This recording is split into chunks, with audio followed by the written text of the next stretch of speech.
he's considering resigning after they had this heated confrontation with the Attorney General Pam Bondi over the handling of this earlier this week. And basically there was a meeting at the White House where the FBI Director Kash Patel was there, the White House Chief of Staff Susie Wiles.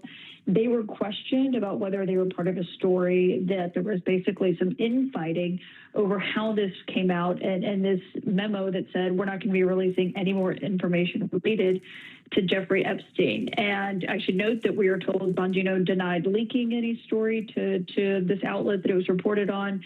That there has been a lot of fighting between Attorney General Pam Bondi specifically and the leadership over at the FBI over who's to blame in this situation. I think the context here is obviously Dan Bongino, Kash Patel. They came from this MAGA world where they themselves had pushed a lot of questions about the so-called client list that Epstein had beforehand. And now the MAGA base is just not pleased or satisfied with what they've said in this memo that came out unsigned from the Justice Department and the FBI on Sunday night. So what we are told is Dan Bongino did not show up to work today, that he is essentially not there out of protest. But whether or not he actually follows through on this still remains to be seen. We're still reporting that out. But it just speaks to the backlash that the White House is very much feeling. And I think one of the funniest things about, well, first of all, you were hired for this, man. You were hired for this. Like, your entire job here is to literally be the podcast guy who just says the things that the admin wants you to say. But it's pretty funny that he's like, you're ruining my actual career, which is not the deputy director of the FBI, but instead his podcasting career. And as a podcaster myself, I gotta be honest. He's right. It's so much better. Okay. But the other thing that I also love about guys like this is that they're such bitches, bro. Like, they're such babies. People don't like me anymore. Understanding after this memo came out, despite President Trump the other day in the cabinet room asking, who still cares about this? One thing we know is the MAGA base certainly does. All right, Caitlin Collins, thanks so much for that. We'll check back with you as you learn more. CNN senior justice correspondent Evan Perez is also with us. And so, Evan, is it your understanding that if Bongino were to resign, it's as a result of the including with the AG, Pam Bondi, or is it mostly over the disappointment of these Epstein files either not exist? Can you remind me why Dan Bongino blocked you? Yes. I said, leak your steroid regimen, king. That's it. That's the reason why he blocked me. Many years ago. That's a very personal question. I just wanted to know what he was on, bro. Like, what he was cycling. He looked good. I wanted the juice. This is Jim Acosta. This is disgraceful. Jim Acosta owes the Secret Service uniform division officer an apology. As a Secret Service agent on the Bush and Obama details, I roll my White House pass every single day at the White House. If the Secret Service can follow the rules, so can Acosta. Snowflake. Yep, Acosta really needs to toughen up. Good to hear the young turds coming around. Dan, please leak your steroid routine.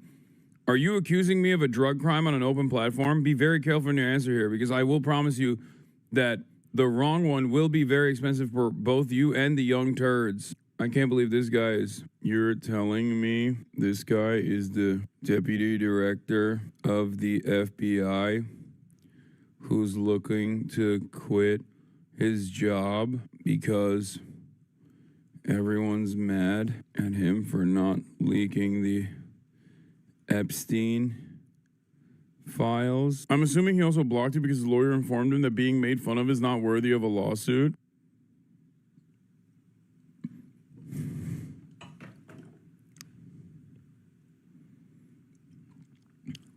Dan Bongino, I am so sorry I asked, which prompted you to block me many years ago. It was merely in jest and a compliment. You are very brolic. Please do not arrest me, a fellow podcaster, sir. I no longer believe you're an Anna warrior. You are so unserious. Dog, I'm unserious. The American government is unserious. Of course I'm unserious. I'm a Twitch streamer. Yeah, the fact that a guy who engaged in discourse with someone as unserious as myself and like got butt mad and had to block me because I asked him what his steroid regimen was after calling my, at the time, place of employment, the Young Turds, is now the FBI deputy director. Like, that is unserious. Okay? That is what's unserious. The expectation, I'm a clown. Of course I'm unserious. But clowns are not supposed to be the deputy director of the FBI. Close your freaking buttons. I can't. Why are you poking the hornet's nest? I just want to see what he would do. Clowns wear shirts that are too big? Yeah, like me. I'm a clown. I'm a clown.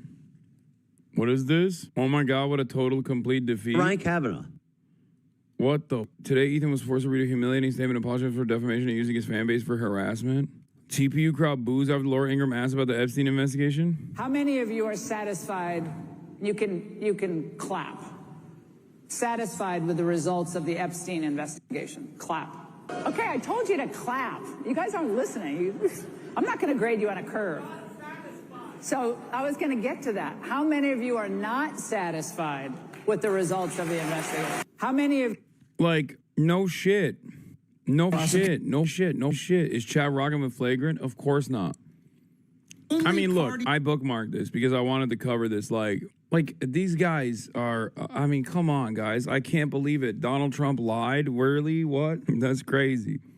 I can't believe it. Yeah. Speaking of Dan Bongino, he's not the only one who's suffering from the losses, okay? Right now, that to me seems America First is the Democrat Socialist Party. Yep.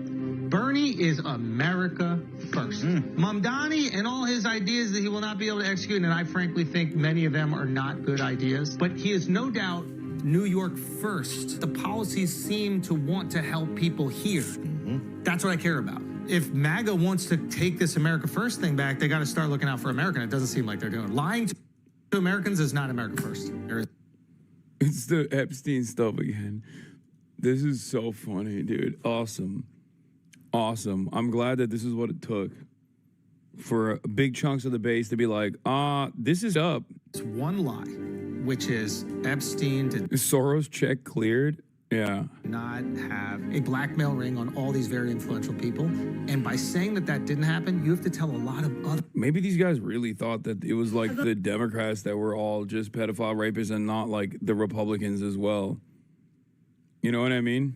I guess woke is back on the menu. Yeah. Like they just literally were like, oh, dude, my bad. Like I just thought Jeffrey Epstein was like a Democrat pedophile, you know? Now that I realize that it was also the Republicans that most likely were on the list, now they're like, yeah, oops, my bad. Turns out this was the straw that broke the camel's back. This was what was holding the entire base together, this Epstein stuff. Why are you dressed like you're going to Bushwick? Bro, I am Bushwick. It took me like 3-4 days. But like, I'm officially Bushwick as dog. Look at me. Voted for Trump and I'm sorry. Oh my God. Little lies. Every one of them just pulls a little piece of thread away from the fabric. And we're starting to see right through it now, and it's just embarrassing. I like that you're starting to see through it right now. Have you ever been to Bushwick? Yeah. You going to the January 6th mural in Bushwick? There's a January 6th mural in the Bushwick? It's interesting that Trump was found liable for forcibly penetrating a woman by a jury, that a judge clarified that this behavior confirmed to the common definition of rape, and no Dems seem interested in bringing it up besides AOC. Bot account. Honest question open to all. What do you think? Nah, you dime square more than Bushwick? I am dime square. I am uneducated. I grew up in public school system. I believed anything a teacher and... Bro, that's crazy. Like, septum piercings, like, they got bisexuals now. Like, they got bisexuals doing pro-Trump propaganda and then, like, turning around and saying, I'm sorry, I did not know. Like, they got MAGA bisexuals? That's weird. Like, I feel like you can be gay and MAGA, right? But I feel like bisexuality is, like, the least MAGA you can be. You know? At least she's sorry. I guess Nancy Mace is bisexual. My principal told me, and I didn't question it, and I walked in a straight line, and I didn't use critical thinking skills, okay? I didn't read Project 2025. I have a disabled child. I'm a single mom of 3. I believed what he said in his campaigns, and I thought, and I'm sorry, okay? Now, we're wanting accountability across the board. It starts with the people like me that made a mistake. I'm admitting it. The first step to progressing in anything is admitting that there is a problem. There was a problem in my judgment. I did not do my due diligence in my research, and I voted in a system that I had not enough awareness and knowledge of until shit started hitting the fan. So if you come for me in the comments and you start all of this hatred because what... I mean, I respect it. Yo, I look, man, hey, no matter where you turn it around from, you know, I'll take it. Don't say Logan Paul ass apology. Dude, we need people like this. You know, everybody turns at some point. I'm not gonna discount it. Hold on. What are the chances she votes Republican next cycle? Who knows? I hope not. It would be a huge loss for the country if we lost Dan Bongino at the FBI. Oh, my God. What we have right now are the people that voted for Trump and that are hiding that they don't agree, like me, like I was until I'm making this video right now. And then we have the people that didn't vote, and then we have the people that voted for someone else, okay? And then most of all, what we have are citizens of the United States, we the people, complaining that this administration needs to take accountability. We start by leading by example, okay? So if you come for me in the comments with hatred and... She's already listening to Latino music. She already got Latino music in the background. She's been taken over by the mind virus. She's woke. Resentment, because what you have is a resentment for the people that voted for this, that you're a part of the problem. Please accept my apology so we can unite, come together, and move on. Let's lead by example. I'm sorry. I mean, that's what else do you expect, man? Only time will tell where her journey goes. Great. How do Dems lose people like this? What do you mean? They suck dick and ass and shit and piss, okay? What are you talking about? If the Democrats were a remotely competent party that was actually even a fraction as interested in winning as they are in, like, I don't know, killing any sort of leftist momentum, they would be doing LeBron numbers every year, okay? Even on off-election years, they'd just be shooting up threes for no reason. Like, they just suck. They suck so bad. Wake up and smell the roses. And it's not actually roses you're smelling. It's dookie, okay? You're smelling dookie. Straight from the doo-doo ass of the Democratic Party. They suck. They lost to Trump twice, man. They lost to Trump twice. Not once, twice. Are you kidding me? It's crazy. They suck. This time it was like they were so desperate to keep murdering children. They were like, we have to keep murdering Palestinians. Like, we have to keep slaughtering Palestinian children. We have to. You don't understand. This is what I live for. That's what they said. Anyway, I'm tired, dude. I'm tired. It's my last day in New York. And I was supposed to go to a party, but I don't even know if I'm going to make it because I'm so goddamn tired. A long day. Busy day. Had a banger stream. And I hope you guys appreciated it. I'm so fortunate. I'm going to be in LA tomorrow, but I don't know if I'll be able to stream because I'm going to be landing too late. Like, I'm going to be in transit tomorrow. So I probably won't be streaming tomorrow, but I'll be back Sunday. All right?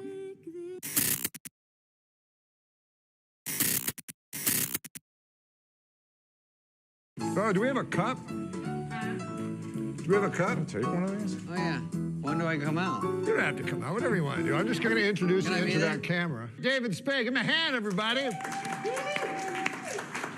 It's David Spade giving himself a hand. I sort of was. Would he walk? But I think maybe he just did that Rodney Dangerfield thing. But, I mean, did he walk rooms or did they like him? Oh, walk rooms. Oh, fucking Larry Lingo over here. Let's break it down for the audience. Oh, yeah. Explain to the folks what walk rooms means. They've already turned the channel. Remember when you sucked off that guy? Yeah. Wait, what? Oh, behind Okie Dog? That was to make cash. He sucked off a guy behind this place called Okie Dog. Oh, yeah, I know Okie Dog. Oh, you know it? Oh, yeah. Yeah. Well, how did you get on Star Search? I think Twitter was just out for a while. It was something stupid. Anyway, the long story short was, it was a girl. I took a picture in front of this picture of a Victoria's Secret's girl. And it was like her whole face, like on a wall. And then I had a penny right here. And I took a picture. I go, look at this hot, gorgeous penny. Ha ha, hilarious, LOLs across the board. And then the girl in the picture writes me and says, that was funny, I like that. Not right away, but like maybe 8 seconds later. I hit her back up. Oh, you know, nothing like, show me that.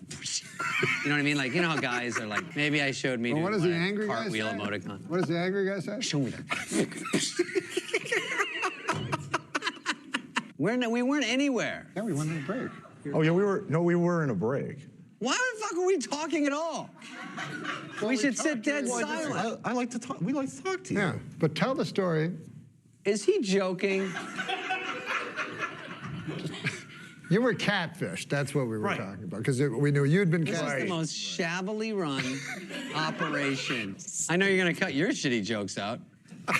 I'm over here dying on a vine. All my good stuff is during the commercial. No, tell your story. Tell your story. Who's the cutest guy? Have you ever paid for straight sex? I'm sure. I mean, indirectly.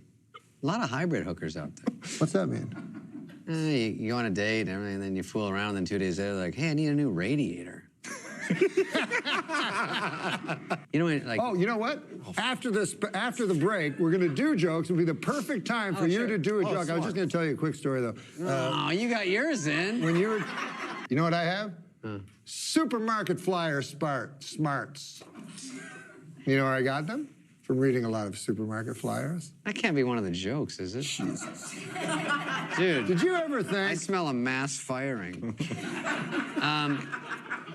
Is this going to go down as a test show? No. You better fucking air it. Listen, I got to show up like once a week here and talk to a beautiful lady. Well, thank you. And then I'm all freaked out. And then I woke up in the middle of the night. I bit my tongue. I bit my lip. Oh, yes, you did. Yeah. I was like, Jesus Christ. As an actress, because I know nothing about acting, but I know a little about writing, and I worked on a sitcom. So on a sitcom, I think you know acting. Actors look on me the way vampires look on Count Chocula.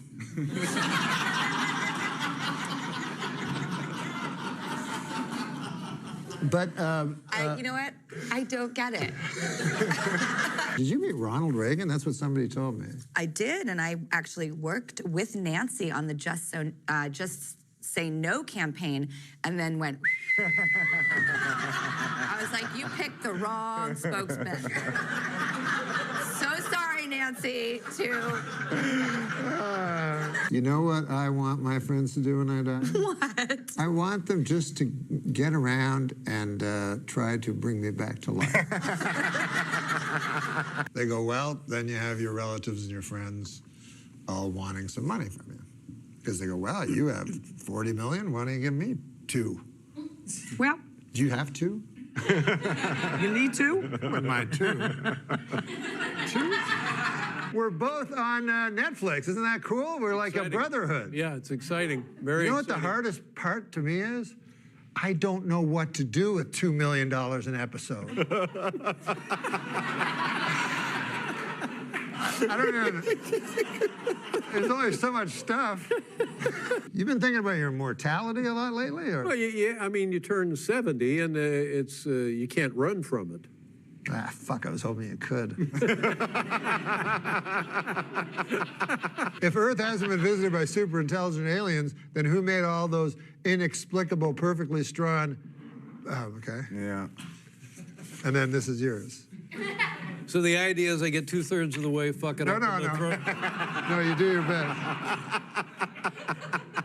Male author is obsessed with female bodies, going on and on about webbed feet and soft insulated. I'm sorry, that's male otters. No, Dave, no. Norm. once. I want you to stay healthy. It's bad for you. Maybe you could change me.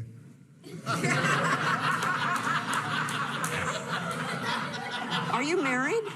No, I'm not. But you have children. I have a boy, but he's 25. He wouldn't get in the way. I can't stand stuck-up bodies of water. Is that right? It's like, get over yourself, Lake Superior.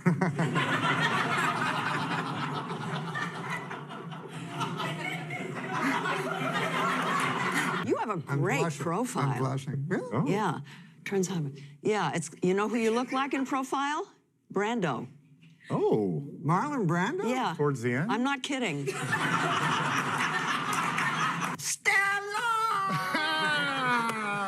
Marlon Brando from Streetcar Named Desire. I love you. Can I kiss you?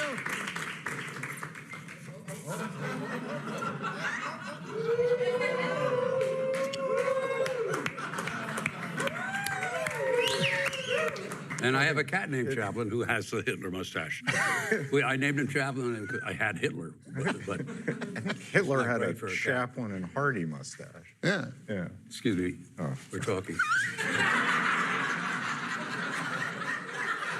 I'm sorry.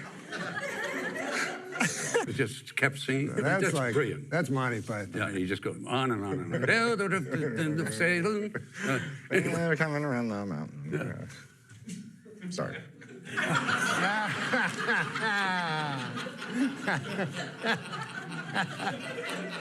Well, that was. This is John Belushi. Just between us. Blowing his nose. Just between us. Yeah.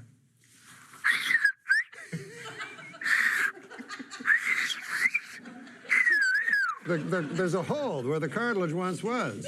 Yeah. Just get a laugh by going to sneeze, by putting that on your mouth. Just anything that comes to your mind. Help me!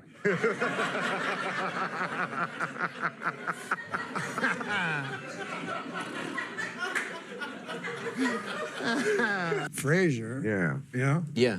But he had a brain tumor. What the fuck? He doesn't work on the show.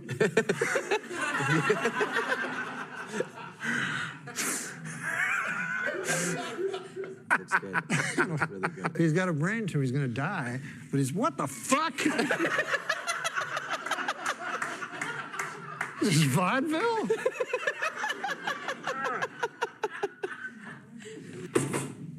That's my watch.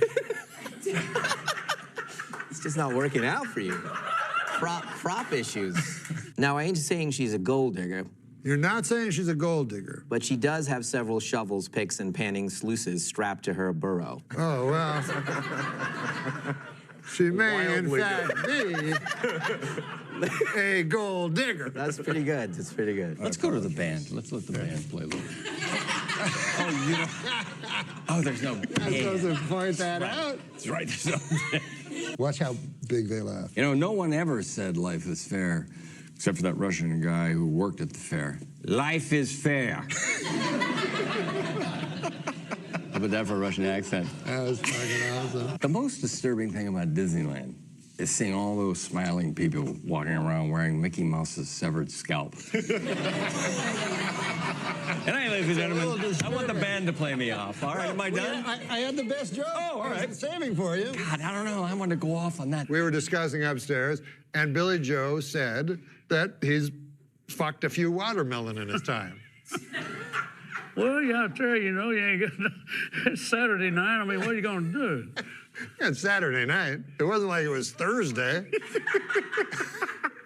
First of all, he says that he took a shot of cocaine, and I didn't know what that meant. Like, can you inject cocaine? Oh, yeah, you can inject peanut butter if you want to.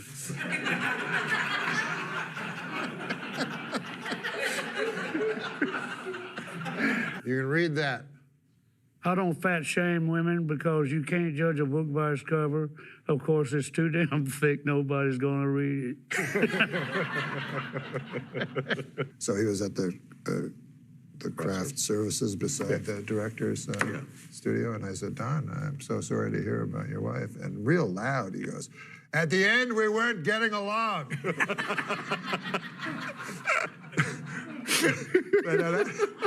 That's a cool thing to say. I don't know everything about the Beatles. I am curious about what your favorite Beatles album is, though. Jesus Christ.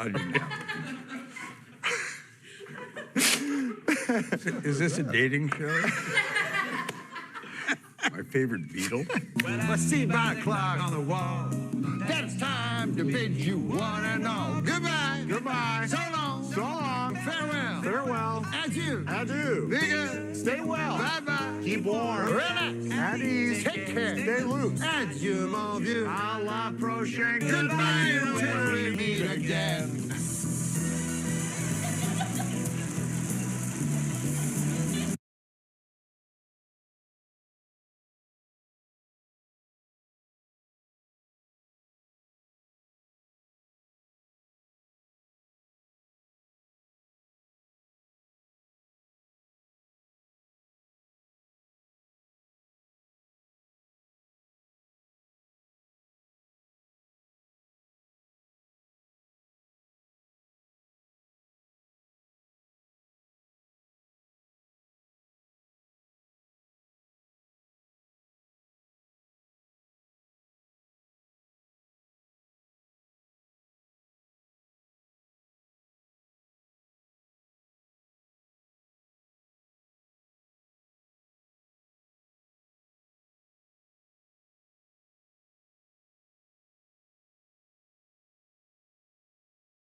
House will be in order. The chair lays before the House a communication from the Speaker. The Speaker's Rooms, Washington, D.C., June 12, 2025. I hereby appoint the Honorable Ralph Norman to act as Speaker pro tempore on this day. Signed, Mike Johnson, Speaker of the House of Representatives. Pursuant to the order of the House of January 3rd, 2025, the chair will now recognize members from lists submitted by the majority and the minority leaders for the morning hour debate. The chair will alternate recognition between the parties with time equally allocated between the parties, and each member other than the majority and minority leaders and the minority whip are limited to 5 minutes. But in no event shall the debate continue beyond 11:50 a.m. The chair now recognizes the woman from Alabama, Ms. Sewell, for 5 minutes. Mr. Speaker, I rise today to acknowledge June 19th as Juneteenth. On June 19th, this nation will recognize a Juneteenth with a federal holiday. We will gather in the spirit of remembrance, resilience, and recommitment to celebrate a day of delayed liberation, but not undeniable triumph. On June 19, 1865, more than 2 years after President Lincoln signed the Emancipation Proclamation, Union soldiers arrived in Galveston, Texas, with the news that the last enslaved Black Americans were finally free. Freedom did not come easily. It came slowly, unevenly, and at a painful cost. But it came. And with it, generations of Black Americans began the long, unfinished journey towards full equality. Through Reconstruction, through Jim Crow, through the Civil Rights Movement, the Voting Rights Movement, and even now in our time. Juneteenth is not just about history. It's about truth-telling. It is a reminder that freedom delayed is freedom fought for, and that liberation means more than this breaking of physical chains. It demands justice in our laws, equity in our institutions, dignity in our labor, and respect in our schools, our neighborhoods, and in our nation. My district, Alabama's 7th Congressional District, will honor Juneteenth with a host of activities. The NAACP in Tuscaloosa will kick it off with a parade on Saturday and a luncheon on Thursday. And in Birmingham, we will have a variety of events, including a unity breakfast on Friday, hosted by DA Danny Carr and the League of Gentlemen. We will also welcome Major League Baseball back to Birmingham, Alabama for the 2nd consecutive year. On June 19, 2025, Major League Baseball will return to the Magic City for the 2025 East-West Classic game at Rickwood Field. The game will pay tribute to the Negro League and honor honor Birmingham's important contributions to baseball history. This year, we will also celebrate the ribbon cutting of the newly refurbished Willie Mays Park in Fairfield, Alabama. Thanks to the generosity of the Major League Baseball and the extraordinary efforts of State Senator Marika Coleman and numerous community partners, the Willie Mays Park will undergo major improvements and will now serve generations of aspiring young baseball players in Jefferson County. I ask my colleagues to join me in recognizing Major League Baseball for their continued investment in Alabama's 7th Congressional District. We look forward to welcoming them back to the Magic City. And of course, we know how important baseball has been, not only to the African American community, but to the American community writ large. We're excited to welcome Major League Baseball back to Birmingham, Alabama. So thanks to their generosity and the generosity of so many, we will continue to play ball in Alabama's 7th Congressional District. Thank you, and let's play ball. Gentlelady yields. The chair now recognizes the gentleman from Pennsylvania, Mr. Thompson, for 5 minutes.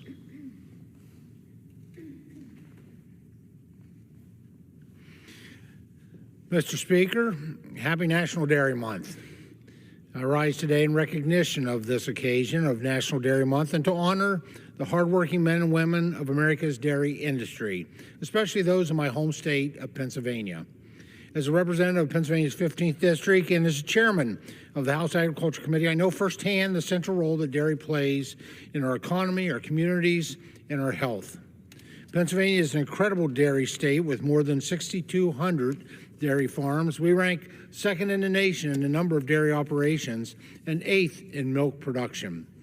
These farms care for nearly 500,000 dairy cows and support more than 52,000 jobs, generating $14.7 billion annually for our state's economy. It's important that in addition to recognizing the success and strength of this industry, we also acknowledge the challenges it takes to produce the dairy products that we all know and love. Rising costs, outdated federal regulations, and policies that don't reflect the realities on the ground have all hurt this vital industry. That's why we must continue to fight for a modernized farm bill and for smart bipartisan policies that promote health and strengthen rural communities. In addition, the One Big Beautiful Bill we passed out of the House included key victories for our dairy producers. The bill contains multiple enhancements to the Dairy Margin Coverage Program, such as increasing Tier 1 coverage eligibility from 5 million to 6 million pounds per farm, among other items. One of those bipartisan policies is the Whole Milk for Healthy Kids Act, which I proudly introduced alongside my colleague, Representative Kim Schreier, a pediatrician, and a bipartisan coalition in both chambers of Congress. This bill is about returning to whole and reduced fat milk to school cafeterias. It reflects updated science, addressing years of flawed federal policy, and responds to what parents, schools, and health professionals across the country already know. Kids need access to milk that they'll actually drink. Secretary of Health and Human Services Robert F. Kennedy Jr. has also voiced support for returning whole milk to school cafeterias. He recognizes this value as a nutrient-rich option that supports child development and academic success. Milk provides 13 essential nutrients, including calcium, vitamin D, and potassium. These nutrients support bone health, immune function, and long-term well-being. But today, nearly 3 in 4 school-aged children are not getting their recommended daily intake of dairy. Since whole milk was removed from the schools in 2012, we've seen declines in milk consumption, increased food waste, and growing concerns about childhood nutrition. This legislation is a common-sense solution that simply gives schools the option to serve whole and reduced fat milk once again. And I'm pleased to report that the Whole Milk for Healthy Kids Act has already made significant bipartisan progress. It has passed the House Committee on Education and Workforce, and most recently, the Senate Agriculture Committee, with strong support from both sides of the aisle. With over 300 votes in the House last Congress, this bill is ready to cross the finish line. Let me be clear, this is a win for everyone involved.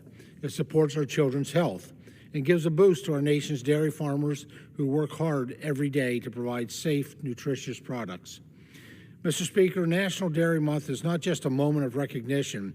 It's a call to action to stand with rural America, invest in the next generation, and ensure our food policies are rooted in science and not bureaucracy. Let's finish the work we started. Let's pass the Whole Milk for Healthy Kids Act.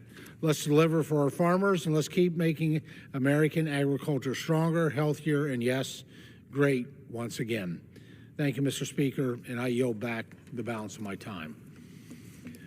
The chair now recognizes a gentlewoman from the Virgin Islands, Ms. Plaskett, for 5 minutes. Thank you, Mr. Speaker. I rise today in recognition of Caribbean American Heritage Month, a time to celebrate the profound contributions of Caribbean Americans to our nation's fabric. From our kitchens come flavors that have influenced American cuisine. Our music echoes across the mainland, starting with Caribbean American children in the late 70s in the Bronx that founded and became hip-hop and rap music. Our entrepreneurs have built businesses, educators have shaped mind, our artists have colored the American cultural landscape. Our military and revolutionary mindsets have given the Americans the Haitian troops during the Revolutionary War, Denmark Vesey during slavery, Sidney Poitier and Harry Belafonte during the Civil Rights Movement, and Colin Powell for his shock and awe. We've produced judges, athletes, public servants who carry forward the Caribbean values of hard work, family, and community. During this Heritage Month, we honor not just Caribbean Americans, but the enduring spirit of a people who transform challenge into opportunities, who preserve culture while embracing innovation, and who continue to strengthen America's promise of diversity and inclusion. I yield back. Mr. Speaker, I rise today to address a critical healthcare crisis facing the Virgin Islands. The proposed budget cuts threaten to devastate our already fragile rural hospital system, putting thousands of lives at risk. The Virgin Islands' remote geography make our rural hospitals literal lifelines. When someone suffers a heart attack on St. John or faces a medical emergency on St. Croix, these facilities aren't just convenient options, they're the difference between life and death. Unlike mainland rural communities that might drive 2 hours to reach alternative care, our residents face ocean crossings and weather-dependent transportation. These proposed cuts would force closure of essential services. We're talking about dialysis centers, maternal health services, trauma care that cannot simply be replaced by telemedicine or helicopter transport.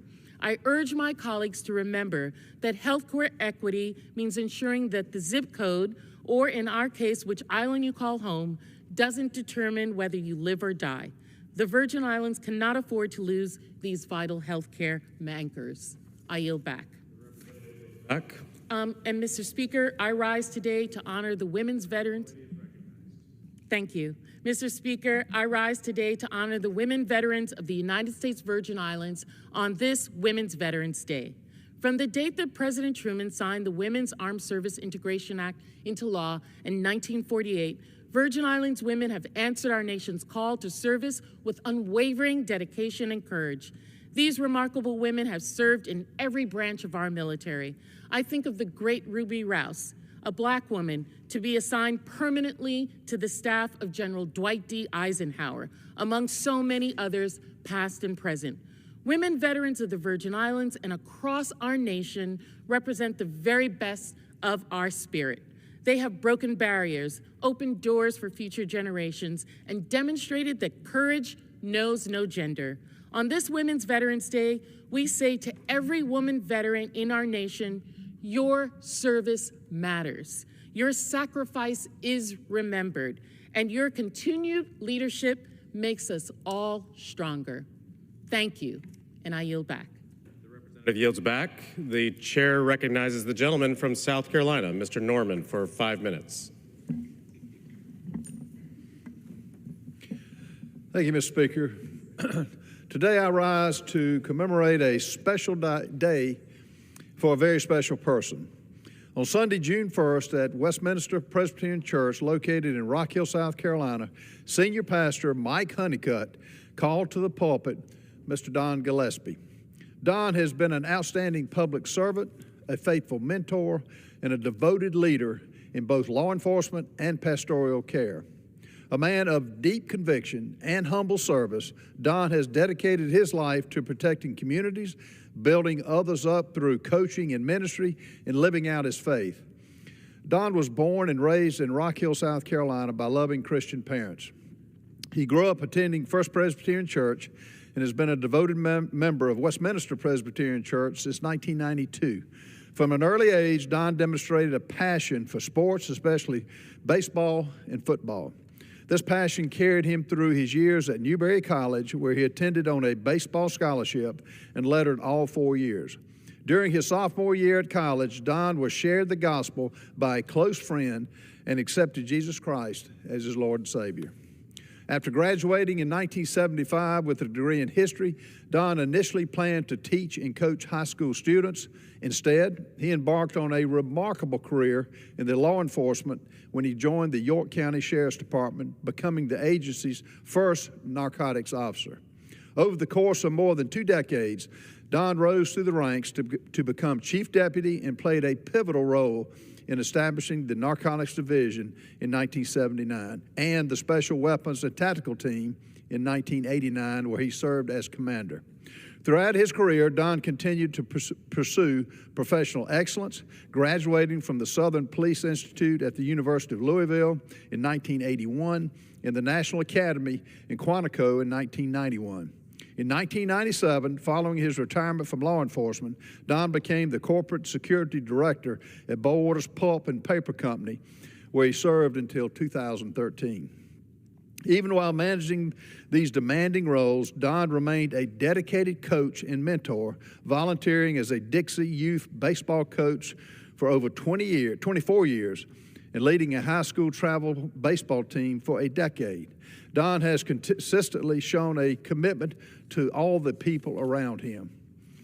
In 2014, Don was asked by his pastor to serve as Director of Pastoral Care at Westminster Presbyterian Church. Under his leadership, the ministry has expanded significantly and included programs such as the Stevens Ministry, Grief Share, and a comprehensive pastoral care team. These initiatives, staffed by volunteers trained and equipped by Don, have provided critical support to countless individuals, both inside and beyond the Westminster congregation. His ministry reflects his heart for service and his love for others. Don's impact on those around him has been profound. He has given a lifetime of service to his community, his church, and his family. He and his wife, Jan, who retired from the 16th Circuit Solicitor's Office, have raised 5 sons and are the proud grandparents of 10. I offer my sincere gratitude to Don for his steadfast leadership and dedicated service. He is a man who truly embodies the creed, to live is to serve. And like Winston Churchill once said, there'll be a time when doing your best isn't good enough. You've got to do what's required. Don has done what's required to serve his family, his community, and his God. And it's the only time in church that I've seen anyone receive a standing ovation for his service. This man did. Mr. Speaker, I yield back. Gentleman yields back. The chair now recognizes the gentleman from New York, Mr. Tonka, for 5 minutes. Thank you, Mr. Speaker.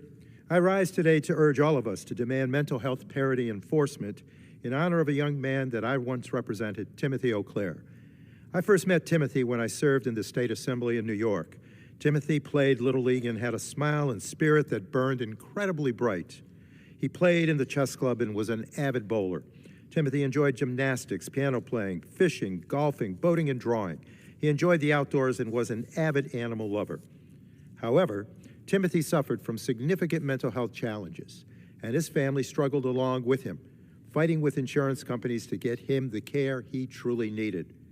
The insurance companies didn't knew Timothy that I knew, where we all saw an extraordinary little guy in a fight for his own life. The insurance companies saw expenses in a ledger book. They put caps on his care and denied coverage for needed mental health treatment. When Timothy received the care he needed, he thrived. But his family always knew that those caps and denials of coverage were right around the corner. Things got worse for Timothy.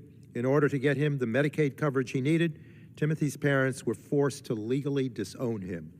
Can you imagine being forced to make that decision in your own family? Unfortunately for Timothy, even that was not enough. At 12 years old, Timothy completed suicide. Timothy's memory will never leave me. His spirit inspired me and a number of other committed advocates to write and advance Timothy's Law in New York State, one of the first mental health parity laws in our country. Specifically, Timothy's Law required parity in insurance plans between mental health and general health benefits. Passing Timothy's Law gave me the drive to improve the way that we approach mental health care in America nationwide. To me, that means reducing the stigma for those seeking care, addressing the growing problem of the youth behavioral health crisis, and giving our healthcare professionals truly the resources they need to adequately recognize and address the challenges those who live with mental illness must grapple with each and every day. It also means ensuring that parity is fully enforced. At the federal level, the Paul Wellstone and Peter Dominici Mental Health Parity and Addiction Equity Act of 2008 sought to correct the imbalance between the benefits afforded mental health and substance use disorders under group health plans and general medical and surgical benefits typically afforded under such plans. 15+ years later, we still are seeing major gaps in access and affordability between mental and physical health care and the need for better enforcement of this law. For example, studies show that insured people are nearly 4 times as likely to go out of network and pay higher fees for mental health care than for physical health care. With 1 in 5 Americans is impacted by mental health disorders, we must do better. After many years of engaging on this issue and Congress passing more laws to strengthen parity, I was excited to see the Biden-Harris administration push to update the final parity rules, which will allow for greater access to mental health and substance use disorder care. These regulations implemented an update in the law to close gaps and improve compliance with parity, which is critical for the 84.5 million Americans with these conditions. I had hoped that these rules would finally clarify and strengthen protections while reducing barriers to treatment for mental health. These rules would have required health plans to make changes when they are providing inadequate access to mental health and substance use care. These rules would have made clear that plans cannot use more restrictive prior authorization or other medical management techniques or narrower networks to make it harder for people to access mental health and substance use disorder benefits than their medical benefits. These rules would also have closed loopholes and required more than 200 additional health plans to comply with the parity law, providing critical protections to 120,000 consumers. However, in response to a recent lawsuit, the Trump administration released an announcement that it no longer plans to enforce the 2024 regulations to protect individuals with mental health conditions and substance use disorders from discrimination in health insurance. Together with 17 of my colleagues, I have written to the Trump administration urging them to reverse course on this senseless decision. We shared our strong bipartisan sentiment that this decision, and I quote, marks a dangerous step in the wrong direction. We share that it is clear that health plans are still consistently violating the law and systematically limiting access to mental health and substance use disorder care. Rather than pausing enforcement or reconsidering the regulations, now is the time to strengthen enforcement and meaningfully provide and protect our constituents from discrimination and improve access to care. There are so many more like Timothy out there right now, suffering and in very real danger of losing access to life-saving treatment. Instead of denying them that care, let's support the enforcement of our mental health and addiction parity laws. To Timothy, the battle continues. I'm there. We're going to achieve this. Thank you. I yield back. Gentleman yields back. For what purpose, the gentleman from, the chair now recognizes the gentleman from Tennessee, Mr. Rose, for 5 minutes. Mr. Speaker, I rise today to honor the life of a true public servant. Daniel Clyde Wheeler passed away just over 2 months ago. Dan Wheeler, as most people referred to him, grew up in the Crab Orchard community in Cumberland County, an area I'm proud to represent here in Congress. Like myself, Mr. Wheeler grew up on a family farm. That experience led him to become a staunch advocate for our state's growers and producers. In 1965, he started a long career working for the Tennessee Farm Bureau Federation, where he served as an agent for Marion County and Sequatchie counties. In no time, he was representing an entire region encompassing the Cumberland Plateau and the Chattanooga area of Tennessee. In 1973, Mr. Wheeler became assistant to the president and director of organization for Tennessee Farm Bureau. By 1980, he took on the role of lobbyists for the Farm Bureau Federation, a role he saw as an opportunity to advocate for his fellow farmers across Tennessee and across the nation. He later was named Chief Administrative Officer of Tennessee Farm Bureau.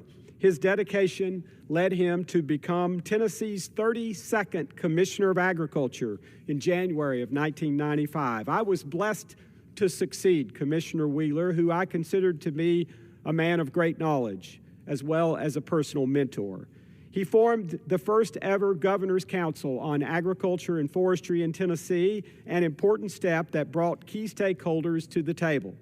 That, I suspect, will be his enduring legacy, bringing growers and producers into the same room as policymakers.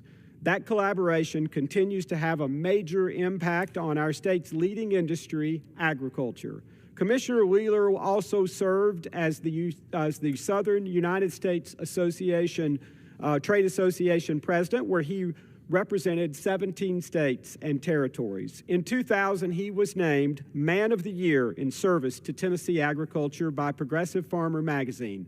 Commissioner Wheeler helped neighbors outside the agricultural industry as well. He served the Maury County United Way, the Columbian Kiwanis Club, the Maury Regional Hospital Foundation, the First Farmers and Merchants National Bank of Columbia, Tennessee, on their board of directors. He leaves behind a wife of 59 years, Carol, and 2 sons, Jim and David, 5 grandchildren, and 2 great-grandchildren. I want to thank Commissioner Dan Wheeler and honor him for his many contributions to our great state of Tennessee. Mr. Speaker, I rise today to honor the incredible life of Joe Moore, who passed away in late March at the age of 90. Moore lived a life dedicated to agriculture. I, along with many other current and former Tennessee FFA members, consider him to be a mentor, a role model, and indeed a hero. The Time magazine cover next to me was published after he was named the FFA Star Farmer of America in 1955. Appearing in the October 24th, 1955 issue, it shows a 21-year-old Joe Moore, the only active FFA member to make Time's cover. At the FFA convention that year, judges were impressed at his farming operation conducted in Jackson County, Tennessee, which I am honored to represent today. He had a net worth at that point of $37,000 at the time, a great deal for someone of his age in the mid-1950s. At that time, he was farming 505 acres, 85 of which he owned personally. I often say farmers are our nation's original conservationists. Joe Moore is a shining example of why I believe that to be true. The Time article noted how he incorporated modern farming techniques to combat erosion and improve soil health. He carefully monitored the diet of his livestock to keep them healthy. He showed great attention to detail and inspected his animals closely, which enabled him to detect any health issues early. Mr. Moore found his success off the farm as well. He was the owner and operator of the Upper Cumberland Oil Company in Cookeville, which sold and distributed Texaco petroleum products for over 30 years. He also believed in giving back. He is the original founding board member of the Granville Museum, his home community, and served as an elder of the Liberty Church of Christ and was a longtime supporter of FFA in Tennessee. He lived a long life alongside his wife, Ann, of more than 68 years. He leaves behind a son, a daughter-in-law, and 2 grandchildren. I want to end, Mr. Speaker, with a quote from Moore from 1955. "Farming is the closest thing to the Lord you can do." I could not agree with him more. With that, I yield back. The gentleman yields back. The chair now recognizes the gentlewoman from Oregon, Ms. Bonnici, for 5 minutes. Mr. Speaker, I rise today to call attention to a crisis in the American West and across the country. Extreme wildfires now ravage my home state of Oregon every summer, and the threat is growing. I'm here today to speak out against cuts to programs that support wildland firefighters and their frontline crews. For years now, American families in the Pacific Northwest have lived on the edge, wondering if this will be the year they're forced to flee their homes at night with only their children, their pets, and whatever few mementos they can frantically grab in the moments after the evacuation alert. I've spoken with Oregonians who lost everything in the blink of an eye: homes, family heirlooms, beloved pets, and tragically family members. I've spoken with people who demonstrate extraordinary bravery and step into the line of duty as wildland firefighters, sacrificing their safety to protect their neighbors and their communities. The 2020 Labor Day fires were the most destructive in our state's history. 1.4 million acres burned, more than 4,000 homes were destroyed, and at least 9 people died. Smoke filled the air for days throughout the region, and last year, Oregon saw 1.9 million acres burn, setting a new record. I urge my colleagues to set aside political differences on this issue because the danger is spreading. Wildfire season now stretches for much of the year. That threat has reached states that never expected to see mega fires. From the scorched hills of Hawaii to smoke-filled skies in New York, this is no longer just a Western problem, it's a national emergency.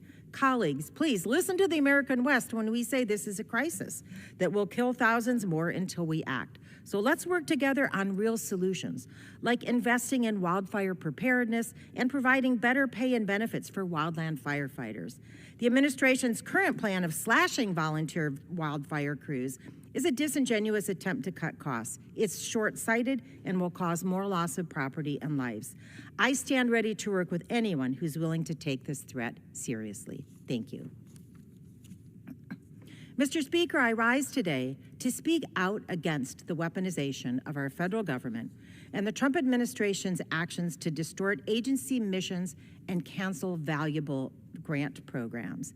In March and again in April, I wrote to the U.S. Citizenship and Immigration Services, USCIS, at the Department of Homeland Security regarding a decision they made to abruptly cut funding for the Citizenship and Assimilation Grant Program. The Immigration and Nationality Act established USCIS to administer immigration benefits and citizenship programs. USCIS oversees lawful immigration to the United States and provides services including determining eligibility for citizenship, verifying employment eligibility, administering humanitarian programs, and promoting instruction and training on citizenship rights and responsibilities. As I wrote in my letter to the USCIS, the Citizenship and Assimilation Program furthers this mission by providing grant funding to organizations that support eligible, lawful, permanent residents with the U.S. citizenship application process, civics instruction, and other services to help prepare for naturalization. And if you haven't been to a naturalization service and ceremony, I encourage everyone to do this. These are the type of people we want to be U.S. citizens. In response to my letter, the USCIS Acting Deputy Director, Kika Scott, tried to justify the decision to cancel this program by stating it no longer effectuates agency priorities. That's unacceptable and a frustrating explanation. First, we frequently hear from our colleagues across the aisle who say people need to come here legally. As I said, this is a program that helps eligible legal permanent residents with the U.S. citizenship process. Second, Congress already appropriated this funding, so it's illegal and unconstitutional for the administration to block the grant funding just because the president doesn't like immigrants and is doing everything in his power to vilify them. The United States was built by people who came to this country to seek a better life for themselves and their families. This thoughtless decision is an abuse of power and just one more example of how the Trump administration is scapegoating immigrants. So today, during Immigrant Heritage Month, I'm once again calling on USCIS to reinstate the remainder of the canceled grant awards that help refugees and other aspiring Americans who come to the United States through legal pathways to assimilate and contribute positively to our vibrant communities and to the economy. Thank you, and I yield back. Members are reminded to refrain from engaging in the personalities towards the president. The chair now recognizes the gentleman from Indiana, Mr. Stutzman, for 5 minutes. Thank you, Mr. Speaker. It's no secret Congress has a spending problem. We continue to spend taxpayer funds despite our $36 trillion of debt. This level of debt is massive, equaling over $323,000 per taxpayer when split up among the taxpayers of this country. If that wasn't bad enough, when we look at this spending, billions of taxpayer dollars are wasted on frivolous efforts to support programs that have no benefit to taxpayers themselves. I was excited to see President Trump taking an unprecedented approach to curb excessive spending by our federal agencies by establishing the Department of Government Efficiency. Since established, DOGE has illuminated the billions of dollars being drained on pointless projects that do nothing to help the American people. For example, DOGE has exposed million-dollar contracts, including $3 million to support Sesame Street in Iraq, $6 million for net zero cities in Mexico, and funding for U.S. aid programs are also frequently going to NGOs who work to promote their liberal agenda in the most conservative parts of the world. Just imagine $1 million going to one of our cities in our congressional district and the impact that it could have there. It's a disgrace that Americans' hard-earned tax dollars are being used to support these programs and organizations under the guise of necessary foreign aid. In addition to this, Congress continues to prop up the Corporation for Public Broadcasting to promote public media stations like PBS and NPR. Taxpayer dollars should not be used to promote a narrative that demonizes one side of the aisle or another. Yet, that is exactly what these media stations continue to do. NPR and PBS have continued to have an ideological bias, promoting things like critical race theory and the LGBTQ agenda. From foreign aid to NPR, massive amounts of taxpayer dollars are wasted every day with little to no government oversight. Congress cannot continue to let blank checks go out the door without revisiting the way these funds are used to help the American people. This is why I'm proud to support the rescissions package sent to Congress by President Trump. This package will claw back $9.4 billion of wasteful government spending, including $8.3 billion allocated to dozens of wasteful programs at USAID, and $1.1 billion to prop up the Corporation for Public Broadcasting. This rescissions package is the first step in ensuring taxpayer dollars are used to promote everyday Americans in very real ways. I look forward to passing this first rescission package and look forward to continuing the work of President Trump and the DOGE team to identify and eliminate wasteful government spending. Speaking of spending, outside of wasteful spending on international aid and public media, Congress has another problem contributing to the national debt: emergency spending. Over 1/3 of our current national debt, about $12 trillion, can be attributed to emergency spending. This is an addiction that needs to be remedied. Shockingly, money used on emergency spending is rarely paid back, and most are never used for actual emergencies.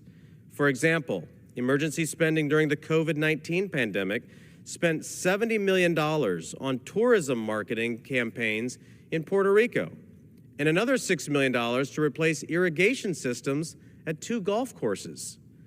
Other emergency spending bills have dished out $140 million for infrastructure improvements for Gulf Coast shipyards and $9.7 million for an assistance program to compensate eligible orchard tree losses. We cannot continue to use emergency spending to fill in gaps in funding that weren't properly appropriated for to begin with. This spending not only contributes to the national debt, but furthers a spiral of spending for the next fiscal year.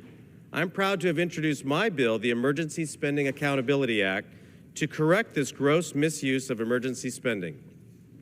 My bill will ensure every taxpayer dollar spent on emergency spending is fully paid back and accounted for over the following 5 years once the bill passes. And now explain what he means by that. We did not leave Iraq because we were Zionists. We left because we were no longer safe. Are not Palestinian, you moron, you racist piece of. Because Iraq and the pan-Arabic nationalist movement that arise out of Zionist You are out of your mind. Not about Palestinians. Okay, so what did the Jews in Iraq have to do with Israel? You big.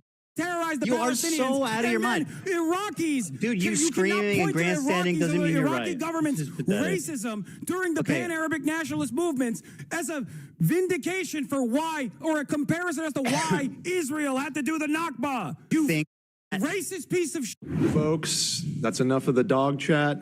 It's time. Welcome to the show, everybody. Hassan Piker. Hello, Hassan Piker.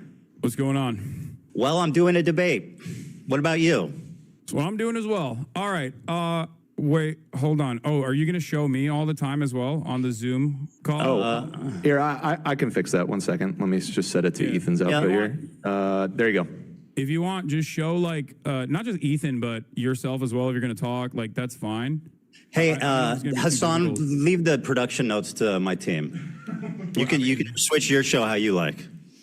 Well, you know, they were my coworkers as well, Ethan. Well, it's been a while, my friends, and guess what? They are not now. No, I know. So let's start. I mean, so you did this content cop, right? And I mean, did that go how you expected? It didn't seem to hit very hard. Before we get started, can I lay some like ground rules so we can have like a productive conversation? Okay, sure. Yeah. Okay. So I wanted to come on to make this as issue specific as possible. But yes, you have grievances with me. And of course, I think they're valid to address. Okay, and of course, good. we'll talk about that. Hopefully, I'll be able to address some counterpoints as well, if you will allow me in that process. Of course. Absolutely. But before we get started on anything, I would like to potentially talk about definitions so we can have like an established definition on a lot of the things that we're going to be talking about. Is that okay with you? I mean, it depends how many definitions you got. What do you want to define? I don't want to get bogged down in this, so I'm let's... also experiencing audio issues on my end, so hold on 1 second. Go ahead. No worries. No worries. Okay. All right, so you're fine with that? I mean, up to a point, yeah. Well, I mean, I don't want to get bogged down in a conversation. Like a gotcha. Go ahead, start. No, I know you're not. I just want to get going. So first and foremost, I think we should define what Zionism is and what you mean by Zionism and what I mean by Zionism, so you can understand where I'm coming from. Zionism is the belief that Jews should have their own homeland in the historic, Palestine area. That's it. Okay. All right. So I believe that Zionism is a religious ethno-supremacist ideology that revolves around the exterminationist policies of removing the indigenous population that lived in, as you said, historic Palestine, as long as they are not Jews, because it's a religious, ethno-religious supremacist ideology. I think that this is a disagreement that you and I have. No, I agree with you. I agree with you. If you want to add that, like the genesis of Zionism included, the displacement and, the ravaging of the culture that existed there, then I would agree with you. I mean, I don't think that the establishment of Israel was like a good thing. I mean, it was tragic and a lot of bad things happened. But let me ask you, sir, how was filming that content? I just have to know what you felt, what you were thinking as they were doing the Fortnite L behind you. We'll get that. We'll get that. No. We're here. I don't want to talk about definitions. You got your Zionism. Let's do the. Okay. Okay. Yeah. I don't know. I mean, it was fine. Did you not? I've participated in other YouTube videos as well in the past. No, but that Fortnite L dancing. Some of them feature sketches. Okay. I noticed you weren't in the other shots. Why was that? I think I was being interviewed by. Oh, really? Who was interviewing you? What was happening? I can't really remember. Really? Oh, that's convenient. I think you were embarrassed, frankly. You were absent from every other shot. Wait, I think you saw him doing that Fortnite dance, and you said, "I got to get out of this." No, and by the way, I'm giving you credit for that. I mean, Ethan, you're a comedian. You know, you participated in some sketches. You know, it happens. Not in that. I mean, shit. Really? Yeah. You're one of your most famous sketches. You in a fucking diaper. Like, what are you talking about? Yeah, we've done. Done funny things. Okay, you know what? Let's not debate the merit of our comedy. You're right. I'm very hacky, and so are you. Okay. By the way, you believe that the likes were botted on that? What? You had said you thought the likes were botted on the content cop. Do you still believe that? What? The likes were botted on the content cop? I don't know. I have the no dislikes idea. were botted. The dislikes, sorry. Yeah, you said it was brigaded and was botted. And it was unnatural. The dislikes on the video. I don't really care about this. I don't know. I mean, I don't. Well, I'm I don't asking. recall I don't saying care this, if but I don't know why this is a major. You point did of say contention. All right, so you asked that question. No. Let's get back to some other definitions. Hold on. Let me finish, and then you can do your definition. Okay. Do you think it was? Definition. I want to hear your definition. That's fine. I'll answer how you like. I hope you know that, like, you know, I don't know if you know this, but I didn't publish the content cop. iDubbbz did. Yes, I know that, and Okay, I've good. addressed him All right, thoroughly. just- Do you know that? Do you believe he should have included the context of the CPS call? What? What? You don't know what I'm talking about? Wait.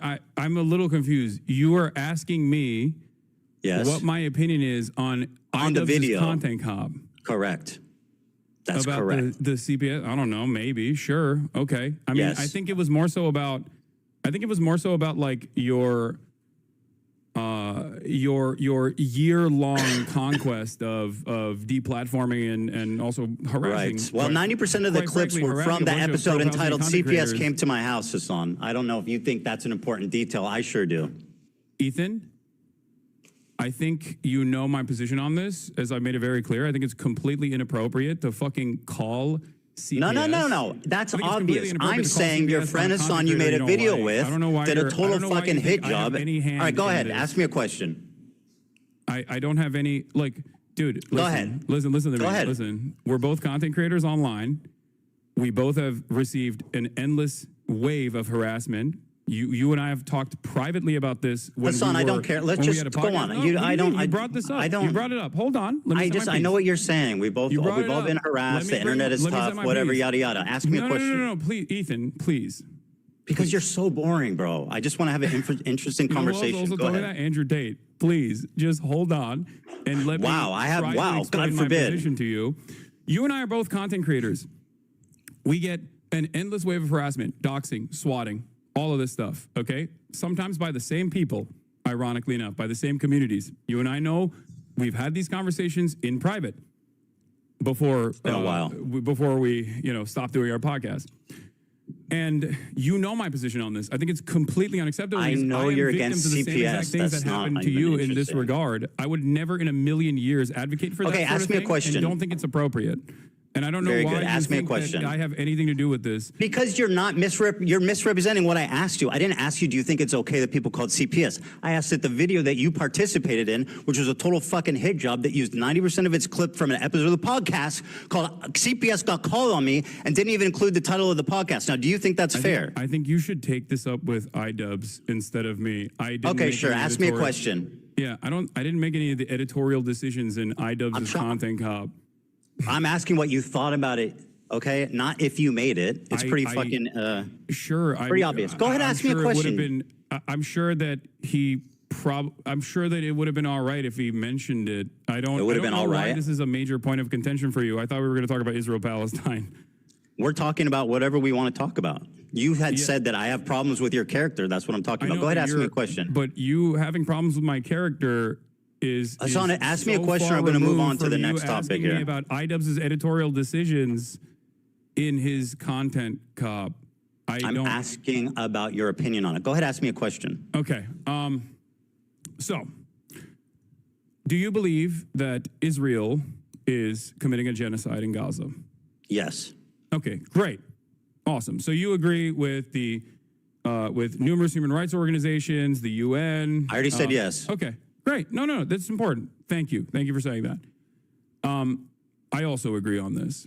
If you believe that Israel is committing a genocide in Gaza, okay, do you feel like you have used your limited amount of time that you have as a content creator speaking out against Israel doing a genocide on the Palestinian population living in the Gaza Strip, or do you feel like most of your commentary on that issue has overwhelmingly been to rail against people that are doing that? Pro-Palestinian advocates that you feel like you've been wronged by, myself included. Yeah, I don't know if you know this, but if you're pro-Palestine, it doesn't absolve you of criticism. That's something that you guys keep harping on. I never do I said do that. I think And my don't think coverage? that's the case. I don't think that is the case. Okay. Do you think my coverage has been like totally balanced? I would say no. I've obviously given less time to the Palestinian perspective, and I think the reason for that is simply that not just the Palestinian perspective, Ethan.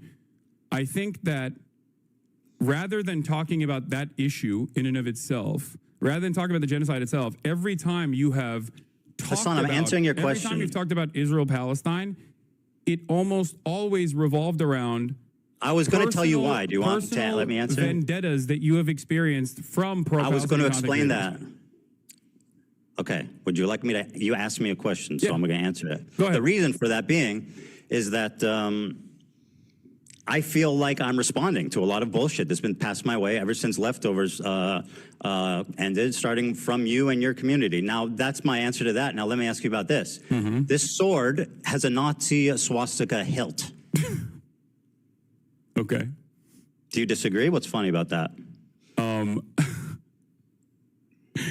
I think it's funny because you've made this a major point of contention. That's why I think it's funny. It's a swastika, is it not? It's a sword that is a bleach sword, as you know already, that has a hilt that has a Japanese manji sign on it. But yes, it does look like a swastika, as I've also noticed and have talked about on numerous occasions that you've brought forward on your podcast. Yeah, of course you're conceding that because we fished this up, but yeah. Such as when I made fun of, I believe it was Alexa that that grabbed it, and I said, "Oh, you immediately go for the swastika one." Yeah, exactly. Do you think?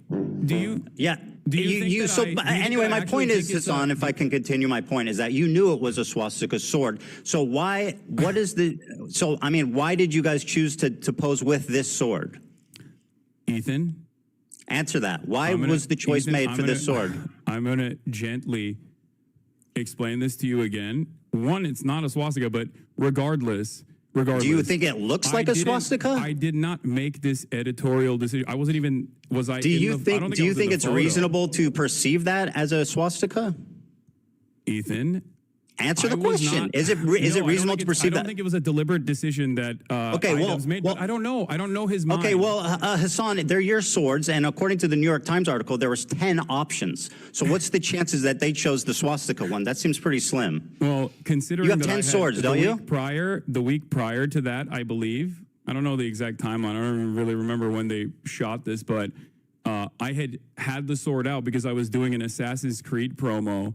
Do you feel like if I thought it was like genuinely a swastika sword, I would use it in an Assassin's Creed promo shot? Yes. That's what we call a dog whistle, Hassan. And what you're doing is gaslighting somebody. You made a video. Let me make a point here, Hassan, because you're the king of microaggressions and understanding the perspective of minority groups. Right? This is true. So you made a video. You participated in a video accusing a Jewish. Let me finish my point, Hassan. No. Stop. Can I just say? You are making a video accusing a Jewish man of exaggerating anti-Semitism while exhibiting the most hateful symbol against Jewish people. Do you not see this as a problem, or at least am I insane for thinking this is odd? Ethan, take a deep breath. Okay. Answer the question. Take a deep breath. I don't need you to I didn't console even me. hear your question. I need you to Well, answer you should try something. listening instead of speaking. I'm just looking for clarification here. Do you think that I deliberately was using a dog whistle in an Assassin's Creed promo, or that it was a cool sword that was laying around because it's the only long sword that I have? You have 10 swords. I know, they're heavy. That's not a real sword. So you... Oh, yes, I'm aware that it's not a real sword, but you had 10 to choose from. What does it matter how much they weigh? The other ones are heavy, Ethan. Let me paint a scenario. Around. Let me paint, Hassan, let me paint a scenario for you, okay? Listen, okay? This is important. You participated in a video accusing a Jewish man of exaggerating anti-Semitism. You exhibited in that video the most hateful symbol against Jewish people. 1 out of 10 of your swords that you have previously already stated you know is the, quote, swastika sword. So am I insane for even, you're treating me like I'm insane for bringing this up, but it sounds pretty reasonable. I mean, it's a little insane, yes. So yeah, microaggressions because just don't exist for Jewish people. You're asking me why iDubbbz made It's your this sword, decision, bro. I don't believe that you weren't there. iDubbbz, and You were don't there, bro. know It's in your how to fucking house. I don't know. I don't know why you're asking me why iDubbbz Because chose it's that. your house and your sword. But I also gave you what my speculation is. And that is that it's most just a likely because I cosmic had chance. previously Okay. had it laying around because I had just done an Assassin's Creed promo. Okay, if you say so. So if it's a cosmic fluke, which you claim, then why leave the photo I'm up? not even in the photo, I don't think, right? I know, it's in your room, though, and with your sword. Why leave the photo up if it's a cosmic fluke? Wait, why are you asking me this question? I don't know. I'm not, Ethan. I'm sorry, Hassan. Are you unable to make value judgments on situations? Like, isn't that what you do for a living? Do you think that iDubbbz should have removed? It's relevant or that big of a deal at all. If that's what you're trying to get out of me, like, yeah, I think it's not. Okay, so you're telling a Jewish man who's complaining about a very odd coincidence that I'm crazy and I'm exaggerating. Ethan, can we? Okay, you got me. All right, I don't know what to tell you. Listen. Oh, you got me. I put a swastika in the video calling you out for exaggerating anti-Semitism. I didn't. You got me. Yes, you did. You literally did. I didn't do that. Okay, again, laugh about it. It's Go not on. a swastika. And I don't even Then think why should you he leave have it up? that much of an issue with swastikas, considering you drew one on PewDiePie. I'm a Jewish man, you fucking moron. Oh, I didn't realize the Nazis is only anyone in killed that room Jews. Jewish? Is that what was happened? anyone in that room? Did I draw swastika one time on? Do you think that Jews have an exclusivity agreement with like being offended or not offended by Nazi imagery? You've done a Sig Heil approximately 50 times. Why did I do a Sig Heil? Why did I do a Sig Heil? I don't know. Because you only watch clips on Twitter. I was making fun of Elon Musk and trying to see if it was valid or not. Thank you. And by the way, as a Jewish man, are you going to tell black people not to use the N-word? Wait, what? Are you going to tell black people not to use the N-word because it offends you?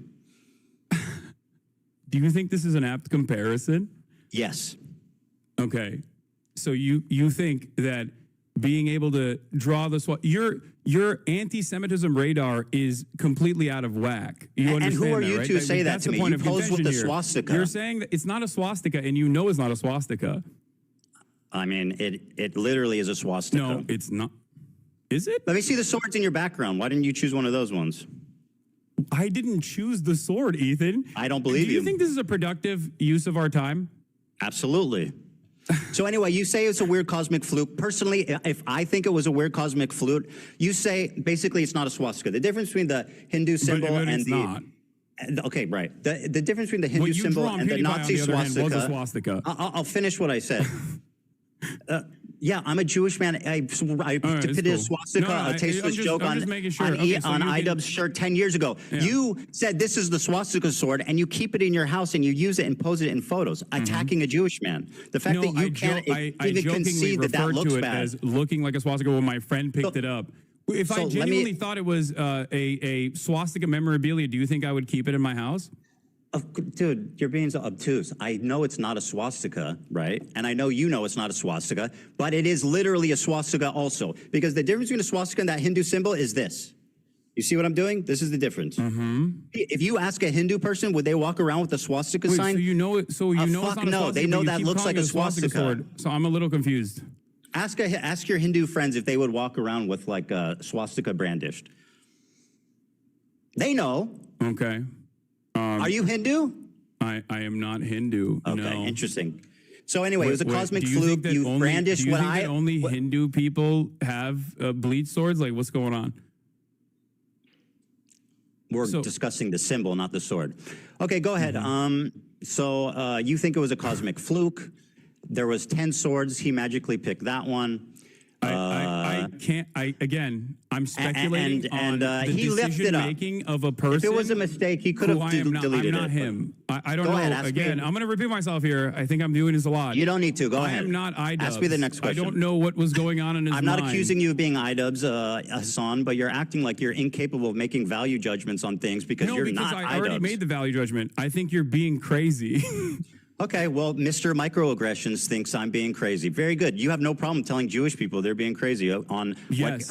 It's like a blatant fuck. Go ahead, ask me the next question. Yes, I don't have a think problem telling you you're being crazy right now. You being Jewish has nothing to do with this. Sure, I'm sure it doesn't. Do you think going back that it was a mistake to use that sword?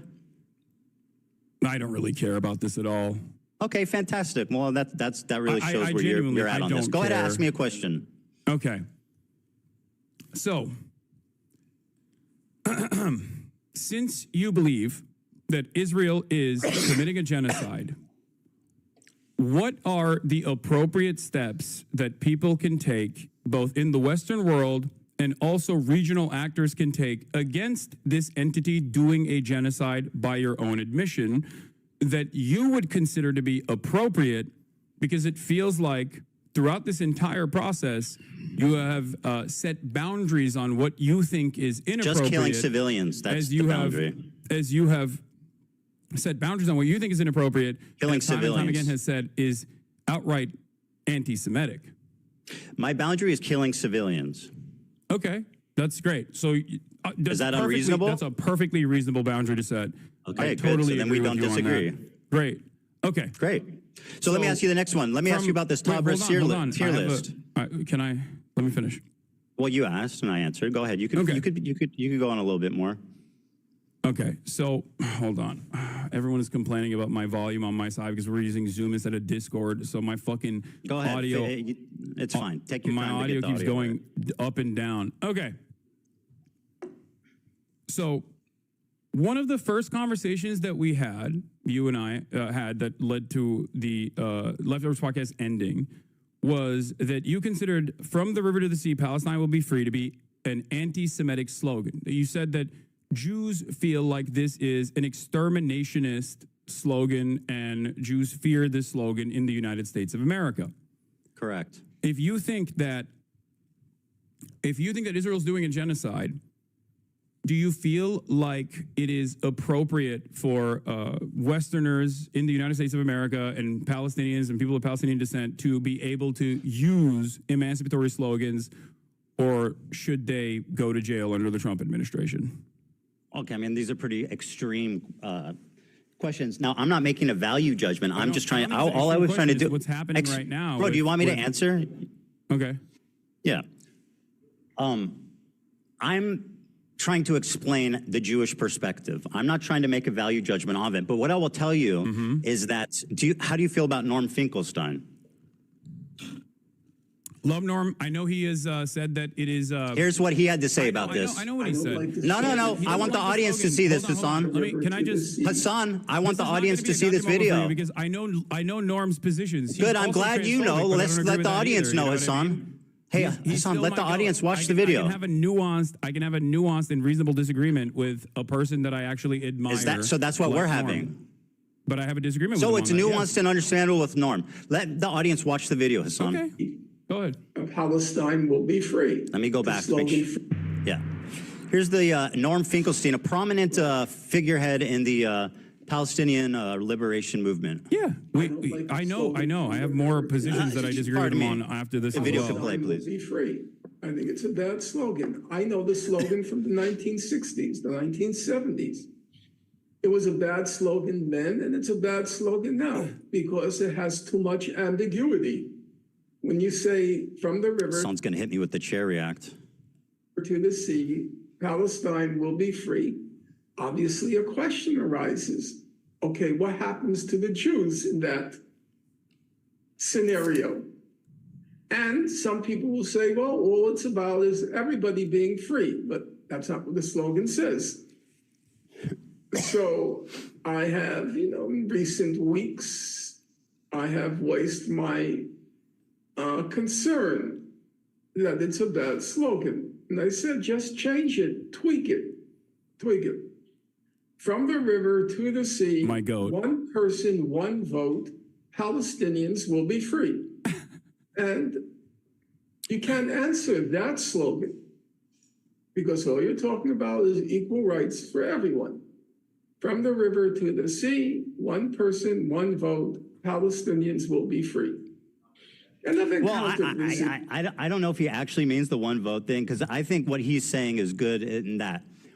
From the river to the sea, Palestinians will be free, which I think is good. Norm has You're also laughing at routinely Norm. talked at campus encampments, college campus Palestinian encampments as to, I'm not going to make much hay about the slogan in general. There's plenty of other slogans that are... Well, you're willing to listen to him, but when I say it, it becomes a big controversy. I'm telling you that it's I not can even have a my opinion, disagreement with him on that.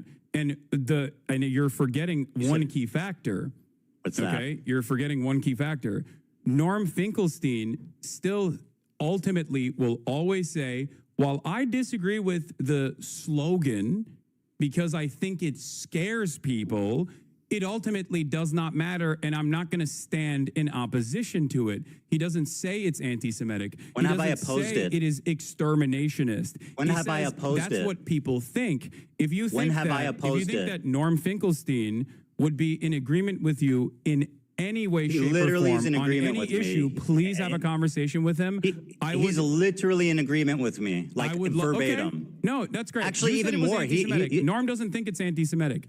Hassan, do you remember me advocating against it? Do you remember me advocating against it? If he agrees with you on anything. Sure, I'll ask Norm Finkelstein. Do you remember me denouncing that statement and saying people shouldn't say it? I believe in our conversation you said it didn't happen. You said You're it was lying. Anti-Semitic. I said it's perceived that way by Jewish people. All right, let's move on. The Sabra Norm tier does not list. believe Now, it's an anti-Semitic slogan. very good. I'll ask him about it. Now, let me ask you about going to do that? Because that would be wonderful. I think that would Yes, be I'm going to talk to productive. Norm. We'll have a great conversation about From the River to the Sea. Wait, can I ask you a question? No. It's Okay, my go turn. ahead. You know spoke, what? and now You it's know my what? turn. You go ahead. All right. Thank you. I appreciate that. That's very gracious of you. Well, I mean, it's just a back and forth conversation, but you seemingly have a lot of grievances not pertaining to the actual issue at hand. But I don't know. The issue, my friend, the issue at hand is your behavior. No, I think the issue at hand is the genocide. Well, we seem to be coming at this from two different angles, which is great, right? So let me ask you this. Hold on. You said it's my turn to ask, so let me do that. Hassan, is it my turn to ask a question or what? There's a genocide. You already recognize that Israel is committing a genocide. I can care about two things, Hassan. It's very important to acknowledge that.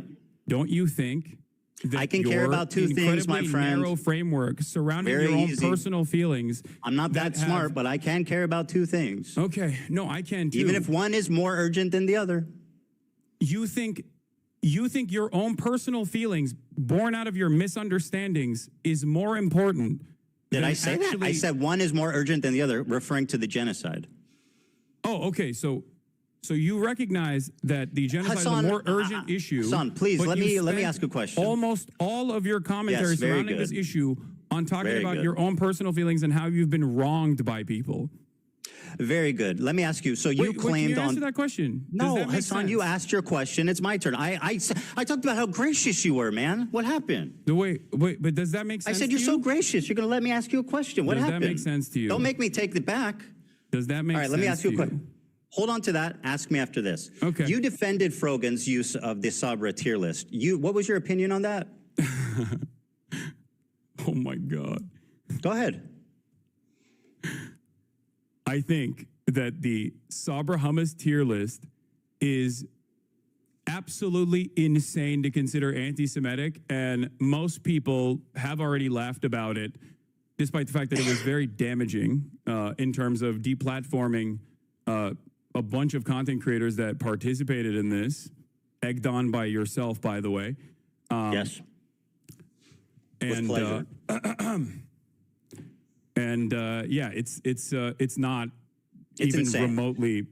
Okay. It's not even remotely anti-Semitic. It's like Very identical good. to Let the me ask you cracker a band that question. Twitch capitulated on. So let me follow up with this. Have you seen the thumbnail? The thumbnail? Yes, that's what I said. For what? This is the thumbnail that's still up. Now, let me ask you this, Hassan. What? Here's Frogan's thumbnail for the Sabra hummus tier list. In the F tier is me and Ben Shapiro. Ben Shapiro is not in the tier list. He has never explored or used. Why do you think Ben Shapiro is on the F tier? Ethan? I wanna walk Whoa, you answer through the this question. again. What you're I'm dodging? not iDubbbz, and I'm not Oh, but Frogan. you can't make value judgments suddenly on your friends who you've spent all this time defending. No, because I don't care. I don't. do. Like, this is so, I think it's this great is- you don't care. Why is Ben Shapiro there? I don't know. I don't care. Probably because he's also a massive. Probably because he's fucking- Jewish? What? Because it's Because it's the most Jewish? most prominent Jewish Do you creators on think YouTube? Ben Shapiro's Judaism is the reason as to why he would be on this? 100% without a doubt, yes. Wait, I'm sorry. Hold on. Yeah, go ahead, take your time. I know it's a lot to process. Okay.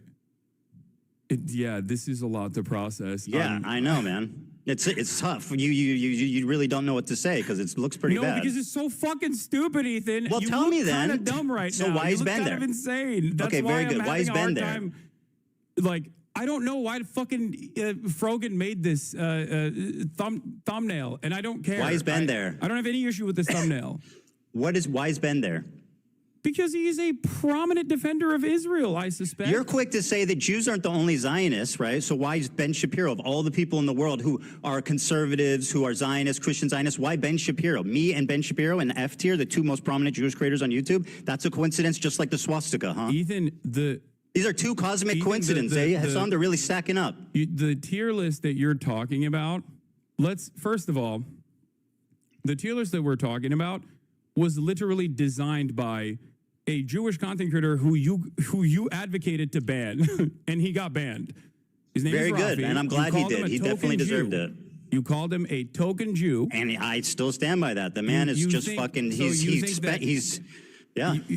So you get to draw swastikas on PewDiePie, but Rafi can't say that there is a tier list here where Sabra hummus. This is Frogan's tier list. This is her. Lowest, the Sabra hummus, liking Sabra hummus is the lowest tier. Ben and Shapiro. The highest tier is being able to get a Habibi pass. You, as a Jew, get to determine what other Jews are able to do. You're the Pope of the Jews, as Sam Cedar likes to call Ben Shapiro. I'm not determining what they can do, but this is Frogan's bit. This is her stage. This is her bit. I mean, you can say the Jewish dude is the fall guy and did everything, but that's not true. You get to draw swastikas, but Rafi can't even say Sabra hummus is dog shit. He can say whatever he wants. Oh, so I'm not criticizing. By the way, I'm not. You think that my criticism is that he doesn't like Sabra hummus? Are you being serious right now? By the way, is that a beef? Hold on. What are you drinking? It's a Dr. Pepper cream soda. Isn't that who owns that? I don't know, but it's not on the BDS national BDS. Are you list. sure? Yes, We'll double I'm 100% check. sure. Okay, we'll double check that. It's not about Sabra hummus, and like let's not be obtuse. Actually, the BDS one is actually pretty funny too, because like you've been, you consistently talk about how like I drink Diet Coke or whatever. When that fan came up to me and said stop drinking Diet Coke, it was not on the Palestinian National Committee's official BDS list. Yes, and it was. ever since it has You're been on lying. that official BDS list, I have not drank Diet Coke or purchased any Diet Cokes at all. You're lying. It was on the list. Wait, what is? What? Yeah, it was on the list. You're lying. What was on the list? Coke. Yes, it was put on the list, and I stopped purchasing Coke, and I stopped drinking Diet Coke, even though I love Diet Coke. You know what's funny? You told her. It's like not. You remember what you told her, significant. son? You remember? Yeah, you remember what you told her? You said, "I'll just put it in a cup." Yeah, no, I was joking with her because I thought that it was a ridiculous request at the time because it wasn't on the Palestinian National Committee's official boycott, divestment, and sanctions list, Ethan. Okay. It's not about Sabra hummus, just so you know. Like, let's not be silly about this. It's about what's Sabra means a Jew born in Israel. It's an Israeli company. It's everybody knows it's like considered like Israeli hummus. It's been on the BDS list. Everybody knows the connotations of Sabra hummus, right? So doo-doo. Nobody. It is yeah, doo-doo I don't hummus. like Sabra hummus either. But we're not talking about hummus. What I don't like is anti-Semitism perpetuated by your friends and swept by you. Now, why is Ben Shapiro on the F tier? That's a cosmic coincidence. Okay, let's move on. Very good, Ethan. Go ahead. Next question. Again, I'm not Frogan. I know, and I don't know why. I know. How can I make value judgments on my friends I've been defending for 2 years? Also, there is a tier list in front of me, and it seems like a bunch of people, both Jewish Ben and Shapiro and non-Jewish, me are in the on F the tier. Loves Sabra tier list. You're looking at the end. I'm looking at the thumbnail, bro. I'm talking about the thumbnail. I know, but right? I first of all, again, I'm making inferences about editorial decisions that other people have made. I'm just simply speculating at this point. But you know, it's a. Are you not embarrassed by this armpit hair? It's so cringy, bro. It's like so weird. I'm glad you changed that finally. On a separate note. What? I find it just so weird and bizarre that this was your thumbnail for so long. Also, ironically, wearing a Rolex hat, which is like probably the symbol of capitalist excess. Yeah. I got a free Rolex hat from a friend of mine. I still wear it every now and then. Yeah, and you're so, oh wow, who knew? So anyway, Ben Shapiro was accidentally in the F tier. What does this have to do with anything? What's going on, man? What's happening? Yeah, I know, it's confusing. It's very confusing for you. It's like a car crash, I'm sure. So why do you think there's a Jewish man? So this is a cosmic mistake. Let's move on. The tier list, if you think that it's like all about anti-Semitism and do you think that this is at least a bad coincidence? No, I don't. I really don't. Well, that's fantastic. No, I don't think it's a bad coincidence at all. I think you're trying to find with a fine-tooth comb like any incidents that even the Jewish come across man as is remotely crazy. He anti-Semitic, sees and you're having a anti-Semitism really hard everywhere. time. Well, These are just cosmic mistakes. If you want my perspective, I'm giving it to you. I think genuinely,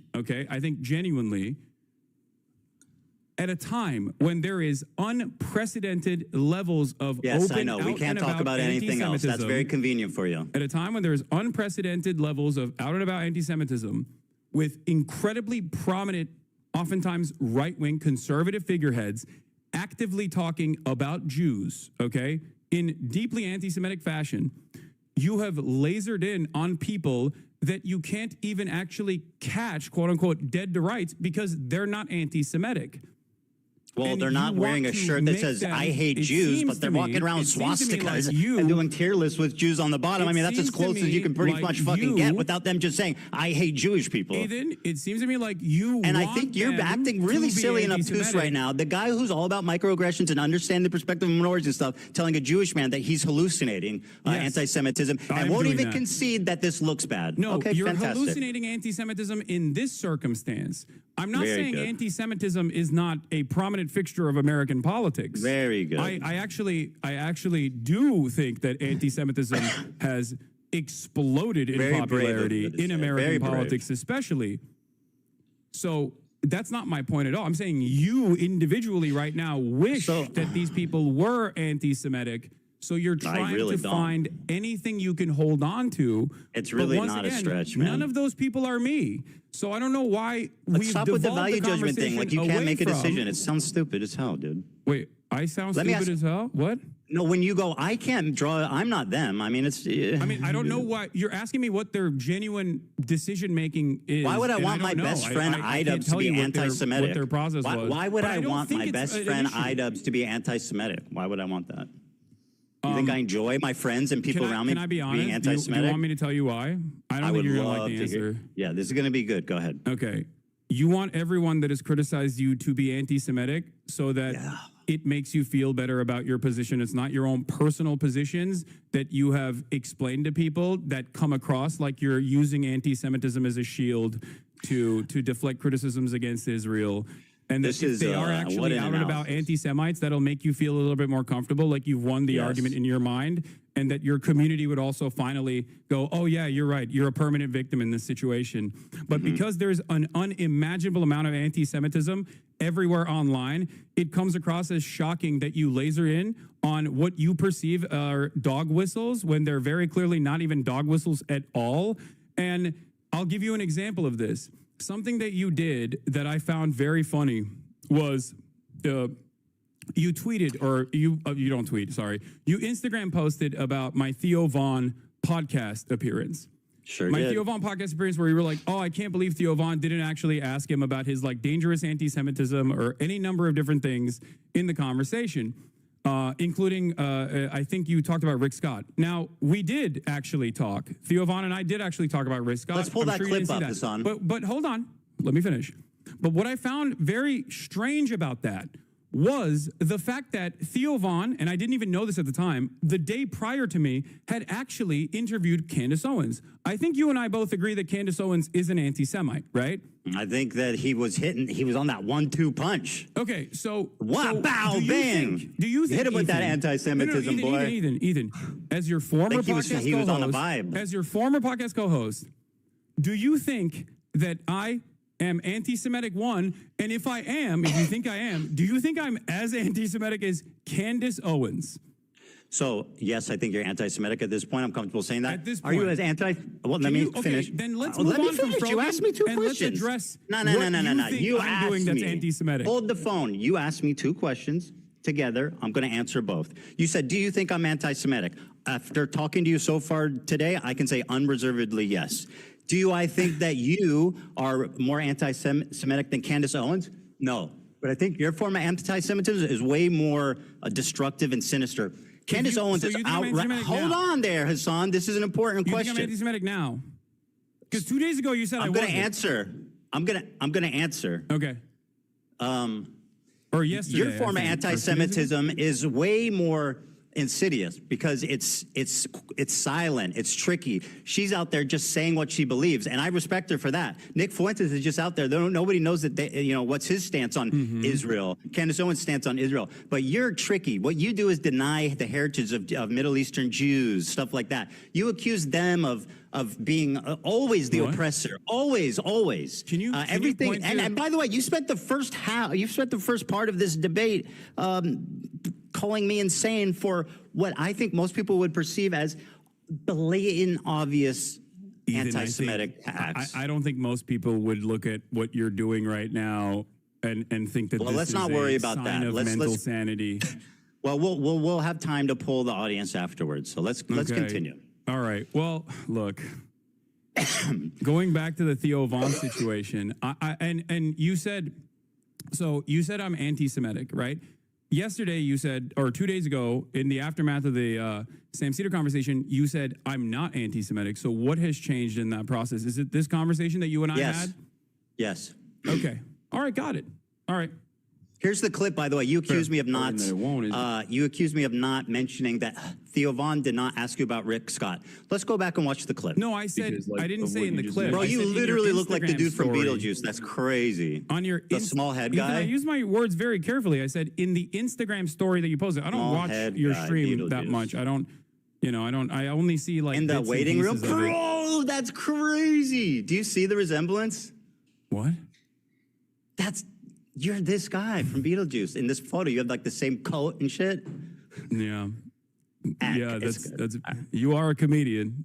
I sure am, buddy. I see you laughing. All right, anyway. So you accused me of misrepresenting what happened. Let's play the clip. Right? $800 billion of Medicare and Medicaid that they want to cut. Mike Johnson goes on stage, goes on Caitlin Collins on CNN and says, oh, there's a lot of fraud happening. There's not fraud happening in Medicare and Medicaid on the point of the recipient. Right. It's happening on the point of the providers. Right. And that's why I got banned recently on Twitch yesterday. Because sorry about that one day. Yeah, so you just got back. Yeah, Libs at TikTok was like posting about how I said something. What is this? And they misconstrued it as though it was a call to action to assassinate. Wait, why are you showing me this? Senator. Well, you're saying I didn't bring this up, or I'm saying that Theo didn't bring this up. He didn't. You brought it up, framed it in your own way to basically preempt a tough question. Yeah. Ethan, I said on the Instagram story that you posted about me, Dan, can you switch it back to Ethan? Don't switch it back, Dan. I'm just kidding. Go ahead. I'm switching it back. 1 second. All right. Thanks, Dan. I know, This looks man. ridiculous on my end. It sure I'm does, sorry. buddy. Okay.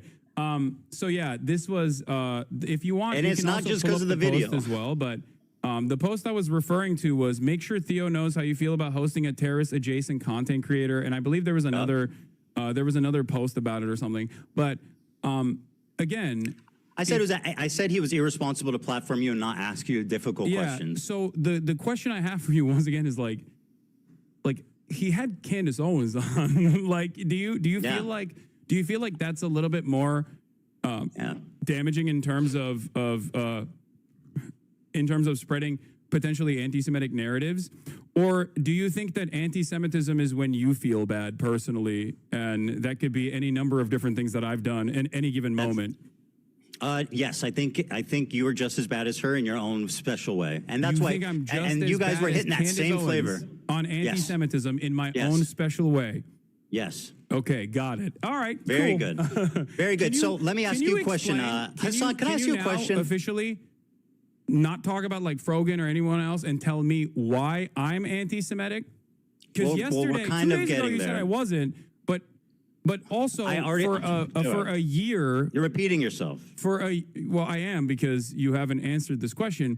I 2 have days ago, literally you said I answered it wasn't probably 2 anti-Semitic. times. For The a reason that year- I'm saying you're for a anti-Semitic is year- because how you responded to my question at the beginning of this interview. Ethan, for an entire year, you called me a virulent anti-Semite, a rabid No, anti-Semite. You never did. You did. You went back Did and forth not. on it. I have Even actually Dan went checked back you and on it. checked.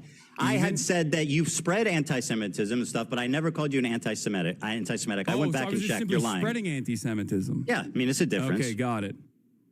Okay. Okay, can I ask you a question? Is about Habibi, not Sabr. You're conceding to the framing? Yeah, we're not conceding to anything. I don't want to even talk about the tier list anymore. Stop it. Okay. Okay, let me ask you. My turn. Do you think it's appropriate to accuse? Do you think it's appropriate to accuse any Jewish person you disagree with of working with the ADL? No, I don't. I Here, don't think for it's example, is appropriate. someone But if you're using it talking about me anti-Semitically. saying that Ethan Klein and ADL in unison got Hassan, let me got finish. people- You're got people getting deplatformed, ahead of and yourself, yes, buddy. I do think that that's a You're getting valid ahead of thing yourself, man. That's a valid thing to not only speculate, but also I stand on Hold that the for sure. phone. Hassan, I'm getting there. You're getting ahead of yourself, buddy. Here's an example of it being used in an anti-Semitic way. I'm sure you'll agree. Timeline on that doesn't make a lot of sense. Who is this? What is this? This is your fan who ran up on me on Rodeo. Who the fuck is this guy? My fan? Yeah. This. You wait, remember. Is this the guy? wait, yeah, you remember. No, this is the guy that you claimed was my fan, right? He was calling me the fucking F slur. I mean, there's a clip of being like, yo, I love this dude.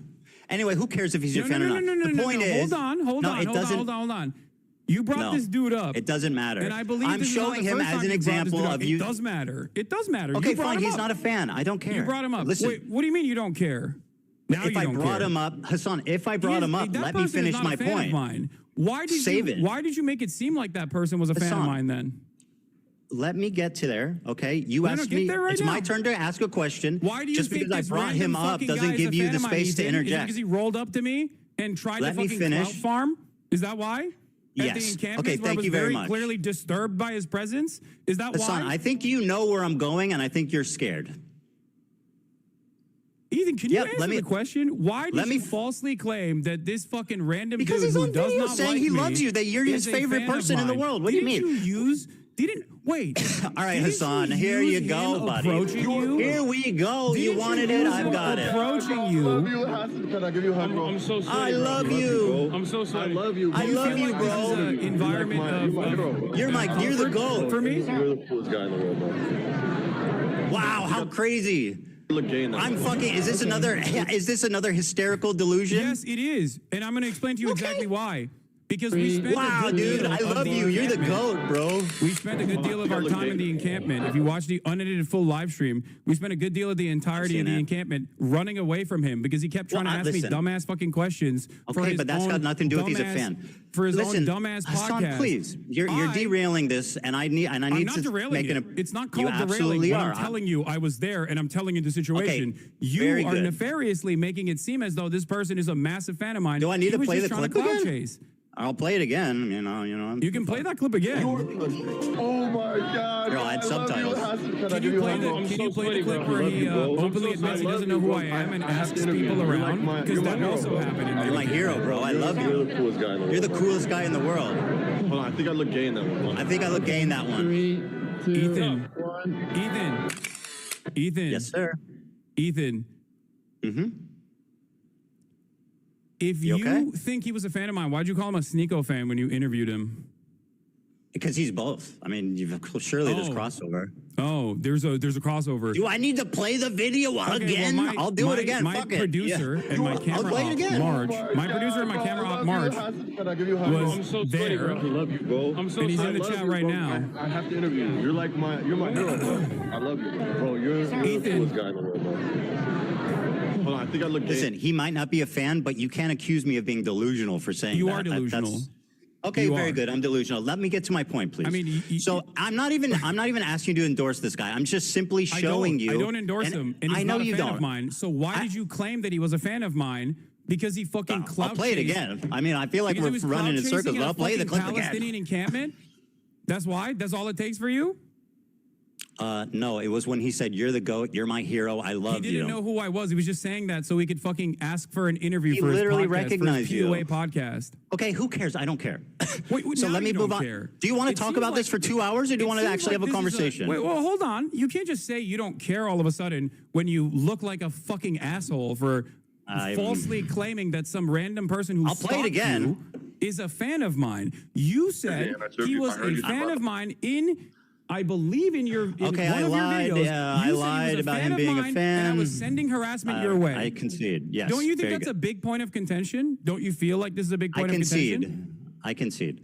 I want to show you an example of. Do you see my side of this though?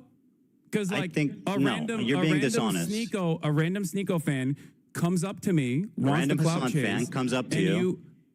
Wants the clout chase, and you turn around. And you say that he is a fan of mine to prove a point, to make a false point to imply that I'm sending people to harass you. Do you feel like that's appropriate? That's a total lie. I have never accused you of anything of the sort. So that is an outright, you did not horrific, imply that this person that was a fan of mine was actually harassing you. Yes. Now, that's a big logical leap, Hassan, from he's a fan of yours to you're sending people to harass me. That's fucking insane. And by the way, you are a liar. You know that, Did he not harass you? Bro, what are you talking about? Did you send him to harass me? No. Did he harass you and then you imply in your video that he was a fan of mine, leading the audience to believe. Here, we have a clip, by the way, Dan, if you want to play this supposed fan of mine, since you guys are playing clips over there. By the way, this was a while ago. He turned on you when he saw that you support trans rights. I know. He spoke ill of you. No. Even before he actually meets me. Who cares? I'm not even mad. I don't care about this guy. No, well, seemingly you care enough about it that you brought him up here and you used him in the past. You didn't even let me explain why I'm showing it. You used him in the past to act like I was sending hate your way. Bro, you're terrified because you know where this is going. I have no idea where this is going. This has been a journey. Well, how about you let me fucking speak, and then we can figure out, we can take the journey together. This clip, though? So this clip is just an example, not that you're endorsing him, not that he's a fan. Dan, I sent you a clip. I passed it along. It's out of my hands.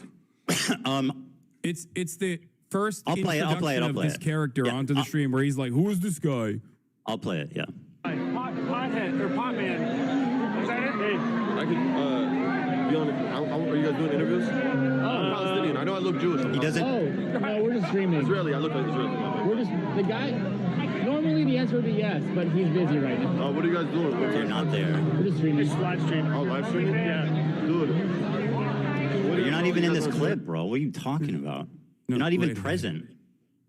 What? You're out playing with swastika swords or something. You're not even in this clip. Dude, why aren't, chat, I think he's showing it on his side. You're not seeing the clip. I played it. Yes. Yeah. He's showing the clip. That is the first introduction of this character onto the broadcast, and he doesn't know who the fuck I am. He just sees cameras and goes, "Oh, I would like to do interviews with this person who is famous," it seems. That was the whole point. The reason why I showed you that is because he was never a fucking fan. And then when he saw the full extent of my viewpoints, he started calling me the F slur. He's a Sneeko fan. Hassan, in that clip, he doesn't see you. You're not there. Ethan, he is a clout chaser and not a fan. Fine, bro. I don't care. Who cares? Well, let me ask you a question. Because okay, I very do good. care because you have made an inference that is oh my erroneous. God, dude! You are dragging your feet on this is, topic, bro. It's getting ridiculous. You've made Can an we inference please move that on? is ridiculous. This clip and you also sent didn't false. prove me wrong at all. You're not there. And you were never there, Hassan. Okay, let's continue, please. All right, go ahead. Okay, so this is an example of someone who I think is anti-Semitic. You probably agree with me on that, but I don't want to put words in your mouth. He's not a fan of yours. I think that guy. I mean, from what I've seen, any number of different things I've seen from that dude, I think he's like a right-wing dating coach or something. Yeah, he is. Dating Money 101, baby. Yeah. Just like and sub. All right, so here he is using the ADL. He accuses me of being in the ADL, and I'll play it. Okay. I don't know, but I heard you survived it, and I heard you survived the Holocaust. That timeline on that doesn't make a lot of sense. I heard you're in the ADL, bro. The ADL? No, I'm not. All right, so he says, I heard you're in the ADL, bro, which, like, obviously is, I perceive that as anti-Semitic. I don't think you're in the ADL, Ethan, if that's what you're going to say. Well, you said, and I'll quote a tweet that you made. Yeah. Okay, go ahead. You said, I'll quote, he worked with the ADL to make Zionists a protected class on Twitch. Now, that is an outright lie. I don't think it's an outright lie. I worked with the ADL, ADL. didn't you? Sorry. I worked with the ADL. What does that mean? Yeah, as in like worked alongside. I don't think you're in the ADL. Oh, that's what you meant when you said I worked with the ADL. I worked beside them, just incidentally together. You didn't mean that I worked with them privately to get people banned. Of course not. No, I do think that. I stand by that. Didn't you say you choose your words very carefully? Alongside the ADL. You just told me briefly ago, you choose your words very carefully, Hassan. Not always. I'm famously. Oh, okay. We're walking that back. Sometimes I speak out the side of my mouth when I say you work with the ADL. Here you are again repeating the lie with Steiny on video. Go ahead. You had time Constantly come after me when his knows I'm not anti-Semitic and making these inferences that I am and like partnering with like the ADL and partnering with the ADL. You want to unpack that one there, buddy? Yeah. Again, partnering with the ADL. That is precisely what took place. I have never spoken to the ADL, so what does that mean? I'm not saying you directed the ADL to take action. You know how silly actually, you know you what? I am look. kind of saying that. I am implying that you directed the ADL to take action. You are that's a defamatory claim that has zero proof. You are and frankly, it sounds a little Jewish conspiratorial. If I thought that you worked for the ADL, I wouldn't have said you worked I've not spoken to the ADL. I would have said you worked for the ADL. Now, what's interesting to me, of course, about this is that you have taken I do not credit work for with the these ADL. bans. Hassan, I do not work with the ADL. You were a part of the mass smear campaign with that your is not YouTube working with the ADL. Would you say that falsely claimed I got nothing to do with the ADL? Blame Frogan for doing a racist fucking panel at TwitchCon that became a viral story, independent of me. Ethan, just like cracker is not an anti-white term, except public pressure clearly works on Twitch, and they make erroneous bans when they don't want people coming after them. Twitch has Here's Frogan repeating the same lie that she heard from you. On numerous instances. This is what she learned from you. Everything in your power to push people to bully and harass me, including weaponizing propaganda organizations such as the ADL to get me banned off Twitch because I made a joke. So she said I weaponized the ADL. You said I partnered with the ADL. You said I worked with the ADL, but you didn't mean that I spoke to them. You just meant that we were magically skipping along and happened to just without even seeing each other, just working together in perfect harmony and love. And by the way, I'm pretty sure you're implying that I worked directly with them on this.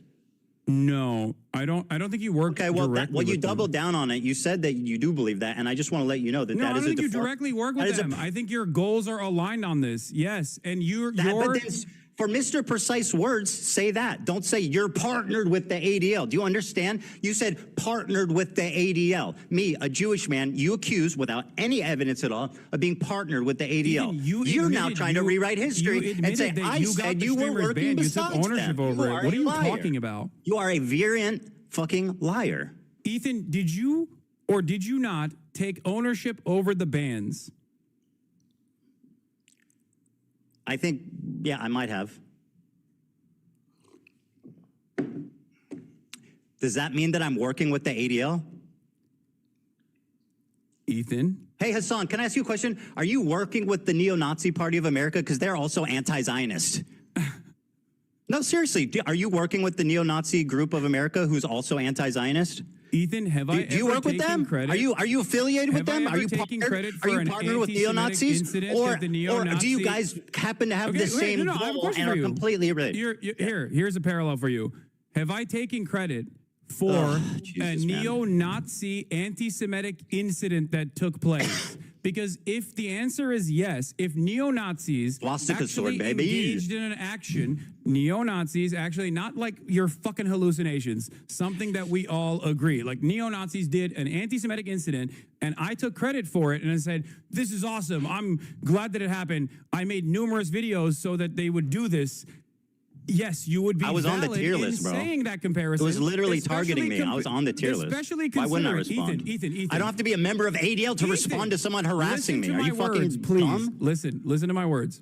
I'm trying, but it's just fucking lies and filth and like empty air. From your perspective, my association as a 10-year fighter of anti-Semitism, my association from your perspective with anti-Semitism is like something that is so laughable that I don't even know how to describe. Like you're like, oh, it's a swastika sword, but then you admit that it's not a swastika sword. That's how loose this association is. It looks like but on the other hand, I can't say that you have worked alongside the ADL. That's not what you said. In getting streamers. You said banned. I'm partnered with. Partnered with. You are lying. You are rewriting. You are not taking accountability. You said I'm partnered with the ADL. I can't take accountability for your hallucinations. Hassan, do you think that the normal, reasonable person watching that will infer that we were just coincidentally working the same, or that I was working directly with them? What do you think a reasonable person would infer? What do you think the average person would conclude from saying I'm partnered with the ADL? What do you think a normal, reasonable person would infer when they hear you, Ethan Bro, you are Klein, literally gaslighting me. It's so obvious what you meant. The bans of Twitch streamers, and then after they are banned, you say, I'm glad that they got banned. I take credit for it. What would a normal, reasonable person infer from that? I was on the tier list, dude. What? I was responding to them. It wasn't like it wasn't like I went out of my way to get them banned. I responded to them. I was on the tier list. There's been 3 instances, I think, of, in my opinion, very credible accusations of anti-Semitism. You've accused me of hallucinating all 3 now, which is very convenient. Because they're not credible. We are not in agreement. These are not credible allegations of anti-Semitism. These are hysterical hallucinations of a person who desperately wants all of his critics to be anti-Semites so he can feel comfortable. I'm so glad this is on record. In the unique position that he has created for himself. I'm so glad this is on record. So yeah, you think I'm glad you, yes. So you think that you think a reasonable person would hear you say he's partnered with the ADL? And not think that I was working directly with them? I think a reasonable person will hear your own words and think that you probably worked directly inside of the ADL. Have I ever mentioned the ADL? Have I ever mentioned the ADL? You took credit for Did I ever mention the ADL, Hassan? Answer the question. Matter. You took credit for the ban that the ADL pressured. Do I ever mention the ADL in my entire fucking career? I'm laughing in your face, idiot. And I did that shit. I'll take credit for it. I fucking did that shit. I didn't even know what they were. I hope she gets permanently banned. If you have the thing, it was even. It's a clip where you are saying, I did that shit. I'll fucking take credit for it. You know who did that shit? The ADL did. You are taking credit for something that the ADL did. I'm not even making that inference. You're saying, well, they attacked me. Which one do you think? What do you think the average person would think in this situation? You sound so silly, bro. When you are saying that you did that shit, and it's the ADL's pressure that caused these people to be banned for such a ridiculous, bro, I was being silly. Stupid, I don't care. Not anti-Semitic thing at all. I was being silly. They attacked me. I responded. Do I know silly. who? Yeah. Oh, my bad. Okay. Well, all right. I guess we can move on then. Well, do I think I got them banned? I don't know. Who knows? You know, I think you got a Jewish content creator alongside multiple Arab content creators banned off the platform for 30 days because you cried about it. There's a reason they call them token, my friend. Reacted you spend time being a token, you're going to get spent. But it was just silly. You know, fuck them, right? You want to cash in on your Jewish friends anymore? Or can we move on? Am I what? Would you like to cash in on your Jewish friends more, or can we move on? Cash in on my Jewish friends. That's right. Do you know any Jewish people that aren't anti-Zionist? Yes. Who? I'm not going to reveal. I don't want to. They're normies. I don't want to. Dox them. Yeah, you're lying.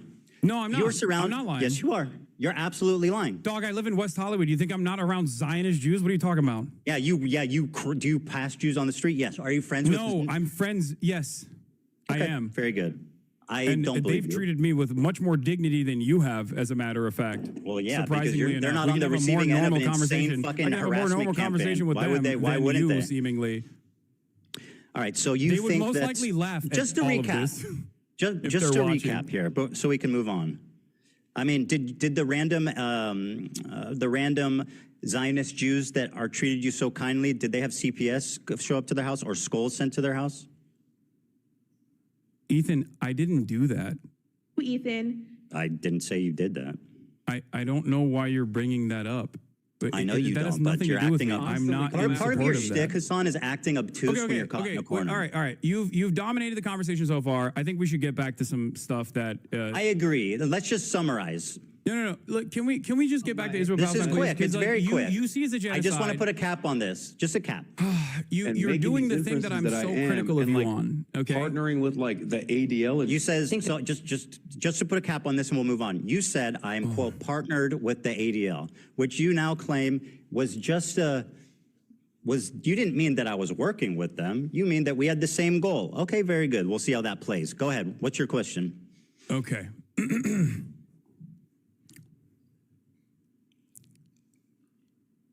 It's interesting because you're currently doing the thing that I'm criticizing you on, where you are looking at a situation that you recognize is a genocide, and your only consideration and your only concern it's not my only concern. I care about multiple things, my friend. Yes, you can, but these are really stupid things to care about, Ethan. I mean, that's easy for you to say. You're the one being accused of it.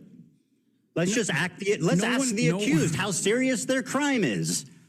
Fucking brilliant. O.J. Simpson, do you think that this is a serious court case? No, I don't. Well, fucking there it is. Let's let him free. Sabra Hummus's shit tier is akin to O.J. Simpson killing someone. No, obviously not. Then why are you bringing up stupid fucking because you are saying that the accused, right, can dictate how serious the accusations are. Okay. All right. Ethan. I partnered with the ADL. Remember what you said. Talked about your pro-Palestinian bona fides. You have talked about how you gave my fundraiser. What? Sorry. What do you mean by bona fides? Like you've claimed that you are a stalwart ally of the Palestinian cause. You tried to also say this to Sam Cedar as well. You brought forward the fact that you had given $6,500 in your context puke that you did as a further indication that you are pro-Palestinian, even though you then turned around and actually criticized additional fundraisers that had taken place, like the Creators for Palestine charity that generated $1.3 million, including the fundraiser that you initially had given $6,500 to as a reason for why you were such a staunch ally. Why did you turn around and say that pro-Palestinian fundraisers are actually completely irrelevant in the grand scheme of things and completely useless. Do you think that pro-Palestinian charities are simply there to make yourself feel like you're pro-Palestine? Do you feel like $6,500 was enough for you to spend the rest of the year actively deplatforming pro-Palestinian content creators? Harassing me? What? I'll answer your question. All right. So I claimed when talking about, now, by the way, this is something I criticize you for, which is, being obtuse, mischaracterizing arguments, and basically just being a prolific liar. So here's what the conversation was about, right? I was talking about how when you're talking about activism, raising money isn't the most important thing because it can only do so much. There's other ways to do effective activism, like protesting, et cetera, working with Palestinian organizations. So I'm just saying, my point was not but you that wanted raise. to be Hold the phone. Let me finish. Anti-Semite, and I've done all of those things. My point was that. Not that raising money is bad or dumb or pointless, as you erroneously claim I said. My point was that it's not the most effective thing in the world, and there's other things. It's probably like the least effective form of advocacy you can do. That was my opinion. I don't think that's the case, and I don't think that the Palestinians that received What's those, not the case? What I said or what I claim? No, your claim is wrong in terms of the fundraisers not being important. That's fine. So we've established that you claim to be pro-Palestine, and yet you've spent all of the genocide coverage criticizing people, attacking people that harass me, fundraising, creating, working with Palestinian organizations. I never said it's not important. Interviewing Palestinians from Gaza. Hassan, being an advocate for Palestine does not absolve you of criticism. Claiming that they are anti-Semitic. No, this does not. Because your criticisms are ridiculous. My point I'm trying to make here that's kind of up to other people to decide. Your criticisms are in your own mind. Like you have hallucinated an alternative reality. By the way, gaslighting, anti-Semitic trope, this is what dog whistles are. You whistle to other people, and it's subtle enough that you have plausible deniability so that when you get accused of being anti-Semitic, you can call the accuser crazy, which is exactly what you're doing. You are a fucking anti-Semite, and you've been caught out 3 different times calling me crazy for very viable, very credible examples of anti-Semitism that you should at least be able to admit are at least not insane. Maybe a misunderstanding, but not insane. But no, according to you, they're all hallucinations. So go ahead and tell me why you're not dog whistle. Because people having an issue with your statements and with your coverage as a prominent content creator with a relatively progressive audience, your coverage has entirely focused on your own personal feelings and a lot of misplaced paranoia from people who are criticizing you. There you go, dog whistle. You literally think that people Can we get a whistle soundbite every time he calls me paranoid or hallucinating? That's not the case. I used to like you. I don't know anymore. And I don't think it's because of anti-Semitism. Well, I know. I definitely don't like you. After doing a podcast let with you me for 2 stand on years. business and say I think you're a terrible person and a liar, and I don't like you at all. I know. I still wish you well. I do. I wish you well, and I really do hope. I wish everybody well. Everybody, be well. No, not it. All right, let's move on. You got it. You want any more? Call me crazy or hallucinating again? Is that all you got? I don't need to do that. I think you're doing that all on your own.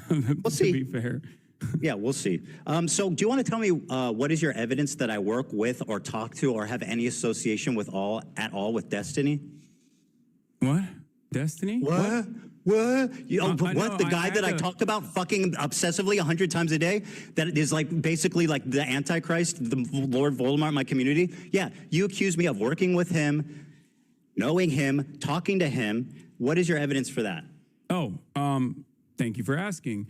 Not only is there video footage of you corresponding with someone in your Discord that literally aligns perfectly with Destiny's own Discord offering clips for you to pull, That sounds like a stretch. You've also used clips that are unlisted called Hasanabi when making arguments about my virulent anti-Semitism from a unlisted link that came from a Destiny fan account. So that's your proof that I work with Destiny. What's relevant is your constant coordination with Destiny's podcast co-host Dan Saltman, who you featured on your Context nuke.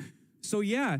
I don't think it's that ridiculous of a fucking assertion to make, especially when considering the fact that you have been corresponding with Dan Saltman, and you did, and he is Destiny's podcast co-host, and the what does he call himself? The general of the Hezbollah, I think that's what they call themselves, the Taliban and the Hezbollah, their mass harassment operations that they engage in. So yeah, I think that is not a ridiculous fucking claim to make at all. It's actually insane, and it's a really convenient way of discrediting me when I've never spoken to, worked with, talked about Destiny in my life. I don't need to bring that up. It's a really nice way of you. You know what? I think you're hallucinating, buddy. Okay. I think you are you pulled a meme from his subreddit once. And there was a guy in your Discord that's also in his Discord. I think you're hallucinating. You sound fucking unhinged, dude. Are you crashing out, Hassan? Ethan, I didn't say that. Hassan, are you crashing out? Do you have friends who are aware of the condition and can help you get the help you need? Okay, Ethan. You're delusional.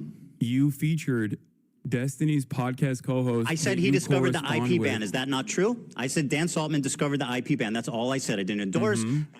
All I said is he discovered the IP ban. Is that true? Is that materially true? I don't think so. It is. I think someone in Destiny's community did, but it's fine. Yeah, you brought that up. So how is that an endorsement? Ethan, are you claiming that you don't have direct correspondence? Is this what you do whenever you're trying to avoid Ethan? Hassan, are you hallucinating? Ethan? Hassan? Do you not correspond with Destiny's podcast co-host Dan Saltman? I've talked to Dan Saltman, but also I don't think that that's Destiny, is it? Yeah, no, that's just his podcast co-host and is perfectly aligned with him and uses his community to brigade and also has literally tried to blackmail people in Destiny's own community. I don't really fucking care because that's not Destiny, is it? Sex crimes that he did. Man, do you feel like that's really a good person to align with? That you I'm now not endorsing openly him. I'm not endorsing him at all. I just said I've spoken to him. No, yeah, you're not endorsing him. You're just getting information from him. Have you ever spoken to somebody you don't endorse? I mean, what kind of silly bullshit are we doing here? That is, yes. Well, there you go. I don't endorse. I'm speaking to one right now. You talked to Dan Saltman. You're fucking outed as a Destiny's best friend. Ethan, you're the one who admitted that just now. I said I've spoken with Dan Saltman, not that I'm a Destiny collaborator, which is what you claim, which is an outright, pathetic, provably wrong lie. And this is part of your disinformation campaign to delegitimize my points without ever having to address them. And isn't that convenient? You never have to address anything I say because you can just say, Ethan's friends with Destiny. Ethan's hallucinating. Ethan, I don't think I didn't bring up Destiny. You did. And also because you lied about me for 2 years working with them. 2 years. That's right. Hassan, listen. Ethan, this is kind of embarrassing. A year and a half. But I defended you both to my community and in general because I thought that you were a lot more open-minded until pretty much. What have we disagreed on? The December of 2024. What have we disagreed on? I'm sorry. What am I not open-minded about? What have we disagreed on, Hassan, other than me criticizing you and your friends? What have I said against the Palestinian people? Go ahead. What we are disagreeing on is what you choose to focus on and that what seem significant? You think is the major point of contention here. Well, that's first of all, what I choose to focus on is certainly something you can critique. A little frivolous. But does that justify like lying about me continually for a year and a half just because you don't like where I'm focused? That seems immaterial. Lying about what? About me being a Destiny fan, about hallucinating, sweeping for your anti-Semitic friends, lying about context, saying that my video's out of context without watching it. Hassan, take your time. Do you feel like your video wasn't out of context? Wasn't a clip compilation of a 2-hour sequence of out of context clips? You want to do this? What's out of context? Okay. Name one thing. Go ahead, read the chat. Someone will send you on Discord. No. I have it readily available. Well, I'll wait. One of the major points that you made that I've seen through other people's coverage of it so far is that I deny rapes happening on October 7. Okay? That I deny rapes happening on October 7. There's a clip of you when you first encounter that statement where you are actually understanding of my position until your wife stops you and says, that's inappropriate. You literally say, oh, he's saying the likelihood of rapes happening does not justify genocide, which you agree a genocide is happening. Ever since then, though, months later, you still chose to use that. Her name is Hila, by the way, Hassan. I don't know why you referred to her as my wife. I find that a little chauvinistic, frankly. You know who she is. You know her well. You've begged for Teddy Fresh from her many times. So, like, yeah, you know who she is. Okay, You've written her Hila. emails asking for clothing. Her name is Hila. Mm-hmm. That's, I mean, yeah, that's so fine. why don't you say that? Okay. Who goes, oh, your wife? Like, she's not. She has no, she's just like, oh. I wasn't, can you respond to what I was saying? Yes, absolutely. With great pleasure, I will respond. Why is it that you because initially Hassan, understood the full that was context one until Hila stopped you and said, Very good, no. he said it. I'll answer. Would you like me to answer? That's one example of many. Seeing your response in the totality of all the responses shows that you do deny the rapes that happened on October 7th. In the totality of all my responses. In fact, you had promised me, and I know you would never lie to me, that you would watch the context puke with me. So why don't we pull up that bit there, and we can see how out of context it is. Boom, do it. Great. Someone pulling that, Dan? How you doing? I'm waiting for the link. You good? Am I? Oh yeah, I'm great. I don't think this is going the way you perceived it to be going, but sure. I mean, you're reading your chat. Do you think that's the most accurate way to... I was thinking about being a lot more stern initially, but this has turned into the last conversation that we had where I am trying to gently nudge you in the direction of sanity. And Ethan, I want you to really understand, you're crazy. You're crashing out. You're hallucinating, my friend. Come sit over here. You know what I mean?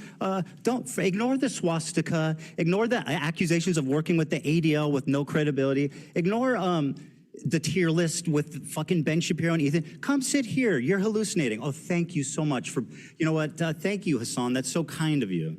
How fucking genuine of you to take off the baby gloves. You fucking liar. I mean, this is the baby You are gloves. a prolific liar, bro. Where's the link? Just control F for... The reason, for the record, the reason why I don't like to bring Hila into the conversation is because I'm addressing my concerns with you, and I don't think that it's appropriate for me to, you know, extend the lens of criticism to other that's people. a little silly considering you're like, well, actually it was Hila who influenced your opinion, the evil IDF lady. Okay, anyway. While we're waiting for the clip. No, I got it. Okay. The violent rapes that took place, that is way beyond the pale. I'm gonna grab another soda, but I'm hearing you. There is one instance in captivity. Chair react. That we have. I'm not gonna let you chair react to me, buddy. You grab that Dr. Pepper, I'll wait. No, I said I'm listening to you. Don't worry. I was just grabbing another soda. Go ahead. On the pale. Is that a... There is one instance. Did you put a in Hamas captivity headband on me? I sure did. There is one instance in captivity that we have actually gotten verifiable evidence on. Beyond that, the systematized mass rapes that Hamas dealt on October 7, not a single bit of that has been verified. And people still run with it over and over and over again. Many young people who are simply attending a music festival Women were horribly raped. I can't see myself, by the way, if you're showing As my I said, reaction. Oh, you're giggling. You're giggling. It's so funny. No, I'm not giggling. I'm What cringing. rapes did Hezbollah do? Bro, what rapes did Hamas do? What are you talking about? What rapes did The Hamas Stop do? Anti-Semitism account that considered me to be anti-Semite of the week has also been hallucinating rapes once again, doing rape fantasies once again because they're fucking mentally ill. Hamas has You know, committed. That's something you go to a lot. You notice that? What? Call people mentally ill. Find that odd. Probably should revise that. I don't know if that's kosher for leftist values. Horrific I'm acts not of exactly, sexual violence. I'm not exactly doing a lot of stuff that's kosher for leftist values in general. Oh, okay, but so I don't so you have no problem weaponizing mental health. Yeah, when someone is hallucinating, I think it's appropriate to say that. Yeah. By your authority, I will decide who's hallucinating. Hassan. Watch this. Horrific acts of sexual violence. And took. Hassan, I am so sorry. You promised that we would watch this. I pulled it up. Now sit silently and enjoy. But I got the point. You're saying that you're showing clips of me. You're showing clips of me saying that someone women is. and girls, men and boys slaughtered after enduring sexual violence. The deadliest day for the Jewish people. Doesn't matter if fucking rapes happen on October 7th. Like, that doesn't change the dynamic for me even this much. So that's the other part of this problem that many people can't contend with. Like, I can't believe how quickly leftists go from believe all women to pics or it didn't happen. There you go, Hassan. What do you got? Pics or it didn't happen. Great commentary, by the way. Okay, so I mean, it's pretty apt. Okay, so let's talk about it. You did actually. I'm surprised. You did actually show my findings on the UN committee report that came out. That was the one that you misrepresent continually. I did not that you misrepresent fucking continually the UN lie about the report. conclusion. Wait, what did I misrepresent about the UN preliminary report? Go ahead. You tell me what it said. The UN preliminary report was not an investigative report. Like, for example, the investigative report that came out about Israel's systematized sexual assaults that was 49 pages long. Horrible. What a horrible thing that was. Yeah, no, absolutely. Unironically. Absolutely. Just unacceptable. The level of evidence in a preliminary report is only enough to actually create an actual investigation. The problem is Israel has denied an actual investigation to take place. Israel has told the United Nations that they are not allowed to do an actual investigation and to simply listen to what they have to say. Now, not only is Israel... There are literally women who have said, I was raped. Do you feel like the Israeli raped. government lies? I mean, all governments lie. I'm not going to defend Israel. I agree. You said there's women that come out and said, I was raped. What? There are women on the record, on video, saying I was raped. Like you're saying, you're saying there are multiple women that are on the record saying I was raped.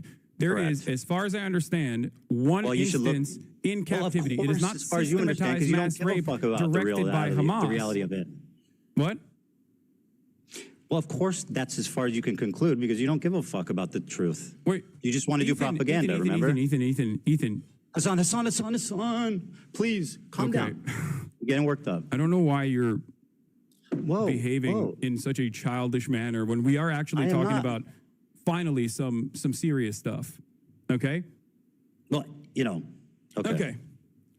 In terms of the UN preliminary report and the findings, okay, there is a clear-cut lack of evidence for any forensic examination to take place due to the incompetence of the Israeli government and specifically the organization Zakah that spent most of its time in the immediate aftermath of October 7 taking bodies out of body bags and putting them into Zakah branded body bags. This was reported by Haaretz as well. They polluted the evidence pool. Okay? That's number one. Number two, numerous people that came out and offered eyewitness testimony have since then been discredited, also according to Haaretz reporting. Which article? I can't pull it up right now. What's the Haaretz article that accuses victims of sexual assault of lying about it? Go ahead and link me that one. And by the way, while you look for that, not victims of sexual assault, Ethan. I'm using my words very carefully. Right. Not victims of sexual assault. I remember you do that. Not victims of sexual assault.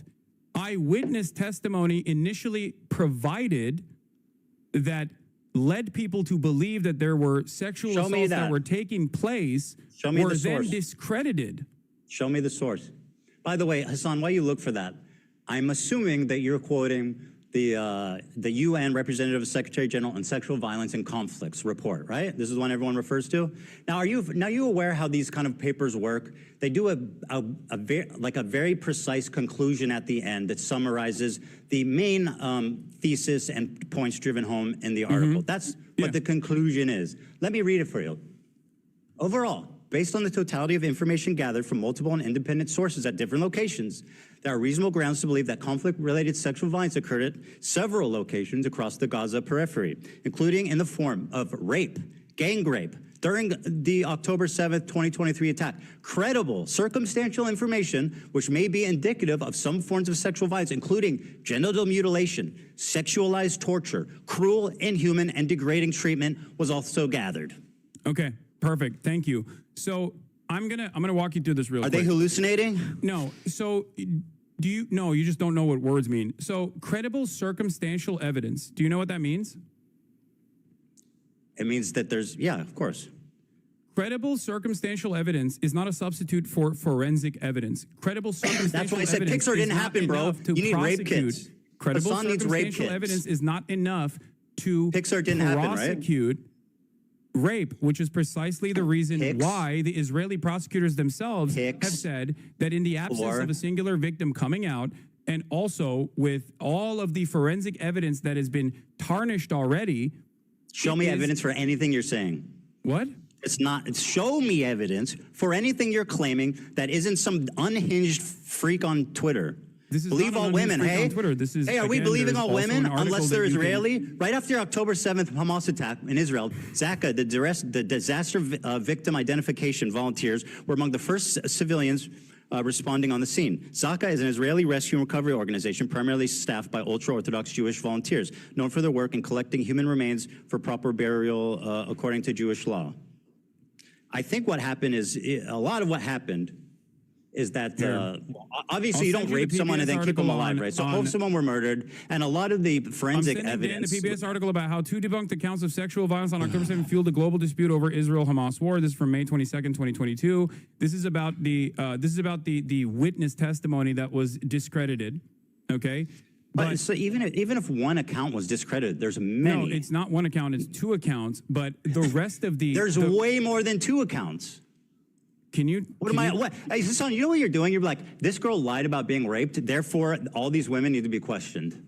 That's actually what you're doing. You're saying Pixar didn't happen. I don't believe women if they're Israeli. Can you point me to actual, to victims that came out? Yes. Because as far as I understand, Israeli police have asked victims and witnesses to testify about Hamas and sexual violence in the aftermath of October 7. And it seems like their investigations were inconclusive because by the admission of the Israeli prosecution, show me evidence of anything you're saying. They said that there were no victims that came out. Yeah, let me guess. You read it on Haaretz. You don't wait. Do you think that Haaretz is not a credible institution of journalism at this point? No, but you guys lean on that. You just lie about what it says. What do you mean, you guys? Sound Who credible. Is you guys? You and all of your fucking dumbass cohorts that do the same typical, rhetorical tools to just say whatever the fuck you want without ever having to back it up or knowing what you're talking about in the least bit. So show me the evidence. I sent the debunked narratives, and also here is the Israeli prosecutor Moran Gitz has acknowledged that 15 months after the events of October 7, 2023, Israel has still not identified any victims in which a case can be brought against an alleged perpetrator of a sexual attack. They're all dead. The admission is in line with a complete lack of any credible evidence regarding incidents of sexual violence, which is particularly notable when these claimed. I don't know what this is. I don't know what this foundation is, but there is news reporting on this. I don't know why someone sent me this link. They're all dead, bro. What? Do you think, what is your point? What you said doesn't change anything. You're talking about, Ethan, where are the victims? They raped people and then didn't kill them? You said that there are victims. Can you give me the names of the victims? Yes, yes. First of all, I am not in the business of denying rape. You are. If they're Israeli. If there are victims that have come forward in this process, I will play it for you. As I've said, there was an instance of sexual assault that took place in captivity. And it was not the systematized rape that was directed by Hamas, as the New York Times' erroneous reporting that did not meet its own standard, its own editorial standard, as a matter of fact, written by a person who literally was taken off the editorial board, taken off the actual paper for some of her insane tweets about Gaza. None of these, like, there's a lot of stories surrounding this, but I'm not in the business of fucking denying rape. So if you have credible evidence, please present it, and I will admit that I'm wrong. Give me the names. There's a video. Hold on. Is the video from Screams Without Violence? Is that where you're gonna? You're gonna present? No, it's not from that. There's one recently of a woman testifying. I think it was either in the UN or to Congress. She's sitting on a bench. She's talking to a mic, and she's speaking in English. Yeah, we'll get there. But like, yeah, I mean, what's your problem with Sheryl Sandberg's documentary? Sheryl Sandberg has also been accused of sexual harassment herself, but outside of that, what the fuck does that have to do with what's written in her documentary? Her documentary is basically the unsubstantiated claims, that some of which were directly found to be incorrect. But not only is it unsubstantiated claims, it's just a recycling of the same Screams Without Violence, the Screams Without Words article that the New York Times wrote that didn't even meet its own editorial standard. Okay? We're having this conversation. You seemingly act like you care about sexual violence taking place against Israelis. Meanwhile, one of the hostages that actually was returned in the early stages did get raped by an Israeli fitness instructor. I have not seen you talk about that. I have not seen you talk about the Israeli pro-rape riots that took place. A crime that an Israeli did unrelated to the conflict. Israel had a January 6th there's something that Israel had a January 6th style pro-rape riot where a bunch of rabid right-wing Do you think I'm defending this? I'm not defending the prosecutor's office and forcibly, with guns, took out 6 concentration camp prison guards from the Sde Taman facility that had actually raped numerous Palestinians on camera, on CCTV Are you done grandstanding? Here's a victim that they raped to death. Are you done? Here's a victim you asked for. Here we go. This is from, I think there was an even more recent one than this, but where's the audio? Fuck. Hold on, let me unmute. Unable to move and had to ask for permission to use the bathroom. In that house, I was sexually assaulted by the Hamas terrorist who had guarded me. He forced me to go to the shower and entered the room, pointed his gun at me. He was breathing heavily and had a monstrous beast-like face. He meticulously planned his assault, scheming and waiting for the moment to have his way. He kept asking me private sexual questions while sitting next to me in his underwear, lifting my shirt, touching me, and constantly asking me when my period would be over. Sorry, just to butt in here. Is she lying yet or no? Is she lying or hallucinating? Ethan, have I ever said that rapes did not take place, at least according to one credible personal testimony in captivity, not on October 7, but in captivity? Kind of, yeah. Yes. Over. You're doing it right now. What do you mean, kind of? I knew exactly what he was planning to do. You literally featured. And yet I couldn't do anything. Wait, pause it for a second. No, listen to what she has to say, Hassan. Ethan, I don't disagree Hassan, with don't this. silence her. Let her fucking talk. Wasn't even allowed. No, because you're acting like this never happened. That it's exaggerated. That everybody's lying. That Israelis are just inherently evil monsters that are responsible for everything bad that's ever happened. Listen to her. Ethan, you know. Listen to her words. Ethan, I had no one to comfort me and was forced to act nice to my the person who had words. just Listen to this victim. Show her some respect, Hassan. Hassan. Horrifying way. Oh, it's so gross the way you're Not a day doing goes this. by that I don't think about what that terrible It man is. did. You're definitely Show a respect, monster, bro. brother. That is fucking No gross. person should ever be Dan, subjected pull the to fucking such plug brutal on this. and Holy shit. treatment. Now, You really have no problem speaking over a rape victim when they're Israeli. Dude, you don't give a fuck about rape. Look, what are you doing? Look at what you're doing. I never said that no one ever got sexually assaulted in captivity. First at the hands male of a rape Hamas survivor of militant. Hamas on I October literally 7th. said in the video, A man who was stripped naked and raped by Hamas on October 7th has revealed for the first time how he was spat on and humiliated as his murderous rapist laughed. The victim, only identified as Initial D, is the first man to speak about the sexual assault he and others experienced when Hamas elite, the Nakba unit massacred, kidnapped, and raped innocent people enjoying the Supernova music festival. They pin you down to the ground. You try to resist. They take off your clothes, laugh at you, humiliate you, spit on you. Said the victim who's okay, hold on. Listen to me. Listen to my words very They touch carefully. my private because parts, you're not, they rape You're you. not going through this in a dignified way, and I think it's very gross. What you're doing here is simply weaponizing a victim you are as so a pathetic. fucking prop. A victim that I also acknowledged, okay? Silence. And you know I acknowledged In it new footage, because you posted it in your video that you just Here it is. showed me. Here's the clip. reveals that sexual assault and rape was a regular component of the life as a hostage in Gaza. Doesn't matter if fucking rapes happened on October 7th. Hassan, maybe you would like to call her a liar. Please, You're go doing right it ahead. again Doesn't in the matter video. if fucking rapes Listen. happened on October 7th. There are dozens of testimonies from witnesses, most Dozens of of who testimonies. were hiding and heard. Oh, yeah. Ethan, in the beginning, Are you denying said- that? And In the each- beginning, I'm going to use my words very carefully here. there's In the more beginning, you stories said on coming out. October There's a 7th, UN there were report. numerous victims of sexual violence that you said, not me, you said that there were numerous victims of sexual violence that actually came forward. So I ask you for names of the numerous victims of sexual violence on Showing you October people. 7th. Because I wait, never hold on, said hold on. that there was You're no saying sexual only- assault wait, that what? took place. I, as a Wait, matter you're of saying fact, they have to looked have at been that on a- report. what? I looked at that same UN report and said that there was valid, credible, first-hand testimony on sexual assault that took I place wish in you had the captivity. energy That was you not on have October 7th. for the Israelis raping people. As I wish you had the same energy for the fucking Palestinian terrorists raping people. I wish you Because had the same I can't energy. invent rapes. You have not given me any names. What are you talking I'm about? showing you people and names. What do you mean? What do you mean? What's with So my vile people and to names? deny the I don't suffering and understand. trauma of the victims. If there are victims, Just because you need said your believe All right, you know women. what? This is not going anywhere. Let's just move on.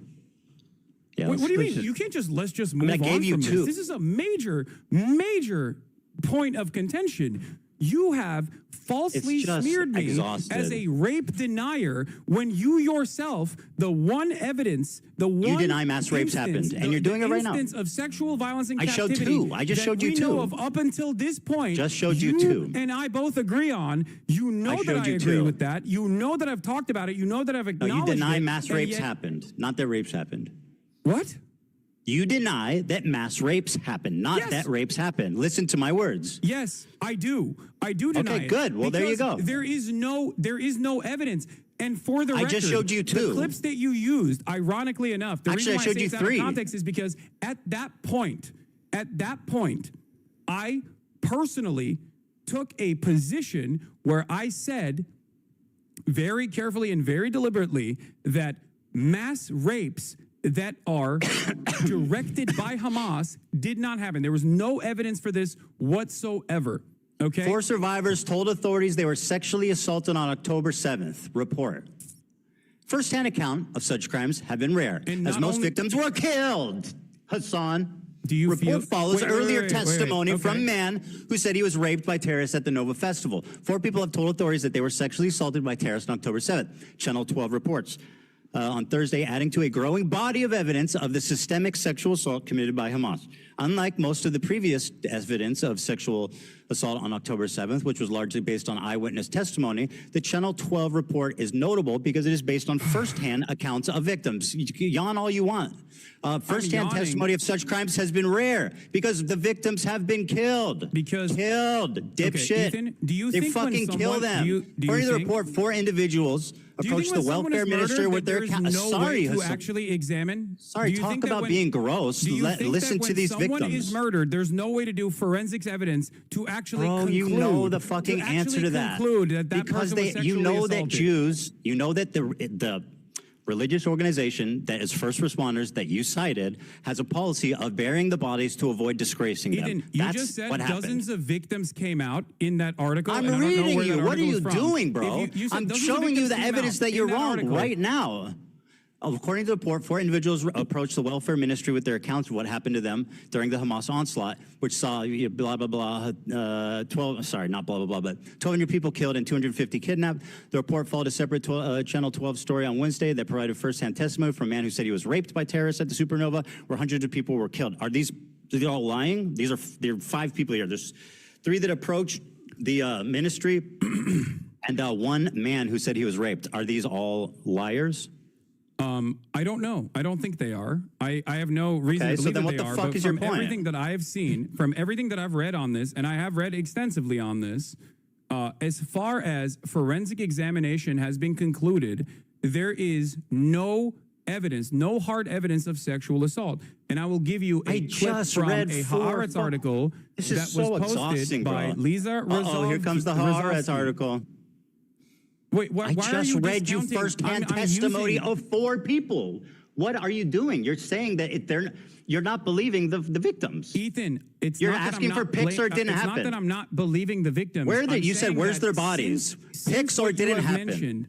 Since the thing that you saying mentioned, pics or it didn't happen. Since right? the article that you mentioned came out, there have been further prosecutions on this. Why have they not led to any real prosection? Because they're dead. No, that's not fucking dead, you moron. What do you mean? First-hand testimony in this regard. They killed all the fucking Hamas operatives in Israel. I killed them? What? Why are you saying you Are you killed okay? them? I said they. Why the fuck would I say you killed them? That's insanely stupid. Are you okay? Hallucinating. Are you crashing out? Maybe, Go ahead. Maybe I misheard you. I'm pretty sure you said you killed them. Sometimes when you're under stress, you can mishear things, but that's it okay. Might be my mistake. I have you on much lower volume because my volume is very low. Okay, so fair enough. That's part of the reason fair enough. why. It's a misunderstanding. That's part of the reason why I do ask over and over again what you're saying. That's fine. I understand. I want people to hear what we're saying, so that's totally fair. Are you done, or you want to keep going? Just clip it and send it to me, chat. It's that simple. Okay.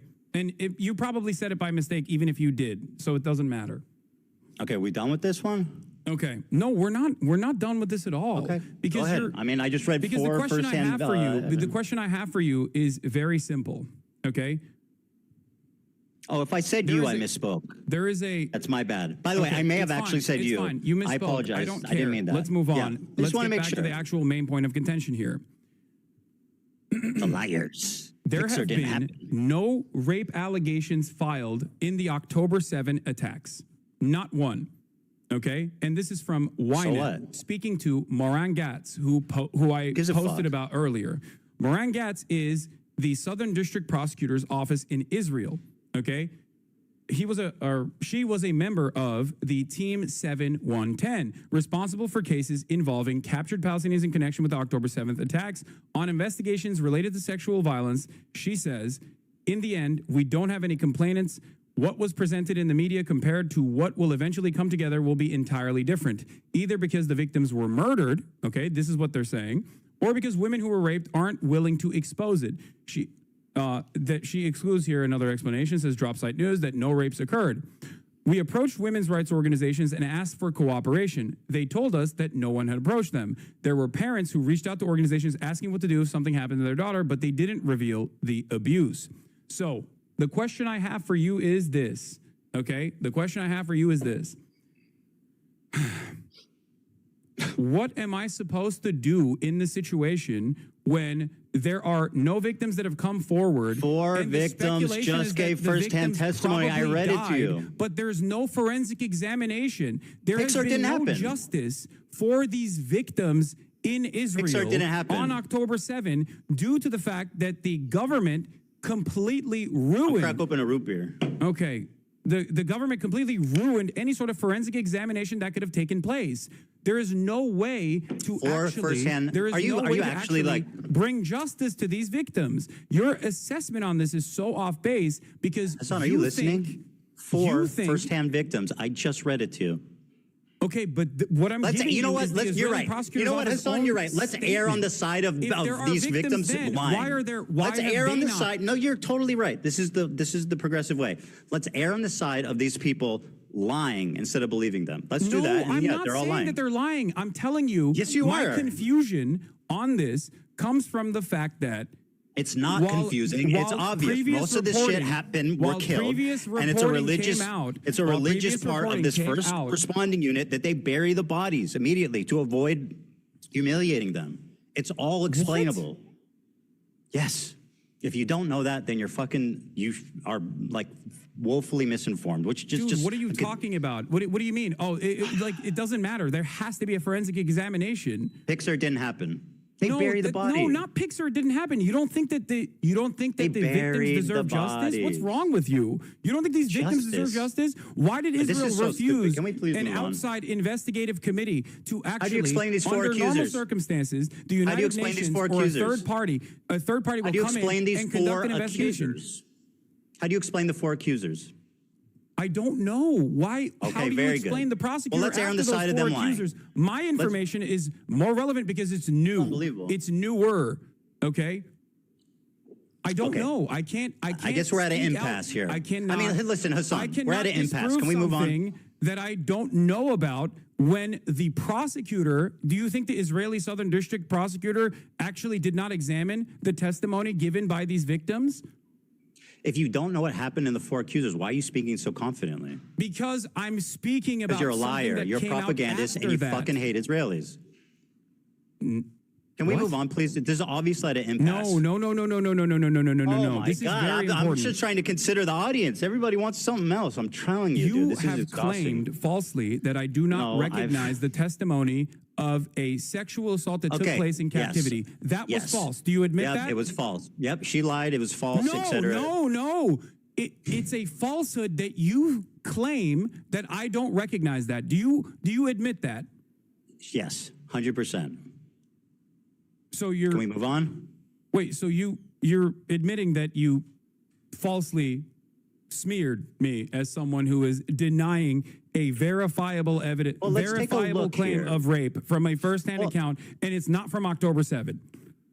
Okay. Yes, I'm smearing you. Can we move on, please?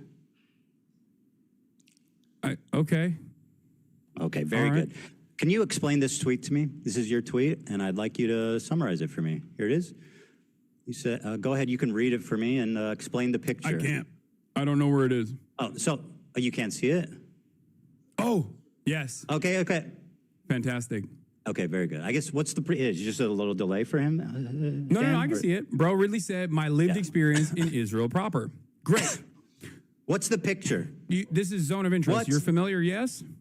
Explain for the audience what this picture entails. This is Zone of Interest, which is a Oscar award-winning movie depicting the banality of evil during a literal Holocaust taking place, the monotony of the day-to-day existence, the beautiful garden that and your implication is what? Rudolf Hess and his family put together.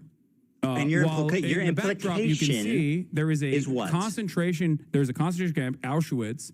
Your implication to me is what? Most likely inferred to be sending Jews into the. This is the clip you're camp. responding to. Hold on. Like it's completely based on my. Oh, I actually don't know where it is, but I said we know what it was. I just said Israel proper, right? I said my lived experience in Israel proper. Explain the clip. It's 2 minutes, and I don't know where this happens. If somebody can find out. No, play the clip. Play the full thing. We have time. I'm not going nowhere. Well, let me see. Yeah, I mean, I want to watch it too. It's just. I know you do. Let's see here. I don't. Here, I'll just play it. Oh, this is a clip from the critically acclaimed Content Cop.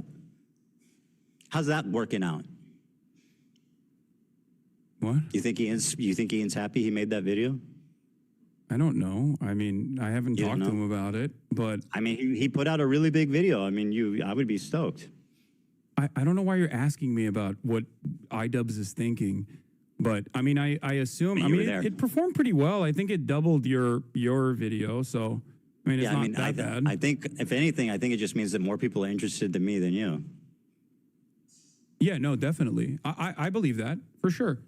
Very good. I think a lot of people. I think a lot of people, some falsely and some for decent reasons, want to. Do you want to look at the like ratio? It's probably the reason why there's a lot of people watching this conversation as well. Do you want to watch the the like ratio on this? Damn. The like ratio on this. That's correct, my friend. Here it is. Wait, what? Ethan, play the video. This is also been reported even by your favorite. What is it? Nicholas Eat Oreos to be false. Okay. The dislike metric is not let's correct. watch it. Why am I arguing on behalf of Ian's video's performance? I don't give a fuck. Come on, play the video, dude. Come on, Jesus Christ. Play the fucking clip. I mean, it is ironic that he came and did this whole show of doing it with you and it like just completely humiliated him. I think that's kind of funny and interesting, but I'll play the clip. Not on Leftovers. He's now talking about it on his podcast. What I want to do is show you. Are you denying? Hold on, I'm sorry. His entire creator clash is in ruin. The event is going to be fucking absolutely canceled. He's probably not even able to reimburse most of the fighters for the time they trained. How is that not a train wreck? Ethan, I'm just saying. Not iDubbbz. I don't care about your petty vendetta against iDubbbz. Play the fucking You were in the clip. video, guys. How I see Israel. You were in the video. When you listen to Hassan and you hear all these fucking you ruined a charity event. I hope you're proud. Racist, like, oh my God, bro! You have no idea what you're talking about. He's now talking I'm about talking it on about his Israel proper. What I want to do is show. And you're showing headlines about Gaza. I literally say in this clip that has nothing to do with the conditions of Gaza and the conditions of the West Bank, which I consider to be like apartheid. Like it's completely based on my lived experience of 5 years living in Israel. My lived experience, bro. You are so fucking out of line. You have no idea. How do you have the confidence to make this video? Again, I don't know where it is, dude. The phrase. Show you guys how I see Israel, because you don't see that when you listen to Hassan. Israel blocks, and he shows these headlines. Israel again blocks Gaza aid. Again, I'm not talking about Gaza, which I say clearly in this clip, but go on. And you hear all these fucking mega lefties talking. Israeli authorities block healthcare to Gaza. Again, I'm not. Do you think that I'm talking about walking around Gaza? When I say how great multicultural it is, did you think that? How Israel attacked Gaza since October 7th? Not even. Shield your eyes. We never co-signed what they did. Is that not the point he's making, though? It already happened. I said it. Oh. No, okay, well, anyway, the phrase I said is that my experience in Israel proper. What happened after that when AB chimed in, I wonder? Anyway, listen. Who knows? I mean, you like to make inferences based on. I'm just asking. I don't know. Are you? Well, it's you know it's so funny. You know what's funny? It's all on the audio. Go listen to it, dipshit. It's on the audio. You don't know what you're talking about. You're a pathological liar. You are a propagandist. It's on the audio. You can go listen to it if you gave a fuck. And Olivia were chiming in. I don't know why we buttoned it. I'm just asking. You know. It's fine. It's not that big of a deal. What are you implying here? What are you implying with this photo? What photo? Oh, with the photo. Okay. Yeah. So let's begin. This is going to finally cause us to talk about Israel-Palestine. Bro, just explain By your own admission, there is a genocide that is taking place in the Gaza Strip. By your own admission, there is also an apartheid structure both in the West Bank, but I don't think you believe that there's an apartheid happening within Israel proper by your own terms. Do you Yeah, okay. So do you feel as though Israel is somehow inseparable from both of these actions? No, but obviously the conditions are different in Israel proper versus the West Bank versus Gaza. Do you feel like the West Bank has checkpoints, it has like different areas of zones of interest. People don't have freedom of movement. So obviously that's more apartheid-like than the main body of Israel. Yeah. Don't you feel like you going to Israel proper would actually resemble someone going someone going near Auschwitz and being like, well, it's actually beautiful there. It's not that big of a deal. No. It's multicultural. Oh, you don't see the comparison. Well, Jonathan Glazer, Israel, you mean in Tel Aviv? So you're saying that made this video, Jonathan Glazer, who made this Oscar-winning movie, does see the comparison. So hold on, your criticism. in his You're Oscar saying, award. all I said was winning my speech. lived experience in Israel proper. Is the problem that Israel proper? That sounds racist or something? No, I think you're trying to present Israel as a beautiful multicultural land when it is directly doing a genocide across the border boundary, okay? Yeah. And also is an apartheid. I make a distinction. On a good day. Yeah, I make a distinction for sure. You can't compartmentalize I lived there for 5 years from in the Tel crimes Aviv. that is happening 6 miles away, Ethan. That's my point. So saying 6 miles from where I live in Tel Aviv? 6 I don't miles know from how what? many miles away it is from exactly It's where a you lot live further in than Tel 6 Aviv. miles. What the fuck are you talking about? I don't know how many miles away it is. That's not the point. It's close enough so that you you're can see it. If you go to Sidorov, you can watch it. They call it the night point you're cinema. making is that everybody living in Israel is living next to a concentration camp. Yes. A death camp. So I said, bro really said my lived experience in Israel proper. And you're saying that I am a Nazi officer living casually and enjoying life No, as you're people not are directly a Nazi officer. Well, that's what this says. No, Ethan, you're taking it a little bit too literally. I think the point there with that imagery is not that it's a Nazi officer. Why did you choose the one with the guy standing in it? Well, I'm actually interpreting the work of art in the exact same way that Jonathan Glazer, who made this piece of cinema, interpreted it. The entire point is you can have a wonderful life as an American Jew in Israel. Of course you can have a wonderful life in Israel. That's the point, because Israel is a ethno-religious supremacist apartheid state that is currently doing a genocide. It is the entire underlying principle of why this nation state was founded. That's what it was founded on. It was founded on exterminationist principles I of the definitely agree. indigenous Palestinians, which you seemingly agree to. So yes, if you actually think Israel is doing a genocide, then it comes across as rather odd that you would go to Israel to show how multifaceted and how wonderful Israel is. It would be exactly like someone saying, oh, you don't understand. I'm German. I am going to Poland. I'm going to go to Warsaw. I'm going to go to Auschwitz, and I'm going to show you how wonderful Auschwitz looks like. Because it's German territory. Okay, thank you for. Okay, I lived in Tel Aviv. I worked beside Palestinians. I worked with them. I took the bus with them. I walked around the streets with them. I went to the restaurants. They worked with me in my businesses. It's not what people expect. That's my point. Yeah, you don't see. That would be lying. That would be lying to your audience about the actual I lived there for 5 totality years. of Israel. You want to talk about my totality of anti-Semitism inferred off of like hyper specific narrow definitions that you have invented in your mind? Talk about the totality of a country that you recognize is doing genocide. You think it's appropriate? You think it's appropriate to go to Israel while there is a fucking genocide going on by your own admission? You did a show with me and you considered me your friend, and you knew that I was apparently a Nazi officer that whole time. What?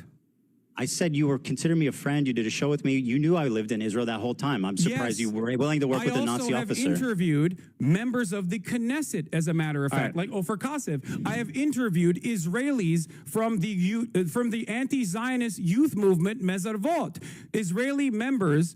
Israeli Jewish citizens that have refused service, refuseniks. I don't have an issue with people that have lived in Israel. I don't know what you're going on about. Some of the reason why I know the total and utter depravity of the inception of Israel comes from Exeter University's very own Ilan Pappé. His writings are what guide me. Of course, I don't have an issue with people that have lived in Israel and no longer live in Israel, or even still live in Israel, as a matter of fact, as long as they are anti-Zionist. Because I care about Zionism as an ideology. Bro, you're just gish I do not Just care let me about respond. Jewish people or Israeli people. These are not a part of my consideration, because I believe in the best of people. I believe that people, regardless of the circumstances that they've been presented with, can see right from wrong. And I thought foolishly that you were one of these people. I foolishly thought you could also see right from wrong. But it's obvious to me that you have simply used what is going on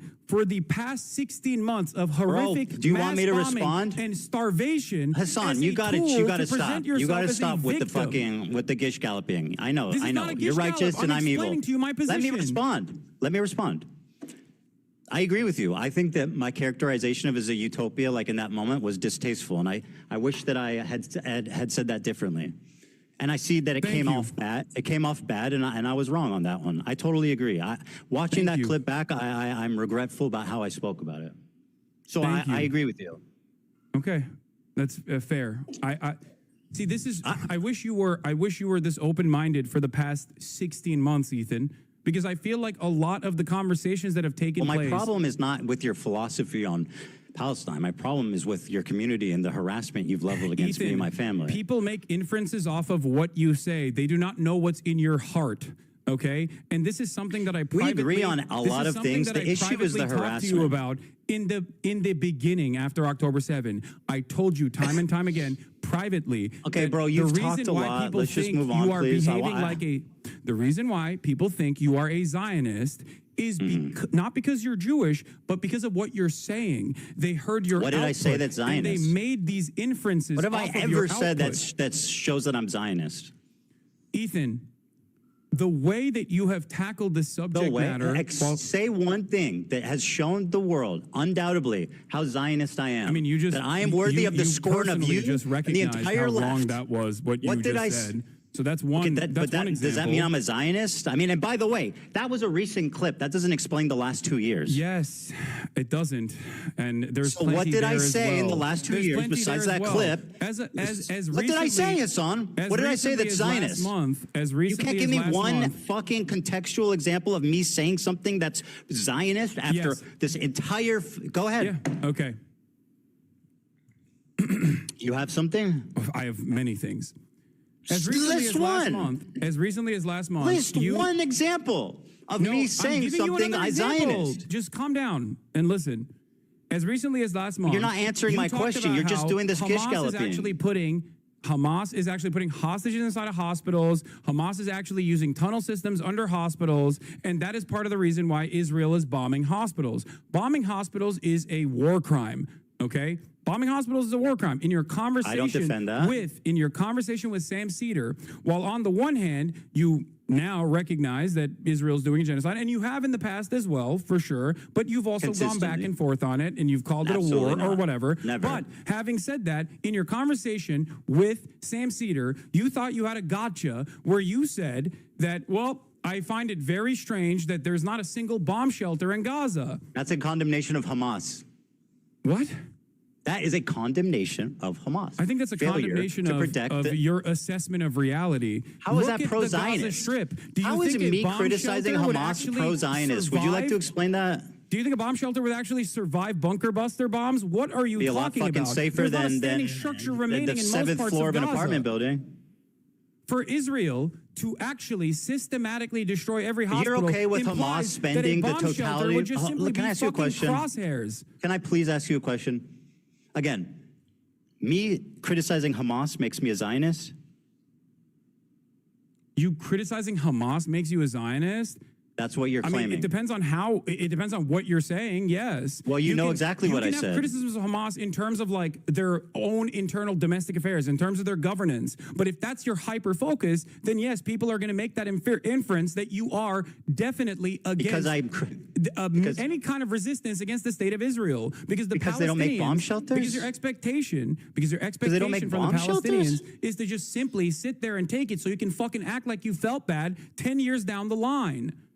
Everything that you claim, the whole fucking apparatus of harassment that exists across social media with you at the center of it, infringes on an inference that you maybe meant this. I have never once said I'm Zionist. The only reason people believe that is because you repeat it maliciously the reason why people time believe and that time is because again. Of your hyper focus on you, and your distractions. That makes me a Zionist? And your deliberate deplatforming attempts towards pro-Palestinian content creators. It is ridiculous. Yeah. You being pro-Palestine doesn't absolve you of guilt. The genocide, but you also literally get mad at people who fight back. You get mad at the Houthis. I'm public enemy number one. You call Hezbollah a terror group, which is, by the American state's definition, absolutely considered a terror group. But there are plenty of terror groups that have successfully do you not consider Hezbollah a terror group? American imperialism and other forms of settler colonial violence. Do you not consider Hezbollah a terrorist group? I think the definition of terrorism by the American State Department is intentionally vague to deny people their habeas corpus, deny people their due process. It is there to justify whatever kind of militant action that the American government can take. This is a severe violation of the American Constitution. Okay, very good. So yes, Hassan, please. I think that this definition is intentionally vague. Can I request something? It's silly. Can I please request something? I'm interested in having a conversation. You take this and you just go on and on and on and on. You repeat yourself. You double down on the same point. I just want to have a conversation. You make your point and then you move on. You're doing too much. Please. The American terrorism designation is silly. Do we agree? I don't know. What do you mean? Well, here, I'll be more precise. Definition without ever actually thinking about it. You're right. What do you mean? Let me be more precise. Here's what you said. Allah is a paramilitary organization. Do we like them or no? They are a terrorist organization. Like they're designated. They are designated by the American state as a terrorist organization. I do not like them then. Well, like I like what you like. I don't have an issue with them. Let's just say. What did you mean by that? You do not have an issue with Hezbollah. Yeah, thank you for asking. Exactly. All right, let me explain. I do not have a single issue with the way that Hezbollah has defended southern Lebanon. I do not have a single issue with Hezbollah as a form of militancy trying to incur penalties on the genocidal state of Israel. Because if you recognize that it is a genocide, then what is the expectation from other parties involved in the region? The very fact that other countries, the very fact that other countries are not also up in arms is ridiculous, considering that Israel is a belligerent force that is destroying everything in the fucking region because it has an underlying exterminationist policy. And you agree with that because it's a genocide. You said it's a genocide. So what is the expectation? Hassan, please, this conversation is becoming impossible if you don't just stop talking for a minute and allow me to respond. Okay. Now respond. Thank you. Hezbollah, when it was first founded, I think was a noble thing, right, of defending Lebanon from the IDF invasion, and they were successful in sending them back to Israel. Now, since then, a lot of terrible shit has happened, right? And you sat there and you said, I do not have a problem with them. So do you not have a problem with what Hezbollah did in Syria, mass murdering civilians on the behest of Assad? Can you find a single instance where I've actually said I have no problem with Hezbollah's actions in Syria? You said I don't have a problem with Hezbollah. No, that specifically. You know what's so funny? Do you feel like that is the entirety of my conversation? Because I have talked about Hezbollah's actions in Syria, as a matter of fact, and I do have a problem with that. Yes, you're precise with your words, right? I don't think that harming civilians is in any way, shape, or form remotely correct. Now, having said that, I'm glad that you brought up Hezbollah because, again, in your video, you falsely claim that Hezbollah is responsible for 500,000 deaths in the Syrian conflict. Okay? Yeah. You say that Hezbollah is responsible for 500,000 deaths in the Syrian conflict. They participated. That is the entirety of the deaths, including the Hezbollah militancy in the Syrian civil war. And therefore what? They did nothing wrong? No. That's not what I'm saying at all. So what does it matter the exact count? You erroneously claimed that they were responsible for all the deaths. You stood in front of they collaborated. Footage. You stood in front of footage of an entire town that was destroyed by what? Yeah. By barrel bombs. Who has the capacity to have a air force and use barrel bombs to destroy an entire city? Do you think Hezbollah has an air force? They participated. You're not listening. You're being silly. Is that why you posted that photo? Why are you defending Hezbollah's action in Syria? Do you think that's a good look? I'm not defending their action. You sure are. You're like, Hezbollah didn't do that. Do you think Hezbollah would never blow up a village in Syria? Do you think Hezbollah has an air force? Do you think I think that? Well, you implied it when you showed a hollowed-out town that was barrel-bombed, most likely by Russian forces. The government, bro. So why? Why did you use that imagery to imply that Hezbollah had killed 500,000 people? They were complicit. This is my main problem with you, Ethan. You are spreading. You're defending falsehoods. terrorism right now, by the way. What? You are defending a terrorism right now. No, dude, I'm defending the truth. How is this so hard to comprehend for you? The truth is, what Hezbollah did in Syria wasn't that bad?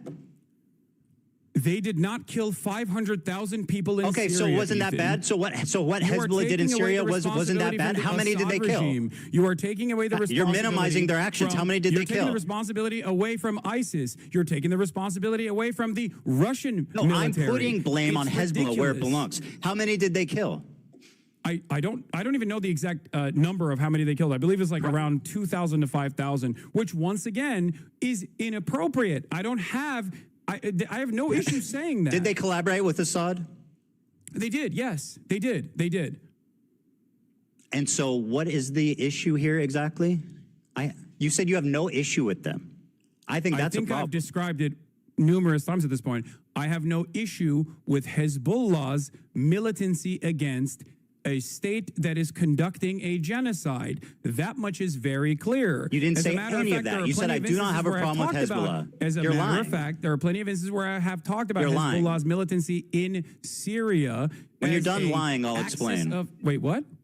When you're done lying, I'll explain. You didn't say that. What do you mean? You said lying? I'm telling you what my position is right now. You were talking to a normie. You were talking to a normie who didn't understand anything about the conflict, and he said, how do we feel about Hezbollah? A general question. How do we feel about Hezbollah? Your answer was, I don't have a problem with them. Let's just say.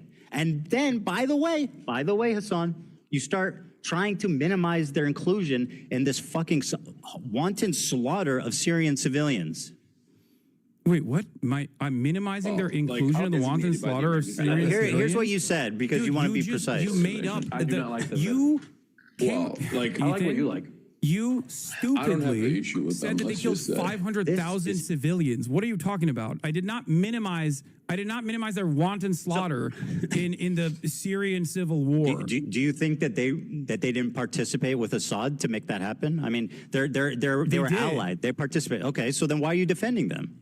I'm not defending them. You sure Ethan. sounds like it. I have already described to you that I am critical of their actions. You are misquoting me. You are misunderstanding. I'm verbatim repeating what you said. I'm having a conversation directly with you, so I don't understand. I'm not. How can you lie to people? Like we just watched the clip. The arbitrary number that you put there because you don't do enough research. No, that number was based on the totality of deaths. My claim was that they participated in it. You were not critical of their actions. Why did you put the so you're telling me you've never claimed that Hezbollah has killed more Muslims than Israel has, that IDF has? I don't know when I think I did say that, and I think that was wrong. Yeah, I was you incorrect said that on numerous times. You actually said you ChatGPT'd against AB when AB was like, I don't think that's correct. Yeah. By the way, that's something I looked into, and I was actually wrong about that. For sure. Don't you feel like this kind of misinformation is somewhat? Don't you think that saying stuff like that is going to make people infer that you might be more pro-Israel than you let on? Yeah. Because it doesn't work like this, right? You're not just like clicking a box and you're like, well, I said it was a genocide. What more do you want from me? Okay, you did. But then you spend all of your time criticizing people, responding to harassment, offering analysis and not justification, but analysis. Can I flip it on you a little bit? You're upset with people learning. Hassan, you're doing it. You're doing it again. I'm not doing anything. I'm hoping to explain to you something so you recognize that you're wrong, as you've done twice now. No, you don't need to explain anything to me. I understand your point. Don't you? So you're accusing me of being irresponsible with my words. Don't you think saying you have no issue with Hezbollah makes people think you're pro-terrorist? I don't care that people think this. It's ridiculous. So are people valid for thinking you're pro-terrorist when you say? Do you believe the State Department's answer? For terrorism is answer the valid? question. Is it reasonable for people to think that you are pro-terrorist when you say I have no problem with Hezbollah? Do you believe the State Department's designation for terrorism is valid? You answer my question, and I'll answer yours. Are people Ethan, valid you in rely considering heavily on your Can you audience answer? not really understanding the terms that answer you my are question. using. Let it okay? be noted When you are say, dodging. Oh, Hassan defends terrorists. Okay, there's a Literally reason just why did. you say that. You say that to You disparage literally me just did. without actually addressing my arguments. And now, when you're faced with me, face to face, to talk God, about bro, these you're issues, doing it again. you agree with me. So if you agree with me, you called Hezbollah a noble group. Should I just run around being beginning, like, shit defends changed. terrorism? Well, I think you do, but for a different I reason. said their and we'll get to actions that were in a second. noble. I didn't call them a noble group. Again, you have a problem with the truth. You just said that their inception I was said their a actions noble were one. noble. You said Hezbollah was... It's different from saying Hezbollah is a noble organization. But I really need you to answer this. Isn't it reasonable for people to assume you're pro-terrorist if you say stuff like, I have no problem with Hezbollah? Just answer the question, yes or no? I don't think it's reasonable for people to assume that I'm pro-terrorism because I think people are going to assume that regardless because I am But people can assume I'm position. Zionist. But it's What? okay for people to it's okay for people to assume I'm Zionist. Yes. Because Got it. No, The you don't logic understand is what clear. I'm saying. I get why people assume that. I get why people assume I get why people assume you're pro-terrorist. Yeah. Do you feel? Do okay, you? let's talk about that then. Do you feel like someone being branded pro-terrorist is as impactful under the Trump administration as someone being pro-Israel is?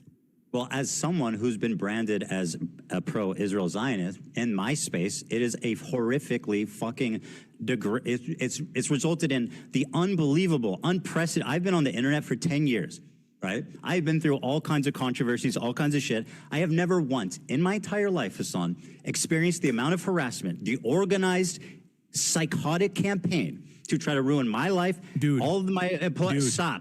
All my employees' life, my family's life, their family's life. This is your community acting in response to what you're saying about me being pro-Zionist. So do I think it's worse? In my experience, it's much worse. That's done any of these things that you're talking about. Okay, Hassan, can I ask you a question? Why the fuck were you browsing H3 Snark the other day and pulling clips from that? I don't know. Someone fucking sent me a clip in the chat. Oh, okay. And so you shit and pissed about me pulling a meme from Destiny's subreddit. Ethan, I have look never to even your- pulled the subreddit up, but you're on stream browsing H3 Snark. How do you explain that? Ethan, your entire subreddit is a snark subreddit dedicated to me. What the fuck are you talking about? That's literally not true, but I don't have a single issue at this point. What are you talking about? You have personally moderated your own subreddit to turn into this, by the way. What? So many people that have criticized you from your own fan base have left your Hassan, community you for this said your reason. community because has you can't nothing to take do a with fucking this. ounce of criticism from your paying members. How many people are like, I love Teddy Fresh. I have so many fucking pieces of Teddy Fresh clothing. Now I feel embarrassed to wear it because look at what he has become. There's plenty of fans. Don't worry about that. If you want to talk about it, from the perspective of psychoanalysis, the real reason why you've gone on this endless vendetta is because you can't comprehend the reality. Jesus Christ, bro! that I just want to your have a conversation. I don't want to your own audience that you've cultivated has a difference in opinion in the way that you've presented yourself throughout this conflict. Hassan, and if please, you've let me just demonstrated, talk. This is if you say demonstrated your a community has fraction, nothing to do with the harassment that I've received. Ethan, if you demonstrated, please, Ethan, Hassan, listen let me to me. finish a point. If you demonstrated Hey, a dude, fraction, you gotta let me finish a I'm going to point. mute This is you. ridiculous. I'm going to mute you and just keep talking if you keep doing this. Okay, that's great. I think that means you won the debate. Yeah. No, listen to me. If you So I'm not demonstrated a muted. fraction So hold of on, the let me humility, finish. You gotta let me say something. if you demonstrated a fraction of the humility you did just now, most people would not have left your community, by the way. Say something. I don't care that they left the community. That was obvious. You definitely do. I've got plenty of fans left. Don't worry. Here, listen. You claim your community has nothing to do with the harassment. Yet you said in the same breath that your chat linked you to H3 Snark, the subreddit primarily responsible for coordinating that harassment, and you pulled it up on your stream. Do you have evidence that H3 Snark called CPS on you? Did I say that? Random anonymous Redditors? Did I say that? Wait, what's the... I said they're primarily responsible for harassing me. Who called CPS? What the fuck? So I don't know. Did I claim they did?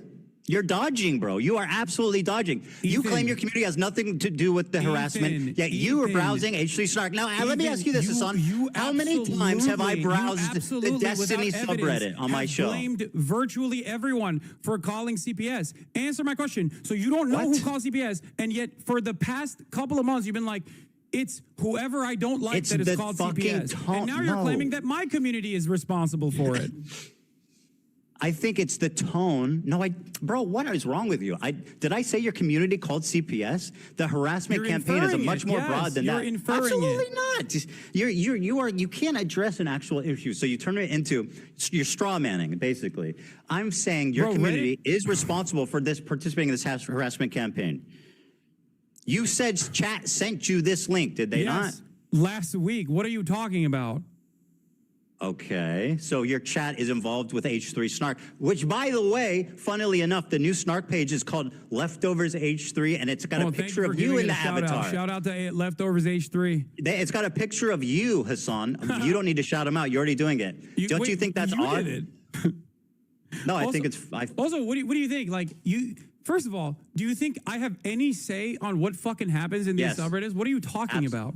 But you have a say what happens in your Discord and chat, which you absolutely do not moderate. And there's so much evidence of the disgusting shit. That's also completely fucking false. Well, why did you criticize XQC for not moderating his chat when you called in? Ethan, I can't believe you would. Why did you criticize XQC for not moderating his chat? Yes, XQC has actively used this community over the course of many years at this point, as he was, doing gamba and wanted to fucking keep gambling and felt bad that I was criticizing him to attack me. Okay, there is a difference between someone and that's doing different that, than what your community has done. How? What? How is that different than your community attacking me? You want to know how it's different? I have an 8-minute clip compilation all the way from when our podcast ended all the way to December of 2024 where I actively defend you. That is moderating my community. Bro, I do not give a fuck about your quote-unquote defending as your community went rabid with your approval. Please spare me. With my approval? I just told you. It's your community, bro. You literally say in this clip that it's let me play this clip for you, Ethan, because it will show just what a liar hypocrite you are. You, big dog. I don't know what to do. You know what I mean? Oh, they love you, what do you want me to do? What do you want me to do? Everybody loves Hassan. Everybody loves iDubbbz too. Ethan, people don't like you. My objective is not to be liked, Hassan. That might surprise you. It might surprise you. My objective in life is not to be liked. Or, I mean, it's not to specifically be liked. That is not my objective. I know that's foreign to you. Why are you bringing any of this up? People don't like you. I can't change that. Okay? There's plenty of people who don't like me either. My whole career has been people not liking me, but I've never experienced this level of harassment. You are unwilling to contend or concede any point that you are... Yeah, because I'm not responsible for it. Here, play this video, Dan. Here you go. Anyway, it's not about being liked either. It's about harassment, bro. Go ahead. Show your audience, because you've been saying that I've been like leading a harassment campaign. I'm waiting for it. I'm waiting for it. I sent it. It's embarrassing, too. Sorry, hold on. Dan is in the bathroom now. Ugh. Dan is in the bathroom, so hold on. You okay? My argument with you in that conversation where I said there's not anything I can do was literally because of the way you were presenting yourself. In the conversation that we had, you inferred that JVP was akin to capos. You said that from the river to the sea, Palestine will be free is actually I'm not going to let you stunlock me with, again, another pathetic Jewish fucking people. lie. Holy shit. You literally fucking posted about a pro-Palestinian dude on Twitter saying that he would be thrown off of roofs like fucking Hamas is ISIS. If you say all of that, if it walks like a duck, it walks like a duck, most people are going to not think that you're a chicken. They're going to think you're a duck. Okay, I'm not going to get sunlocked by these insane accusations. I never called them capos. That's what you said. That's part of the harassment campaign. You put those words in my mouth, and now it's something that I still hear. I have never called them capos. So you haven't, as recently as a month ago, still called them token Jews, and that they are completely off base with the rest of the Is that the same as capos? Do you have a problem with like levels? It's all or nothing. Is criticizing someone via token the same as calling them capos? Why would you call Jews who are standing against genocide, which you also recognize as a genocide? Can I play this? This is the clip. That are not representative of the broader movement. They're You also called Matt Lieb a capo. Matt Lieb's a disgusting human being who platformed Bad Empanada, who's so you do have a problem. You do have a problem with Matt Lieb Jews specifically, that you yes. don't like, and you are quick to call them I have a problem with Matt Lieb, who's platforming Bad Empanada. Yes, clearly. Is there you don't like Bad Empanada? You understand? A year ago, you were talking about how crazy he was. Yeah, but I'm not. But suddenly, when he starts talking about me, he's your best friend. Yeah, Interesting. You're right. You're right. I think Bad Empanada is insane. But you know what I also always say? And all of a sudden, you love his videos. Why is that? Bad Empanada, and I've Why do you love his videos suddenly? Before you pledged never to watch his videos on stream, why do you love them now? Oh, because he did not want me reacting to his videos initially. That is a insane, pathetic, that's what it is. lie. No, he said. You literally oh my God, dude. Okay, first of all, let me play this clip of you criticizing XQC. Okay, wait. You can't just like dance around. Now let's watch this. You asked for it. Actually, hold on. You asked for this. Here's what you said because it's not something he would ever ask for. I sent you a clip. Why aren't you all these playing other that one? content creators actually, just watch. Whipping their communities when their chat is going fucking absolutely bananas over random dumb shit and bringing my name up for no fucking reason. That you were just allowing that shit to run rampant in your chat. And I thought that was fucked up. Ethan, I love you, but there's only so much I can do, especially as someone who thought we were fucking friends. I think that's a reasonable expectation for someone who you consider to be a friend. The problem wasn't that he was so. Okay, you have to show my clip now. It makes sense. Okay, no, great. Show my clip. Sure. Show my clip that I sent Dan. Yeah, no problem. But here you go. I'm gonna pull it up for you. Oh yeah, TikTok. This is gonna be good. Ethan Klein debunked 7 minutes, bro. Hold on, I'm not gonna watch the 7 minute clip. Where do you want me to watch? Okay, you think if I just play it from the beginning, they'll get the gist of it? Oh, you'll get it. And you can skip towards like the end too if you want, like towards the middle. By the way, this has 1,000 likes, bro. Are you name searching yourself or what? No, the person who made it sent it to me. Oh, okay. Nice. What? I guess it's hard hitting. Ethan is a mega Zionist. You are wrong. Okay. Trust me. I don't think you know. I don't think you know many Zionists if you think Ethan is a mega Zionist. Not even close, dude. Time and time. Funnily enough, that's still true. Again, I've spoken about how Ethan is not your enemy. A person who cries when a Palestinian child dies is not your enemy. Okay? He's not.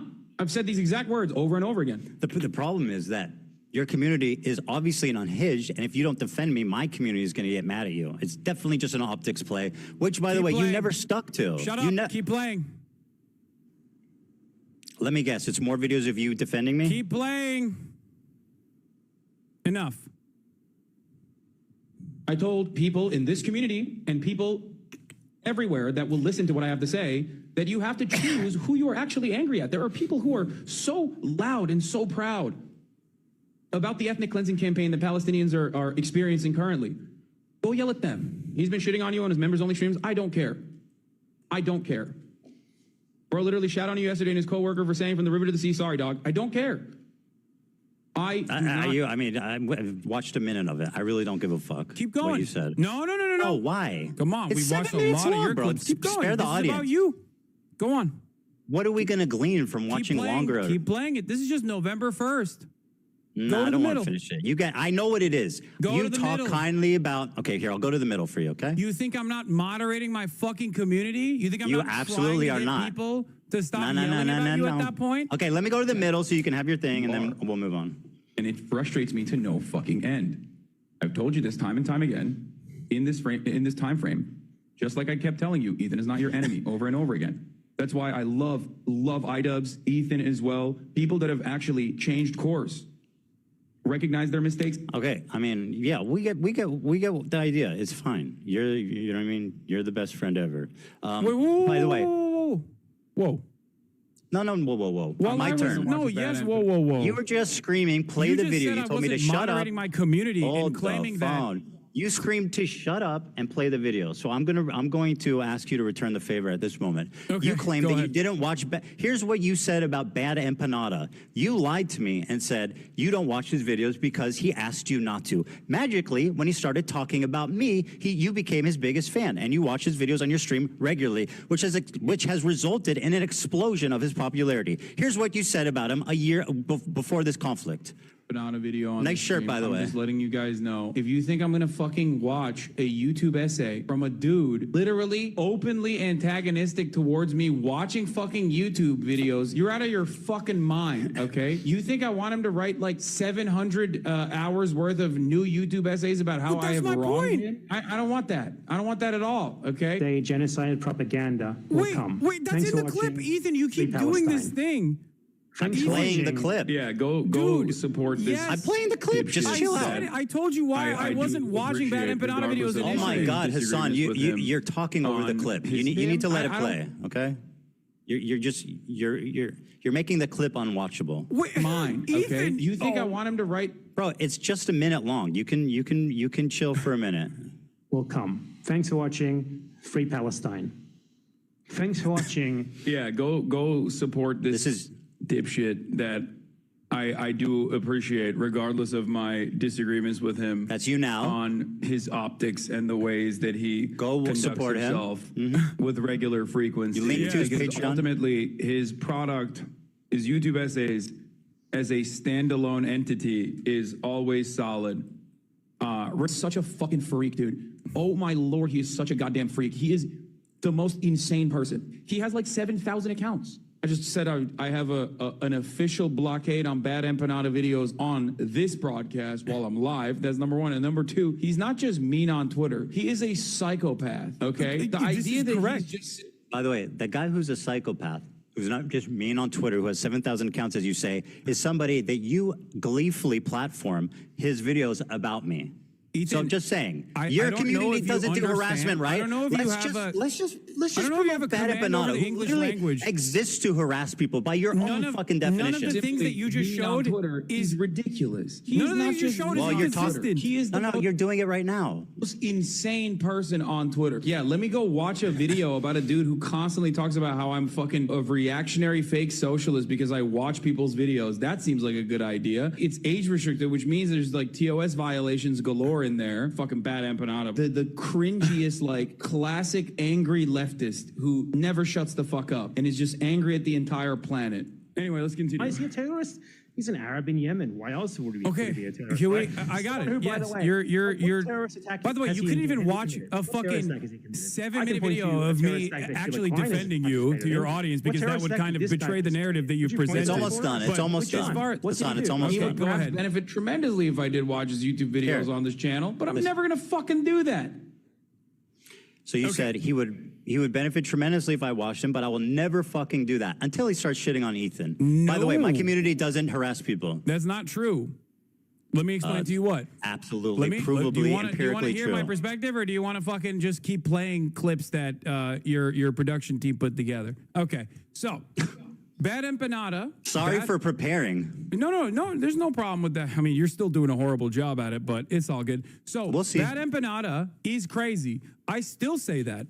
He attacks me all the fucking time. He says I'm a Jewish exceptionalist Zionist. Okay, like. There's disagreements that I have with Bad Empanada. There's disagreements with his tactics, as I've shown in that video, as I've said in that video. There's disagreements with the way he presents himself. But if you noticed in that video, I also said something. His work on YouTube, okay, his work on his YouTube essays stands alone. Bad Empanada on his What YouTube about his videos essays, attacking me? Are especially when those it's is that issue part of specific, his Bad great Empanada body of on work? his YouTube essays, especially when it's issue specific, are actually very instructive. Then why are you very watching ones called informative. Ethan Klein is a Zionist baby killer? Why are you watching that one? Is that part of his master body of collection? Is that part of the Criterion collection there, buddy? Yes. Why does Bad... Okay, it is good. Why does Bad Empanada role play hunting Hila and killing her in video games? Have I ever said that I think that's appropriate? I think... No, of course not.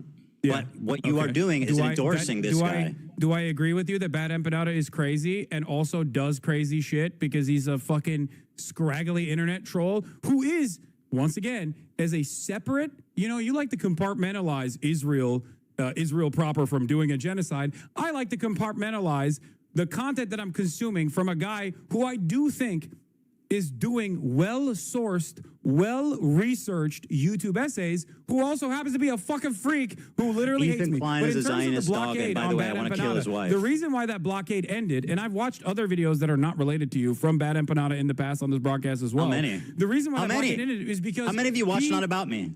What? The reason How why... many videos of his have you watched that are not about me? I don't know.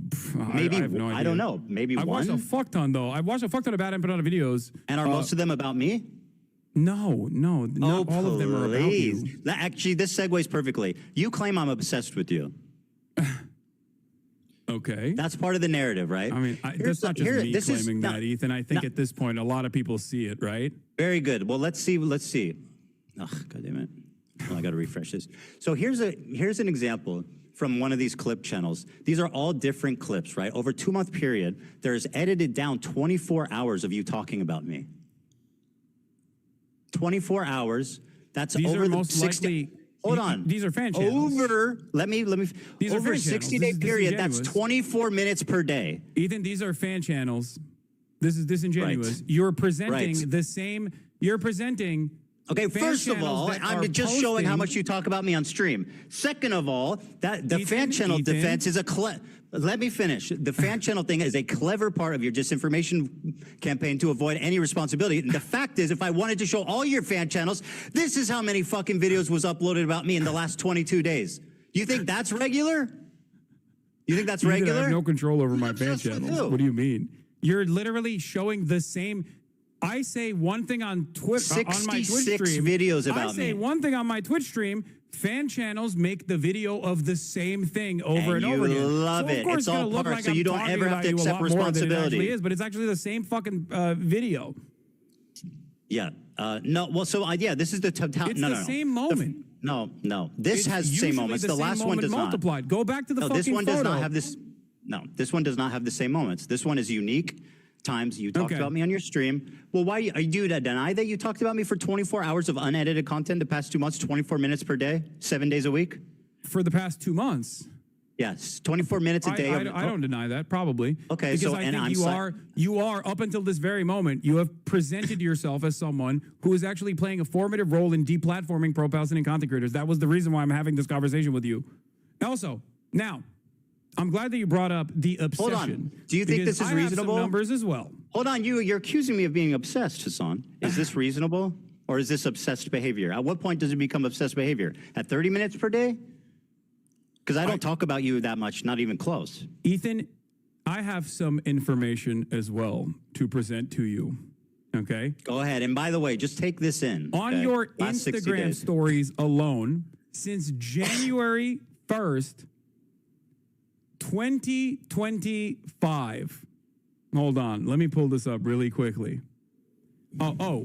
You have on your Instagram stories, not including clips, since January 31st, you have mentioned me 110 times. What? Based on what? I don't on believe your that. Instagram story hold on. post. From what period? Since From what period of time? January 31st. Hold on. Since No, what that's date? you, not fan channels. This I'm is asking your you for what Instagram. date? What's your date? What's the date? I'm asking. January 31st. Since 2023? January 31st, on your Instagram stories, not What year? including clips, What you year? have mentioned me. What year? Oh, 2025. So you're saying I storied about you 100 times this year? 110. That's an absolute fucking lie. 110 Show me the evidence of that. times. Show me your evidence. I've got pictures. What do you got? I talked This about you is before 110 the times. clips. Show me. You have basically 1.2 posts per day about me, 9 stories per week. Where are you? Show me the evidence. We tabulated it. Hold on. Let me see if I can find the dump. Oh, no. It's shocking. It shocked you, it seems. Sure, yeah. But this somehow, this isn't somehow, by the way, this doesn't surprise you. 66 videos about me in the Ethan, last 2 months. 110 They're not my channels. They Instagram operate stories. with your When you approval, look at under your my- direction. when you it's look part at of me your disinfo referencing campaign you, to avoid almost responsibility. It's so always obvious. Within the context, it's almost always within the context of you literally fucking Houthi, when are we in agreement? Hassan called me stupid, and I said my video is bad. You're streaming it, bro. You're streaming the hate videos. You're streaming. This is what you stream. I make Ethan, your entire fucking stream is a hate video. What are you talking about? Your entire subreddit is a hate subreddit against me, which is fine. You want to do that, you can do that. That's precisely the reason why Reddit literally got back to you when you fucking cried to them about the snark channels and said, what are you talking about? You basically have a harassment channel on Reddit. How are you complaining about this? Not only that, but you also tried to sue anonymous Redditors to dox them, which you when did I try to sue? Whoa, you wanted to dox them when did their families. When what? You sent frivolous lawsuits to Redditors, to anonymous Redditors, knowing full well that they would be scared into submission. You also posted about that on your Instagram stories as well. Can anonymous Redditors defame you and harass you? Can anonymous posters who literally posted they doctored posts, posted it on our subreddit saying I was banning people who are wishing a happy Ramadan. Okay, and that went viral. What the deal was. I don't even know what the fuck that was about. Well, it's an outright lie. Did you not? Hold on, dude. Let me respond. You just get your lawyer to. You need to stop because I'm going to. Did you not get your lawyer to try to bully, extort people? There are anonymous Redditors. Extort? Sure, Who's they extorting? said some shit about you. Bro, let me answer. Are you just going to fucking get? Okay, you want to make this interview unwatchable? Is that your goal? Go on. Yeah, kind of, right? So let me talk. These anonymous posters, okay, were showing pictures of the front of our office, organizing to meet there. They were, I know you haven't seen it, but it's true. They have documented, I have proof of them faking a post saying I was banning people wishing Ramadan that was posted to Snark, that went viral in your community. It was picked up by people in your community, leftist Twitter, TikTok, etc. It was an outright lie. It was defamation. And by the way, fuck yeah, those people should be held accountable. What is this where I've talked about you, Ramadan, whatever the fuck? I will give you $1 million. I'm explaining the context, dude. I didn't even You're know accusing me of something. What are you talking about? Bro, you're unreal. I'm explaining the context. How is that weird? You accuse me of something, I'm explaining why. You're saying that I'm responsible for this when I have no fucking clue what you're talking about. I only saw the litigation. Is it ever, Hassan, is it ever okay to sue a random Redditor for a reason? Is there ever a good reason? There could be. Okay, very good. Well, they were fucking... Do you think, about this instance... well, great. It's not that crazy. One of the Redditors that you sued... Okay. I didn't sue anyone. Not only did First you of all, sue for copyright infringement, but in the Hassan, process, you are absolute. Hold on, you're lying, so you have to stop. I have not sued anybody. Your lawyer demanded such insane things. Your only option to avoid litigation: you provide our office with all correspondence you've had with the moderators of H3 Snark. You provide our office with all correspondence you've had with other H3 Snark users. You provide our office with all correspondence you have had with Reddit. Do you know why? What does that mean? You provide our office with information regarding the identities of H3 Snark moderators. What does that mean? And then your lawyer says... I'm trying to tell you. You just asked me, what does it mean, bro? If you do not or cannot satisfy all 5 conditions, TEI will sue you for copyright infringement and misrepresentation. Okay, so first of all... Does your lawyer think that you can just make people dance? If they got him on a copyright claim? Do you want to have a conversation, or do you want to just talk uninterrupted? I mean, that's what you do every day. Let's have a conversation. Okay? Sure. Right. Do you know why we sent them that letter? I don't. Well, I mean, do you think that the context might be important? Sure. Okay, so then what the fuck are you doing? I'm listening. I'm waiting for you to explain. Just like you didn't explain why you had 110 Instagram stories, by the way. Which was shocking to even you. This person, by the way, these people were committing continual copyright infringement. They were posting clips with the stated intention, Hassan, of stealing views from us. This person, we took down the DMC post, and they erroneously how? By posting? I'm sorry. Do you want me to respond? This person stealing views from you how? By posting on Reddit? Yes. Duh. What the fuck are you talking about? So you're admitting that you literally filed a fucking frivolous, You really are stupid. frivolous That is- copyright infringement lawsuit. Do you know what a use Ethan Klein? You know what the difference between a letter and a filed lawsuit? A frivolous lawsuit to try not and frivolous. stop people from criticizing you on Reddit. Do you know how many people criticize me on my Reddit? Do you know how many people criticize me on your Reddit? Oh my God, Imagine this is so if I was pointless. fucking suing them. How much Bro, would you you- talk about that? You know what? I want to ask you something. Wait, They're wait, wait, posting hold paywalled. on, hold they were on. posting paywalled content and saying, "Watch it here," so that you don't support Ethan. Okay, Hold on now. Spare me. Now let me ask you a question because this is fucking dumb. Okay, you always say that whenever. First of all, let me give you a stat.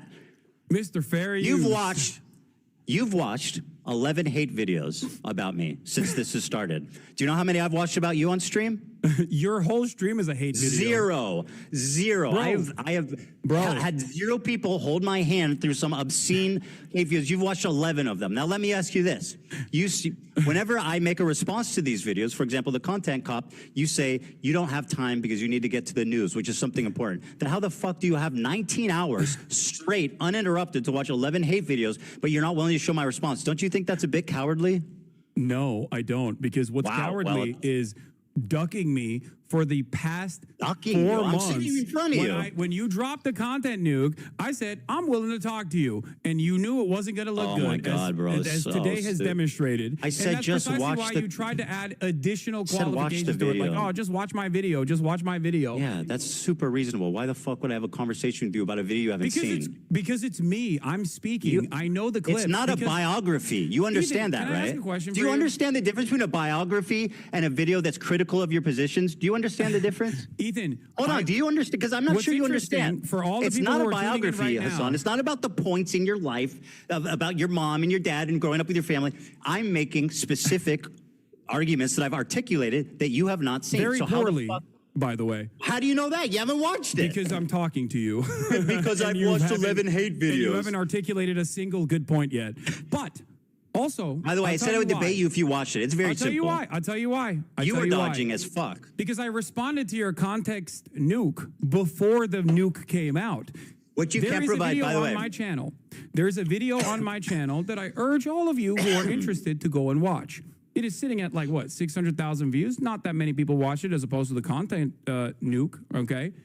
In that video, you will notice that months prior to Ethan's context puke, months prior to that, I addressed every single claim he made in his video. You didn't watch the video. Do How I do you have know the that? capacity to You didn't watch the do video. I have the capacity to see the future? So where'd you get the list? Do someone send you a list of all my points? How? How did Why I not just answer watch all the of his video questions? then? Why not just watch the video? Wait, It seems did I get cowardly. a You're list like, of all your I don't want to points? watch the video. Did I Just get send me a list of all your list of points, all the Ethan? things. So Ethan, I can't Ethan. get, I don't want to get my feelings hurt. And Ethan, maybe you consider he was making a good point. You have, in the cringiest Why not ways watch the possible, video? considered yourself to be Kendrick Lamar in this beef, this one-sided beef that you created initially, that I didn't That's right. respond to until you tried to deplatform me and people who are pro-Palestine, okay?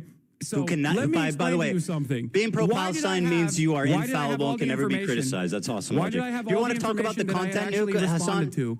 Hassan, you want to talk about the content nuke? Can you name one clip that was out of context? You call it the context puke. Name one clip that was taken out of context. Watch Go my ahead. video and you'll find out. Name one. Watch my video. Go ahead. It's about No, me. I'm kidding. I'll show you. Okay. So one of the best examples that we were initially going to get to, and then we went on a long, drawn-out sequence over sexual out of assaults, is context? that one of the clips that you used, in your context nuke was the claim that I deny rapes happen. It was from I showed evidence. It was from that wasn't out of context. That was an opinion. At the time, that thing that you clipped were me being like, rapes happening do not change the dynamic for me, which was about. We talked about this, bro. Can we please talk about something else? It's exhausting. That argument, quite literally, was me. Why are we going over this again, defending the dude? likelihood of rapes happening, Ethan. cares? Do you I feel wanna like talk that was about an something appropriate else. way to show that I was a rape It wasn't denier? out of context, bro. It literally wasn't out of context. What else do you have? Do you feel I showed, wait, what do you mean? You I can't just showed say you. that wasn't out of context. That is the How was context. it out of context? How was it out of context? Because that was an argument that I was having with a chatter who was saying, why don't you deny that rapes have happened? And I was saying, there is a likelihood What about all that the they other ones? might have happened because rapes What about are all the other actually- ones? Rapes are about all actually the other ones? commonplace. Sexual assault is commonplace in conflicts all the in other general. clips? So without evidence, I am not going to immediately dismiss these claims. What? Okay, so Do you feel like that was sufficient to show that I was actually that I was actually at that moment saying like, I think I showed sufficient evidence, yes. But the video's an hour and 40 minutes long. It's very long. That's so you one do recognize example. that That's was out one of small. context. What else is out of context? Go on. Okay, great. All right, let me give you the master list, okay? If you want to watch the context of it, we can also go through these videos as well, or you can just take my word for it, up to you. What do you want to do? You want to go through the videos one by one? Give me examples that was out of context. Okay.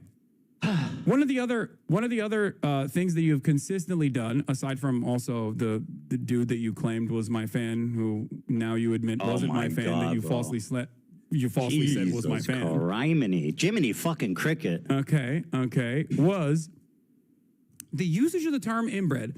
I use inbred as a wait. What is going on? Because I have that, because I knew you were going to do this, and I have the clip pulled. Let's play it. Okay, play it. And then you can the Jewish KKK brigades out there, just a bunch of fucking inbred hicks. Imagine the most inbred white supremacist guy you can imagine, okay? Every week there was another fucking psychopathic settler, inbred fucking douchebag. Oh, these inbred fucking douchebags in the background, dude. A nation entirely comprised of messianic, inbred,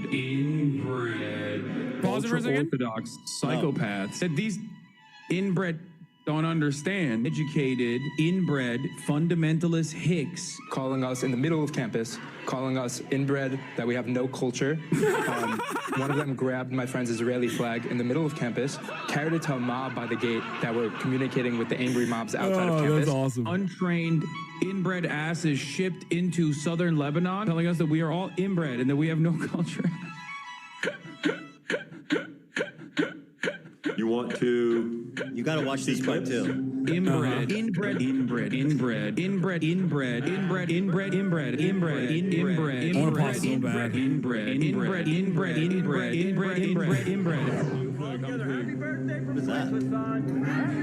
clips there, and that's not necessarily the algorithm. Okay, so yeah, go ahead and defend your continual use of the word inbred to describe Jewish people. Go on. Wait, do you think I'm describing all Jewish people as inbred? Is that what your assessment is here? Microaggressions, my friend. We're pretending they don't exist.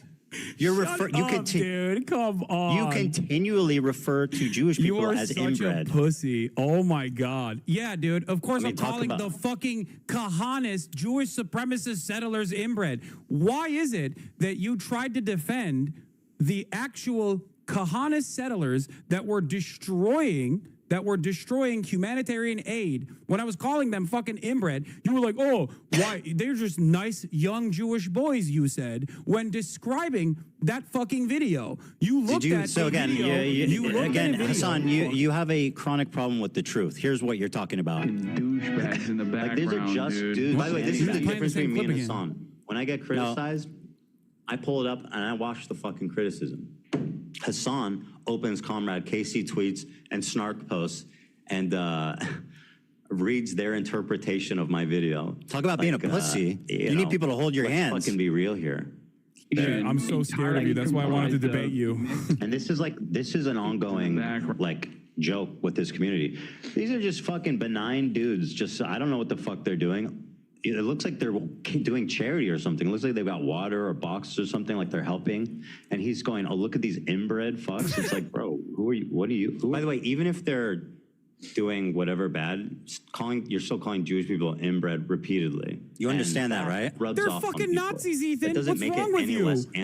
They're participating single-handedly in a genocide. You're referring continually to Jewish people as inbred, bro. No, you don't think that can affect people? I call all racist right-wing reactionaries inbred. It's one of the fucking terms that I can use that isn't like immediately slammed. How about one that doesn't feed into like an anti-Semitic trope? Why did you laugh when that guy said that people were calling them inbred on campus? Why was that funny? What do you mean? Because it's a fucking cry bully claiming that he was a victim of harassment. He was walking through campus.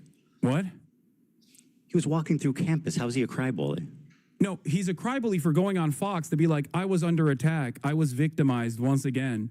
What was the bully aspect? What do you mean? What is to the be a bully cry aspect? bully, there needs to be a bully aspect. Where's the bully aspect? Have you literally left your goddamn Bel Air mansion for a second and looked at the news? Do you know what's going on? An entire year of genocide side by side with people claiming that Jews are being victimized on college campuses has now led to the fucking Gestapo literally packing up pro-Palestinian student activists. You don't think that those fucking dipshits played a role in that on Fox News of all places? What the fuck is wrong with you? Of course you're not pro-Palestine. This is the reason why nobody thinks you're pro-Palestine, okay? Because you do this dumb shit. Because you can't fucking see the world outside of how you feel slighted by. So you're saying people think I'm pro-Palestine because I don't like your repeated use of the word inbred against Jews? No, that's not what I'm saying. I'm saying that you're running defense for Kahanists who are literally I'm not defending them. I'm attacking you. No, how was me saying why you are fucking crying about me calling Nazis inbred in the process of them destroying humanitarian aid, going into Gaza, and then you're going, they look like kind boys. Yeah, I took it back immediately. Nice boys that were just holding the humanitarian aid. How do you assume that people won't see that? I literally took it back immediately. What's wrong with you? I admit I was wrong and took it back immediately when I learned the context. Do you know how that works? There's a lot more. Do you want to keep going? Have you ever? No, it's fucking boring. Oh, now it's boring. Because you're a chronic liar. I went back. Maybe I wasn't afraid of the context nuke, okay? Maybe I wasn't afraid of it, but I was worried that you were going to fucking clip shit out of context and keep chirping to your audience and lie to them. And now you can't lie to them. And all of a sudden, lo and behold, half of the fucking shit that we've talked about, you've backtracked on. Let's do this. Maybe that's the reason why people think you're fucking pro-Israel at a time when you say that they're doing a genocide. You said that the Houthi Luffy was not a pirate. He's not. Or I'm sorry, not Houthi affiliated. He's not. But even if he was, I wouldn't care. I hope you understand that. I do not. That's rewriting history. I'm going to say this very clearly. No. It's not that you cared. It's that you fucking glazed him up. Right now, 10 toes down. Are you ready for this? I believe what the Houthis are doing in terms of stopping Israel doing a genocide to implement a blockade on the Red Sea is a good thing. 10 toes fucking down. They are on the morally right side. Don't you also think they're on the morally right side? What have they done? You're saying that it's a genocide. What the fuck are they supposed to do? They hijacked a boat that had nothing to do with Israel? That's not fucking true. bravo. That's not true. Really? What was that? What did it have to do with Israel? It was literally owned by an Israeli through the fucking It was partially islands. owned. Is a big multi-conglomerate company that was partially owned by an Israeli. Yes. And it was bound for fucking for Turkey matter. from What do you mean? India. What do you think BDS is, dude? What do you think BDS stands totally for? unrelated Filipino You also fucking said it prisoners wasn't and owned by an kept Israeli, them by the way, prisoners in for a your fucking year. video. Are you going to take that back too now? Now you admit that you were wrong on that part too? Take what back? Wow, what I are we didn't hear on? you. 4? 5? How many points have you actually backtracked on? I don't know what I don't know what you're accusing me of. What was I wrong about? You said in your video that it had nothing to do with Israel. You claimed that it wasn't owned by an Israeli Partially owned by an Israeli guy? You were wrong. Partially owned by an Israeli guy? It's British owned. It's owned by a British company. Conglomerate it's owned by a British company. Ship. So it's owned by a British company. You literally claimed that it was owned by Isle of Man. It was an Isle of Man ship. Like you think all of these ships mysteriously are just owned by that, and it's not a fucking easy flag to get. How much of this? So, if this Jewish or this Israeli guy, if this Israeli guy, how much does he need to own of this business that owns this boat to justify? Is it 0.1? Is it 0.2? Is it 5%? How much? I don't know, and I don't care because I think that even if they even if they got some of the ships wrong, I still think they're on the right side. Don't you? I mean, like, I agree I'm not with even conceding on that front, by the way, because I do think that once again that was owned by an Israeli conglomerate, and you lied on your fucking That's video. an outright lie. You're lying. It's not owned by an Israeli conglomerate. You're fucking lying. That's an outright pathetic lie. You said and it you're was basically an running Isle of defense Man. for a terrorist You said the flag organization. was on Now, Isle of Man. do I defend what they do? I think what they're doing, their message is good. Their method is terrible. Oh, wait, dude. Let's ring up the fucking Al Houthi family real quick.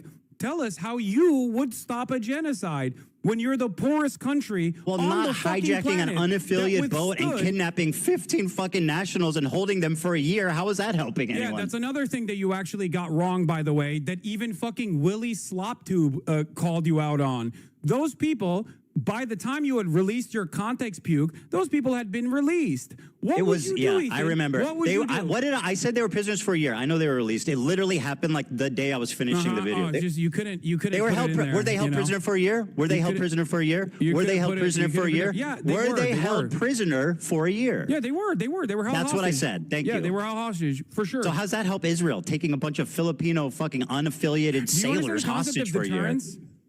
Well, how's that deter Israel? Kidnapping fucking. Do you understand the concept of deterrence? Sailors.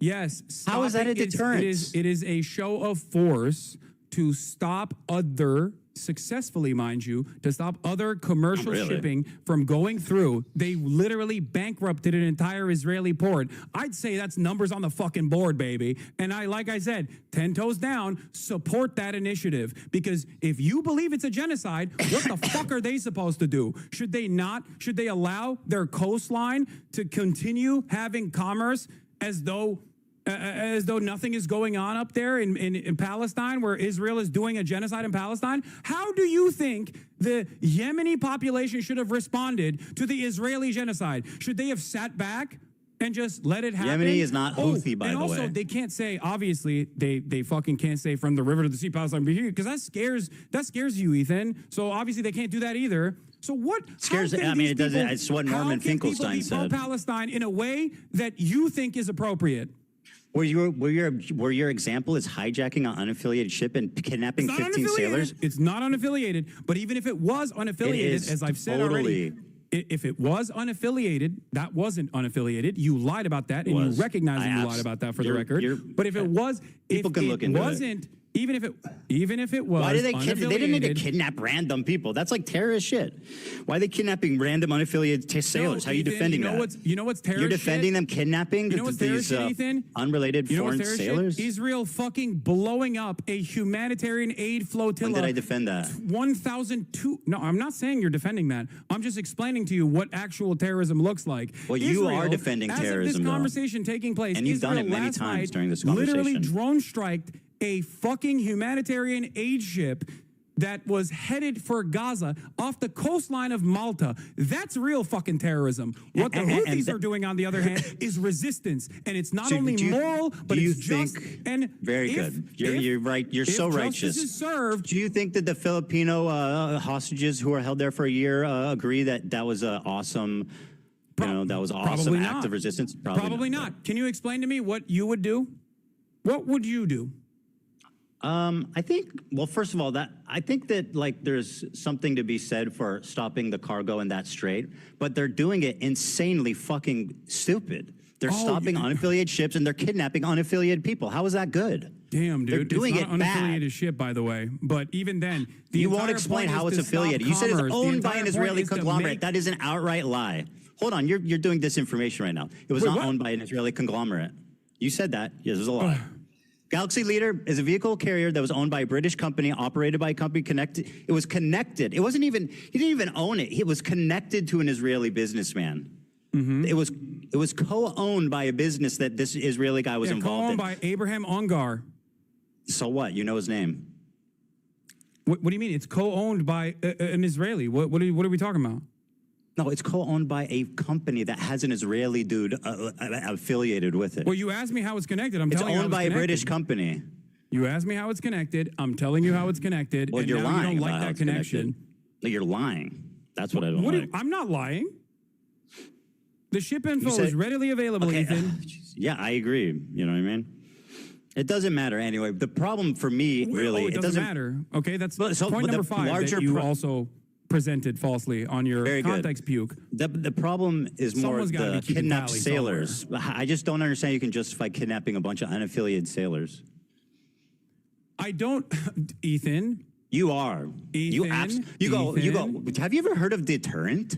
Yeah. Walk with me through this carefully. Yeah, please explain to me how it's justifiable to kidnap 15 sailors. Ethan, what would you do? You have a better way to do it, I think. We're going to figure it out. Well, like I said, you can do it without kidnapping unaffiliated. During the Holocaust, holding them for a year. There were militancy, resistance, okay, that cut off supply lines, okay, supply lines for the Nazis, or even sometimes supply lines that actually impacted the civilians, okay, impact the civilians. Do you feel like that kind of resistance was unwarranted? It's completely irrelevant. Why did they hold them for a year? I don't know. Okay, because they're terrorists. What? Because they're terrorists? Oh, what? Yeah, they're terrorists. They kidnap innocent civilians. Are they? So the people Filipino guys? the people that are resisting against the Israeli genocide that you call a genocide sailors have to do with are that? actually terrorists because you don't agree with their Kidnapping innocents? fucking methods. But you have no way, you have Kidnapping no alternative. innocents. You have no alternative. You call That's it a not genocide. true. I You're said just don't supposed to sit kidnap around. innocent people. Nothing else. It's easy. Just don't kidnap innocent people. They could have done that, right? They could have taken the boat. They could have commandeered the boat and not kidnapped people, right? Damn. Oh, Okay, is that possible? Fair. Do you think that that warrants the standard of saying that one of the only groups that is doing militancy against and resisting against Israel's genocide, which they stopped, by the way. They literally stopped when Israel actually followed through on a ceasefire. If they were just, erroneously and randomly fucking trying to claim ships because they're pirates, they want to live the pirate life, then obviously they wouldn't have stopped doing that, don't you think? And they only started their blockade after Israel started starving Gaza again, and then also turned around. What does that have to do with innocent sailors? Ethan, I don't think you want to go down this route. I'm ready. What do you mean? People is terrorism. Is Israel terrorist? Is the IDF terrorist? I mean, you could characterize Is the it that IDF way. terrorist? I mean, it's an army, so it's a different thing. It's why is it a different thing? You think the Ansar Allah movement doesn't have a standing army? They have an army. The Houthis are to like a hostile takeover of like a portion of Yemen. They're at odds with the government. It's different. They also own slaves, by the way. We're going to talk about the Ansar Allah movement's history. But I'll say, yeah, Israel, the IDF is terrorist. Yes, the IDF's terrorism. Hold on. Talk to me about how the Ansar Allah movement actually came to power without getting any notes from your Discord or anything like that.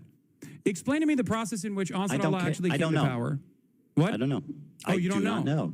That's really you should try interesting saying because that in your sometimes. video, you also used a lot of Saudi outlets to be like, these guys are actually doing slavery. Bro. And it turned out that actually the Saudi videos outlets that you used did not even suggest that it was Ansar Allah that was doing slavery in the fucking poorest country on the planet, okay? The Literally Houthis the poorest have country on the slaves. planet. That's not they even weren't the ones who were doing the slavery according to your own fucking video, but you still used it. And you used The Houthis have Saudi slaves, propaganda undisputed. papers that at a time when Saudi Arabia was why doing you're a defending fucking the genocide. Houthis for having slaves and kidnapping innocents. It's just so unnecessary. What are you talking about, Just dude? acknowledge that that they do terrible Saudi-backed shit. government was the one that was actually doing slavery. No, well, if they did, then the Houthis also have slaves. That's just a statement No, of the fact. Houthis don't have shit. Okay, it's They don't have shit. They don't have slaves. They don't even have slaves. They don't even have food. Like, what are you talking about? That's not the point I'm making. They are the poorest country on the planet that just came out of a man-made Yeah, and how's that blockade, by the way, Saudi helping Arabia the country? and the How is the UAE. blockade Why helping did the you famine in use- Yemen?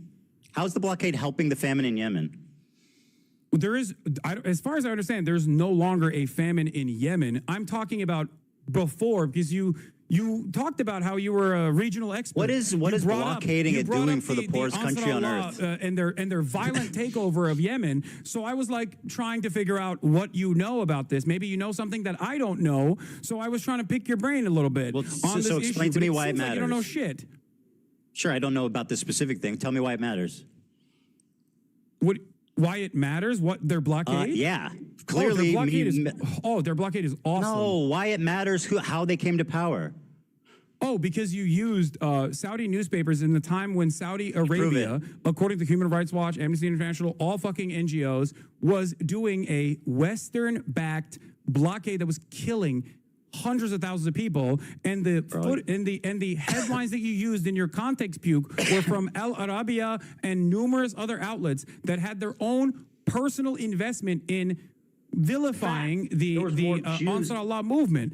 having said that, of course, I also think that there are plenty to criticize about the Ansar Allah movement. I don't agree with everything that they're fucking doing. As I've said time and time again, like their banner, right? Their banner says "Curse the Jews," which you also presented in your video. Except, remember when you talked about Norm Finkelstein?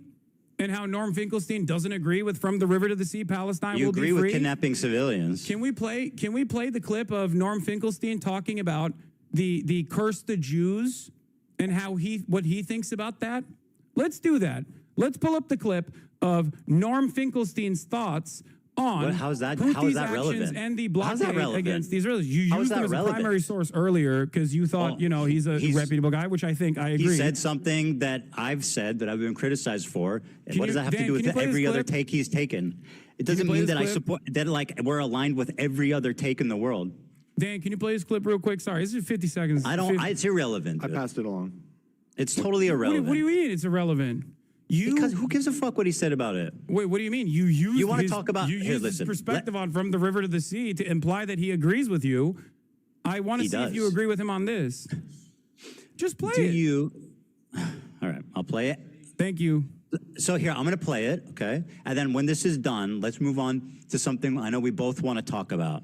You claimed, I'm going to play it. I just want to set this up.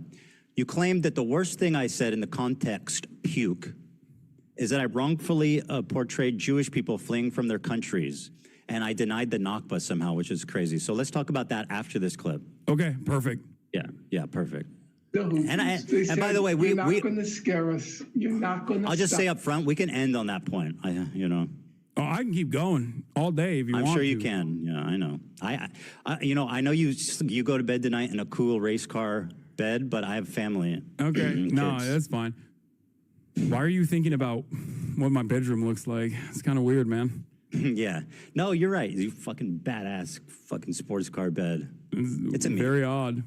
There it is. As long as the people in Gaza are subjected to a genocide, we won't stop. Do you know all the praise that's given to the Danish government because it helped evacuate Jews during World War II? But is there a case where a totally distant people did that for the people of Gaza? If I were to give a Nobel Peace Prize, I would divide it between three. South African delegation. Number two, those doctors who volunteered to go to Gaza, the Doctors Without Borders and others. One doctor, he was Palestinian. Why don't you leave? Because he had an option. He was able to go. He said, I didn't go to medical school for 30 years to abandon my people. He was killed. And the third, it's the Houthis. If genocide is the crime of crimes, the Houthis are the hero of heroes. Yeah, I mean, the first two examples, I definitely agree. I think it's psychotic to give the Houthis a peace prize. That's nuts. Why? Because what the fuck have they done for peace other than kidnap innocent civilians? What have they done for their own populace? This is, as you said, the poorest country on earth. What are they doing for peace? The Houthis have created. What does this have to do with the river to the sea? Material consequences for Israel as it has implemented a genocide. All right, let's give them a peace prize. Whatever, I don't care. Let's give them a peace prize. Deserve it. Yes, absolutely, without a doubt. Wait, also, it's still don't ask the unaffiliated prisoners who were held for a year, though. No, I don't. I think you're missing the broader point here. You're missing the forest for the trees. Here, I'll give you a great example of this, by the way, because you spent a lot of time being like, the Houthis are bad. They're homophobic. I'm like, I'm sure they are. Holy shit. Also, Dan, it keeps pushing back to me on my end. Sorry. Let's talk about the issue of the Nakba and stuff. Hold on. I know you keep saying, "Oh, it doesn't matter. This is boring." Whenever you come across a point, no, it's irrelevant, bro. Is wrong. And you just talk and talk. It makes the video unwatchable. You said the Houthis are. The Houthis are barbaric. They're homophobic. They hate women. Homophobic. All this shit, right? And I'm sure a lot of that is correct. Of course it is. It is the fucking poorest nation on the planet, and all it is known about bigotry is of low fucking death expectation. and destruction. This doesn't justify having that sort of opinion, of course, but it certainly understands, don't you think? Certainly is part of the point, part of the problem. And the best possible way to probably get them to have a civil rights movement to give gays rights would probably be to stop fucking bombing them, as Joe Biden did, and as Donald Trump has done. Yeah, that wasn't my chief criticism. Man, Again, my criticism is that they are kidnapping civilians. Yeah, I know. You don't like their methods, but you have no alternative method. Now, I said just do it without kidnapping civilians, dude. It's not rocket science. You said the IDF is maybe not a terror organization, but the IDF is a terror organization. I didn't say that. Wrong. Again, a liar. So you think the IDF is a terror organization? I said yes. You believe the IDF is I think it would be. I think it's fair to characterize them that way. Okay. Your wife was in the IDF. Yeah. Do you believe your wife is a terrorist? Of course not. You have considered a 19-year-old Yemeni TikToker who is not even a part of the Al-Houthi family with no Houthi affiliation, but simply a person that says he stands with the Houthis, and I do too, a terrorist over and over again because he has a gun in the second highest gun ownership density per capita. And because he responded to a fucking Instagram comment saying he's a soldier, a dude who doesn't even speak English, you kept claiming that he was a terrorist over and over again. His name is Rashid al-Haddad. He is not even a fucking Zaidi Shia. He's not even a part of the Houthi family. Because if he was a part of the Houthi family, his last name would be al-Houthi, not al-Haddad. Okay? This person, you looked at a 19-year-old fucking teenager who's a TikToker in the poorest country on the planet, who's only known death and destruction, and spent countless fucking hours looking through whatever his social media was to be like, this guy is bad. This guy is fucked up. Let's look at it. Of course he's fucked up. He lives in goddamn Yemen. Are you stupid? Do you know what the bigotry of low expectations is? You dumbass. Do you know what the bigotry of low expectations is? You're saying because he's poor, he hates Jewish people? Let's watch. No, it's not because he's poor that he hates Jewish people. It's because he lives in fucking Yemen. And in that part of the world, the only thing that people see is the dangerous conflation of Zionism and Judaism. Because the fighter jets that blow up their fucking schools have a Star of David next to them. And when the Palestinians are kidnapped, when they're fucking forced to go through military trial detention, they get fucking Stars of David carved on their heads. Israel is the one that dangerously and falsely claims to be the nation state of Jews. Israel is the one that makes everybody think that this action, all of the action, the genocide that you called a genocide, is actually being done at the behest of Jews. So of course, for everyone in that side Israel of the fucking doesn't claim world, they're doing it when they on say behest Jew, of Jews. it's interchangeable with Israel. Many of these people, including Refat. Do you think he's like Anne Frank? What?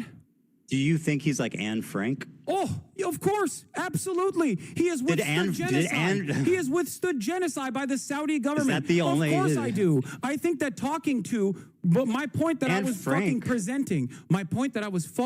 Anne Frank is famous for being a pacifist and seeing the good in people despite a fucking Holocaust that took every member of her family but her dad.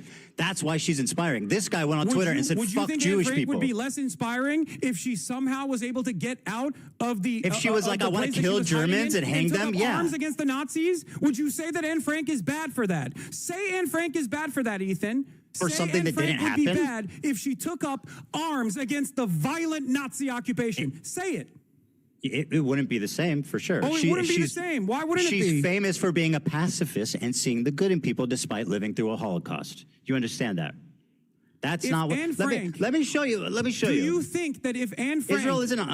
Do you think that if Anne Frank took up arms against the Nazi occupation, you would call Israel her isn't a bad occupying person? Yemen anyway? What? Israel's not occupying Yemen. Israel isn't. But for every single country in this region, American imperialism is all they You say have the Saudis, known. you said this, why don't they say death to Saudi Arabia on their flag? Why is it Jews? Why Because is it they're directly damn the Jews? fighting Saudi Arabia. What are you talking But I thought, about? oh, you see the Star of David. Of course they hate Jews. What about why does their flag say death to fucking Israel and damn the Jews? Their flag says death to America, death to Israel, a curse upon the Jews, which Damn I the have Jews, said time curse and time upon the again Jews. is kind of gauche, not acceptable, not appropriate That's by nice. Western standards. But if you listen to Norm does it say has a Saudi clip on Arabia? that too. Norm has a clip on that too. Do you want to see it? Do you want to see it? Let me show you this Do you want because to you've been hear going Norm on and on. Finkelstein explain that? No, I want to show you this, okay? You've been talking and talking and talking and talking. Very good. Let's watch this. Do you condemn the Warsaw Ghetto Uprising, Hassan, Ethan? you gotta stop. Do you condemn the Warsaw Ghetto Uprising? I'm going to play this video, okay?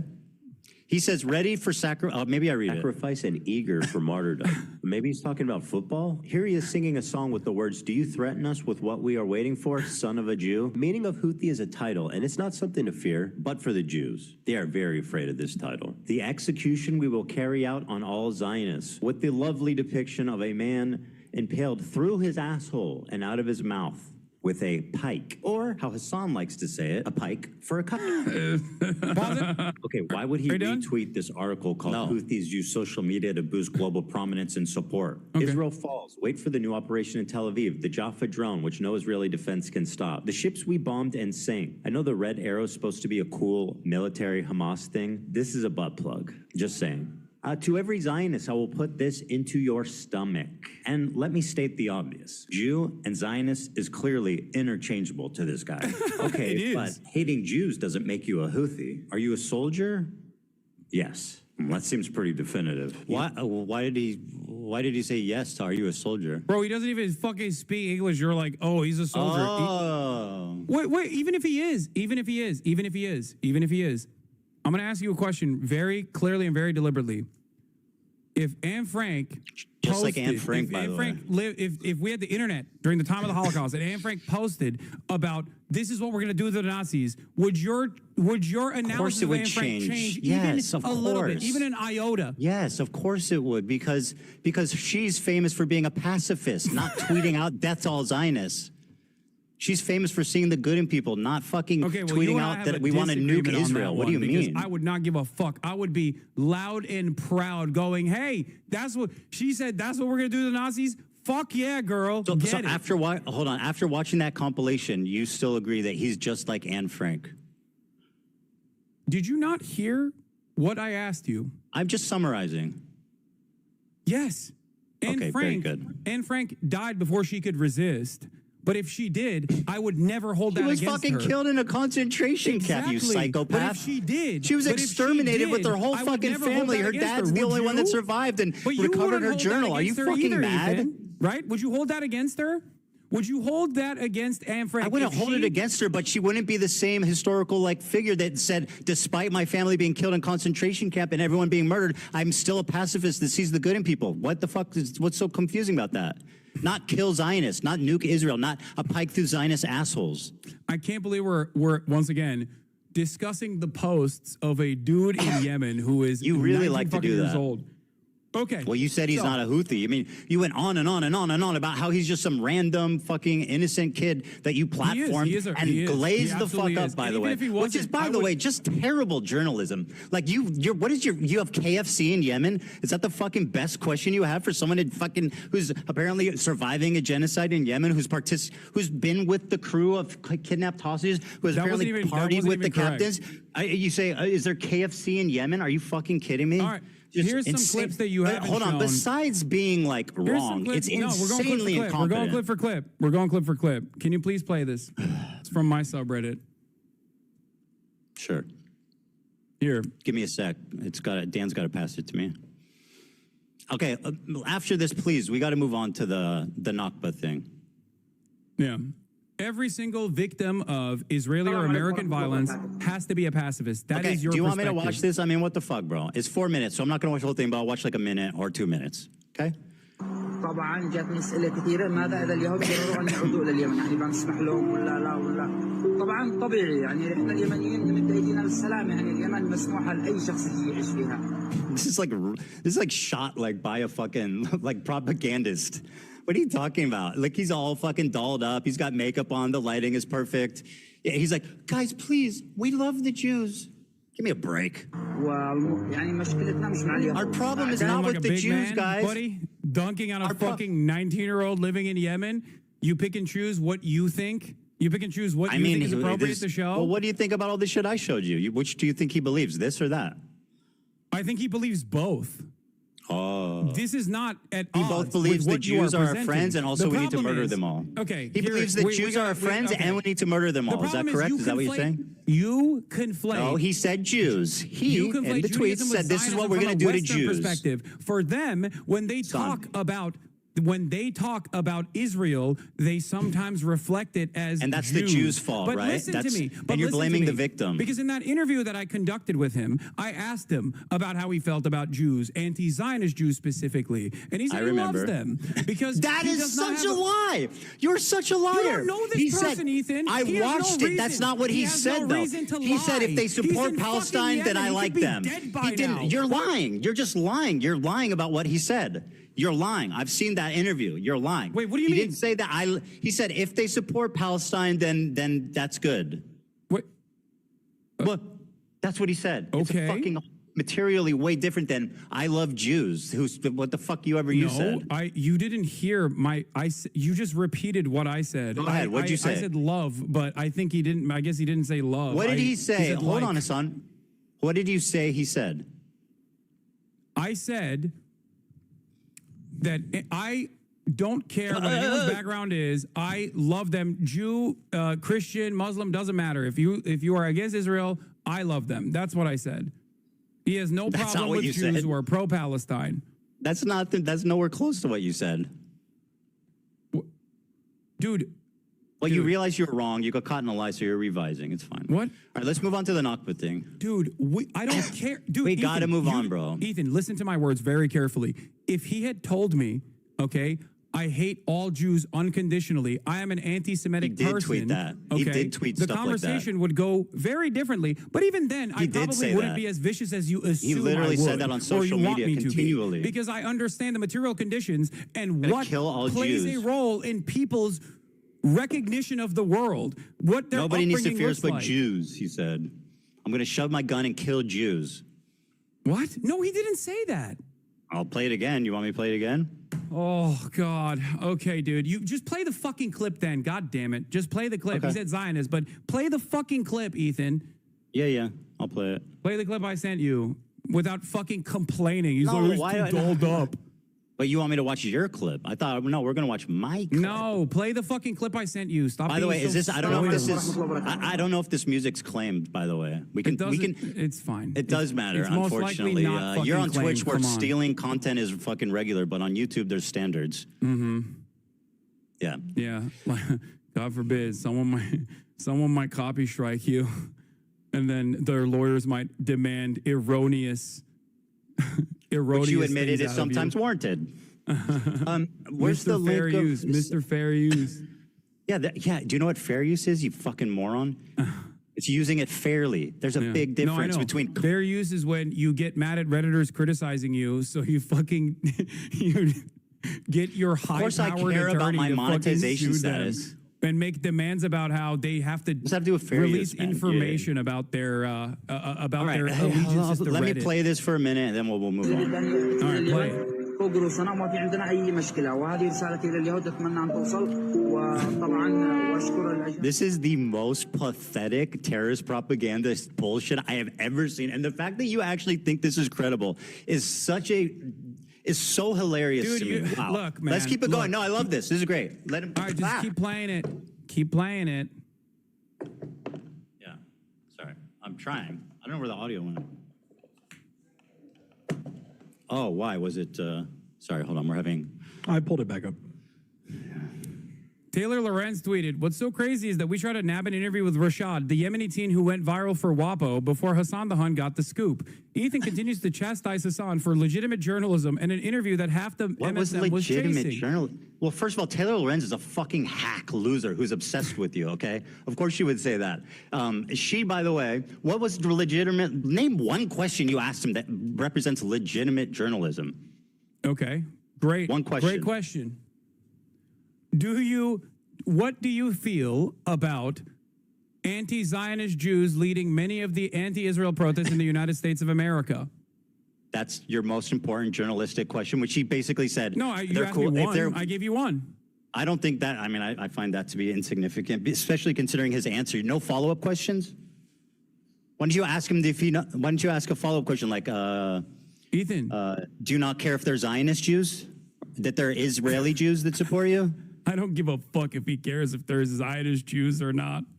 What about why? Israeli Do you Jews. What are you think? talking Hey, about? what was the hard hitting part about asking if he likes One Piece? Was that hard hitting journalism? No, it was called humanizing. That was called cringe as fuck, glazing, Yeah, pathetic. because you don't like when a fucking brown person gets a little bit of airspace and they look that like right? a human being. So and you're not a resorting to fucking calling me barbaric racist now. monster. By the way, this Because dude's you're white as fuck. What are you Islamophobic, talking Ethan. about? This dude's whiter than I am. What the All fuck right, are you let's get talking back to about, the dipshit? IDF. So Hold on, said you the accuse me IDF of being to be racist. Are you declared talking a about this terrorist guy? organization, Are you and talking your about wife this is a part of the guy? IDF. Do you think it's You're appropriate right, to call dude. your wife a terrorist? I think you do. No, I don't. You don't think it's appropriate? Okay. No. You have stated time and time again that you believe, to show how pro-Palestine you are, that you believe settlers are valid military targets. Who do you think is protecting the settlers who you claim are valid The military IDF is targets? protecting them, and it's fucking insane. Yeah, In it's the horrible. process of their Was pogroms my wife that out they're there doing. protecting? Sorry, was Ela out there protecting settlers? No, she was doing a night raid, as a matter of fact. And I didn't know any of this until recently, for the record, until a couple She was months a ago. fucking yeah. She was You're out gonna do there the Raider of doing night Ramallah raids. snark Do you bullshit. think- Go on. Yeah, your community doesn't harass anyone. She was 18 years old. She went on a ride along to Ramallah for some kind of fucking mission. She stayed in the car, and then they went back, and that's all that happened. She's described 18 years the old, bro. She's a process of taking secretary. someone hostage. You called him it, by the way. That person was a Palestinian living in his own, living in his own fucking home. And your wife went Can they on not a commit raid crimes? to Ramallah, which you have called a terror city.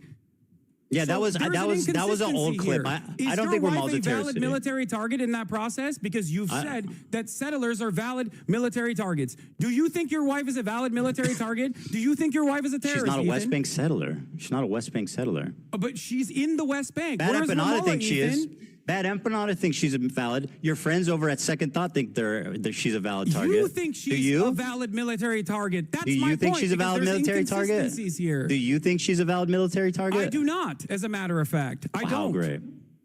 Okay. All right, can we please move on to this the Nakba listen thing? to me. Listen Hassan, to me. bro, you're making this Listen unwatchable. to me. Listen to me. Okay? We got to move on. How does this make sense in your mind?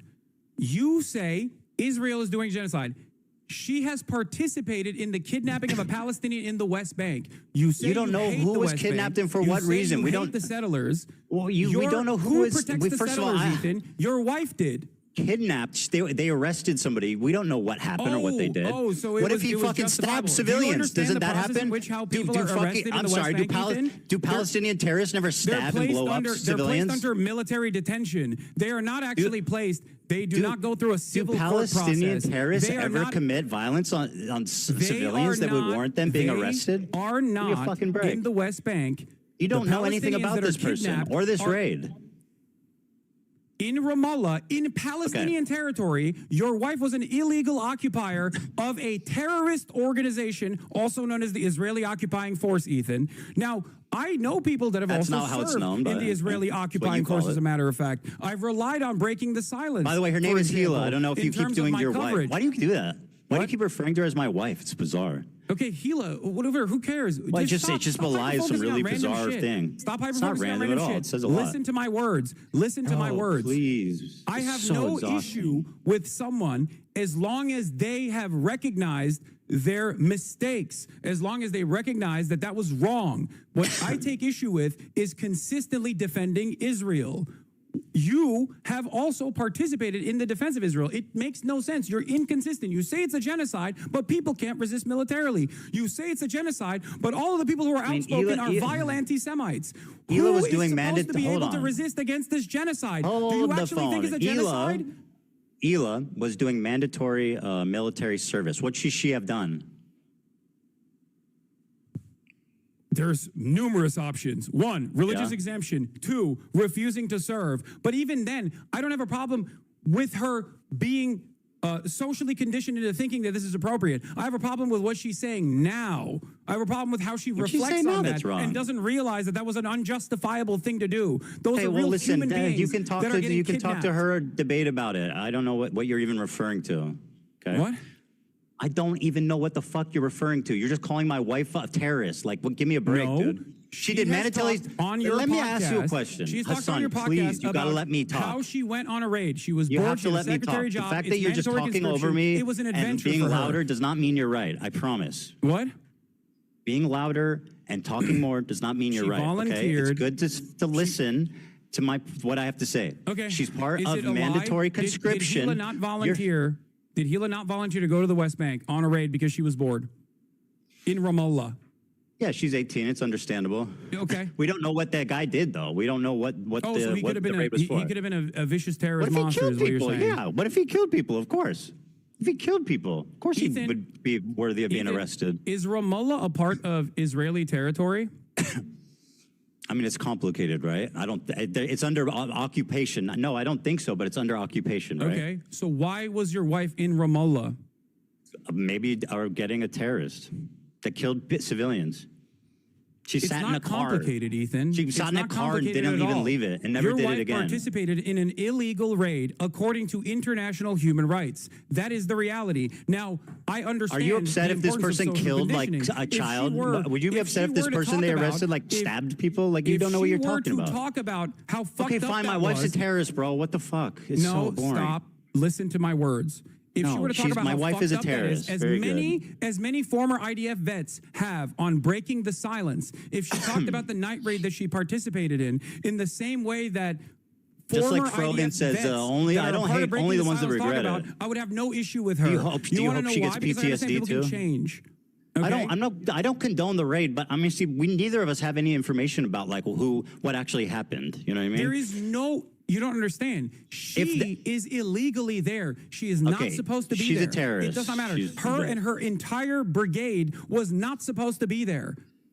That is an act of I don't terror. think she knew And what as a they were matter of doing. fact, what she participated I don't think she in- knew what they were doing or where they were going. What she participated in is I don't think called she a knew night where they raid. were going or what they were doing. What she participated in is called Okay, a she's a night terrorist, raid. bro. Please, we got to move on. The This is, reason like, why, just the reason so- why the Israeli occupying force, the reason why the Oh Israeli my occupying God, force dude. participates People wanna in watch these night this. raids in the West Bank, You're making is this to unwatchable. create a Let's just- constant feeling of terror. Hassan, talking more does not make you right. Okay, you got The to reason understand. why the Israeli occupying force You're repeating participates yourself. in night raids is to create a constant sense of terror upon the We Palestinians. don't condone who it. are She was there 19. She in was their doing own military land. Listen to conscription. me. She didn't know where they were going Listen or what to they me. were doing. Listen okay? to me. Thank you. Listen to I'm me. listening, but you just keep repeating yourself. The This is what reason you why- do. the reason you why gotta I move know- on. I want the to have reason why I know that. Do you wanna know why I know You that? gotta stop.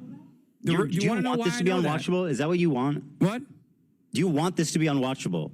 The reason why I know that, Ethan, is because I'm of take that as a breaking the yes. silence veterans who have come out and spoken out against this practice. That's why I know that. Hassan, you say that Hila could have gone to jail and done a conscientious objection instead of joining the army. Why do you pay taxes? What? Why do you pay taxes to the This United is your States big government? argument, Ethan? Answer that the I pay question. taxes and I'm morally culpable. I know. That's why I try to fucking fight against Why don't this you go to goddamn jail? government doing this shit Well, every why don't day. you stand up for your? Hold on. Why don't you stand up for your principles and go to jail for it? Because it would not actually stop. Okay, it would not actually stop. The reason why I'm saying, What I wouldn't don't stop? I don't take issue with Hila's fucking actions then, as long as, just like you said, she was just 19 years old. I take issue with the fact that she still defends it on principle. She says the What did she Israeli say? occupying force is not a terror organization. You have a disagreement with him. Or Well, her, I think sorry. I think I can see it from her perspective too, which is like the problem with you is that everything's black and But you white. can't see it from Rashid al-Haddad's perspective, and you Yeah, know he's a for fucking fact terrorist that your who says he wants audience to also kill doesn't Jews, see it, and that you that's said why it's like you can Anne fucking Frank. constantly claim that he is a terrorist, whereas Oh your my wife, God, bro! well, it's Please, complicated. I want this to be watchable. Okay, let's move on, please. Oh, okay. Thank you. You made your Got point. it. You made your point. Okay. So specifically, you said this, which is you said in the context puke. You said this was the worst thing I did. So let me play it, okay, and then we can discuss. More Jews displaced than Palestinians. Let me go back in just 'cause- 1948 yeah, countries just to give the that whole context. expelled them in massive amounts following the 1948 war. In fact, there was more Jews displaced than Palestinians. This was one of the during worst pieces of misinformation I've seen in the fucking context puke. For the record, it was crazy. So Mike, again, nicely done. Let this guy hold your hand and formulate your opinions, but he's not here to help you, okay? So you tell me what was wrong with what was misinformation about saying that 900,000 Jews were displaced?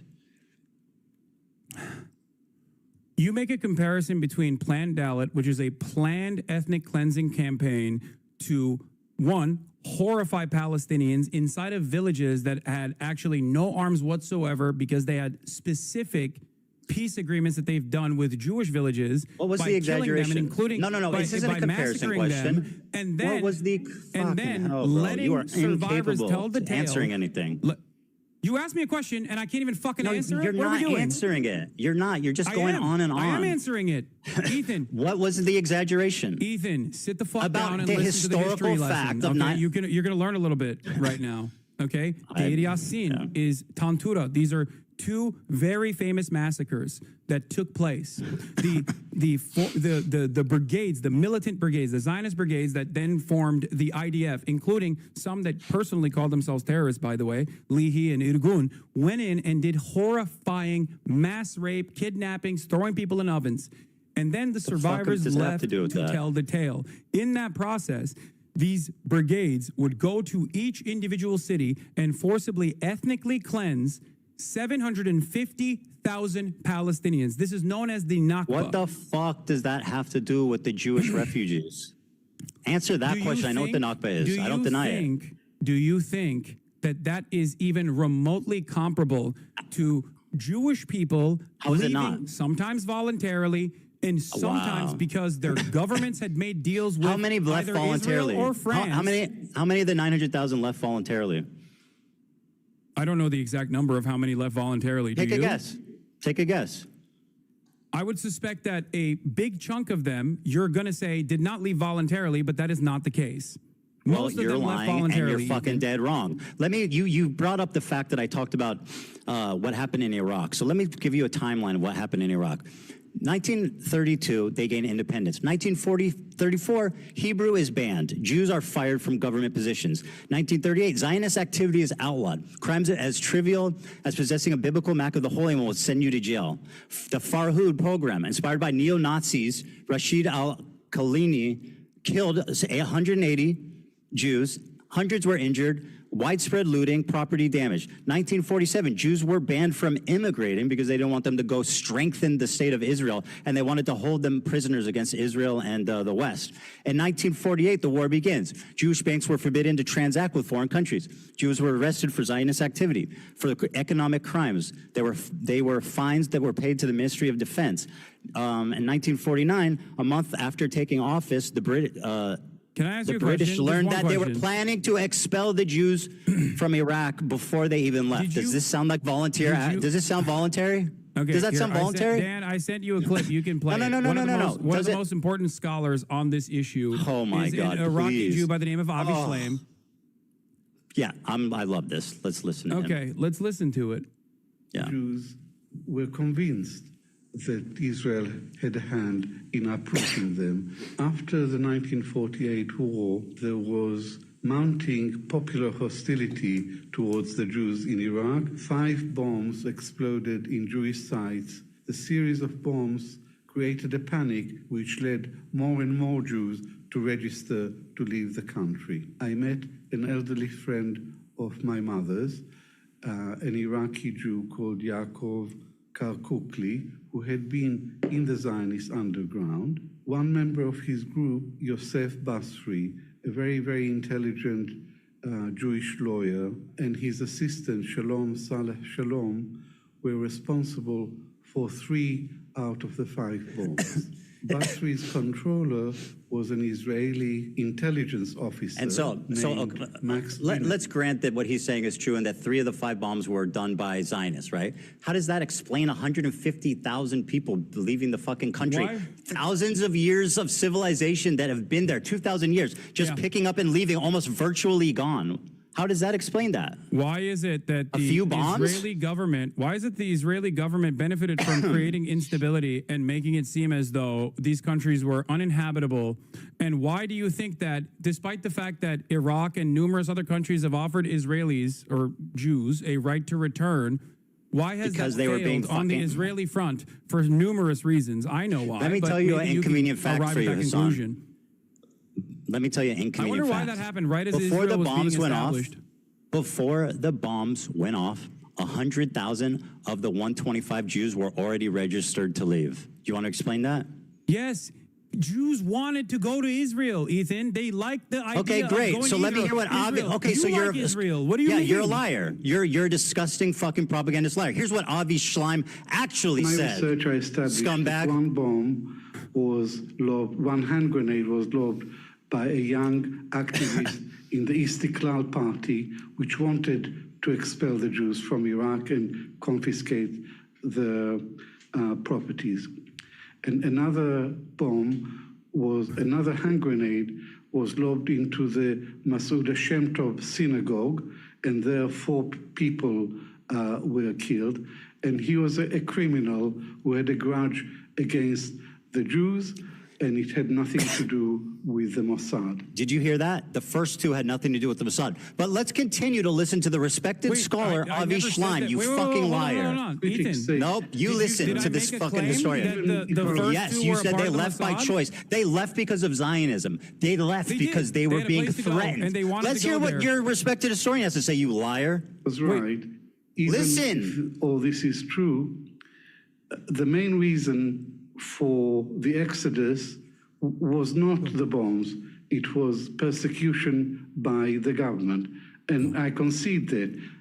It's not part of my argument that the bombs were the main reason for the liquidation of this community. But my answer to my Zionist critics is, even if I knew for certain that not a single Iraqi Jew left Iraq to go to Israel because of the bombs, I would still think this is a real indictment of the state of Israel, because Israel was created to provide a safe haven for Jews, not to be harassing and threatening Jews in other countries.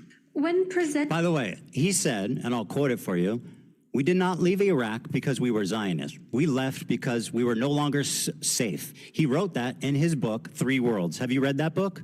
No, I have not read 3 Worlds. Okay, well, you're using a lot of source from it. It's a book that he wrote about his migration. Only book he wrote about this. But go on.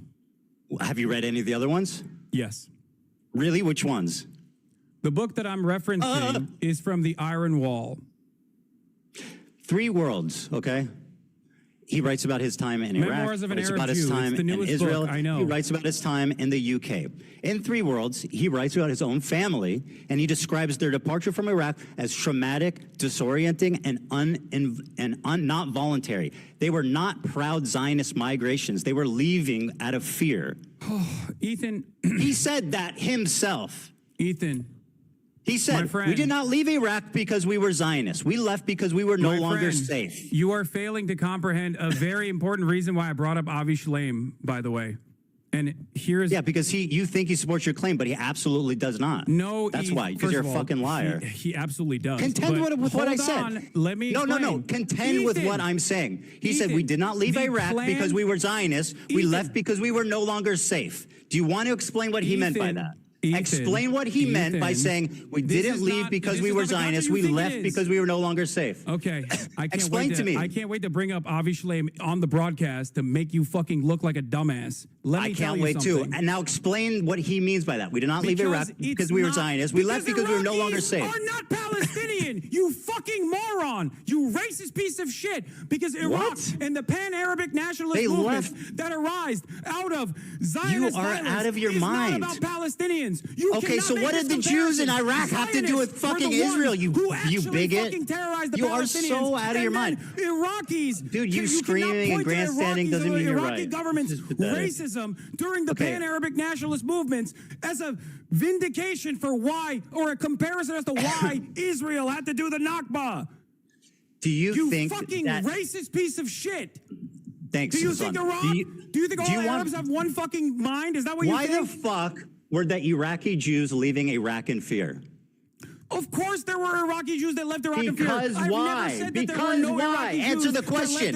You want to call me racist? Why were Iraqi Jews leaving to go to Israel? You're a fucking moron who doesn't understand. That's why they left. They left because I'm a fucking moron. That Arabs are not one-minded. Hassan, you coward. That there were numerous pan-Arabic nationalist movements. Answer the question. You're going to call me racist, but you won't answer.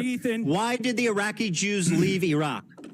There were numerous reasons. Because of anti-Semitism. They hated Jewish people that had nothing to do with Israel. They were forced to leave. They were chased out. They lived there for thousands of years. They had businesses, they had homes that they were forced to abandon to go to Israel because it was the only fucking place they could. Why would Iraqis hate the Jews living there if they had nothing to do with Zionists or Israel? Why? Because settler colonialism was already That has nothing to do with them, you absolute fucking dumbass. Ethan. What does that have to do with the Iraqi Jews? Do you think the Aliyahs were happening initially? So it was there. So you're blaming them? Are you blaming the Iraqi Jews who had nothing to do with it? What the fuck is your point? You call me racist. I'm not justifying the racism. I'm not justifying it. You're not comprehending my point. Yes, you are. They left because the Iraq turned on them after 1948. Ethan, you're materially wrong. You're a liar. That there were numerous reasons why other countries, I know, hard concept, all Arab, they all have the same mindset. I know. Let's go over them, genius. Nationalist movements as states were being Let's go over them. In Egypt. Mostly by Western nations. You want to talk facts? Let's talk facts. Ethan, you don't know. In Egypt. You got fucking a chat GPT summary. Let me explain to you. Hey, Hassan, so you can fucking not look like a dumbass. Okay, do you want to listen or do you just want to add home? No, I want to tell you my perspective. No, you want to talk. That's the problem. You don't want to listen. You've talked plenty. My perspective. You called me racist, bro. The least you could do is shut the fuck up and listen to me talk, okay? The Iraqi Jews left because they were in fear of anti-Semitism. They had nothing to do with Israel or Zionism. The Arabs in Iraq, the Iraqis, turned on them because of what happened in the war in 1948. That had nothing to do with them. So if you want to blame the Jews for their own anti-Semitism, you go right ahead, but that's racism. Now let's talk about Egypt. I recognize that. No, you're not. You are absolutely not. In Egypt, 75,000 Jews were displaced. Okay? Ethan, following anti-Jewish riots and bombs in Egypt. Is Egypt Palestinians? Is Iraq Palestinians? Why were the Palestinians never allowed to return? Nothing to do with that. They were forced to go there by the Arab countries. Offered the Jews that were expelled or left on their own voluntarily. It's time to listen, These are completely separate countries. Nobody's justifying the Nakba.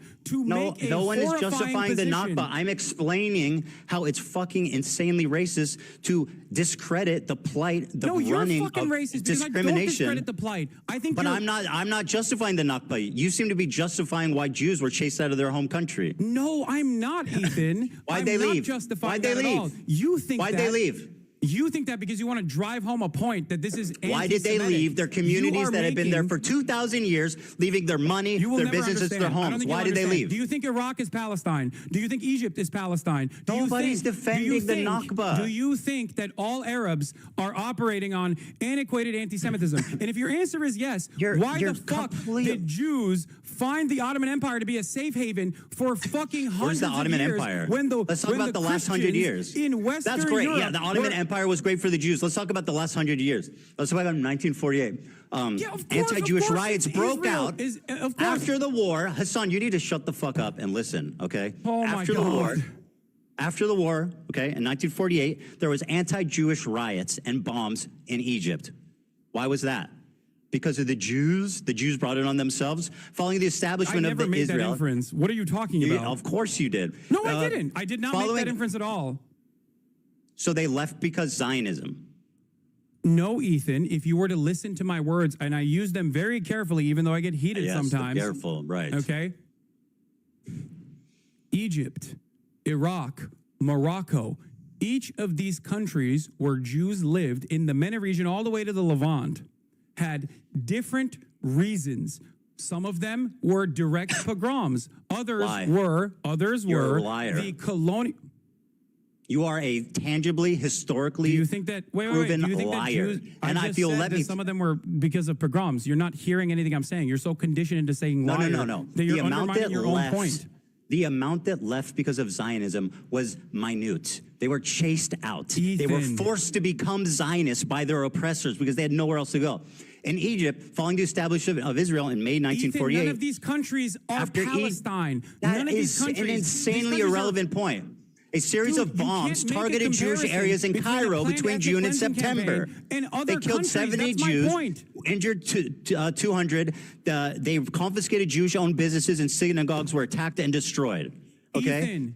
Ethan. In 1956, the Suez Crisis. One is direct 1956, planned violence and an extermination campaign. The other approximately 25,000 Jews were expelled from Egypt. Falsely misplaced hostility. 25,000 Jews were expelled. Other countries. So are you blaming them? You don't understand this, and you will are you never blaming the understand this, Jews for getting? Are you blaming the Jews for being expelled from Egypt? 25,000 of them. No, Ethan. If you listen to my words, you would understand. So what is it I exaggerated about? 900,000 Jews were displaced. Because you are making a comparison with different countries versus one singular force that planned an extermination campaign, planned an ethnic cleansing campaign. Other countries and the reaction to it, or other countries and the previous hostility towards Jews have nothing to do with Palestinians. So making this comparison, of course not. That's why it's gross. anti-Semitic. That's why it's anti-Semitic. It has nothing to do with Palestine, but they still got kicked out for being Jewish. That's literally what anti-Semitism. It's like 1,000 Jews in Egypt were arrested and detained without charges. The government seized 500 Jewish-owned businesses and froze bank accounts. Expelled Jews were compelled to sign a declaration donating their property to the Egyptian state and were allowed to take only minimal personal belongings. In Algeria, 130,000 Jews were expelled. On the independence, that's not Palestine. They're not. They're just Arabs. They're not the same fucking people. So my point is very simple. They were expelled from their homes because of anti-Semitism. Ethan, you used Egypt as an example. Sorry, what is wrong about that? What is wrong with what I just said? They were expelled. Were literally controlled. Hassan, please, you've got to fucking answer a question. By the English and French colonial occupations. Expelled. What are you talking about? They were expelled because of anti-Semitism. What did I say wrong? Oh my God. Go ahead. Algeria was under French occupation.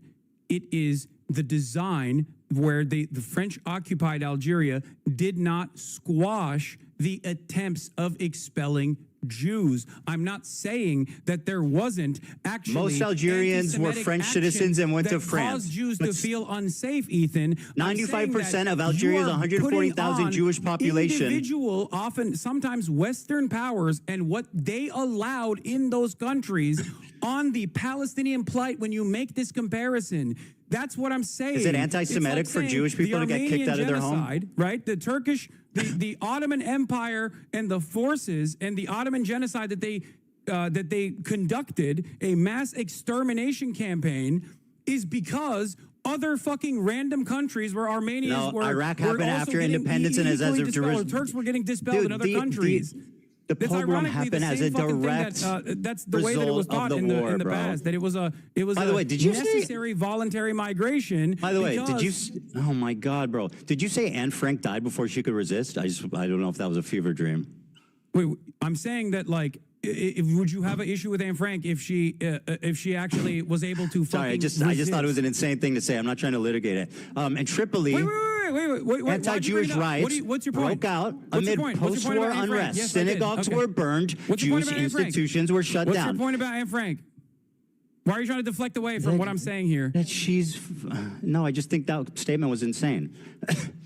The Six-Day War backlash. In 1967, another Israel victory, Jewish communities got mobbed. 6,000 Jews were evacuated, homes were destroyed, synagogues were burned. In Morocco, 250,000 Jews were expelled. Anti-Jewish riots broke out in 1948. You'll notice most of these pogroms are happening in 1948 as a direct result of the war. The Arabs turned on their Jewish populace out of anti-Semitism, period, point blank. June 7 to 8, 1948, in northeastern Morocco, following the declaration of the state of independence, the state of Israel on May 14, 1948, anti-Jewish riots erupted in the town of Jarada. These towns were significant transit points for Moroccan Jews seeking to immigrate. 47 Jews were killed, many were injured, Jewish homes and businesses were looted and destroyed.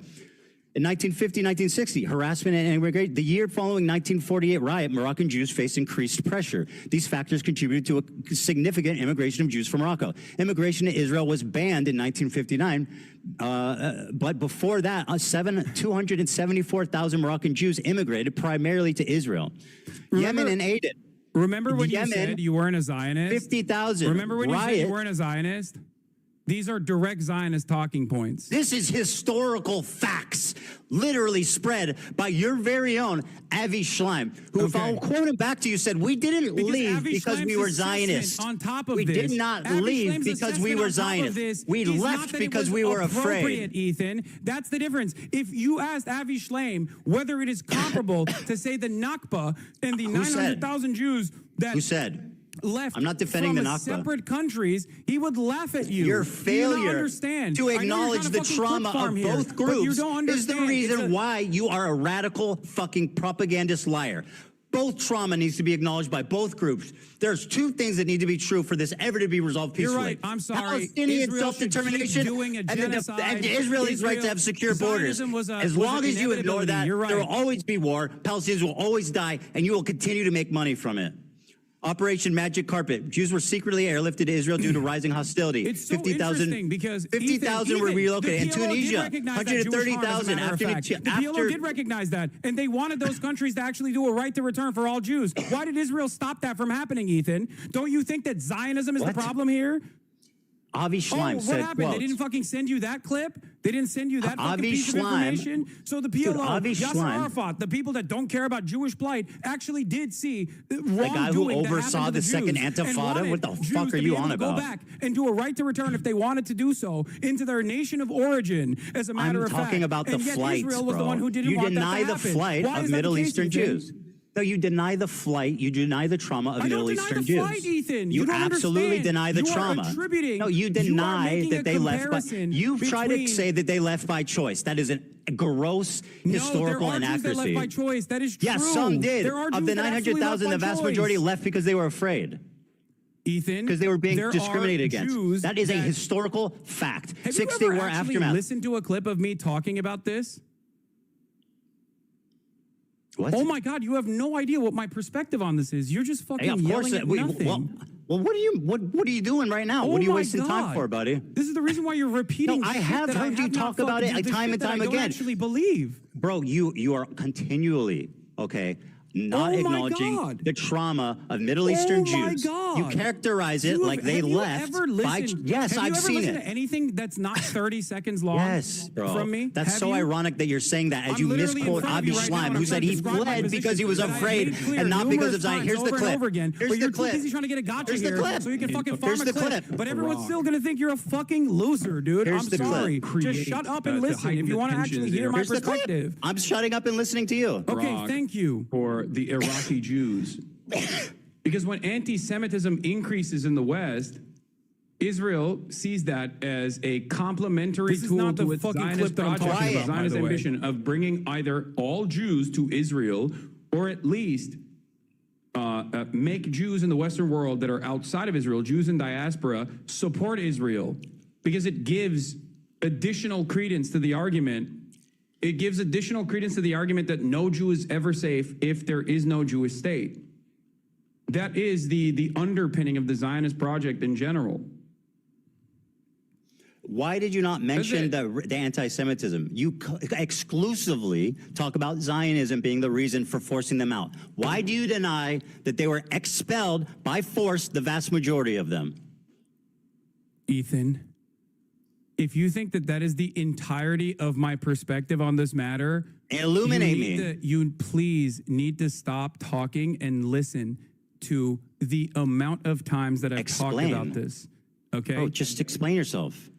I'm trying, but you keep I just watched a interjecting. clip of you being pretty dismissive about the flight. And by the way, you've done it this whole time. You say that Zionism was the main about force. the aspect that this is beneficial to the Zionist project across the board because Israel wants all Jews to be constantly fucking terrified in any other country that's not Israel so that they can actually go and either support Israel if they're not in Israel or just move to Israel. That is the entire point.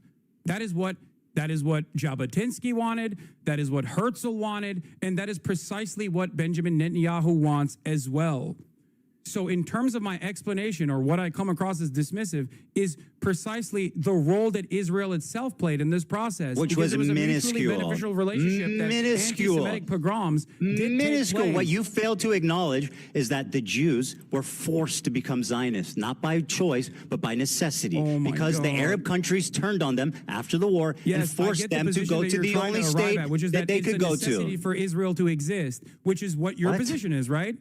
No, it's not about what was allowed or not. The Arabs created a million Zionists because they're anti-Semitic after the War of 1948 and fucking the rise of Arab nationalism. Do you deny that? You brought up Morocco. Do you deny what I just said? Wait, say it again. Do you deny what I just said? Say it again. I wasn't listening.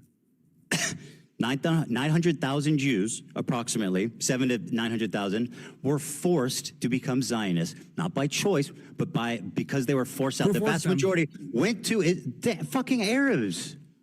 The anti-Semitic Arabs. There you go. What? There you go. What? That's my point. Are you rest okay? my case. Okay, well, I mean, no, you're too fucking delusional to realize what kind of racist nonsense you're fucking chirping on. That was my entire point. It's historic. I mean, it's historical. You don't know anything of what you're talking about. Avi Schleim, once again, because you don't want to contend, you like to use him when it's convenient. He left not because they were Zionists. They left because they were afraid. Arabs. What was Avi Schleim, by the way?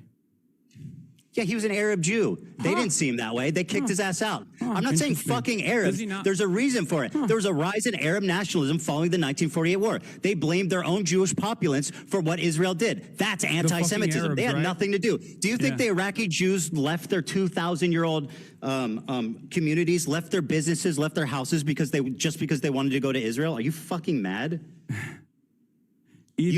Remember a while back I tweeted and you got really mad when I said that there's a double standard between Islamophobia and anti-Semitism? There's absolutely a double standard, and you exhibit it, and you're participating in it right now without even recognizing that you're historical. Doing so. I mean, I'm just telling you literally what happened. Historical racism. All Arabs are not responsible. They were racist. Do people never get racist? Do people never be I'm explaining why. I'm not blaming anyone, but I'm just explaining why. After the 1948 war, the rise of Arab nationalism created a lot of anti-Semitism, and that's why the vast majority of the Jews, the 900,000 of them, were forced to immigrate. That's a fact. That is a historical fact. Ethan, I'm sorry to say this, and I don't know if your audience gets this as well, but what you just said earlier is not an accurate reflection of history. It's just pure racism. How do you know that? You How are do you know that it's shifting not the real? blame over to the entirety of Arabs. Absolutely was the blame of the Arabs. Every single one of these Arab countries with absolutely their own version of pan-Arabic nationalism, half of them were already still controlled, by the way, by fucking European colonial powers like Vichy France. That was literally just in Moroccan Tunisia. expulsion program, and you're using that as a similarity between the planned expulsion of 750,000 Palestinians. Yeah, I mean, the details are different, but you're denying, like, once again, it's like you're still not disproving me. What did I say that is hilariously racist and wrong? Anti-German racism. Don't make an analogy. Tell me why I'm wrong. Anti-German racism. I don't need an analogy. I need facts from you. Why am I wrong?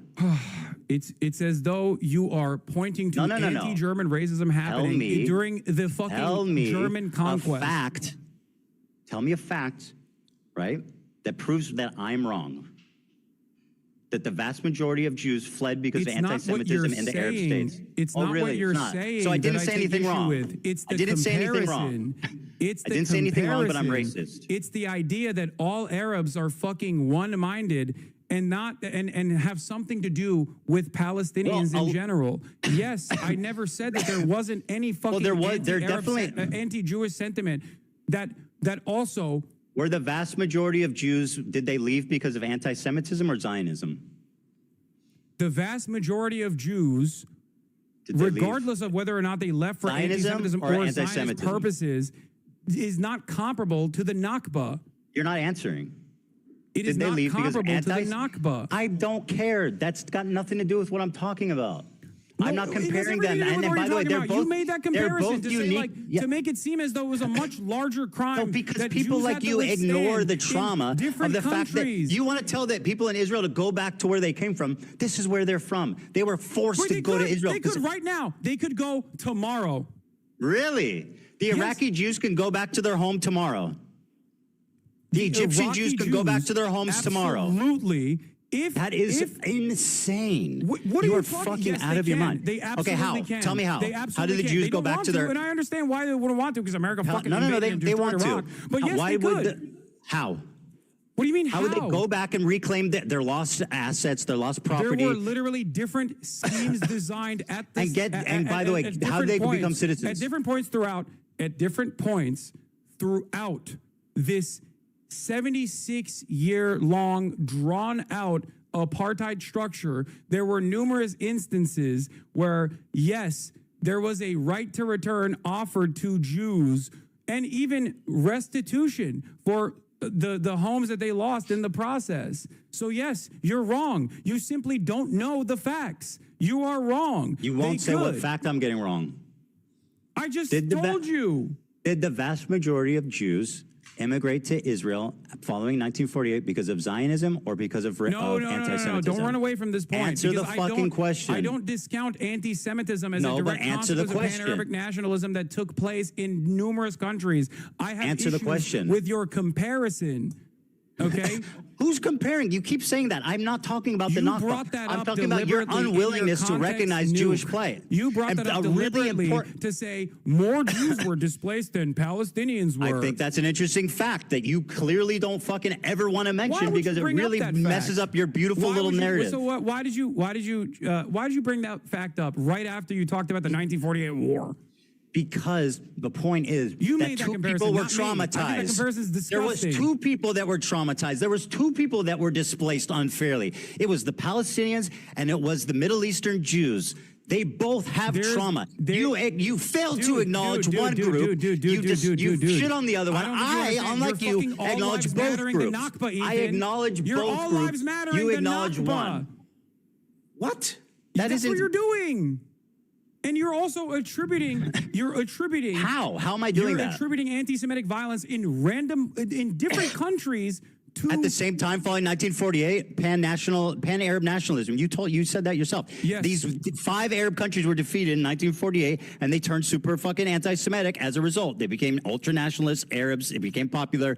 As Israel declared independence, they said, "Fuck no, we don't want this country here." And yeah, they all became anti-Semitic. That's a historical fact. You also that you failed denied. to recognize that Iraqi Jews have been allowed to return to Iraq, and there have been numerous instances where Jews were given an opportunity to return. How many Jews live in Iraq? But you don't want. How many Jews live in Iraq?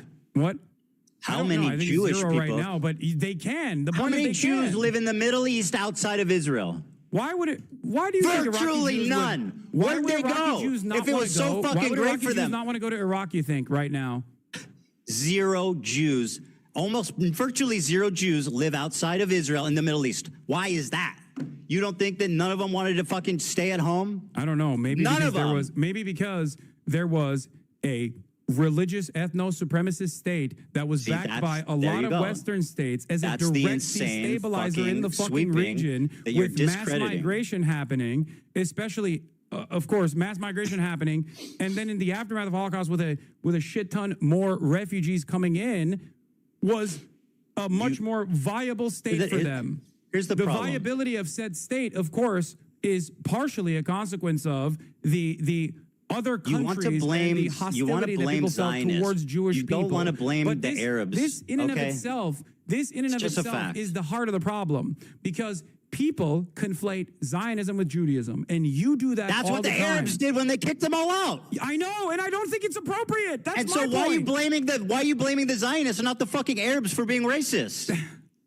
Why do you deny the Jewish trauma? Arabs. Why do you deny the 900,000 traumatized Jews that were forced, including, by the way, what you keep ignoring, Avi Schleim. Avi Schleim said we didn't leave Iraq because we were Zionists. We left because we were afraid.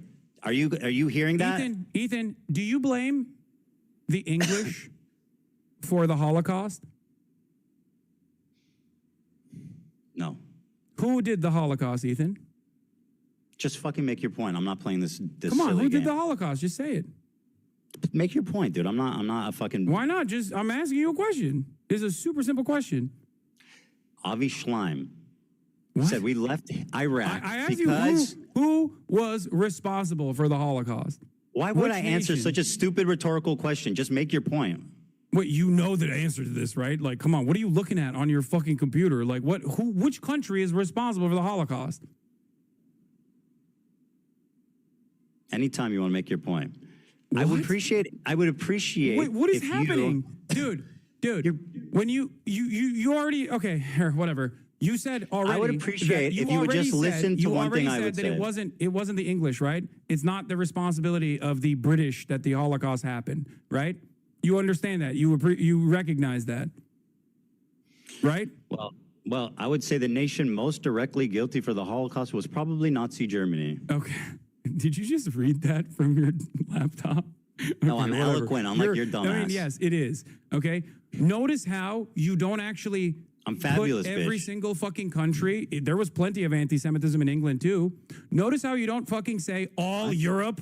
All of Europe is responsible for the Holocaust. Was there concentration camps in the UK? All Arabs. Okay. The point is, okay. There's no Jews in the Middle East. None.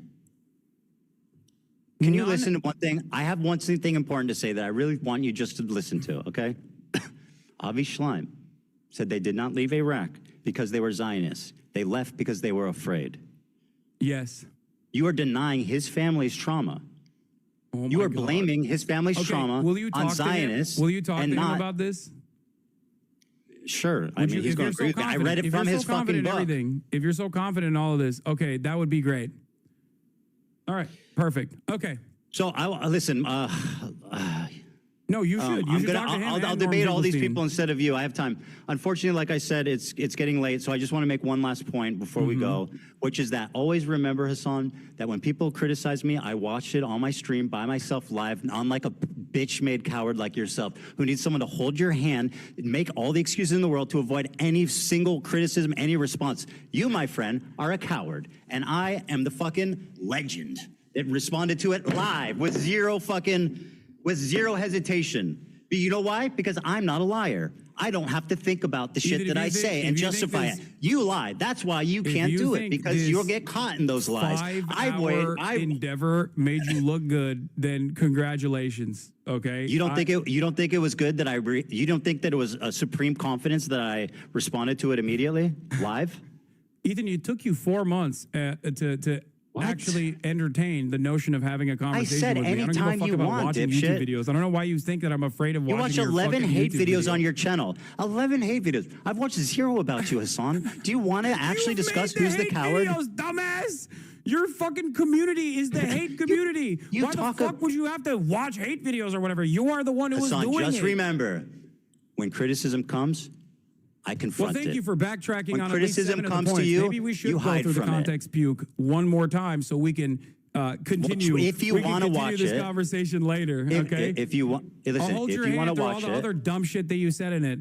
It's not because I'm afraid. It's because you were crying because you. No, it is definitely because you're watch it. afraid. Why is it you didn't pull? Why is it you love Ban Panana, but when he makes a video criticizing you, you say I'm not watching that? Because I think it's. You want to know why?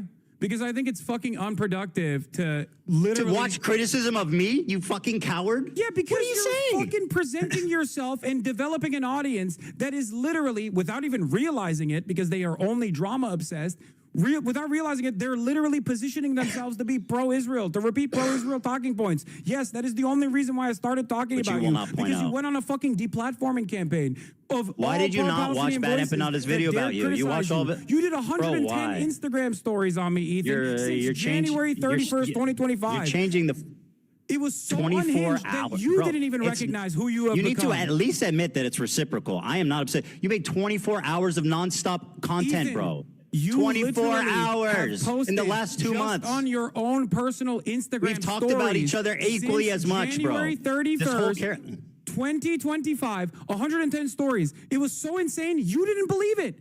You don't even believe your own mania. Hassan, please, for the love of God. Hassan, you talked about me 24 minutes a day, every day, 7 days a week for 60 days.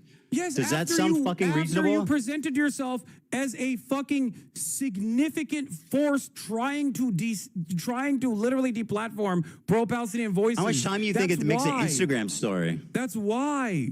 And that's you literally, your own. Why didn't you watch a bad empanada video about yourself? Your own producers were begging you to stop talking about me, so much so that you had to set up a separate war room where you only talked about me. What? And that's what happened, right? Because you couldn't shut up about it's it. not Your a separate fans war were room. fucking going, Ethan, we get it. He sucks. My fans Please are stop talking fine, about bro. it." Don't worry And the about my entire fans. The entire time you frame this as though it's petty fucking drama.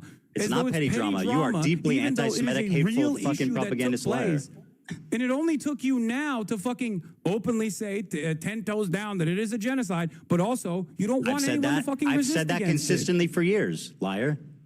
Ethan, you don't want anyone to resist against genocide. It is a fucking untenable position. Oh, you It mean makes kidnapping no civilians? sense. You're so pathetic, bro. And you Please. constantly keep smearing me as a fucking anti-Semite at a time you're when the proving that Trump today. administration, at a time Today- when the Trump administration is blackbagging people.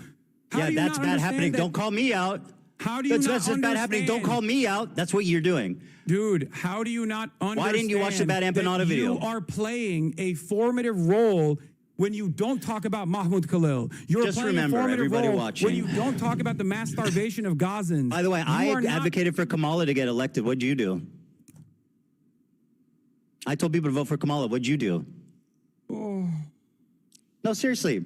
oh, What'd you Ethan, do? congratulations. Do you Congratulations think Kamala for and Trump advocating for would have been Kamala. equally I won't bad? change anything from Joe Biden's policies, Harris. It's What not did Joe I do? Biden, it's well, Kamala not only did I Harris. go to the DNC, but I actually not- offered some pretty fucking valuable criticism to the Democratic got Party that they kicked didn't out, by the listen way. to, unfortunately. Didn't they And kick you because out they of the didn't listen to DNC? that valuable criticism, they lost. Why have you lied about me voting for Jill Stein, by the way? Can we talk about that? Who did Why you- the fuck I don't know. do you Who keep did you- saying I voted for Jill Stein? I have Who did you vote for? countless hours shitting on Jill Stein. I've told people said I not think to you vote for did. Trump. I've said that I Donald said- Trump is significantly worse than Kamala Harris. And I've also, on top of that, called Jill Stein a grifter Yeah, you didn't over and endorse over and her. over again. But for some weird reason, despite the fact that I voted live, mind you, you kept And you lying didn't to say your who audience. for. And you kept lying to your audience, and you I kept said I making it think. seem as though I didn't even fucking vote, or I urged people not to vote. There's never been a moment Who'd where you I vote said, do for? not vote. Who did you vote for? I voted for Kamala Harris. You got a problem? No, I got no problem, but I think there's you people don't in your have a audience that problem. would. You don't have a problem with that. Why didn't you the endorse fuck her do you then? keep saying I voted for Jill Stein, huh? I said I think because you didn't you say who you think. voted for. Oh, you think? Yeah, that's what I said. Oh, it's you an opinion. think? Oh, you don't give a fuck, dude. It doesn't matter who I vote for anyway. You're out of your fucking mind. I did not endorse Kamala Harris, and I will never endorse Kamala Harris. But you and I voted did for not her. endorse Joe Biden. And now because Trump's you wanna president. Know why? Because you want to know why? Trump's Because it's building the fucking Riviera embarrassing in Gaza that Strip, they and guess did- what? You're fucking love that shit because you get to keep making content about it, and you get to keep making videos, and you guarantee there will never be peace there. Yeah, because you won't As opposed acknowledge to the you. trauma of both As sides. opposed Two to you, things must Ethan. always How be much true, content have you Hassan. made about Donald Trump? How much content have you made about fucking Donald Trump? You literally defended his terrorist regime. What the fuck are you talking about? And then you have to Again, apologize bro. because you're an The thing is embarrassing you figure. can't- you Okay? can't Listen to me. Listen to me. You It can't is fathom that embarrassing that somebody you have says tried to make a something wrong foray and into come back politics, and corrects and it. all of the producers or all the people that are giving you fucking talking points is not going to make I you didn't come defend the across as tariffs. smart in this process. Please, for your own there's- mental sanity, stop trying to do this. You are basically brain breaking a shit ton of people into idiotic positions. You clearly don't care about people who have actually voted for Donald Trump, considering your allegiance with people who have literally directly voted for Donald Trump. Who's okay? my allegiance? Who's my allegiance? What do you to? mean? You have fucking Trump supporters that you're friends with. Like Steiny in general. When I have a conversation with him, I'm actually directly fucking addressing some of the shit that he's Did you watch my saying, interview like the with him, Nelk you boys and fucking whatnot. dipshit? That our entire conversation was me arguing with him and telling him why Trump's bad and why transphobia is bad. You are You're going insanely out, incompetent. you're playing poker with people who fucking voted for Donald Trump. You're defending Asmongold and saying Asmongold is not actually Trump coded. Okay? spent You're doing hours all this shitting on because they Steiny. don't. You're just a liar. Asmongold has been a valuable figure shitting on me this entire time. And that's the only reason why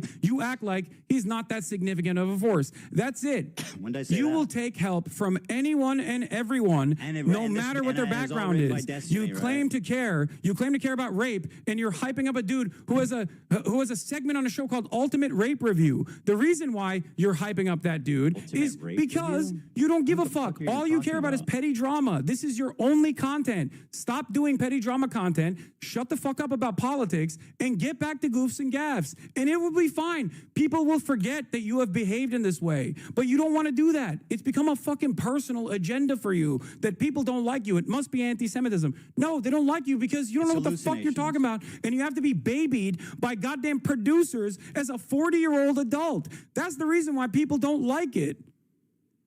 That's it. Very good. Very good. Now, why don't you watch Bad and Panona's videos about you?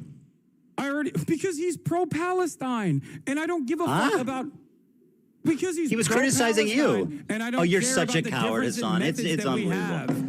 All right, very Because good. there's no I'm out of my reason to depth. I divide shouldn't the talk about. movement. And if you were pro-Palestine, I would never talk about you either. That's the real reason. Uh-oh. Can you please contend with the Avi Schleim quote that they left not because of Zionism, but because of they were afraid? Dude, come on. Enough. You have Avi Schleim on the show. Talk to him about it, okay? Maybe it'll go down exactly like you thought with Sam Cedar. How did it go with Sam Cedar? I think if anything, Sam kind of embarrassed himself.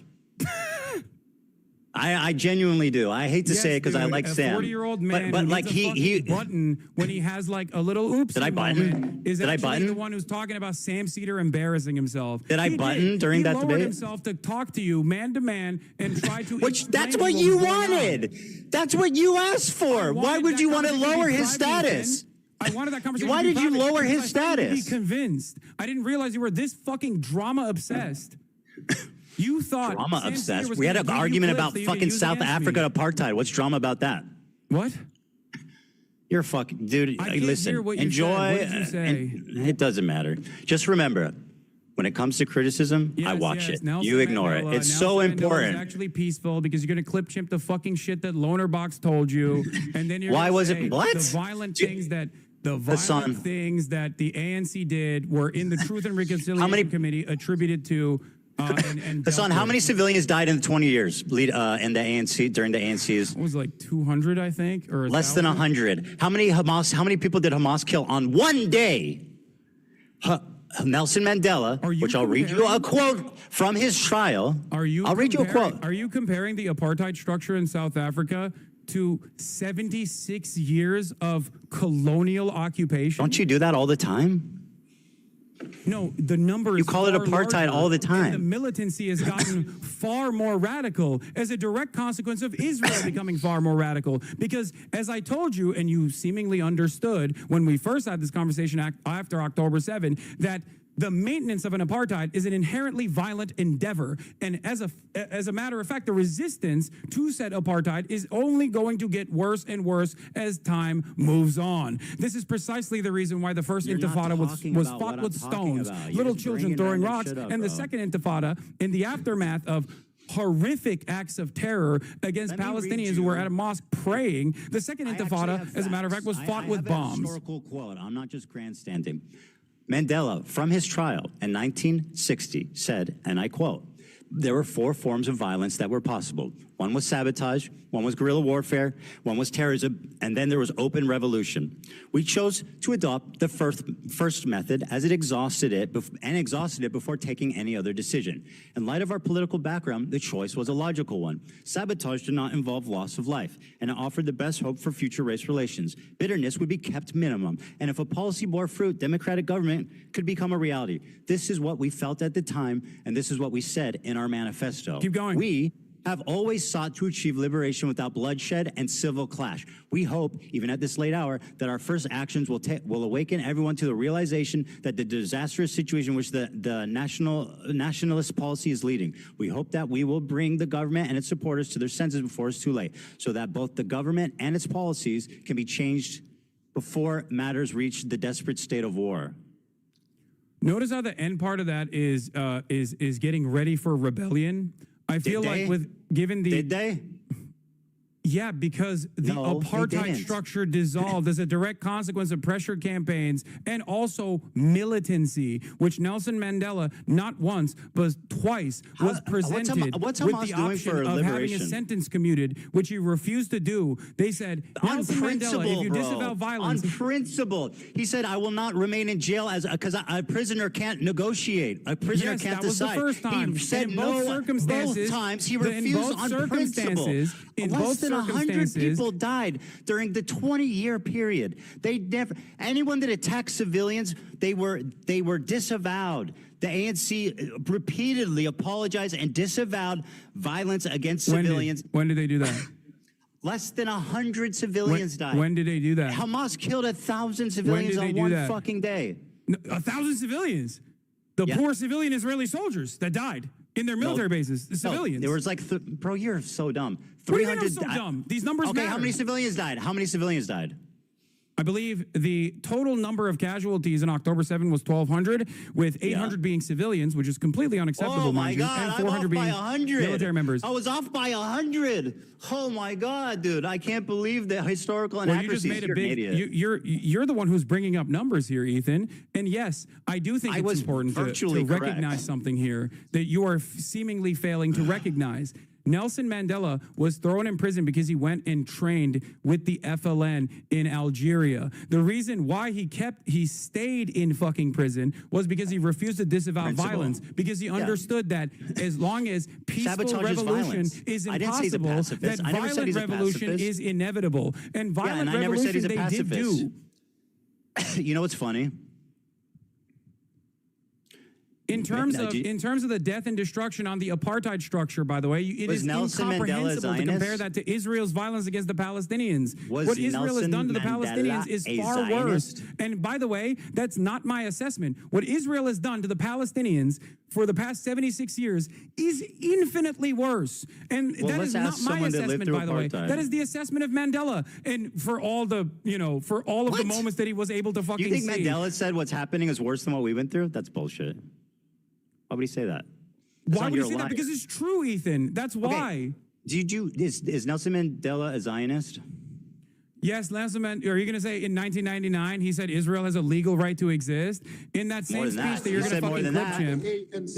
Remember that you called this guy a neo-Nazi, not fit to be a dog catcher. Who? That's what you said about Nelson Mandela. What are you talking about? Yeah, whoa. You're jumping off like a million different points. The right of Israel to exist as a state legally.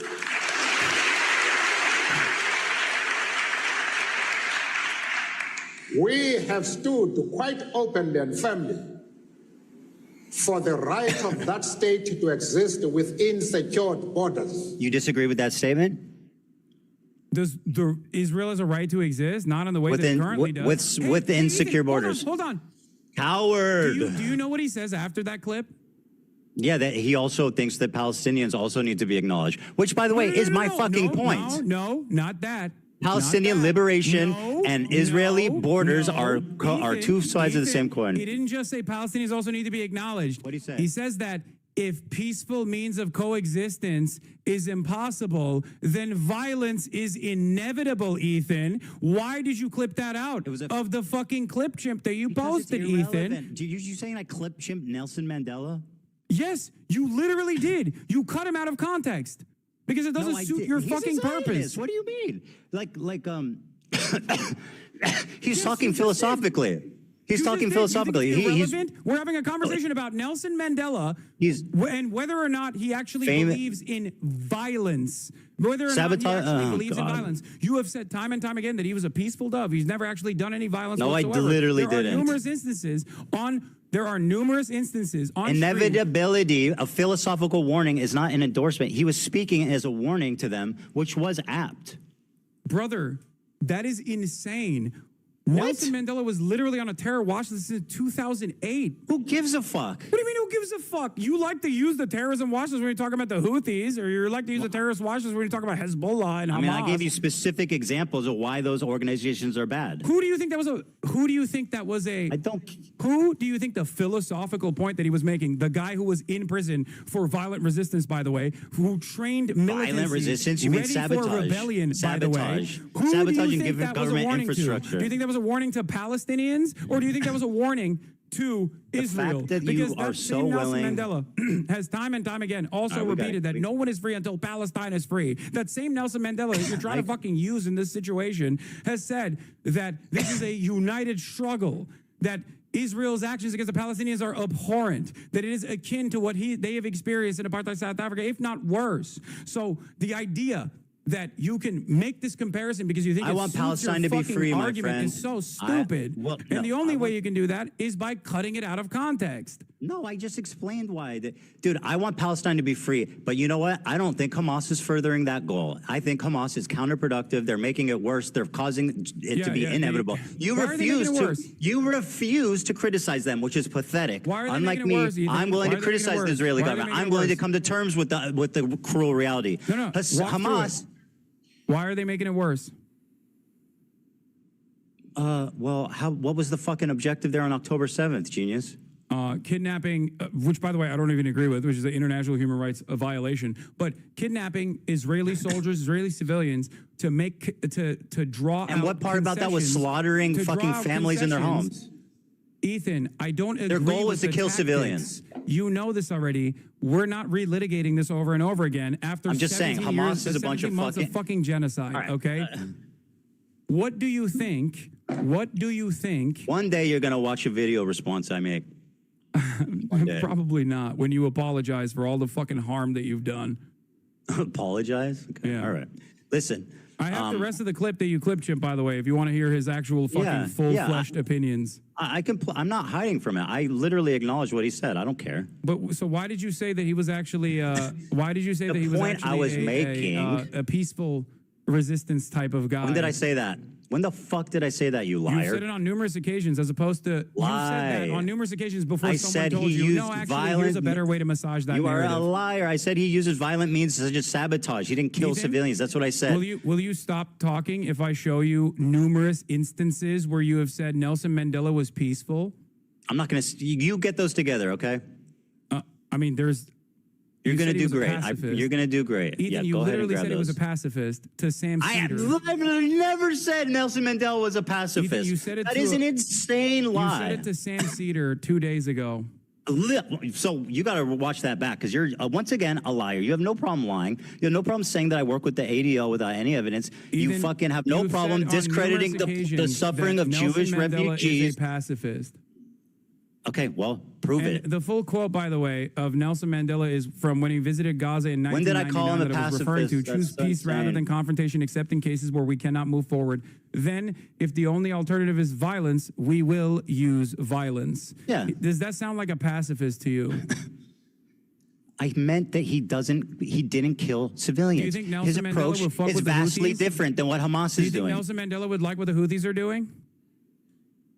I don't know. Let's fucking dig him out of his grave and ask him. That's kind of weird because, I mean, you said he was doing peaceful means of resistance. Do I like think sabotage. Nelson Mandela would be in favor of kidnapping 10 civilians? No, Yes, of course he not. would. 100% he would. All right, well, while you're busy putting words in a dead man's 100% he mouth. would. What are you talking about? Nelson Mandela bombed the fucking church and shit. What are you talking about? Not Nelson Mandela directly. He was in prison, didn't fuck with civilians, bro. That was his thing. He wanted to be as peaceful as possible because he knew that if he killed and targeted civilians, it would make reunification you're right. impossible. Israel's doing That's a a genocide because historical Palestinians are not fact. resisting in the Less than appropriate 100 ways. civilians died in a 20-year period. I mean, what do you want more than that? Hamas killed 1,000 or 900. So sorry. 800. But also, I am so 800. You're right. You know what? That's better. It's seemingly important. You're the one who's bringing up numbers. Now, what you again fail to recognize is, of course, the length, and not only that, but also the resistance against apartheid South Africa included military resistance on top of that. But that's not even my point here. Okay. My point is that the apartheid in South Africa and the resistance against it was a far shorter period with far less casualties on the South African side as opposed to Israel's complete ethnic cleansing campaign that has started now, but even before its ethnic cleansing campaign. Well, then don't Bantustans, compare Hamas to Nelson Mandela. Because the situation is far worse, Ethan. Because Israel has killed every Nelson Mandela. Israel would have probably killed Nelson Mandela if they had the opportunity to do so. I'm sure, and they would have done everything bad that's ever happened in the world. Wait, do you know why I said that? No, don't look at your laptop. Do you know why I said that? I'm not. Let me guess. You, I don't. Oh, tell me. No, go ahead. Just throw up a guess. All right, listen, it's 5 o'clock. I'm not doing this. Oh, you don't want to do You this? can tell me or Okay. you cannot. You want to? I'll stand here if you want to tell me, but I'm not going to sit here and play Israel rhetorical was games. aligned with South Africa, the apartheid government, as a matter of Yeah, fact. I know. They made nuclear bombs with them. It's horrible. Yeah, it's horrible. What's that have to do with anything, fuckhead? When did I defend well, that? they're both apartheids, so. Yeah, when did I deny that? All right, listen, it's 5 o'clock. Like I said, I have a family to go to. I have 3 kids and a wife, and I know that you have a fucking cool-ass race car bed to sleep in, and I hope you enjoy that. Okay, man. Thank you. Have a good one. I hope this was productive. Dan, he needs you more than you need him. Stop babying this man, please. He needs you more than you need him. Stop babying him. Well, I know that's true, but I don't baby him. Come on. Okay. All right. You want to target the crew more? I'm not You targeting wanna the crew. drum up These harassment? are Not my targeting anything. coworkers. It's fine. I have It's a fine. tremendous amount of respect for the crew. They are what Hey, makes Bad this show Empanada great. called AB a house slave. What? Bad Empanada called AB a house he's slave. wrong. What the fuck do you want? I've never Okay, said well, that. you Why watch are his bringing videos up a lot. Bad Empanada. Do you think I Why agree do you with s- everything he says? No, of course not. You endorse him. Ethan, I've endorsed All right, we his gotta go. YouTube You video promote him all the essays time. that It's a I fact. agree with that I think are very well thought out. I don't endorse All right, listen, his stop being a techniques or coward and methods watch or some opinions fair overall. criticism. Please stop being a coward and just watch some criticism. It will prove No, well, that you this are was not pretty good. afraid. This was pretty productive, having this conversation, having this back and forth, don't you think? I actually do. I think you exposed yourself deeply a few times here, and I think we'll have to wait and see, obviously, how this pans out. But I do think it was productive to show just kind of the blatant, overt, anti-Semitism that you. Maybe I will watch the Context puke. Yes, please, and then we can talk about it if you want. Live, as a matter of fact. Yes, not in a please cowardly do. way. I like that this is what it's come to, where having a face-to-face conversation is less. Is somehow it's not less less. fucking is more cowardly than like actually watching a YouTube video that you made. No, dude. It is because- what's cowardly is you fucking constantly crying and refusing to actually look for context and putting together putting together shit that you saw on fucking subreddits to be like, this is my argument. Please I'm just destroying watch it you. and watch it and tear it up and show how out of context it was. Don't I worry. love that. Maybe I'll actually do that to fundraise for the charities that you are actively targeting by trying to undermine and celebrate with Creator Clash 3, which is, I hope. I don't know if you know this, but the last year they lost $250,000. To be charitable, you actually have to give money to charity, Hassan. Everybody that has even lightly fucking criticized you or stayed out of. Are you surprised that I didn't like Ian's video? What? No, dude. Dude, if you want to own me, listen, Hassan. If you want to own me by donating to charity, I think that's fantastic. That a fucking charity event is actually like you're trying to undermine a charity event deliberately. You have to give money to be charity. Oh. It's like a slush fund for them. God, that's so gross, man. Okay. I mean, what happened last year? How much money did they do charity last year? I don't know. They lost $250,000. Will you debate me again, Ethan, if you keep chirping in the future? Yeah, of course. Okay, but if you, I think it would be good if you watch the content puke. Maybe I will. Maybe I'll do puke, that. and then we can discuss it. Maybe I'll do that. The fundraiser for Creator Clash. Yes, I think it's awesome. If you want to own me by donating to charity, I think that's sick as fuck. Yeah, maybe you should do that too. Donate some pro-Palestinian charities. I'll feel so fucking owned. Let's own each other and donate to charity. All right. I know Bye, you guys. Ethan. I know you guys hate each other, but the views were crazy. It was? How many? I never just looked. saying, think about it. What was the views at? I never looked. They're pretty good on both ends, like 100K. Whose was higher? Don't ask that question. Hassan's was higher? Hassan's was higher. Yeah.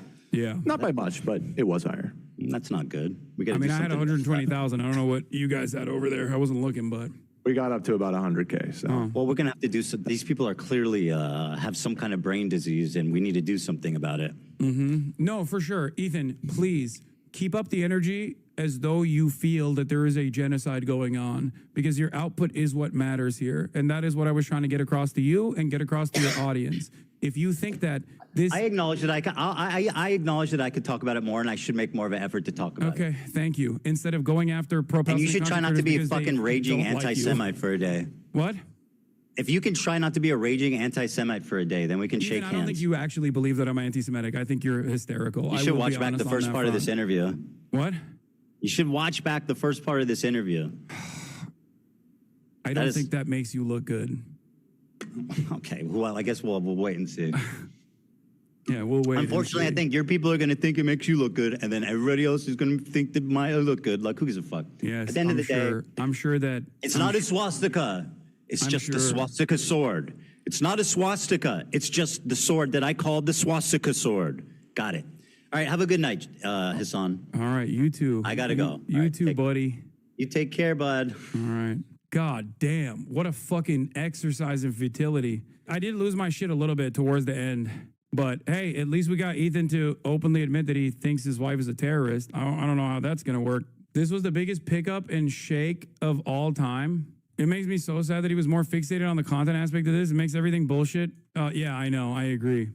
I feel good. I feel very good.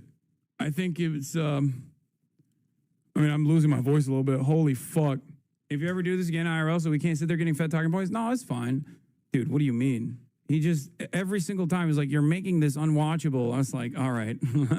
Amongst all the other dodging, he kept claiming that you were making the video unwatchable by being boring, completely proving his desire to use serious issues as content fodder without ever actually addressing those issues truthfully. Your commentary in front of an audience was desperately needed. Thank you. I don't know if that is actually going to change minds in Ethan's community. I feel a bit like I prostituted the conversation a little bit by leaning into that aspect. You're so boring is what Andrew Tate said. Yeah. No, because the ones left are too gone? No, I don't think so. I don't think so at all. But you won in the most annoying and inconsequential way possible. One wonders how someone like this ends up getting divorced very publicly and then making hours and hours of content talking. Oh, no. Oh, no. Oh, damn. Dude, you don't understand. He was making phenomenal content, owning his ex-wife in the marketplace of ideas. All right, let's talk about genocide denial streamers from Noah Samson. Israel is killing Palestinians at unprecedented rates at a time when Israel is bombing hospitals, ambulances, refugee camps, deliberately targeting journalists and their entire families, at a time when Israel has flattened most of Gaza, rendering it uninhabitable. There's a select group of individuals, we call them liberals, that aren't quite focused on that. They're more focused on making sure people don't call this genocide. I think Israel's goal is to eliminate Hamas. I think they have the moral authority to do so. Unfortunately, there is a high cost right now of civilian casualties. I'm not sure there's any way to avoid that at the moment. I'm not sure there's any way to avoid that at the moment. I'm not sure there's any way to avoid that at the moment. I'm not sure there's any way to avoid that at the moment. I'm not sure. Yeah, how could they avoid that? That's crazy. Damn, I don't have a cool story about following you. Always was a leftist and came across your vids on YouTube in 2019 and started following you on Twitch instead. Yep. There's a lot of that too. And that's great as well. That's not like, it doesn't have to be cool. Who gives a shit? All right, let's go. If there's any way to avoid that at the moment. No other fighting force in the world does what Israel does when it comes to warning people about imminent attacks. This guy as what's his name? Destiny, I think. Yeah, he's like some type of influencer, internet guy. He is one of the loudest of such liberals that really just don't like hearing the G word when we're talking about what Israel is doing right now. Destiny went on a Twitter storm the other day. We're going to read these tweets. We're going to see how he justifies this assertion. And yeah, that's today's video, and hope you enjoy. If Israel wanted to genocide Palestinians, then they would only exist in the history books. Okay, yeah, so we see what's going on there. So that's a wild fucking openly genocidal take. It's just like, did you tell Noah to make this video? No. Why the would I do that? He sees the same shit I see. Because Israel hasn't wiped all Palestinians off the face of the earth, then they have yet to commit a genocide. That's what's being expressed here, right? If you read the UN's definition of genocide, any of the following acts committed with intent to destroy, in whole or in part, a national, ethnic, racial, or religious group as such, killing members of the group, causing serious bodily or mental harm to members of the group, deliberately inflicting on the group conditions of life calculated to bring about its physical destruction, in whole or in part, imposing measures intended to prevent births within the group, forcibly transferring children of the group to another group. There's no requirement or stipulation for total annihilation. If that were the case, a lot of genocides, most genocides would not meet the definition, a notable one being the Holocaust. Yeah. The logic in this tweet implies that because some Jews survived the Holocaust, the Nazis must not have wanted it that bad, because if they had, they would have succeeded. Anybody else sense that? There's Hitler particles emanating? An even better argument, in my opinion, is the Armenian genocide, because famously, the Armenian population transfer and subsequent genocide that happened was not conducted in the same severity in other areas that weren't in the eastern part of Turkey at the time. So it's like the counter to this always going to be, hey, like, well, we stopped them. We stopped the Nazis from doing a genocide. That's bullshit, like blah, blah, blah, blah, blah, right? But with the Armenian genocide, there was no such interference, I would say.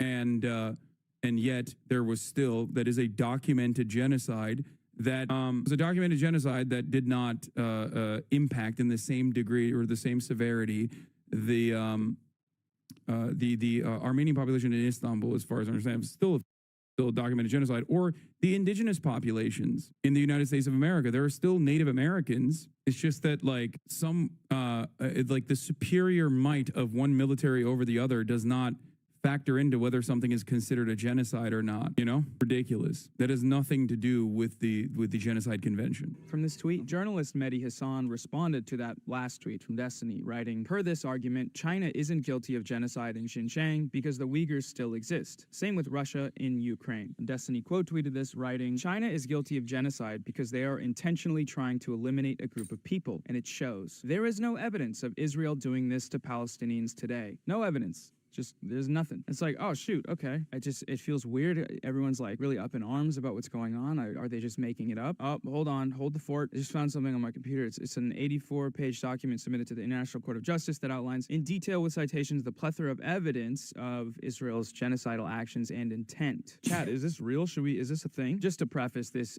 document and application is pretty unprecedented. The ICJ— This is also silly, as the ISIS crimes against the Yazidis killed 5,000, but was still considered a likely genocide due to the intent and the actions by ISIS. Yes, every other form of genocide that has happened throughout history would be not considered genocide by the standards that Destiny presented, which are not real standards at all, and currently being deliberated by professionals in a court, the International Court of Justice, as a matter of fact. But regardless of what the International Court of Justice decision is, you can see with your own two eyes by looking at the actual makings of a genocide and comparing it to Israel's actions, which is, you know, what the International Court of Justice is doing currently. But yeah, the Rohingya genocide, the Bosnian genocide, these are all genocides that would not be considered genocide by the standard that he is trying to apply here. Highest court. It's the world court, basically. And after hearing South Africa's case against Israel, they ended up ruling that Israel is plausibly committing genocide. They fell short of calling for a ceasefire, but they did order, with near unanimous approval, that Israel must halt any actions in Gaza that could constitute genocide, which, according to the ICJ, they are currently plausibly undertaking. There is no evidence that Israel has changed anything about their rhetoric or military strategy in the months since this ruling, so by the court's logic, the final verdict should be obvious, but unfortunately, we likely won't see that conclusion for at least another few years, because we live in hell. Okay, enough yapping. We're starting on page 30, section C, genocidal acts committed against the Palestinian people. This section provides an overview of the acts in which Israel is engaged that are genocidal in character, having regard to their nature, scope, and context. These acts are ongoing in a conflict context where Israel is deliberately imposing telecommunications blackouts on Gaza and restricting access by fact-finding bodies and international media. Section 1 outlines the actions defined as killing Palestinians in Gaza. It goes over the death toll, which is actually out of date. Currently, it's sitting at 28,000, not 21,000. The percentage of women and children killed, which is 70. The 15,000 people that are reported missing, probably dead under the rubble. Palestinians have been killed in their homes, in shelters, in hospitals, in schools, churches, mosques, literally just trying to find food and water for their families.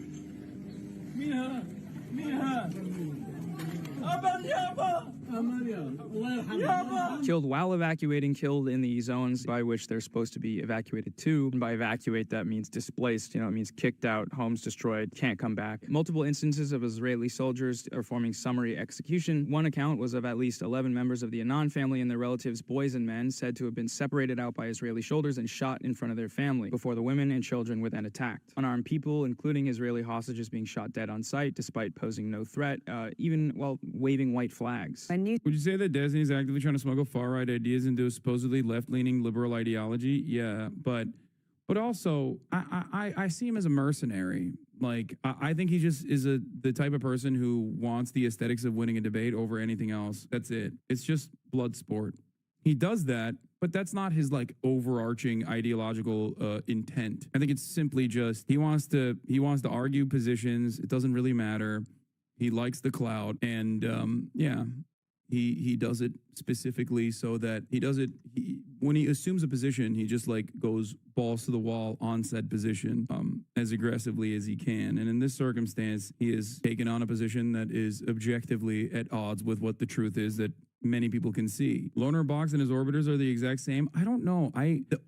Everything that I've seen from Loner Box, especially as it pertains to Israel-Palestine, has been like not bad. So I can't speak on that. No, he's not a phalangist. I don't think. You guys are crazy. But he is an orbiter for sure. But regardless, on the issue of Israel-Palestine, it always I'm always going to be charitable to people who I think are at least doing a relatively decent job of portraying the factually accurate information from the ground. I might have disagreements with people like that, but I've even shown charitability to Vosh as well on his issues. Regardless of the litany of issues that he has, Vosh consistently defended Palestinian people. This is something that I voluntarily brought up. When people were shitting on him early on before the Tacoma wept horse porn gobbling things, the goblin folder and the lolly. I think his response was, I've hosted his PCRF fundraiser stream before.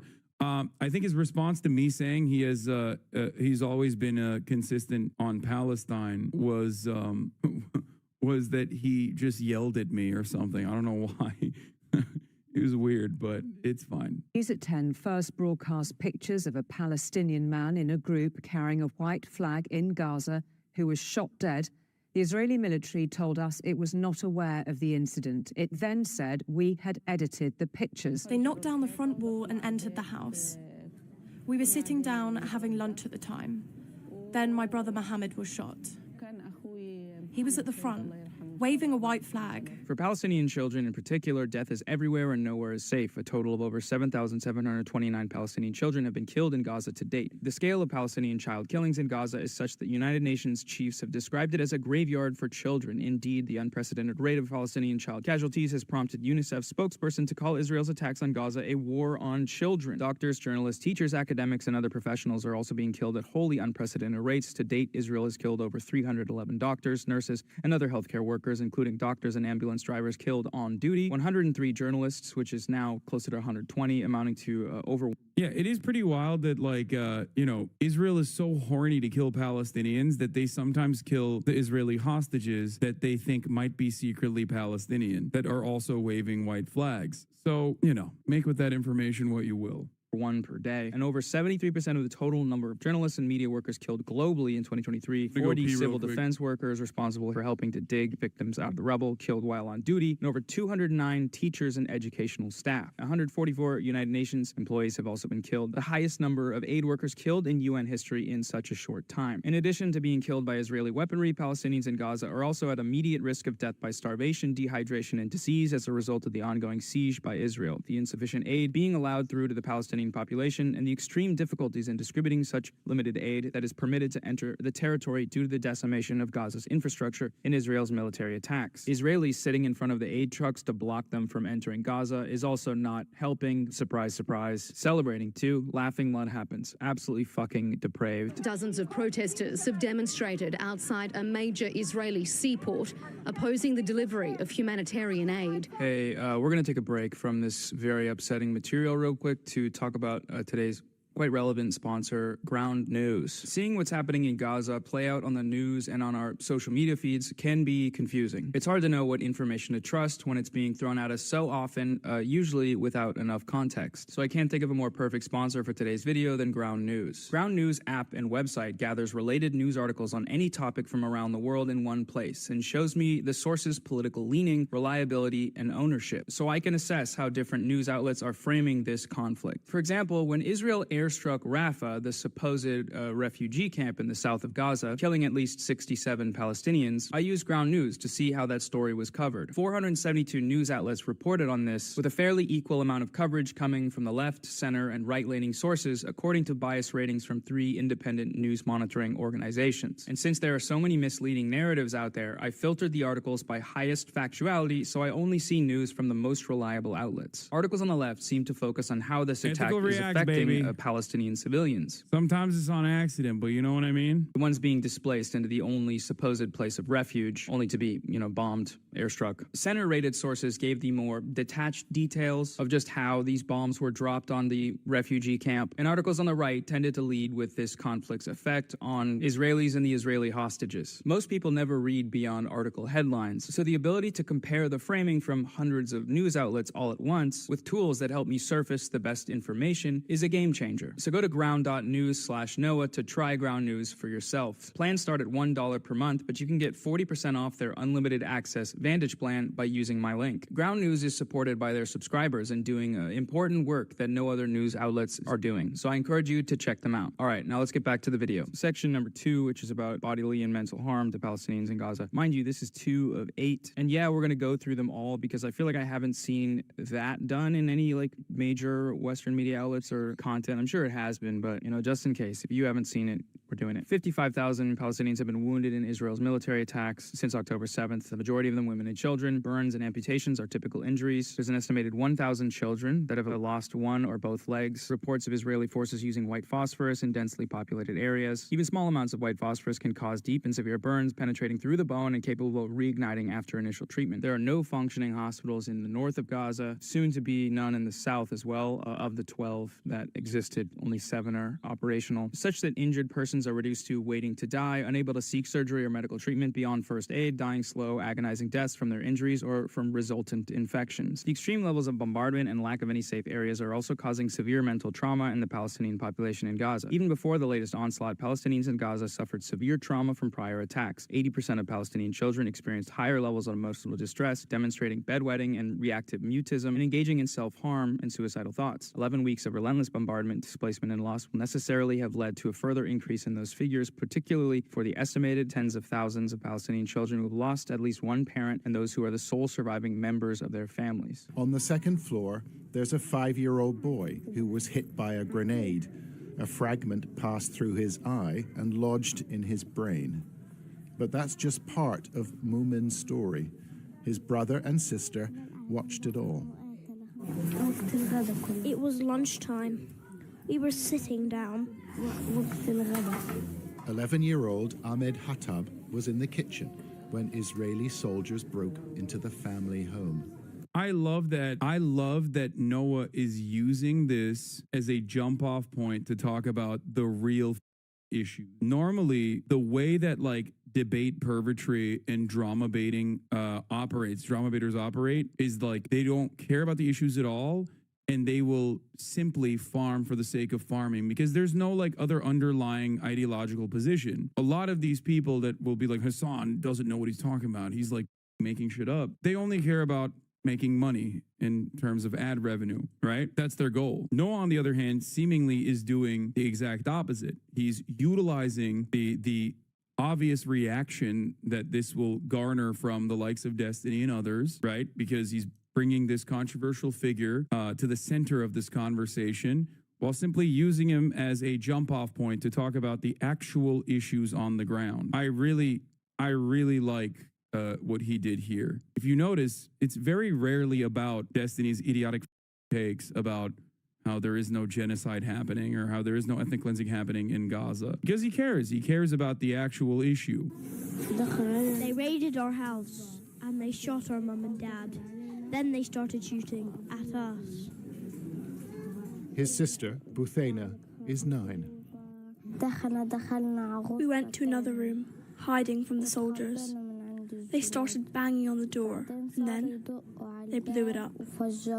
Point 53 gives examples of actions taken to intentionally cause psychological distress, specifically with regards to education and how the system is being completely disrupted by the bombing. It's even worse in reality than it looks. It's the amount of suffering is just something incomparable. It's really unbearable. I'm speechless when I try and think of the future of these children. It's generations of children who will be handicapped, who will be traumatized. The very children in our mental health programs are telling us that they would rather die than continue living in Gaza now. Large numbers of Palestinian civilians, including children, have reportedly been arrested, blindfolded, forced to undress and remain outside in the cold weather before being forced onto trucks and taken to unknown locations. Medics and first responders in particular have been repeatedly detained by Israeli forces, with many being detained incommunicado at unknown locations. Videos published by Israeli media on Christmas Day appear to show hundreds of Palestinians rounded up inside Al Yarmouk football stadium in Gaza City, including children, older people, and persons with disabilities being forced to strip to their underwear in degrading conditions. Many Palestinian detainees who have been released report having been subjected to torture and ill treatment, including the deprivation of food, water, shelter, and access to toilets. The United Nations Office for the Coordination of Humanitarian Affairs reports video footage showing bruises and burns on the bodies of detainees, images of mutilated and burned corpses alongside videos of armed attacks by Israeli soldiers filed as exclusive content from the Gaza Strip are reportedly circulated in Israel via a social media Telegram channel called 72 Versions Uncensored. This is a picture of Palestinians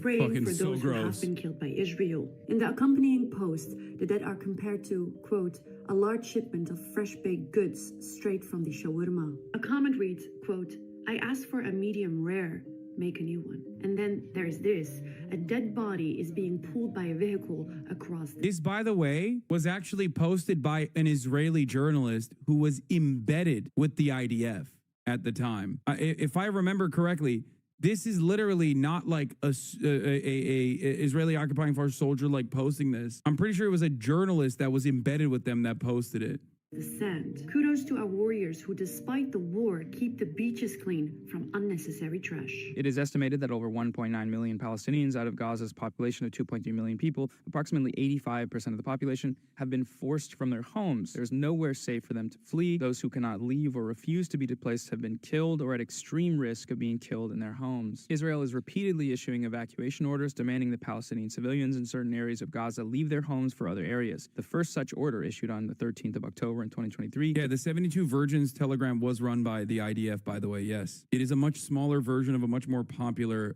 Telegram channel that has like 250,000, I believe, active people in it that does way more gruesome propaganda. It's not even propaganda. I don't know how to describe it. It's just like you already have to have been you have to have lapped up that propaganda already to look at that war porn and think that is like, it's gore porn, it's snuff footage, and the IDF thought that this would be valuable for them to also engage in. Incredibly racist. Demanded that 1.1 million Palestinians living or otherwise present in the north of Gaza, including Gaza City, move to the south of Gaza within a 24-hour window. The International Committee of the Red Cross warned that the evacuation directive, impacting approximately 36% of Gaza's territory, combined with the complete siege of Gaza, was not compatible with international humanitarian law. The World Health Organization warned that it could be tantamount to a death sentence for hospital patients. The evacuation was, however, maintained and has been reissued on a number of occasions, including on the 28th of October, 2023, ahead of the Israeli announcement of ground operations in northern Gaza, and again thereafter, shelling and bombardment along the evacuation routes and at the destinations of the evacuation routes, leaving quote-unquote evacuation maps that have no designated areas to which they need to evacuate. We identified 208 of these craters in satellite imagery and drone footage,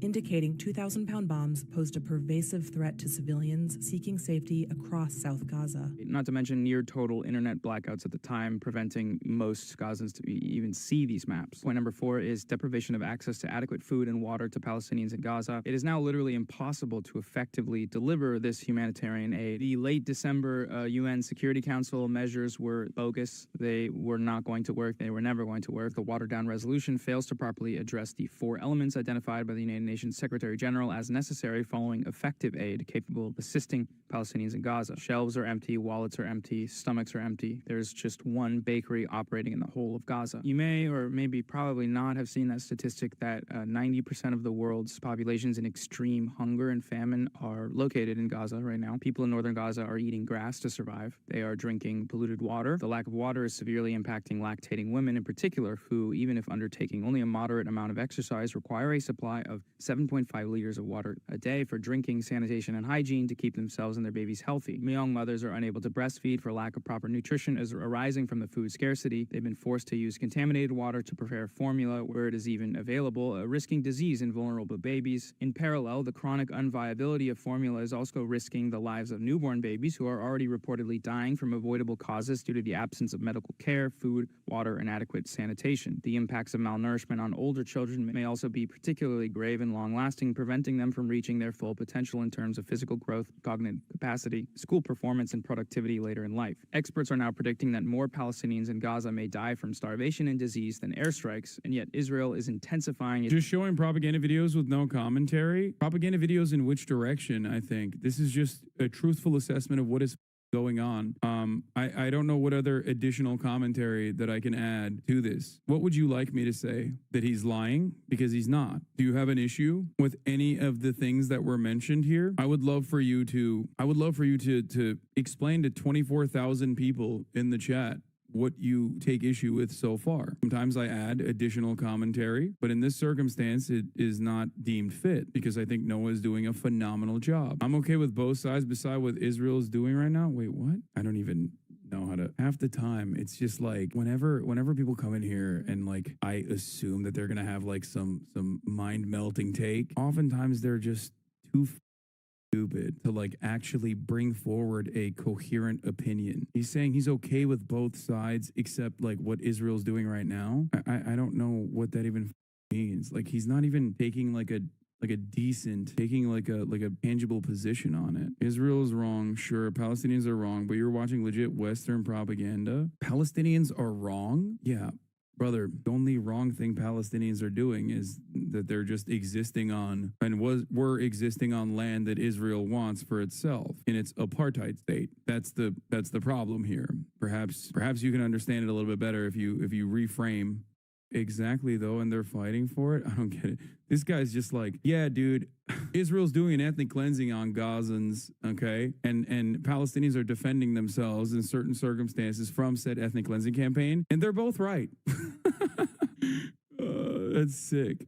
Bombing campaign, including the effective delivery of humanitarian assistance to Palestinians. It is clear that Israel is, through its actions and policies in Gaza, deliberately inflicting on Palestinians conditions of life calculated to bring about their destruction. Point 5 concerns the deprivation of access to adequate shelter, clothes, hygiene, and sanitation to Palestinians in Gaza. More descriptions and examples here of just a lack of basic necessities. Clothes, bedding, blankets, critical non-food items. Point 6 is the deprivation of adequate medical assistance to Palestinians in Gaza. Almost above all else, Israel's military assault on Gaza has been an attack on Gaza's medical healthcare system, indispensable to the life and survival of the Palestinians in Gaza. Israel has... Oh man, Al-Ahli was such a long time ago, right? Israel would never attack a hospital. How dare you say that, Hassan? Did any of those drama baiters actually issue retractions? Did they? Did they ever care about that at all? It seemed like they didn't care about that at all, because if they did genuinely care about that, they probably would issue retractions on those videos, but... has declared an unrelenting war on the health system in Gaza, as observed by the United Nations Special Rapporteur on the right of everyone to the enjoyment of the highest attainable standard of physical and mental health. In a statement issued on the 7th of December in 2023, the United Nations expert noted that the healthcare infrastructure in the Gaza Strip has been completely obliterated and that we bear witness to a shameful war on healthcare workers. She warned that we are in the darkest time for right to health in our lifetimes and that we have descended into depths from which we must quickly emerge. Since early December 2023, Israeli attacks on Palestinian hospitals have only increased. The Israeli army has continued to attack and besiege hospitals and healthcare centers to deprive them of electricity and fuel, crucial to maintain effective functioning and equipment, to obstruct them from receiving medical supplies, food and water, to force their evacuations and closure, and effectively to destroy them. The north of Gaza, without any functioning hospital for a week, has only 4 severely challenged, partially functioning hospitals available now. There have now been more than 238 attacks on healthcare in Gaza, in which over 61 hospitals and other healthcare facilities have been damaged or destroyed. Do you remember when everyone was arguing about who launched the rocket that killed 300 people at Al-Ali Hospital? So much time and media coverage dedicated to something that is literally 1/50th of the damage and destruction wrought by Israel against Gaza's healthcare system. It was all a distraction meant to get the conversation shifted over from literally everything is being destroyed and everyone is being killed to we need the New York Times to develop a 3D diagram and diagnose exactly what happened here and argue about this for 3. By the way, we still don't have we still literally don't know what actually happened. A new forensic architecture detailed investigation showed that another fundamental argument that Israel and the New York Times and everyone else went with was also destroyed as well. Wonderful though, because all the while I kept repeating over and over again, even if this was personally unspent fuel exploding from a Palestinian Islamic Jihad rocket, the argument in and of itself, what are we doing here? Like, it's just like, it's only bad when Palestinian Islamic Jihad is blowing up their own people. Is that what the argument is? Like, I felt like I was losing my mind. I kept saying that over and over again. I wonder if that was featured in all the videos from my haters talking about how bad I am and how misinformed I am. Surely they've made plenty of other videos on all the hospitals that Israel has very clearly, very openly destroyed, right? Surely.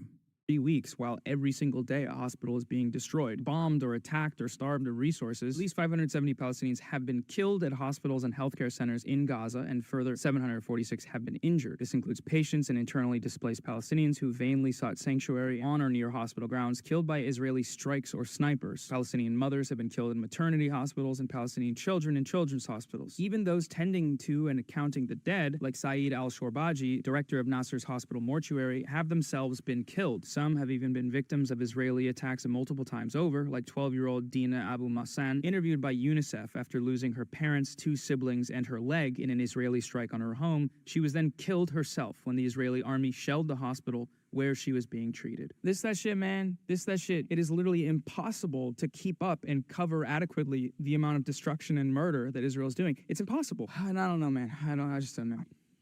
Fucking Jesus Christ. Those wounded by Israel and Gaza are being deprived of life-saving medical care. Gaza's healthcare system, already crippled by years of blockade and prior attacks by Israel, is unable to cope with the sheer scale of the injuries, now at 55,243 injured, including at least 8,663 children. There are reports of severely injured patients walking for miles trying to find help. UNICEF highlighted the case of a boy from the north whose leg had been blown off in the violence, who had spent 3 or 4 days trying to reach the south, delayed by checkpoints. The smell of decomposition was clear, and that boy had shrapnel all over. Potentially he was blind and had burns to 50% of his body. I was forced to do dressing changes on massive wounds, excruciatingly painful wounds. There was a girl with just her whole body covered in shrapnel. She was 9. I ended up having to change and clean these wounds with no anesthetic and no analgesic. I managed to find some intravenous paracetamol to give her. Her dad was crying, I was crying, and the poor child was screaming. Similarly to famine, the possibility of disease killing more Palestinians than the bombardments is approaching. The final point in this section of the document concerns the destruction of Palestinian life in Gaza. In November, 21 members of United Nations working groups warning of a genocide in the making in Gaza observed that the level of destruction that had been by then taken place of housing units as well as hospitals, schools, mosques, bakeries, water pipes, sewage, and electricity networks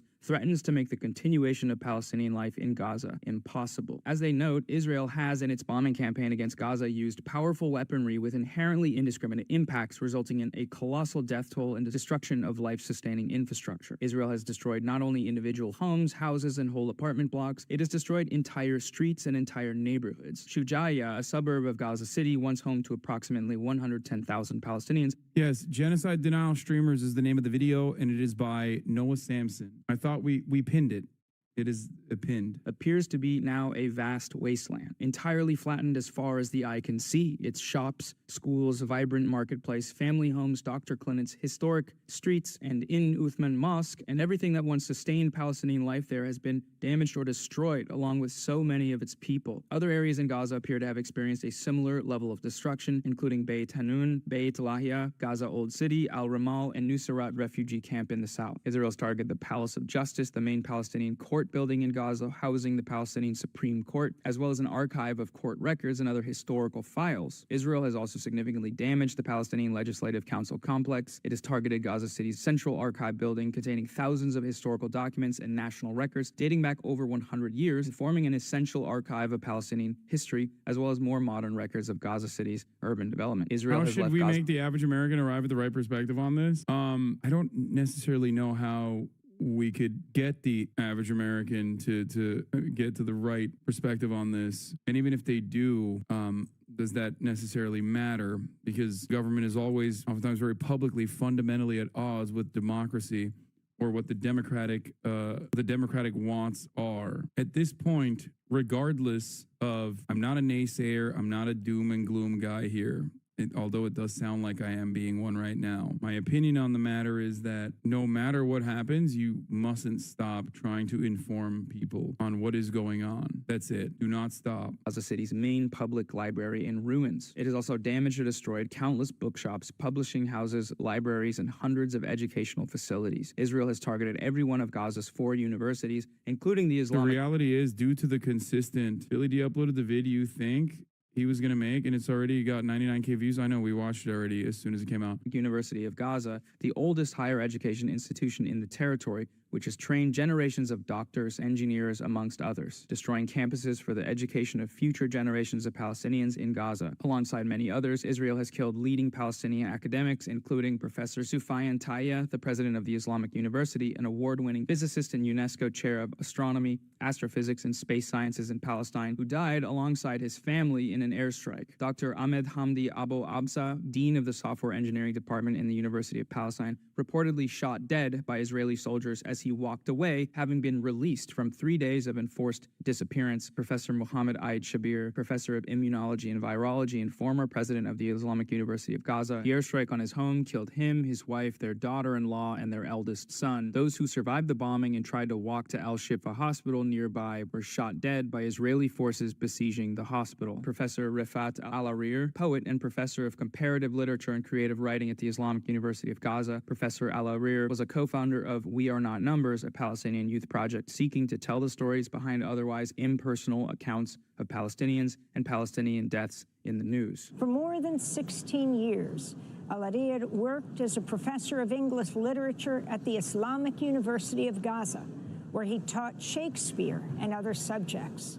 Rafat Al-Arir was a father of 6 and a mentor to many young Palestinian writers and journalists. He authored dozens of stories and poems about life under Israeli occupation in Gaza. Israel has damaged and destroyed numerous... Listen, if you think this is hopeless, all I will say is that 10 years ago, this kind of death and destruction was still regularly occurring, not to the same severity, and yet there was no such sea of support for Palestinians. The only reason that I guess do not feel as hopeless as it pertains to the conditions that Palestinians are subjected to is because, like, I've been covering this for my entire professional career, okay? Back then, it was a non-starter for everyone. They didn't even think about it. Like, this wasn't even a thing that people discussed or talked about or cared about at all. Many more people have come to terms with the reality. There are obviously going to be a lot of naysayers and people who are loud and vocal in their opposition to what is directly happening in front of their eyes, like the genocide denial streamer that Noah is talking about. But their vocal opposition, ultimately the exact same vocal opposition that has always existed with no counter in the past. There's so much more. There's so much more awareness. Like, it's just anyone who is an activist for this issue will tell you that. Centers of Palestinian Learning and Culture, including the Al-Zafar Damari Mosque and Center for Manuscripts and Ancient Documents, the Orthodox Cultural Center, the Al-Karara Cultural Museum, the Gaza Center for Culture and Arts, the Arab Social Cultural Center, the Hakawi Society for Culture and Arts, and the Rafah Museum, Gaza's newly opened museum of Palestinian heritage, housing hundreds of cultural and archaeological artifacts. Israel's attacks have destroyed Gaza's ancient history. 8 sites have been damaged or destroyed, including the ancient port of Gaza, known as Anthedon Harbor, or Al-Balakia, the archaeological site of a 2,000-year-old Roman cemetery listed on both the Islamic Heritage List and tentative UNESCO World Heritage List. Israel has also destroyed Gaza City's old city, including its 146-year-old historic houses, mosques, churches, markets, and schools. It has also destroyed more recent history of more hopeful times, including the Rashad al-Shawa Cultural Center, site of the history. Chatter, I covered Aaron Bushnell's legacy extensively and his actions extensively earlier today.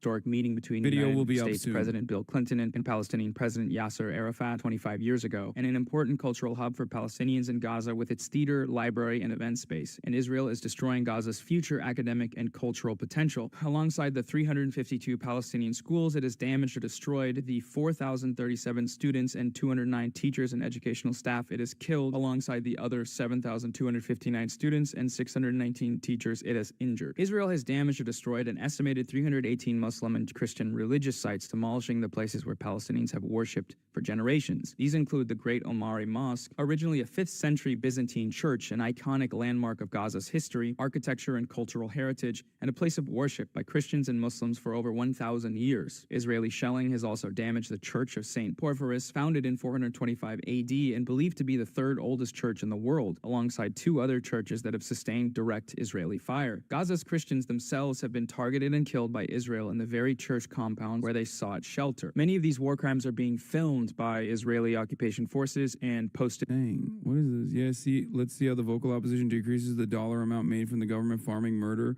from bomb-ridden rubble and sands and amputated children. I don't know what's happening here. Are you talking to this person? I'm just obsessed. Stop pulling me up. Virtual meal is Palestinian. It on social media for entertainment content. This is a how-to video on how to blow up a mosque in Gaza.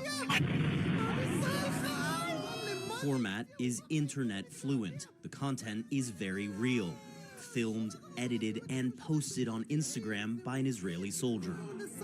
It's one of dozens reviewed by CNN. Friend of the show, Ugopnik, had a great video on this topic specifically. You should go watch that. Israel has killed and is killing Palestinian storytellers and poets, Palestinian farmers and fishermen, alongside Gaza's local legends. Pastry chef Masoud Muhammad al-Qahtadi, killed in an Israeli airstrike on his house on the 3rd of November 2023, whose shop's motto, "Let the poor eat," and reputation for giving away the popular Palestinian treat kanafa to indigent customers, earned him the nickname Father of the Poor. 84-year-old Elham Farah, from one of Palestine's oldest Christian families, a reputed accorditionist and music teacher known as Mother Orange to generations of Palestinian music students for her shock of red hair, shot dead by an Israeli sniper outside the Holy Family Church in Gaza City when she returned home for warm clothes and was left to bleed to death. And Al-Shaima Saidam, the student with the highest final high school exam grades in the whole of Palestine, killed with multiple members of her family in a strike on Al-Nusrat refugee camp, just as Israel is destroying the official memory and records of Palestinians. I mean, this is one of the objectively most well-documented instances of ethnic cleansing. I don't know how anyone with a semblance of humanity can look to everything that is going on and say, nah, it's valid. Nah,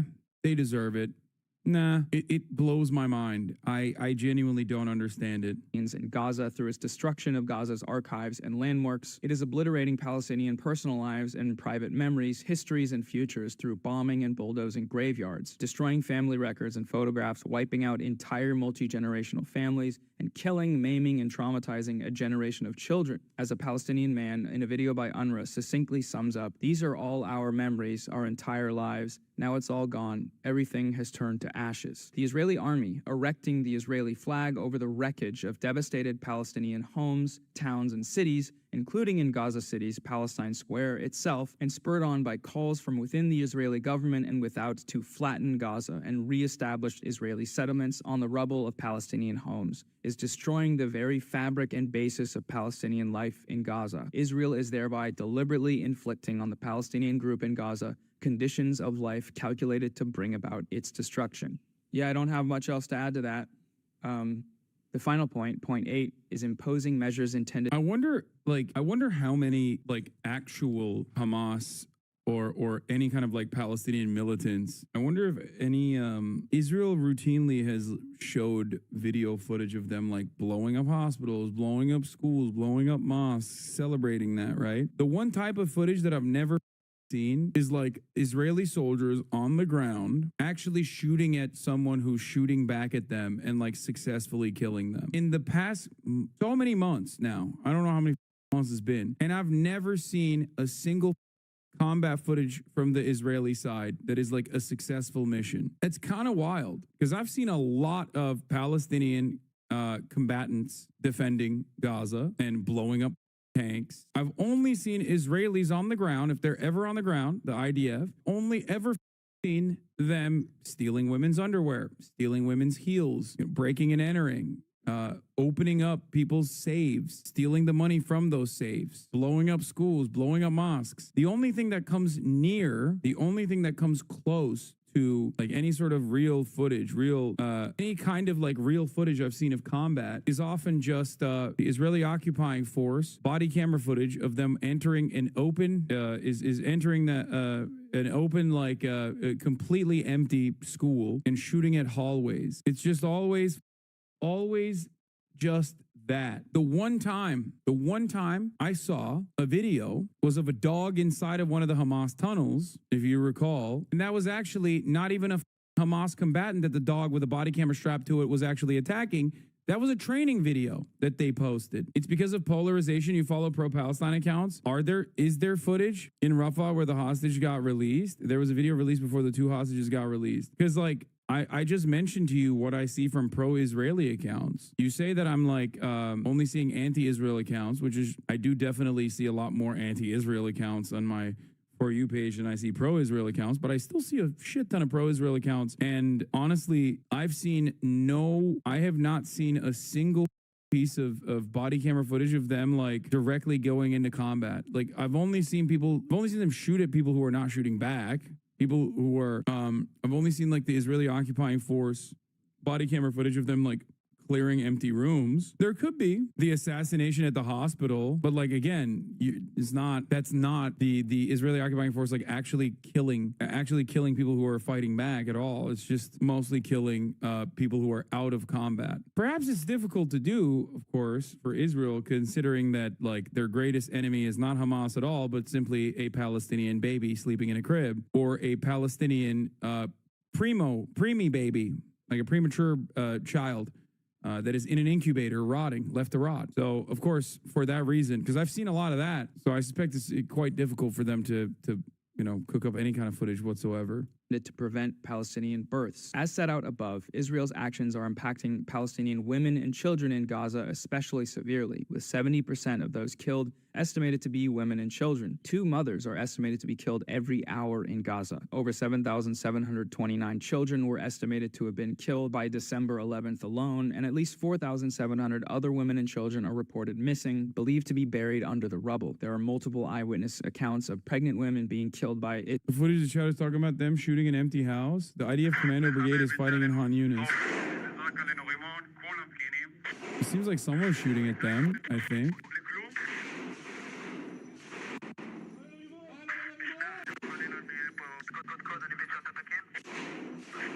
Wait, this also still looks like... Oh no, there's someone fighting back there. Okay, fair. We've seen one. Respect to the chatter who said there is one singular. There is definitely one singular video. Thank you for showing this to me. Maybe there's 2. Who knows? Israeli soldiers, including while trying to access health care. Pregnant women and children, including newborn babies, are also particularly impacted by displacement, lack of access to I love exceptions that prove the rule. Yeah, pretty much. Food and water, shelter, clothes, hygiene and sanitation, and lack of access to health services. These effects are severe and significant. An estimated 5,500 of approximately 52,000 pregnant Palestinian women in Gaza giving birth each month are doing so in unsafe conditions, often with no clean water, much less medical assistance, in shelters in their homes, in the streets, amid rubble, or in overwhelmed healthcare facilities, where sanitation is worsening and the risk of infection and medical complications is on the rise. Where they are able to get a functioning hospital, pregnant women are having to undergo cesarean sections without anesthetic. Given the lack of access to critical medical supplies, including blood, doctors are being compelled to perform ordinarily unnecessary hysterectomies on young women in an attempt to save their lives, leaving them unable to have more children. The Minister of Health for the State of Palestine, Dr. May Al-Kaila, confirms that the only option facing Palestinian women in Gaza who bleed out after giving birth is to undergo a hysterectomy in order for their lives to be saved. Premature births have reportedly increased between 25 and 30% as stressed and traumatized pregnant women face a myriad of challenges, including being compelled to walk long distances in search of safety, attempting to escape from bombs, and being crowded into shelters and often squalid conditions. Particularly in northern Gaza, cases of placenta abruption, a serious condition that occurs to pregnant women during childbirth, which is potentially life-threatening to both mother and baby have more than doubled. An ever-increasing number of Palestinian babies in Gaza are reportedly dying from entirely preventable causes brought about by Israel's actions. Newborns up to 3 months old are dying of diarrhea, hypothermia, and other preventable diseases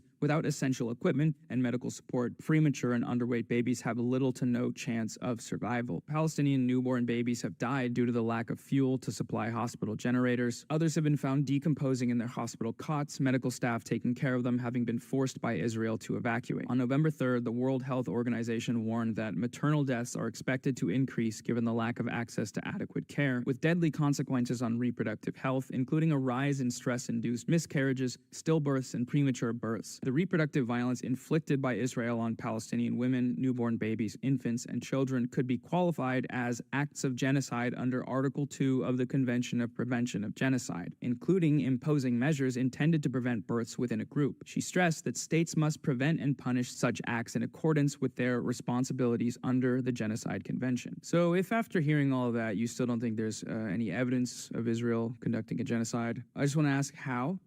How and why? I mean, his tweet did say intentional, Maybe all this stuff was on accident. Wait a minute, hold on, there's another section here. Expressions of genocidal intent against the Palestinian people by Israeli state officials and others. Evidence of Israeli state officials' specific intent to commit and persist in committing genocidal acts or to fail to prevent them has been significant and overt since October 2023. Those statements of intent, when combined with the level of killing, maiming, displacement, and destruction on the ground, together with the siege, evidence an unfolding and continuing genocide. This part of the document contains statements from basically every single person that works for the Israeli government that are genocidal in nature, if not overtly genocidal. Benjamin Netanyahu, Israel's prime minister, notoriously described their military campaign as a struggle between the children of light and the children of darkness, between humanity and... Which is something you say when you're the good guy. For sure. The law of the jungle. Later on, in a letter to Israeli soldiers that was also posted on Twitter, Netanyahu said that this is the war between the sons of light and the sons of darkness. We will not let up on our mission until the light overcomes the darkness. The good will defeat the extreme evil that threatens us and the entire world. Later, we're facing monsters who murdered children in front of their parents. This is a battle not only of Israel against these barbarians, it's a battle of civilization against barbarism. In late October, Israeli forces were preparing their land invasion of Gaza, and the prime minister invoked the biblical story of the total destruction of Amalek by the Israelites, stating, "You must remember what Amalek has done to you," says our holy Bible, and we do remember. The prime minister referred again to Amalek in the letter sent on the 3rd of November to Israeli soldiers and officers. The relevant biblical passage reads as follows: "Now go, attack Amalek, and prescribe all that belongs to him. Spare no one, but kill alike men and women, infants and sucklings, oxen and sheep, camels and asses." I wonder what that means. What could that mean? Israel's president, Isaac Herzog, it's an entire nation out there that is responsible. It's not true, this rhetoric about civilians not aware, not involved. It's absolutely not true, and we will fight until we break their backbone. He's also one of the many Israelis to have handwritten messages on bombs to be dropped on Gaza. The Minister of Defense said that they were imposing a complete siege on Gaza. No electricity, no food, no water, no fuel. Everything is closed. We are fighting human animals, and we are acting accordingly. He also informed troops on the border that he had released all the restraints, saying that Gaza won't return to what it was before. We will eliminate everything. If it doesn't take one day, it will take a week, it will take weeks or even months. We will reach all places. He further announced that Israel was... Worked my 9 to 5 today. Glad...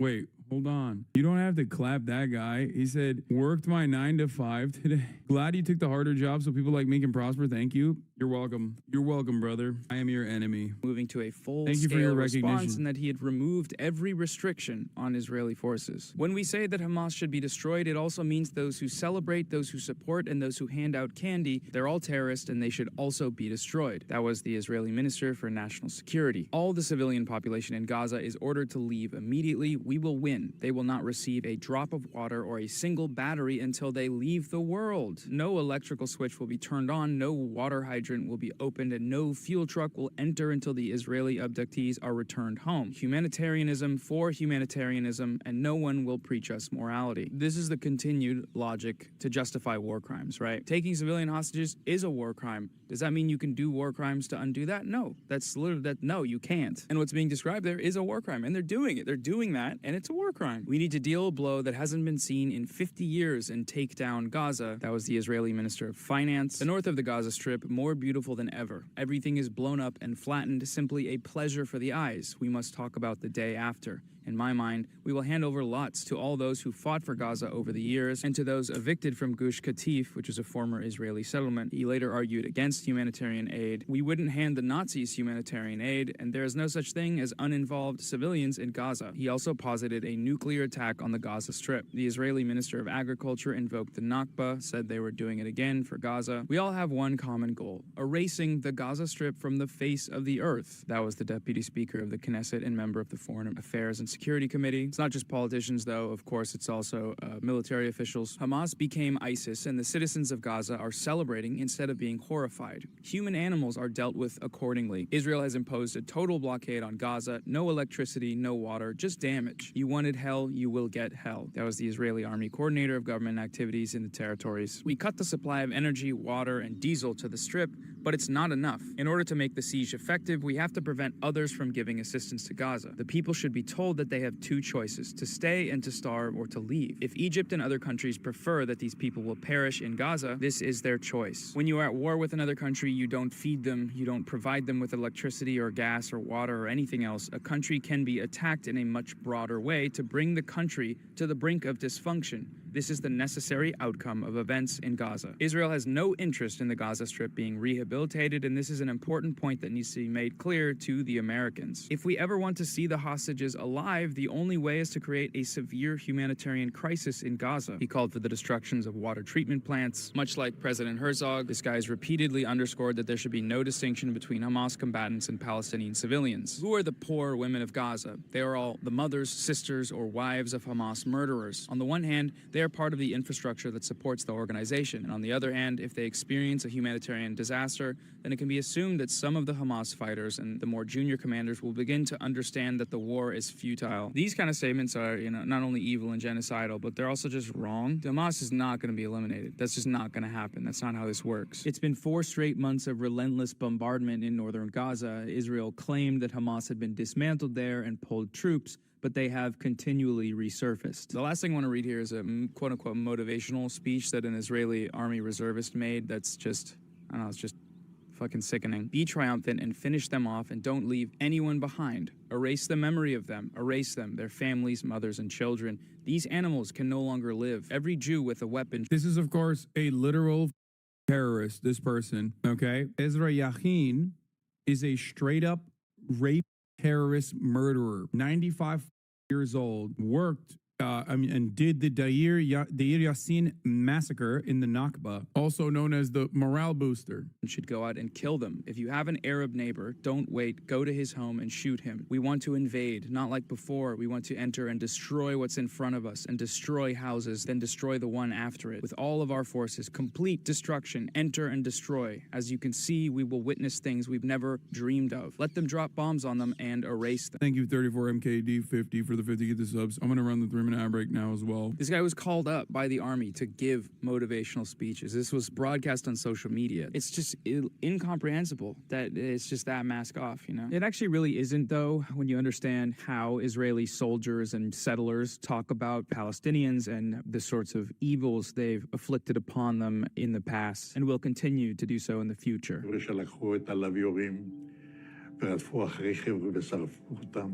זה היה משהו זוועתי, וזה אסור לספר, אני לא אדבר על זה, כי זה יכול להיות סקנדל שלם בעניין הזה. 3-4 חודשים הראשונים הייתי רוצח. מה זה אומר? אני לא לקחתי שבויים. בזמן קרב, אם מישהו ירים ידיים, משהו כזה. לא לקחתי שבויים. אם היה עומדת כיתה של זה עם ידיים למעלה, אז באותו יום הייתי רואה אותי, הייתי קוצר את כולם, עד כדי. This is one of the wildest parts about it, because those who perpetrated these ethnic cleansing campaigns in 1948 are still very much alive and super open to admitting it. And that's why it's extra crazy. There is even any debate on the Nakba at all. The people who did it will say they did it. It's wild that it took the new historians to even get to that perspective, that it was a planned and calculated attack of ethnic displacement. כמה אתה חושב אנשים הרגת ככה? לא ספרתי. לא יכול לדעת בחיי. היה לי מקלע עם 250 כדורים. תראה, יריתי, נלחמתי כולם. לא יכול לספור.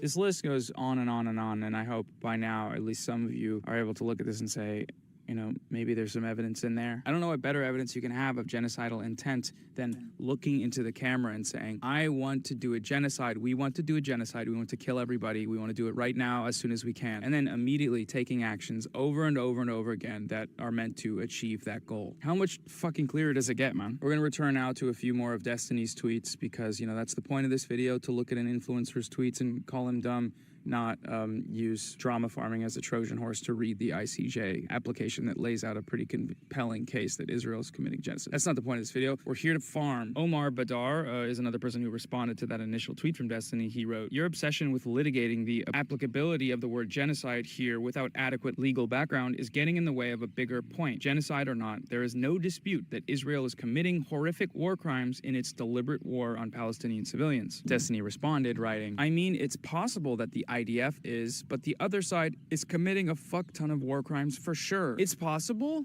It's possible? Aside from the fucking CEO of the Israeli War Crimes Institute for Defending War Crimes College, Destiny is the only guy casting doubt on the... He's such a gross little worm, dude. And his audience is so stupid for like eating that shit up and being like, no, he's not worming around on this take. Like, he actually is just being open-minded. Like, you don't understand. He's so intellectually honest, dude. But what do you expect from a bunch of dumb who literally say he does research streams because he read Wikipedia pages after making his decision months prior without any knowledge whatsoever that it's actually totally valid that Israel is doing genocide and they should do it. Oh, one day, I hope people will assertion that Israel is committing war crimes. They're on video. When it comes to Hamas's war crimes, it's for sure. He's very sure about that. When it comes to Israel's, you know, maybe. I don't know.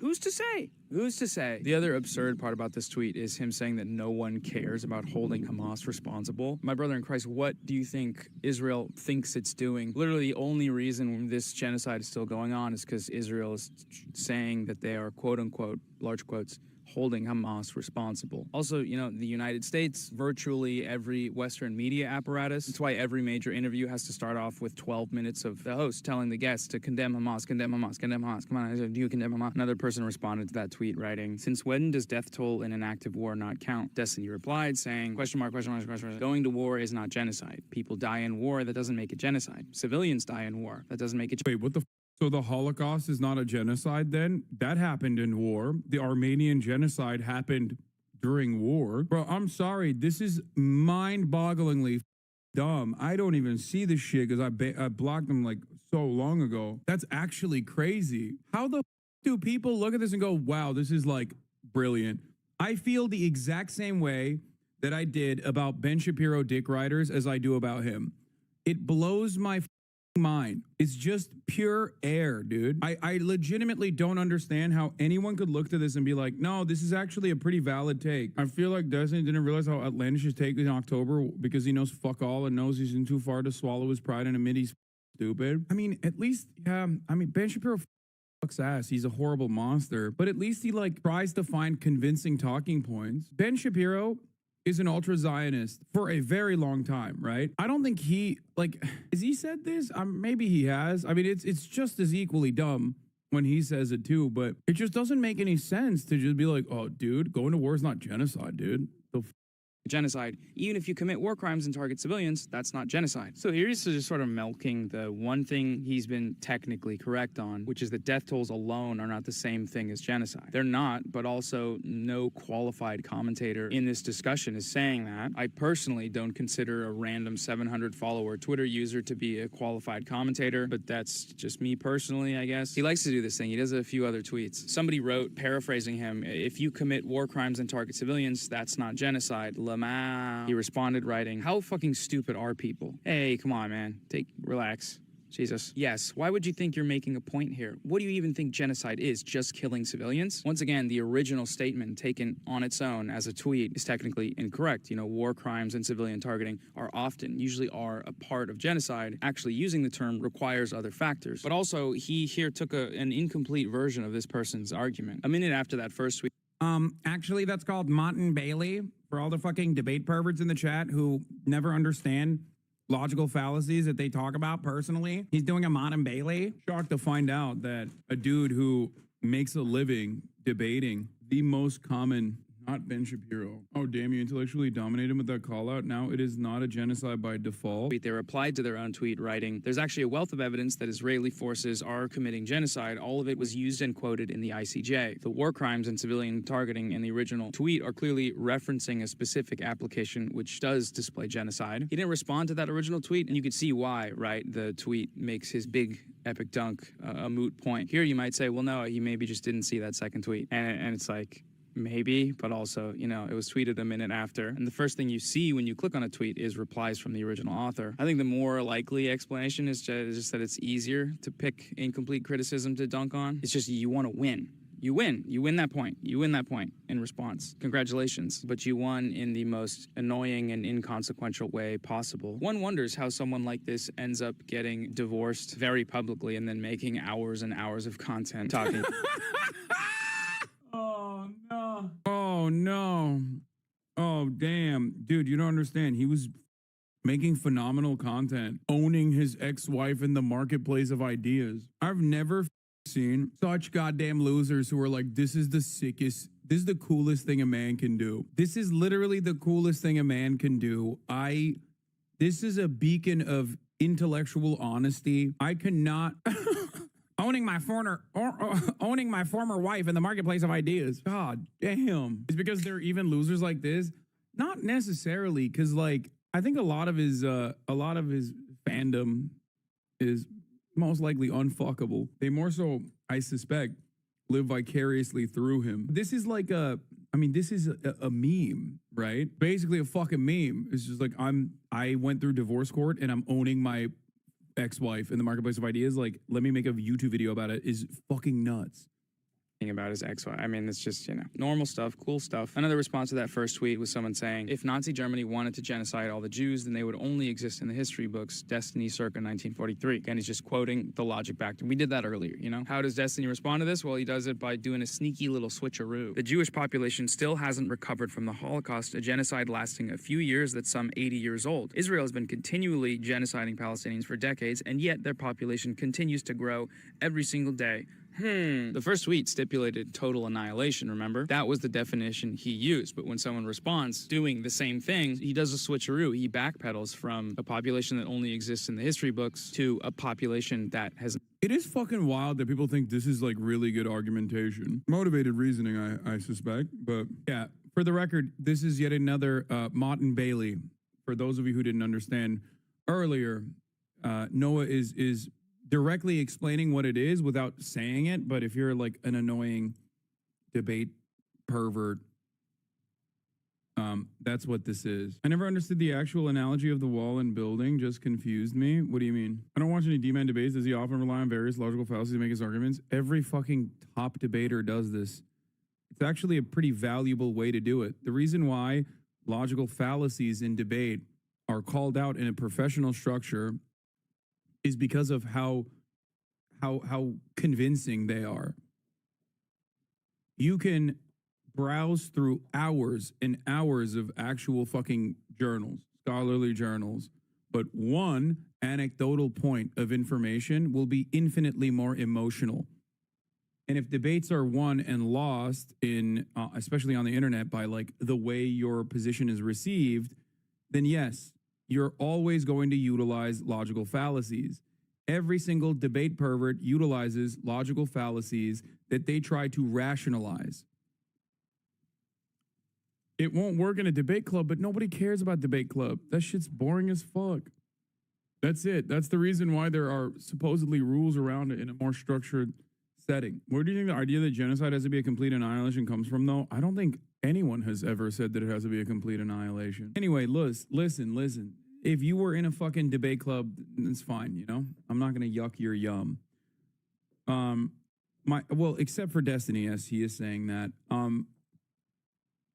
It's mostly genocidal intent that matters. But, I mean, I guess like the people that say it's not genocide until it's like full-blown complete destruction of the entire population must be from genocide denials. Like, I wonder what the Nazis, well, I know what the Nazis said about the Warsaw Ghetto, right? They openly would do the exact same things that Israel is saying and doing about Gaza. Like, straight up, directly a one-to-one comparison. Israel's ultra-nationalist defenders of ethnic cleansing unironically and uncritically repeat the exact same propaganda that the Nazis did about the Warsaw Ghetto. Like, down to a fucking T. You understand? Look at the shape of demographics in Palestine that refute this. I mean, there's that part about it, but I think that a lot of people don't understand that population increase in this circumstance is going to be, of course, it's going to happen because these people have nothing. When you have nothing, it's the same same situation that you see in places like African countries that are devoid of adequate infrastructure. Like, you see the exact inverse of this in developed nations as opposed to developing nations. Developed nations have a serious problem with population growth because people simply stop having children, whereas undeveloped parts of the world have a lot more children. Recovered in growth. That's not what you said, bro. Normal stuff, cool stuff. In the future, when the dust settles about what's going on right now, what's happening to Palestinians, insofar as it needs to settle, I think anyone paying attention, there's no dust. I do wonder what guys like this will be up to, you know? Like his grandkid, Beyonce Jr., comes up to him at the cabin, sits up on his knee and says, "Hey, Pup, where were you during the Palestinian genocide?" And he'll be like, "Well, kiddo, I was in my gamer chair trying to convince everybody that it wasn't happening." And then Beyonce Jr. will say, "Why'd you do that? What the fuck, man?" And he'll say, "Because I didn't want to be wrong." So also it helped me pull 20 million views a month. So there's that. It'll be fine though, you know, big fan base, following the pathway of warmongering liberalism. Every lib journalist that foamed at the mouth to invade Iraq, they're like tenured professors and they work at the Washington Post and write op-eds for that War Crime College Institute place we talked about earlier. No, I'm not coming on your stream. I don't want to get destroyed in the marketplace of ideas. But also that's probably a good thing. The last guy I debated live on stream ended up having animated child porn on his computer. I don't think anyone wants to be exposed for that. So lose the battle, win the war, so they say. Anyways, see you guys. Have a good one. Bye. God damn.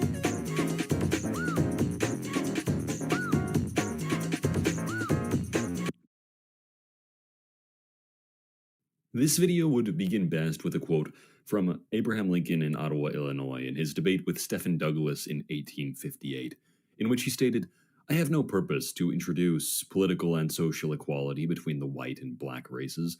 There is a physical difference between the two, which will, in my judgment, probably forever forbid their living together upon the footing of perfect equality. And inasmuch as it becomes a necessity that there must be a difference, I, as well as Judge Douglas, am in favor of the race to which I belong having the superior position. I have never said anything to the contrary." The real Abraham Lincoln, the Lincoln that America forgot, is generally not well understood. Lincoln wasn't a unifying, nor an egalitarian leader in any conceivable way. He was not a genuine abolitionist, as pointed out by the leading abolitionists of the era, such as William Lloyd Garrison, who said of Lincoln, "He has evidently not a drop of anti-slavery blood in his veins, and he seems incapable of uttering a humane or generous sentiment respecting the enslaved millions in our land." Lincoln was an incredibly racist man, even for his era, who hoped nothing more than to oversee the ethnic cleansing of every last African from American soil. Some do admit, yes, Lincoln was a racist, but he was simply a racist of the time. This is an entirely untrue assertion, which will be fully covered over the course of this video. Lincoln made many statements throughout his life which portray him as an egalitarian, a believer in equality, and the liberator of the slaves. Not unlike the politicians we are ruled by today, Lincoln too issued many declarations to some political factions while saying the opposite to other factions, and so if one digs throughout his speeches enough, one can find a large array of quotations from him which may show him either to be indifferent towards slavery or in complete opposition to it. Murray Rothbard was indeed correct in his assessment of Lincoln as a conniver, a manipulator, and a liar. Everything You Know About Lincoln is False, a book by Charles T. Pace titled Lincoln as He Really Was reveals much about the president, such as that Lincoln was not a light-hearted, shy, gentle giant, but even from his earliest years an incredibly disturbed and morose individual who went as far as to murder his own father's dog when it was barking too loudly. Union General Don Piatt recounts that after the American Civil War, quote, Abraham Lincoln has almost disappeared from human knowledge. I hear of him, I read of him in eulogies and biographies, but I fail to recognize the man I knew in life. Why? Because the cult of Lincoln has built a completely ahistorical image. Lincoln's Christianity was a ploy. His supposed love affair with Anne Rutledge was likely false. His military service was vastly overplayed as he was a reserve troop who never saw combat a single time in the Black Hawk War. He was in fact court-martialed twice for misconduct during his service. There are many other things that most people do not know about Lincoln. In September of 1858, Lincoln, in his debate with Stephen Douglas, argued against the notion of social and political equality between whites and blacks, as I've previously covered, but he also rejected the notion of making them either voters or jurors, and denounced the very idea that they could ever hold public office, marry white individuals, or even live together among whites. Why? Because according to Lincoln, their immense physical difference prohibited this. During his aforementioned debate with Stephen Douglas, Lincoln, talking about American slaves, stated, "What next? Free them and make them politically and socially our equals? My own feelings will not admit of this. We cannot then make them equals." Addressing Southern planters, Lincoln stated, "When they remind us of their constitutional rights," referring of course to their supposed right to own slaves, he went on, "I acknowledge them, not grudgingly, but fully and fairly, and I would give them any legislation for the reclaiming of their fugitives, which should not, in its stringency, be more likely to carry a free man into slavery than our ordinary criminal laws are to hang an innocent one." What was this in reference to?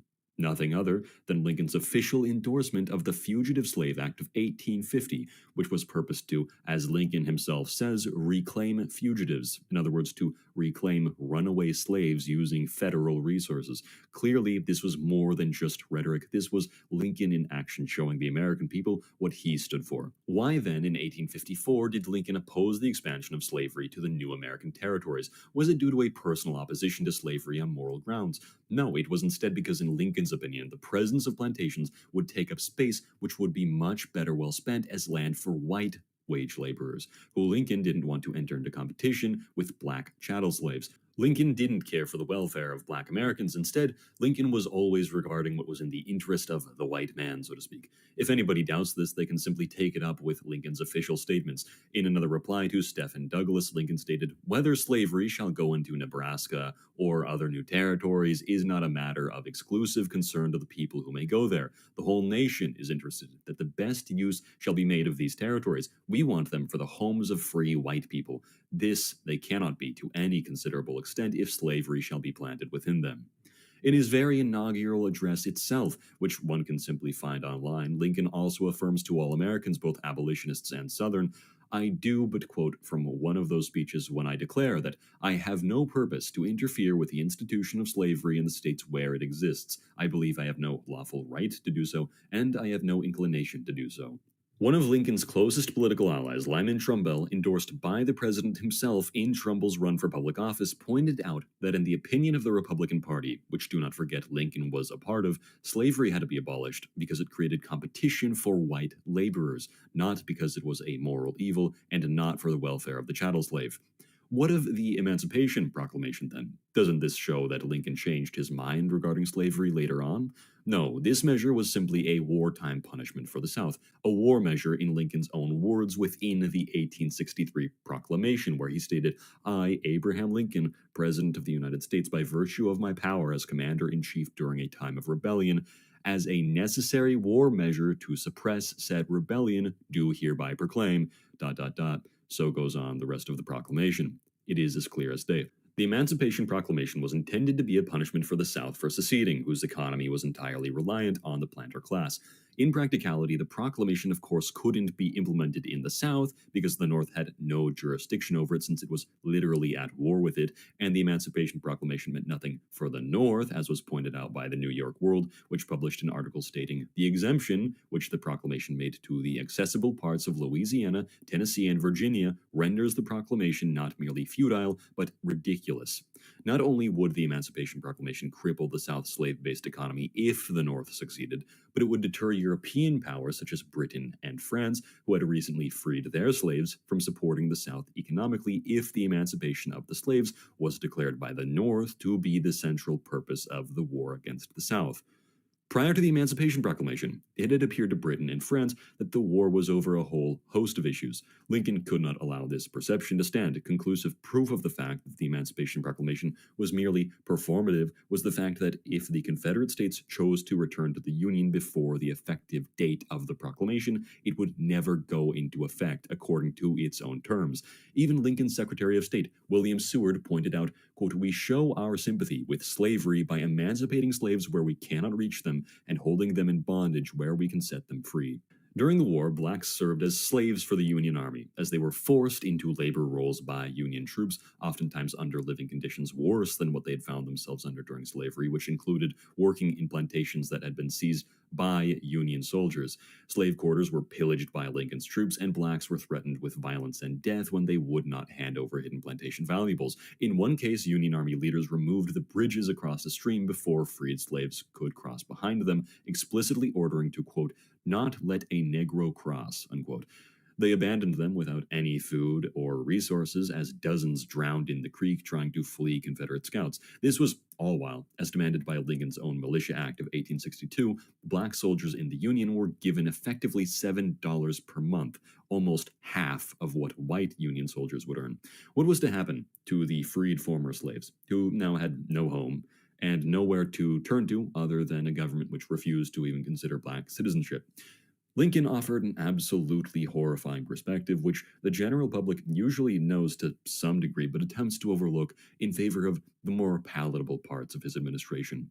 Lincoln's solution was to send every single black slave to Africa, Central America, and various islands around the world, to eliminate the presence of every single African living in the United States, in extensive ethnic cleansing. His endeavor was referred to as colonization. It was a plan to send the slaves back to Africa, where they would supposedly carry back their culture, religion, and way of life. Never mind the fact that all of this had been stripped from them when they were ripped from their generational homelands years, decades, or centuries prior, to be dropped into the middle of a foreign land with no knowledge of its natural resources, no knowledge of the native languages, etc., meant certain death for these former slaves. In Lincoln's own eulogy on Henry Clay, he expressed, quote, "The American Colonization Society was organized in 1816.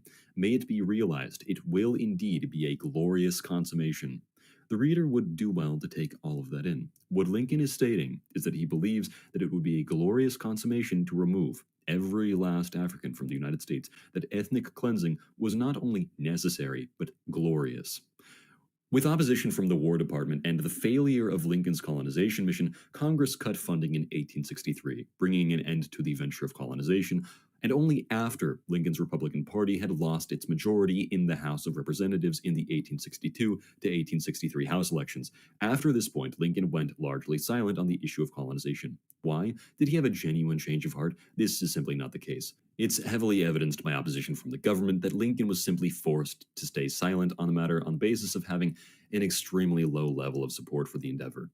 Regardless, by 1865, just days before his death, Abraham Lincoln still privately supported the colonization of the slaves, stating to Benjamin Butler on April 11th of 1865, "I can hardly believe that the South and North can live in peace, unless we can get rid of the Negroes. I believe that it would be better to export them all to some fertile country with a good climate, which they could have to themselves."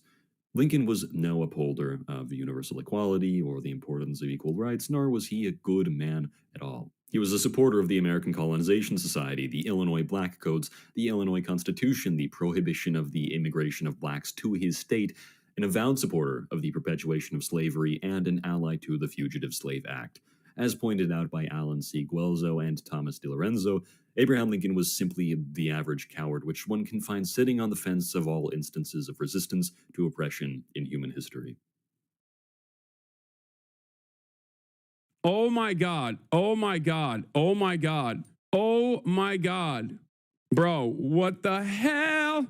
What the hell? What a crazy way to start the day. Holy moly.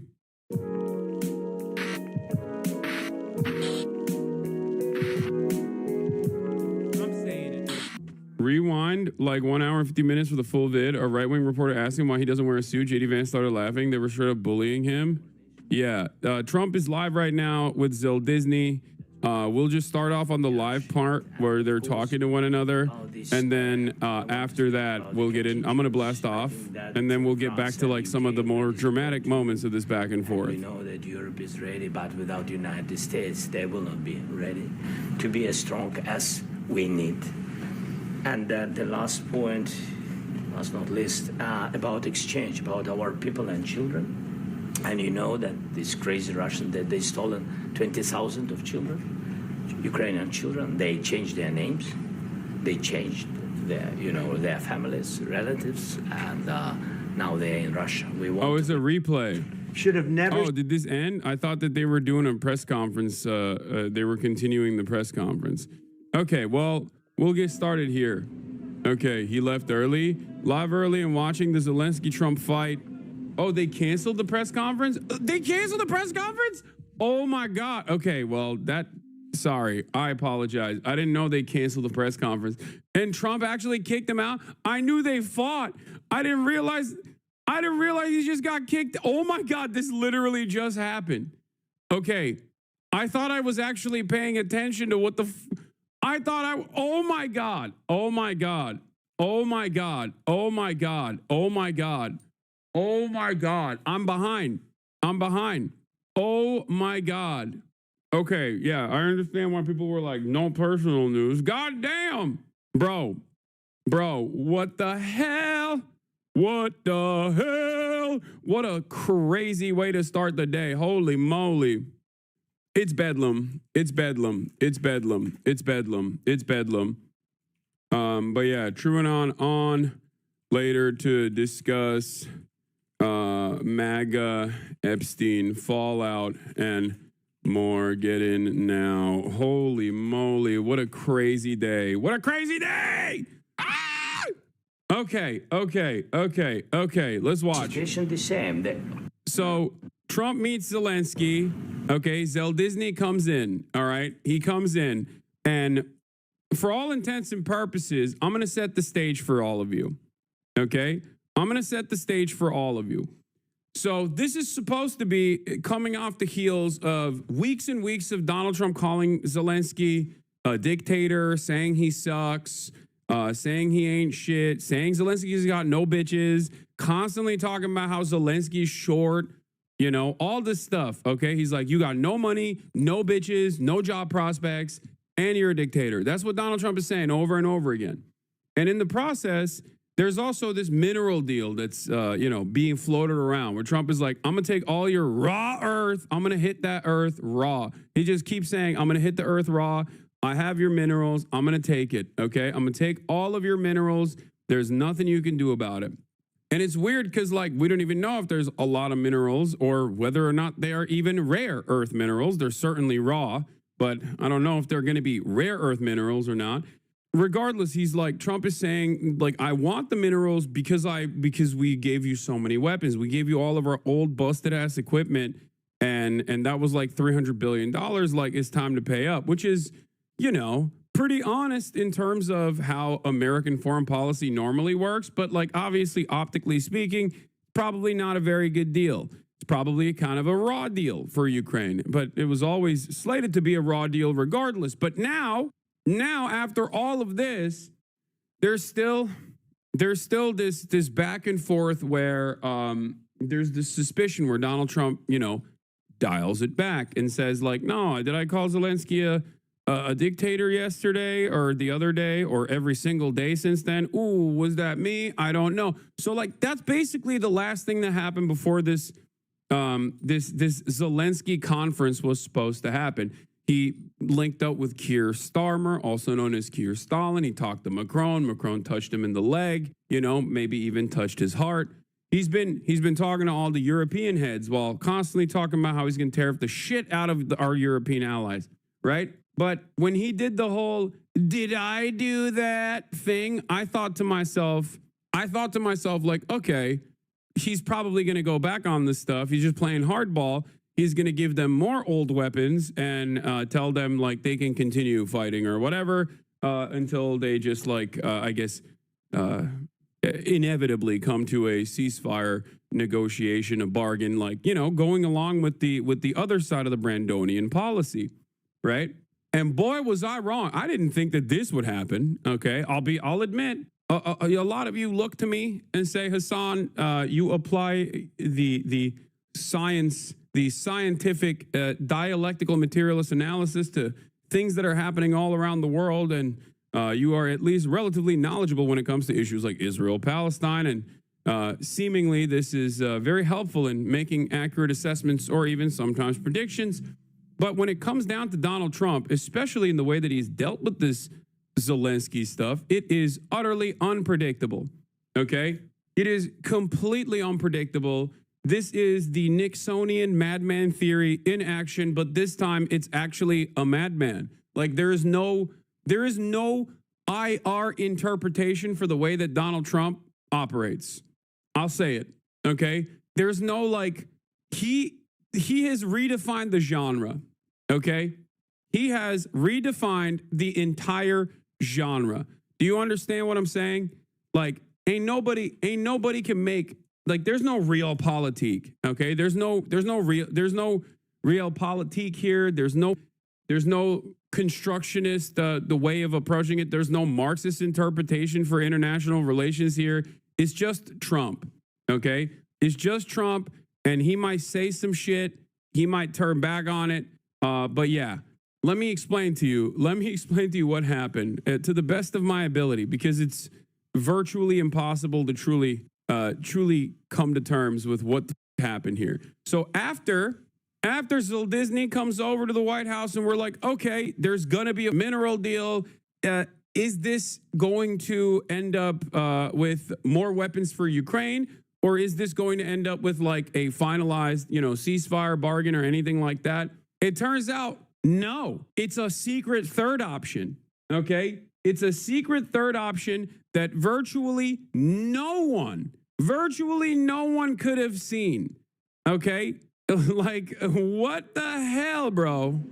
Let's watch.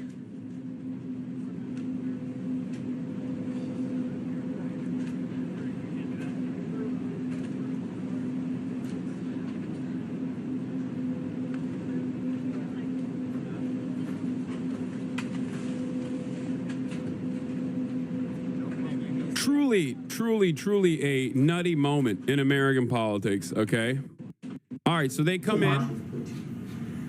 What's your message for them? Well, if I didn't align myself with both of them, you'd never have a deal. You want me to say really terrible things about Putin and then say, hi, Vladimir, how are we doing on the deal? That doesn't work that way. I'm not aligned with Putin. I'm not aligned with anybody. I'm aligned with the United States of America. And for the good of the world, I'm aligned with the world. And I want to get this thing over with. You see the hatred he's got for Putin. It's very tough for me to make a deal with that kind of hate. He's got tremendous... Bro, there is nothing funnier than the camera panning over to Zelensky. He's like, you can't... I don't like the guy, but what are you going to do? He is a victim here. He's a hostage, like the January 6th hostages. He's held a hostage. The entire world has been so unfair to Vladimir. They've been so unfair to him. All he wanted to do was denazify Ukraine. He wanted to do a special military operation to denazify Ukraine. I tell you, folks, Nazis, not very fine people on both sides, okay? Let me tell you, he just wanted to denazify. Also, Slava Ukraini, that's a hate crime. Let me tell you, everybody knows 14,000 people died in Donbass. All the people in LPR and DPR, all they wanted to do was maintain independence. They had Russian roots. Alexander Dugin. What accent is that? I'm so hopped up that I can't even do a good Trump right now. Okay? Many people are saying I'm a Duganist. What's wrong with that? He's got some good ideas, folks. They did the Tsar so wrong. He had great ideas. He was going to fix the Russian Empire. All these peasants, the Bolshevik Revolution, Very unacceptable. Don't we hate it, folks? That's why I like Putin. He's going to restore it. He's going to restore it. And his hatred. And I understand that, but I can tell you the other side isn't exactly in love with, him either. So it's not a question of alignment. I'm aligned with the world. I want to get the thing set. I'm aligned with Europe. With the world. I want to see if we can get this thing done. You want me? Wait, it's at 120? What do you mean? Like you want me to go more? Why do you want me to go further? Like, it's fine. I want to hear the rest. I want to hear this. I could be tougher than any human being you've ever seen. I'd be so tough. But you're never going to get a deal that way. So that's the way it goes. All right, one more question. Hey, I want to respond to this. So look, for 4 years. Okay, shut up. Why are you there? Who is this man? Who is this guy? Does anybody know who this guy is? I don't know who the this guy is. Who the is this guy? Why are you in the room, dog? The is your purpose? Excuse me. Where is the real president? Where is Elon Musk? Why is Elon Musk not in the room? Who the frick is this guy thinking he can have a moment in the spotlight? Like, don't try to clip farm, okay? You're not FaZe Ronaldo, little bro, okay? You're not Lacey. You can't. You are not the clip. Don't come in here to be like, oh, let me get a couple licks in on Zelensky so that people can talk about me too. Like, get the frick out of here, dude. Anyway, sorry.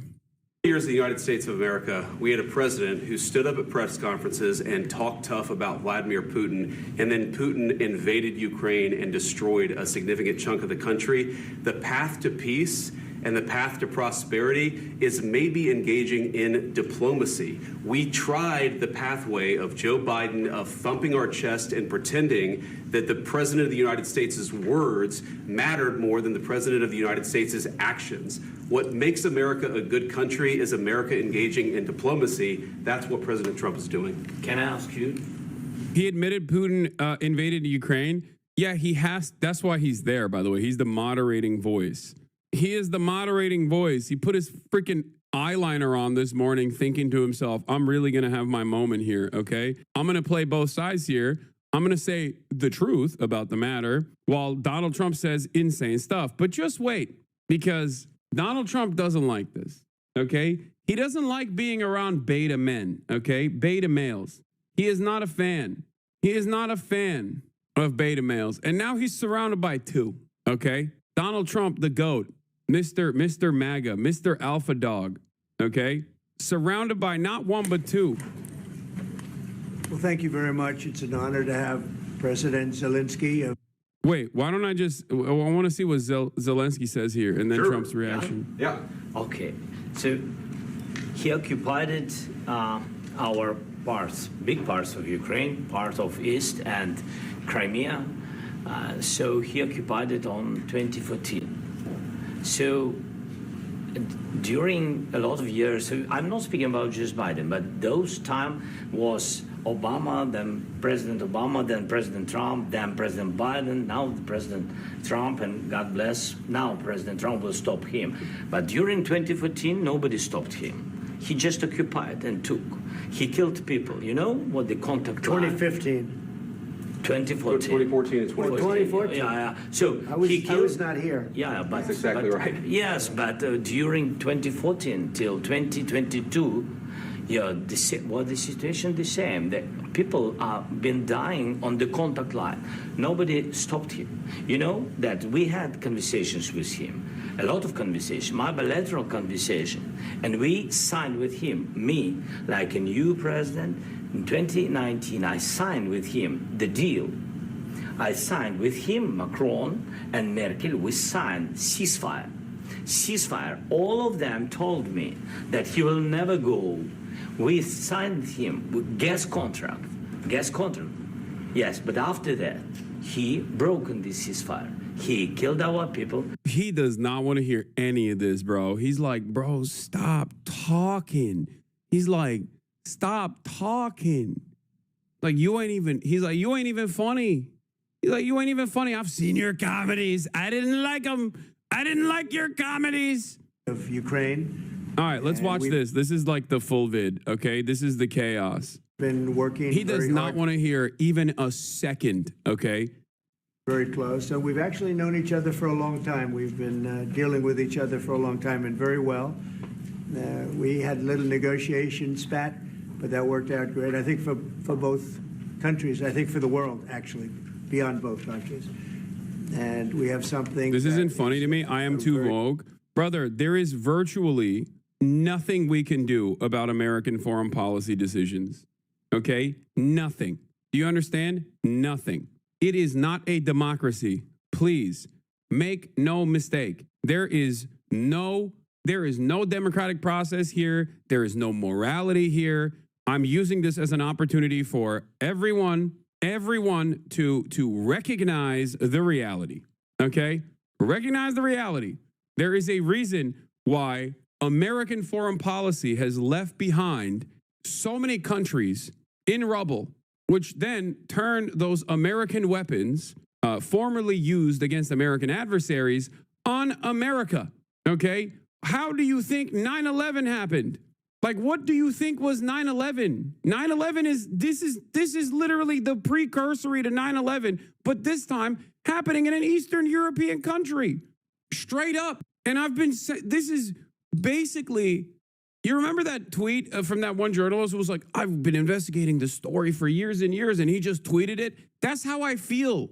That's how I feel when I watch these things unfold. Because for years and years, I have been critical of American foreign policy for being so violent and so cruel and not even caring remotely about the humanity of the people that we just use like a dish rag, okay? Only to have those people understandably develop resentment towards us or even other allies, expressions of American empire, and then eventually turn around and turn the same weapons that we gave them on us, okay? That's it. This is exactly what happened with Operation Cyclone. There's a reason why this meme exists, you know? The whole, eventually they'll turn on you, the meme that I used on my blast off tweet as well. Okay, whether it be Manuel Noriega from U.S. Friend to Foe, whether it be Saddam Hussein, Osama bin Laden, Muammar Gaddafi, you know, this is how it works. This is the most consistent, most coherent American foreign policy. Do you understand? That's why I always say, hey, listen, if you're leftist, you're right, just too early. Okay? Joe Biden over Ukraine. Of course Joe Biden over Ukraine. Yes. And Trump is basically just full tilt finishing the job. Very fair deal. And we look forward to getting in and digging and working and getting some of the rare earth. But it means we're going to be inside, and it's a big commitment from the United States, and we appreciate working with you very much. And we will continue to do that. Sean Raid, thank you for the raid, Sean. Hope you had a good stream, brother. With Russia, I spoke with President Putin, and we're going to try and bring this to a close. It's something that you want and that he wants. We have to negotiate a deal, but we've started the confines of a deal, and I think something can happen. The big thing is the number of soldiers, mostly at this point, but soldiers being killed. You're losing thousands of soldiers. On both sides, we're losing a lot of soldiers, and we want to see it stop. And we want to see the money get put to different kinds of use, like rebuilding. And we're going to be working very hard. But we've had a lot of very good conversations. I will say until we came along, the Biden administration didn't speak to Russia whatsoever. They didn't speak to anybody. They just allowed this to continue. And I will say that, I'll say in front of you, you've heard me say it 1,000 times, if I were president, this war would have never happened. We would have had a deal negotiated for you without having to go through what you've gone through. But your soldiers have been unbelievably brave. We've given them great equipment, but somebody has to use the equipment. They've been unbelievably brave. And we give them great credit. This was supposed to be over very quickly, and here we are 3 years later.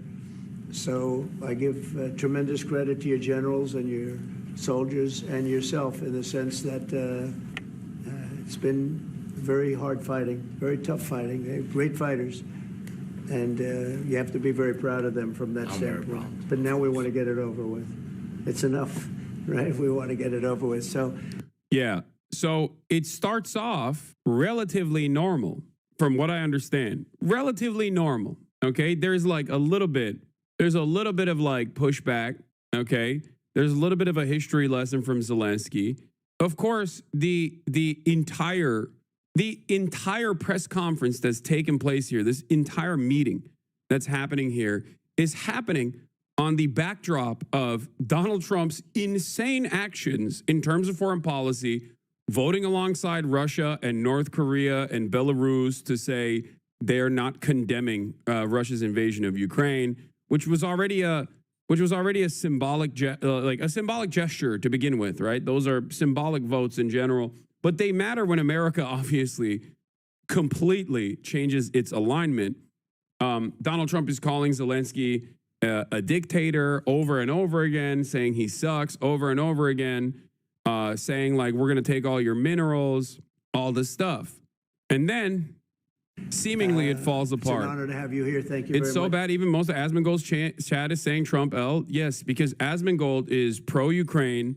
He's pro, I think, what is it? Like he's on Ukraine, on the issue of healthcare, on the issue of like some left-wing populist sentiment. He is not on board with Trump, but it's not enough to like be a spoiler for him. That's it. Thanks for coming. We're going to sign the agreement at the conference in the East Room in a little while, right after lunch. And we'll be having lunch together. We're also discussing some other things. And we appreciate everybody being here. It's somewhat of an exciting moment, but the really exciting moment is when we when they stop the shooting and we end up with a deal. And I think we're fairly close to getting that, and an honor to have you. And please, I'd like to say something. Yeah, thank you so much, Mr. President. Thank you for invitation. And really, I hope that this first document, will be a first step to real security guarantees for Ukraine, our people, our children. I really count on it. And of course, we count that America will not stop support. Really, for us, it's very important to support and to continue it. I want to discuss it with details further during our conversation, and of course, the infrastructure or security guarantees. Because for today, I understand what Europe is ready to do, and of course, I want to discuss with you what the United States will be ready to do. And I really count on your strong position to stop Putin.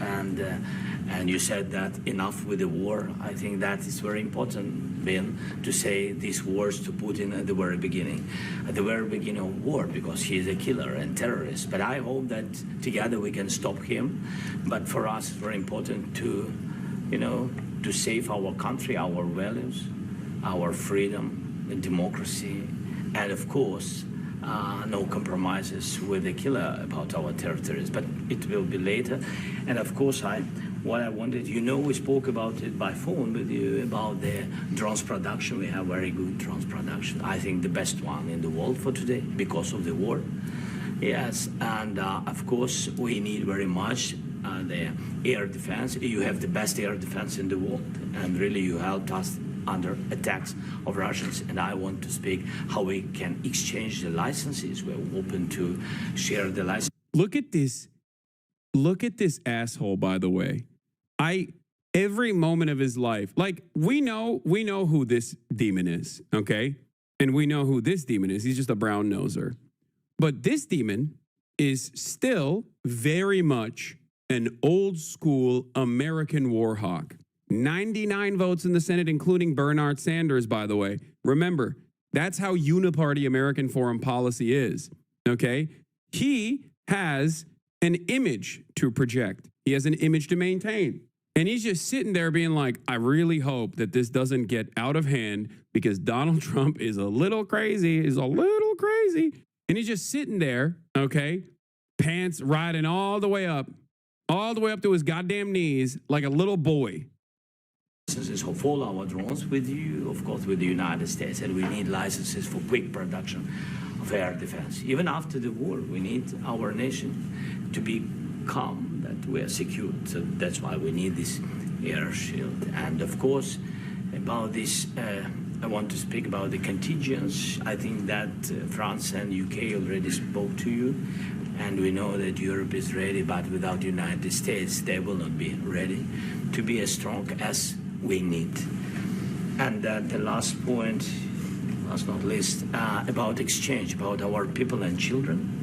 And you know that this crazy Russian, that they stolen 20,000 of children, Ukrainian children. They changed their names, they changed their, their families, relatives, and now they're in Russia. We want to bring them back, and really, it's a big dream, task, and goal for me, and our warriors. By the way, Mr. President, we exchanged. Not a great day for the Zelensky was installed by the Americans crowd. Warriors from Russian prison, but there are thousands more in the prison. I wanted to share with you some images. How it's just.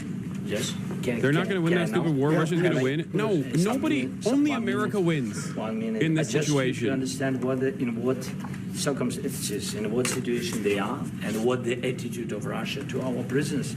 That guys, just you before and after. And you see before and after, just you to understand. Now thousands of such guys, ladies and men, there. And that, so they don't eat, they beat them, and they, so they do a lot of, bad things. By the way, I do want to mention something here, but like this is like Israel stuff that he's doing here, but these guys don't care. They don't care. You can literally show the brutality in I mean, and the previous administration didn't care either. They just used it to, keep saying, no, we're on the morally correct side here, but also give us the minerals, please. Like, that would be sick. But that's it. They didn't care either, but they at least operated on the boundaries of caring. They didn't care, but they at least would use it as a way to explain why they were aligning with Ukraine in the way that they were aligning with Ukraine. Donald Trump, on the other hand, does not give a. You could show him open graves from Bucha, and he would just look at it and be like, I don't care. You shouldn't have had people there. You shouldn't have had people there ready to be invaded and killed. Like, he just does not care. He is an animal, okay? What? Libs of TikTok, Lamau. That are lost every year in Medicaid. Hassan Piker just called for violence against a sitting U.S. senator. If you cared about Medicaid fraud, you would kill Rick Scott. No, I'm not saying you should do that. I'm saying that if he did, he would apply capital punishment to Rick Scott. Yes. At FBI. I can't even respond to this because this dumbass blocked me. I guess I could. Anyway, let's continue. Things at FBI. So out of, even during the war, there are rules. Everybody knows there are rules during the war. So these guys, they don't have any rules. You see that 50, 60 kilograms left, and a lot of such things. And I didn't want to show you what the changes with images of children, because I will share with you. I mean, it's looking tragic. Yep, it's tough stuff. Yeah, I wanted very much to give you, and here you see it. Yeah. This is pastor, by the way. They stolen pastors because it's not Russian church. They stolen pastors and moved pastors to the prison. We, at the end of last year, we brought 3 pastors, and we could exchange them. But this is pastor, you see. Yeah, that's tough. Yeah, so I mean, this I wanted to show you, and this. So thank you very much. We want to get that ended, right? Yeah, of course, we will. And I think we will. And we have to, of course. Do you have any questions, please? Mr. President, Mr. President. Thank you, Mr. President. With how much money is the U.S. going to put into the fund that is being created today, and how does this provide long-term security for Ukraine? Well, we don't know exactly how much, because we're going to be putting some money in a fund that we're going to get from the raw earth that we're going to be taking and. Yeah, so the raw earth. Oh my God, why am I saying raw earth now? I love that he says it like he. Why has no one stopped him from saying this? It's now official lexicon. I'm saying it too. Oh my God. Raw earth. The raw earth. Earth is raw. God damn. You doing okay, brother? I mean, I'm doing fine. I don't know how more. I don't know how anyone could be doing okay in these circumstances, but raw earth. Okay. Anyway, he's talking about raw earth. We're going to extract the raw earth. Initially, I thought the way Donald Trump presented this, I thought that he meant, he's getting 50% of their minerals, rare earth minerals, not raw earth minerals, specifically for all of the weapons that they've sent thus far. Now, it seems like it is for the additional weapons that they might send to Ukraine, except according to Caitlin Collins, who was in the room, no deal was signed. So we don't even know if that's currently on the table. Sharing in terms of revenue. So it's going to be a lot of money will be made from the sale and from the use of raw earth. And as you know, our country doesn't have much raw earth. We have a lot of oil. Yeah, I know. He ate it. Gas, he ate it big time. But we don't have a lot of the raw earth. And what we do have is protected by the environmentalists, but that can be unprotected. But still, it's not very much. They have among the best in the world in terms of raw earth. So we're going to be using that, using it for all of the things we do, including AI and including weapons and the military, and it's really going to very much satisfy our needs. So it's something that just worked out really well. We have a lot of oil, we have a lot of gas, we have a lot, but we don't have raw earth.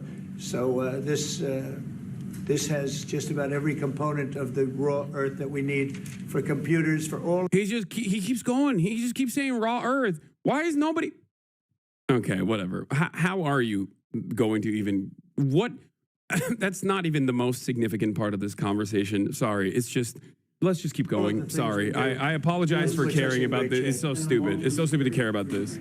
I think they're going to have great luck. I think once we make the agreement, that's going to be 95% of it.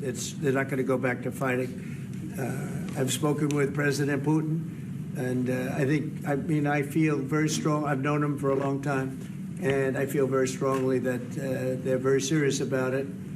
And we'll make a deal. And when the deal is made, I don't think we talk about security. Everyone's talking about the other day. All they talked about was security. I said, let me make the deal first. I have to make the deal first. I don't worry about security right now. We have to have a deal because right now, last week, 2,000 soldiers died on both sides. 2,000, and they're losing 1,000, 2,000, 3,000 a week. So as we sit here and we talk, people are getting shot and dying on the battlefield. And, they're not American soldiers, but they're Russian soldiers and they're Ukrainian soldiers, and we want to be able to stop it. And we want to be able also to spend money on other things. We don't want to, this is a tremendous amount of money. And what the Biden administration did was terrible. They were giving money, but he had no security on the money. Europe, as you know, gave much less money, but they... him starting with the Russian soldiers, it's also indicative of what his position is. But it's kind of funny where he goes, what Biden did was terrible. And why what Biden did was terrible was not because he didn't force Ukraine and Russia to come to the table for a ceasefire when Ukraine had more leverage. What Biden did wasn't terrible because he didn't actually hastily bring forth enough weapons that Ukraine could defend itself with initially when there were more people in Ukraine, when they had more of a standing military that hadn't been destroyed. He didn't, those weren't the reasons, right? Those were not the reasons why Biden was terrible. It was because he didn't get assurances for the old-ass weapons that we dumped into Ukraine that the military-industrial complex was able to get an incredible return off of. That's the real reason. The real reason is he just didn't farm Ukraine harder, which he did. Of course, Biden farmed Ukraine as well, just like Donald Trump is doing. Okay. The only difference here is he didn't actively come out and regularly be like, Zelensky sucks. That's the only difference. That's it. But for him, the biggest crime for Biden, I guess, was that he wasn't aggressive enough with Ukraine, which is a crazy thing. They had security. It was in the form of a loan. They get their money back, and we didn't. And now, at least we're protected because the American taxpayer has to be protected too. But this is an incredible agreement for Ukraine because we have a big investment in their country now, and what they have, very few people have. And we're able to really go forward with very, very high-tech things and many other things, including weaponry that we're going to use in many locations, but that we need for our country. Mr. President, this allows us to do this. But Mr. President, will you continue? Sorry. Sending military aid. Yes, go ahead, please. If I can just, yes. In the document, there is one of the very important points. If we speak about business and investment, we never had LNG terminals in Ukraine. This document will open. I mean, the next document, but anyway, here we see in the framework, we see a really goodwill for this. LNG terminals. This is a disgrace that the U.S. is extorting an ally for its minerals while we are under attack from a brutal dictatorship. You're suggesting that Biden and Trump are essentially the same? That's a gross mischaracterization of reality. Brother, what are you talking about? Biden and his team also were quietly, read reports on this, please, from American news outlets. Biden and his team also were trying to do the same exact mineral deal, okay? The only difference between Biden and Trump is that Trump is a psycho and will actively undermine Ukraine, even though they are not only the wronged party here, but also the ally in this equation. That's the major difference. Okay, but in terms of the mineral deals that we're talking about here, it's do you still believe American foreign policy is uniparty? Yes. The broad strokes of American foreign policy is uniparty. Republicans, and this is something that I consistently explain to you guys, and I think it just gets lost in translation or something. American foreign policy is uniparty. However, Republicans are the accelerant. They come into power and they just pull it all the way. They just go crazy mode with it. The direction is still the same. Republicans just accelerate. And then Democrats, when they come into power, don't actually reverse that trajectory. There are very rare exceptions for this. But beyond the denuclearization agreement with Iran that Barack Obama put in place, or normalizing relations with Cuba that Barack Obama also did, there are very few instances where the Democratic administration, Biden's administration, that came in after, for example, Trump's administration, Biden's administration did not actually reverse the trajectory of every single thing that the Trump admin had done prior, especially as it pertains to Israel, for example. Okay? This is open. This is open in broad daylight. How does this not come across as even remote? How does it not shock you when he's doing it? Yes, there's a big difference between trying to use a little leverage for a mineral deal, sitting down with Putin without Zelensky there. I think the goals are the same, but the method of execution matter. No, I agree with you. I don't disagree with you on that at all. I think optics when it comes to soft power and diplomacy are profoundly important. I think at the end of the day, the outcome was still the same for Ukraine. Having said that, however, the optics do matter because if America does not even care about presenting itself as a peacekeeping nation, then all of a sudden our European allies are going to look at that and go, oh my God, these guys are saying it. These guys are going to us over. They've been us over, as a matter of fact. People are going to catch up to that reality. Okay? This is what I've been saying since day one, since Trump took office. His mismanagement on the Ukraine side of the bargain has been ridiculous. He could have Zelensky there at the table every day of the week. He doesn't have to undermine Zelensky at all.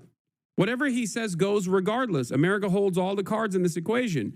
Having said that, however, he could just as easily bring Zelensky to the table in front of Vladimir Putin. The choice not to do so is important. It is definitely different than what Biden would have done if he ever actually wanted to put forth a ceasefire negotiation. He should have, okay? That was my big problem with Biden's administration when it came to Israel and Gaza. That is exactly my big problem with the Biden administration when it came to Ukraine and Russia. A lot of people yelled at me at the time, but Ukraine had significantly more leverage in the initial phases of the invasion to actually put together a much more comprehensive and much better ceasefire proposal. And the Biden administration was not even remotely interested in it.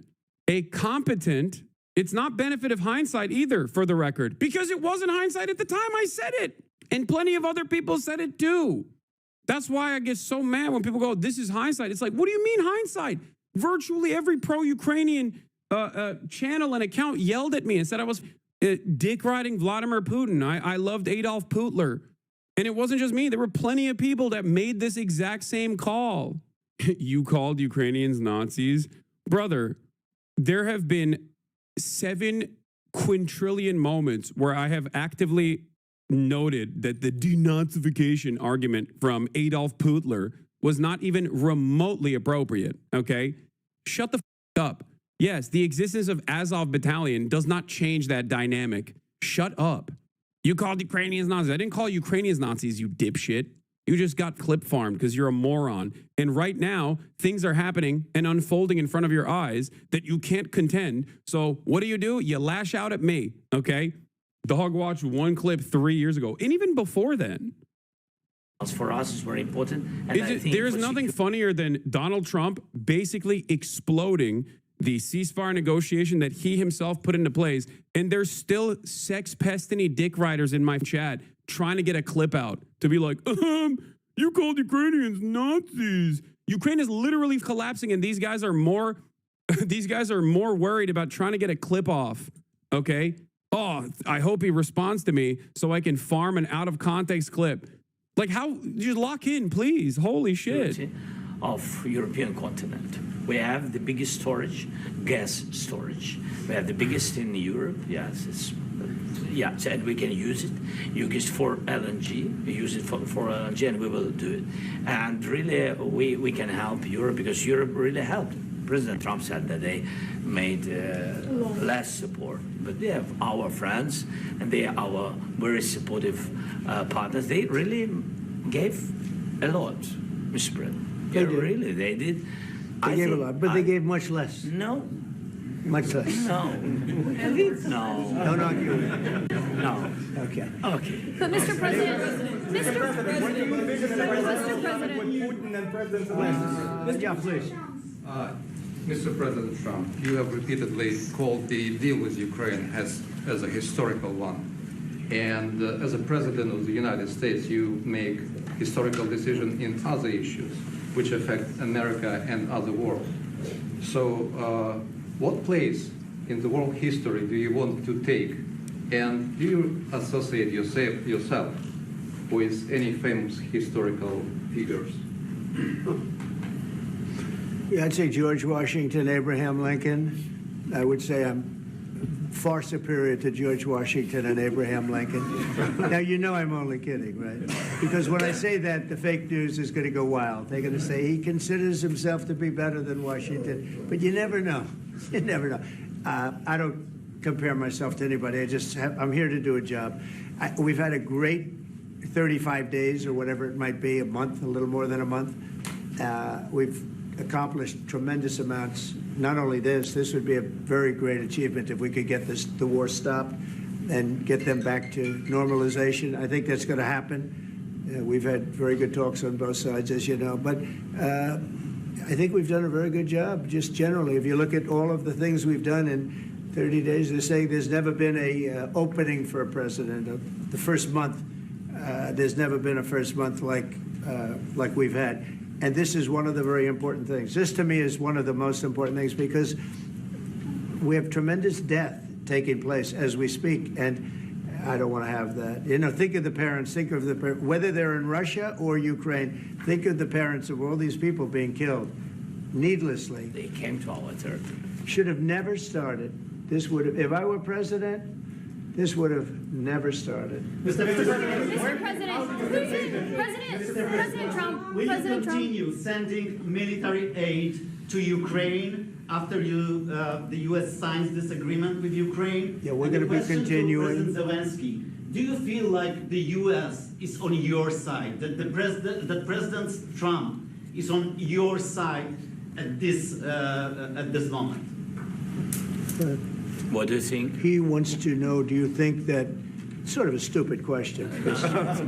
I guess we wouldn't be here if I wasn't. But I think that the United States on our side from the very beginning of occupation, and I think that President Trump on our side, and of course, I'm sure that United States President will not stop support. This is crucial for us. It's important for us. Yes. And Putin, the president speaks about the people and the soldiers which are dying, but they came to our territory, they came to our land. They began this war, and they have to stop. And I think this is the question, was really the most important question. Can President Trump, I hope yes, with some other allies, to stop Putin, withdraw these enemies, our enemy, withdraw these troops from our land?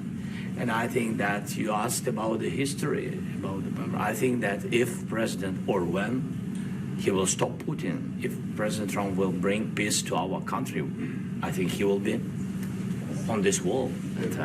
We've had very, very good talks. Mr. President, what about military aid to Ukraine? President Zelensky just said that there'll be no compromises with Vladimir Putin.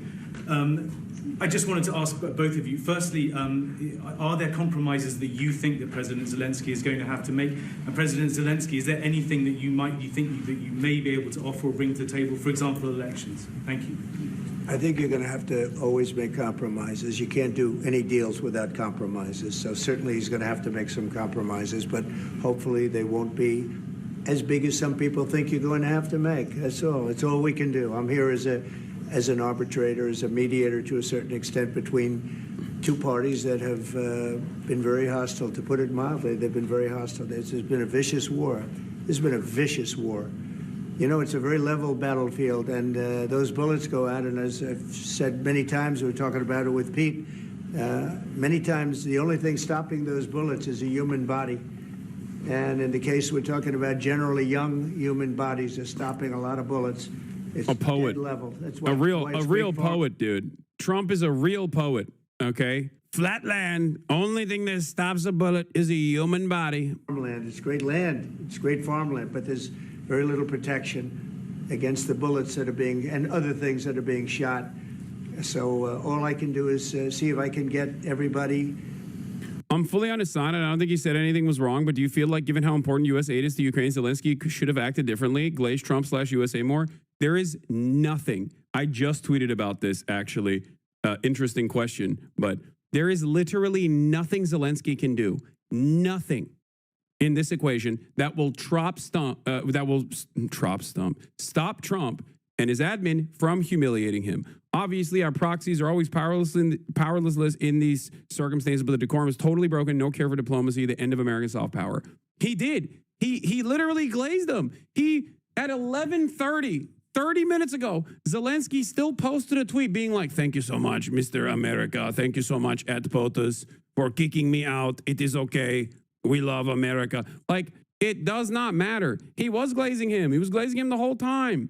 He was. What do you want him to do? What more can he do? He could literally get on his hands and knees and suck Trump off, and it still would not change this dynamic. Look, this is basically the proverbial getting on your hands and knees and sucking Trump off. He said, "Thank you, America. Thank you for your support. Thank you for this visit. Thank you, POTUS, Congress, and the American people. Ukraine needs just and lasting peace, and we are working exactly for that." What do you think this is? This is after he got kicked out, bro. This is after he got kicked out. This is literally a man who is on his hands and knees.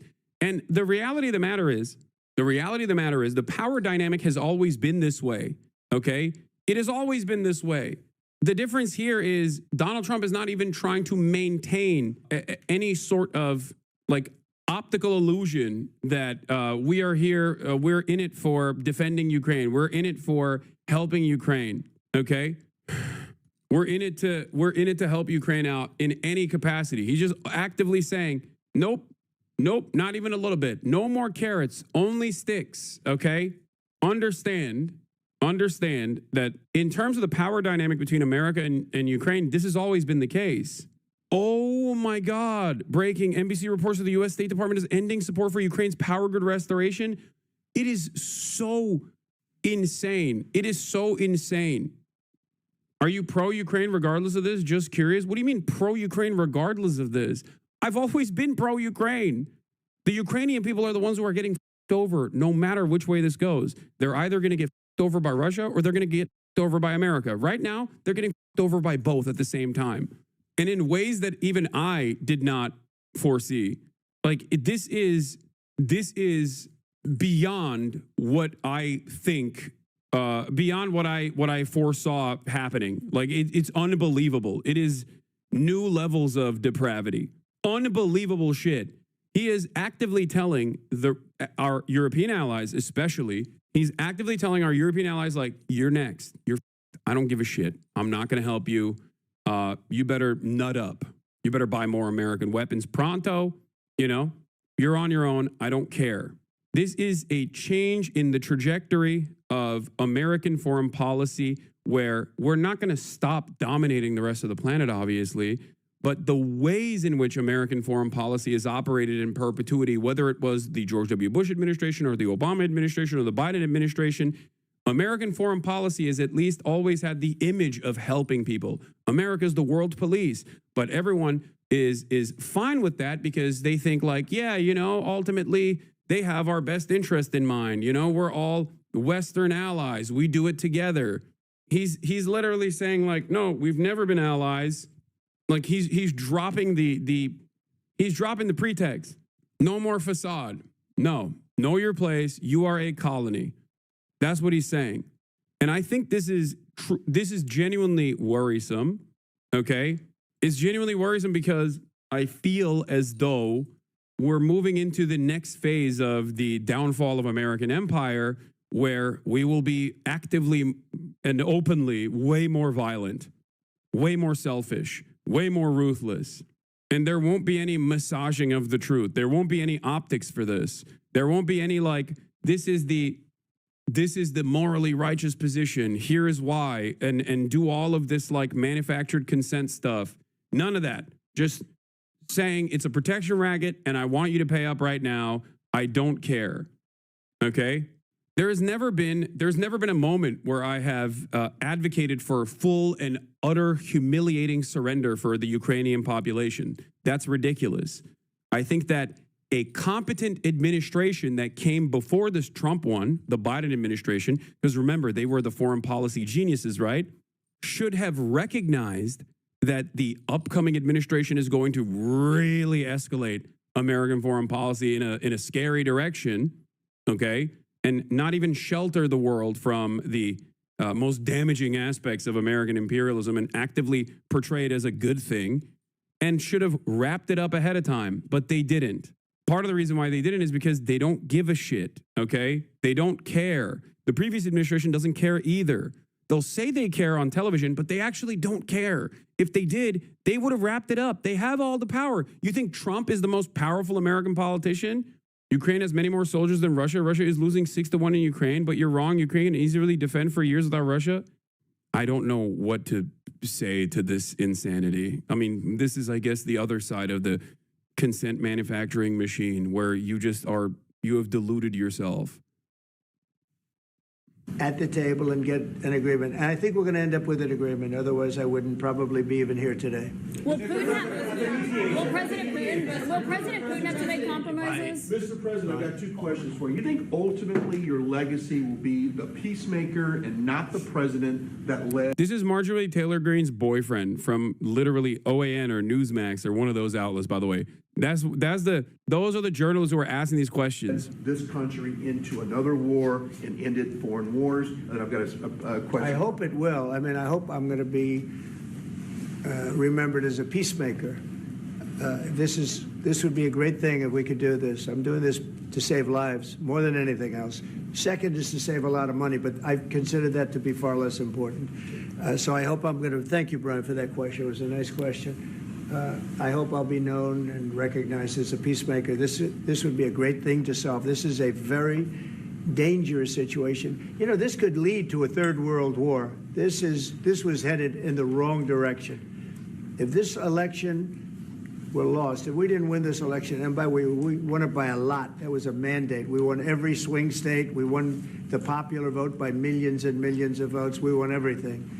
the districts. You look at the areas of red. Take a look at a map. This was a big mandate, and this was one of the things I said, we're going to get this thing settled. If we didn't win, I think this could have very well ended up in a third world war, and that would not have been a good situation. What was your second question? And my second question for President Zelensky. Why don't you wear a suit? Why don't you wear a suit? You're the highest. That's crazy. Like, Marjorie Taylor Greene's boyfriend is shitting on Zelensky in the Oval Office in front of the entire press pool, and J.D. Vance is laughing. The American vice president is laughing about it. Like, dude, that's so crazy. What do you mean? Like, that's a question that, like, that like, I get why it's funny to many people, but this is not the place for this. And they shouldn't be laughing. What the level in this country's office, and you refuse to wear a suit. Just want to see if you do. Like, getting humiliated like this, like being an American proxy aside, you are no longer just getting humiliated by the president. You're getting humiliated by a presidential dick rider who is like a drunk baboon, okay? Whose claim to fame is Marjorie Taylor Greene. I'm sorry, that is insane. Like, this is there is nothing lower than this, okay? You're getting shitted on by the court jester. Like, yeah, and you can tell it's definitely inappropriate because look at Marco Rubio, okay? Look at Marco Rubio versus this clown ass. Marco Rubio is like, finally, I have secured the reins of the American State Department, and it's under this administration. You know what I mean? I worked my entire life, worked my way up, okay? And here we are. Now I'm in an incredible position of power, and this is the administration that I'm a part of. Yeah, problems. A lot of Americans have problems with you not respecting. I don't have such. I will wear a costume after this war will finish. Okay. Yes, maybe one. Maybe something like yours. Yes. Maybe something better. I don't know. We will see. Maybe something cheaper than, yeah. Thank you. President Trump, you said yesterday, thank you, President Trump. You said yesterday that you have... Are you going to send more arms to Ukraine in case there's no peace? Yeah, we're going to have arms to Ukraine, yeah, sure. Hopefully I won't have to send very much because hopefully we're going to have it finished. We're looking forward to finishing this quickly.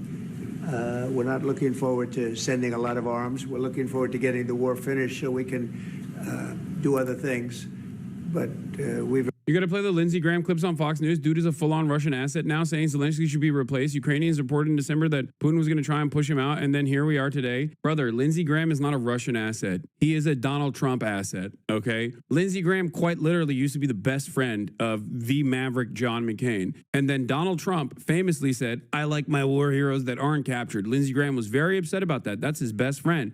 After John McCain died, Lindsey Graham has been up Trump's asshole, following every single thing that he says and does, okay? Lindsey Graham will say whatever Trump is saying. He will just parrot whatever Trump is saying, but he will try to communicate it in a way that is more professional. That's it, okay? That's it. That's it. I mean, look, yeah, he's like, oh, Russia is scared. Lindsey Graham says he told Trump that his interaction with Zelensky was the best television he's ever seen. I think that Moscow was more afraid than ever. Why would Moscow be afraid? Like, I think, yeah, here, look at this. Big shit from Lindsey Graham on Fox just now. He said he doesn't know if Zelensky is redeemable. The question for me, for the Ukrainian people, I just don't know if Zelensky can ever get you where you want to go with the United States. Either he dramatically changes or you got to get someone new. He wants... I just think there's no way the president could have signed that deal given the way he and JD and... Like, this man has been literally up Ukraine's ass before, like in the Obama administration, him, John McCain, Amy Klobuchar, they would do these joint like foreign policy link-ups in Ukraine. He has stood in front of like the Azov battalion and shit. You know what I mean? He is the guy who very famously said under the Biden administration that, you know, this is a great deal for 5% of our military budget. We eradicated 50% of our foreign adversaries' military. Like, he is pro unlimited arms to Ukraine. So how is he, what is he doing here? What's going on here? In our country were treated.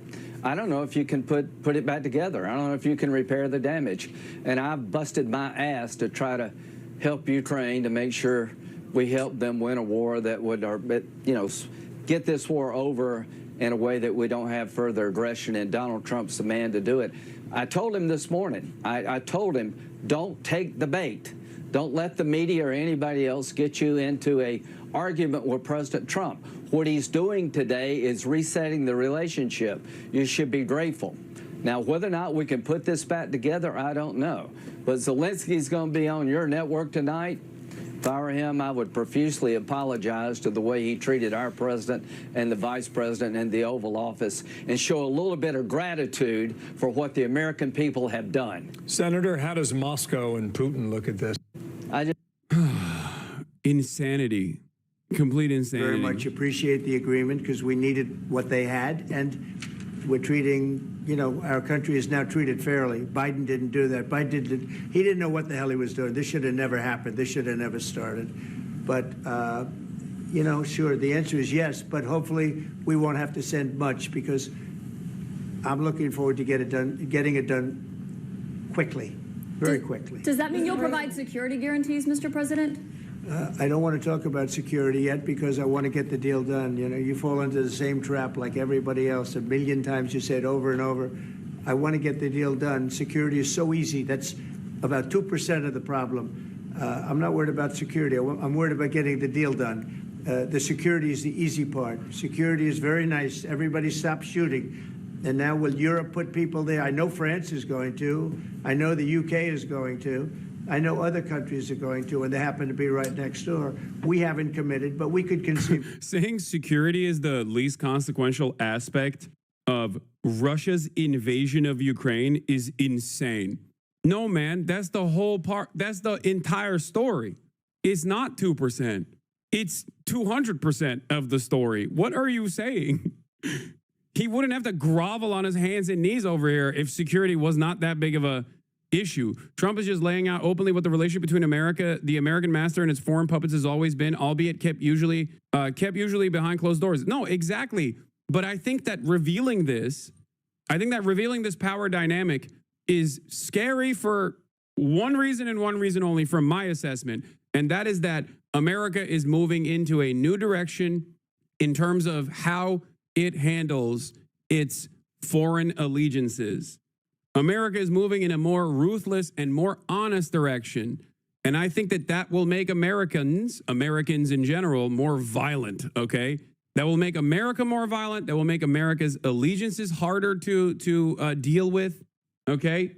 It's turning, we're moving into the next phase of our dying empire. That is what I'm seeing. And it's a scary it's a scary thing to examine. We have security in a different form. We'll have workers there. No, not an isolationist. No. Yeah, isolationist. That's why Donald Trump wants to buy Gaza. That's what you do when you're an isolationist. When you're an isolationist, you continue along with the previous administration that you quote unquote hate, right?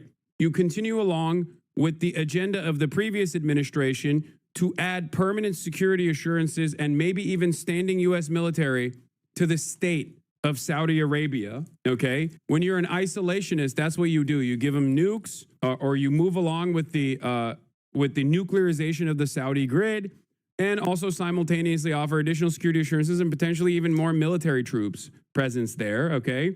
When you're an isolationist, you also continue along with the previous administration's agenda of sending billions and billions of dollars of arms to Israel. When you're an isolationist, you actively say the cartel is now known as a terrorist entity, so you can actually drone strike willy-nilly the American southern border, okay, and beyond. When you're an isolationist, you say you're going to invade Greenland and you're going to annex Canada and that Canada is the 51st state of the United States of America. None of that is isolationist.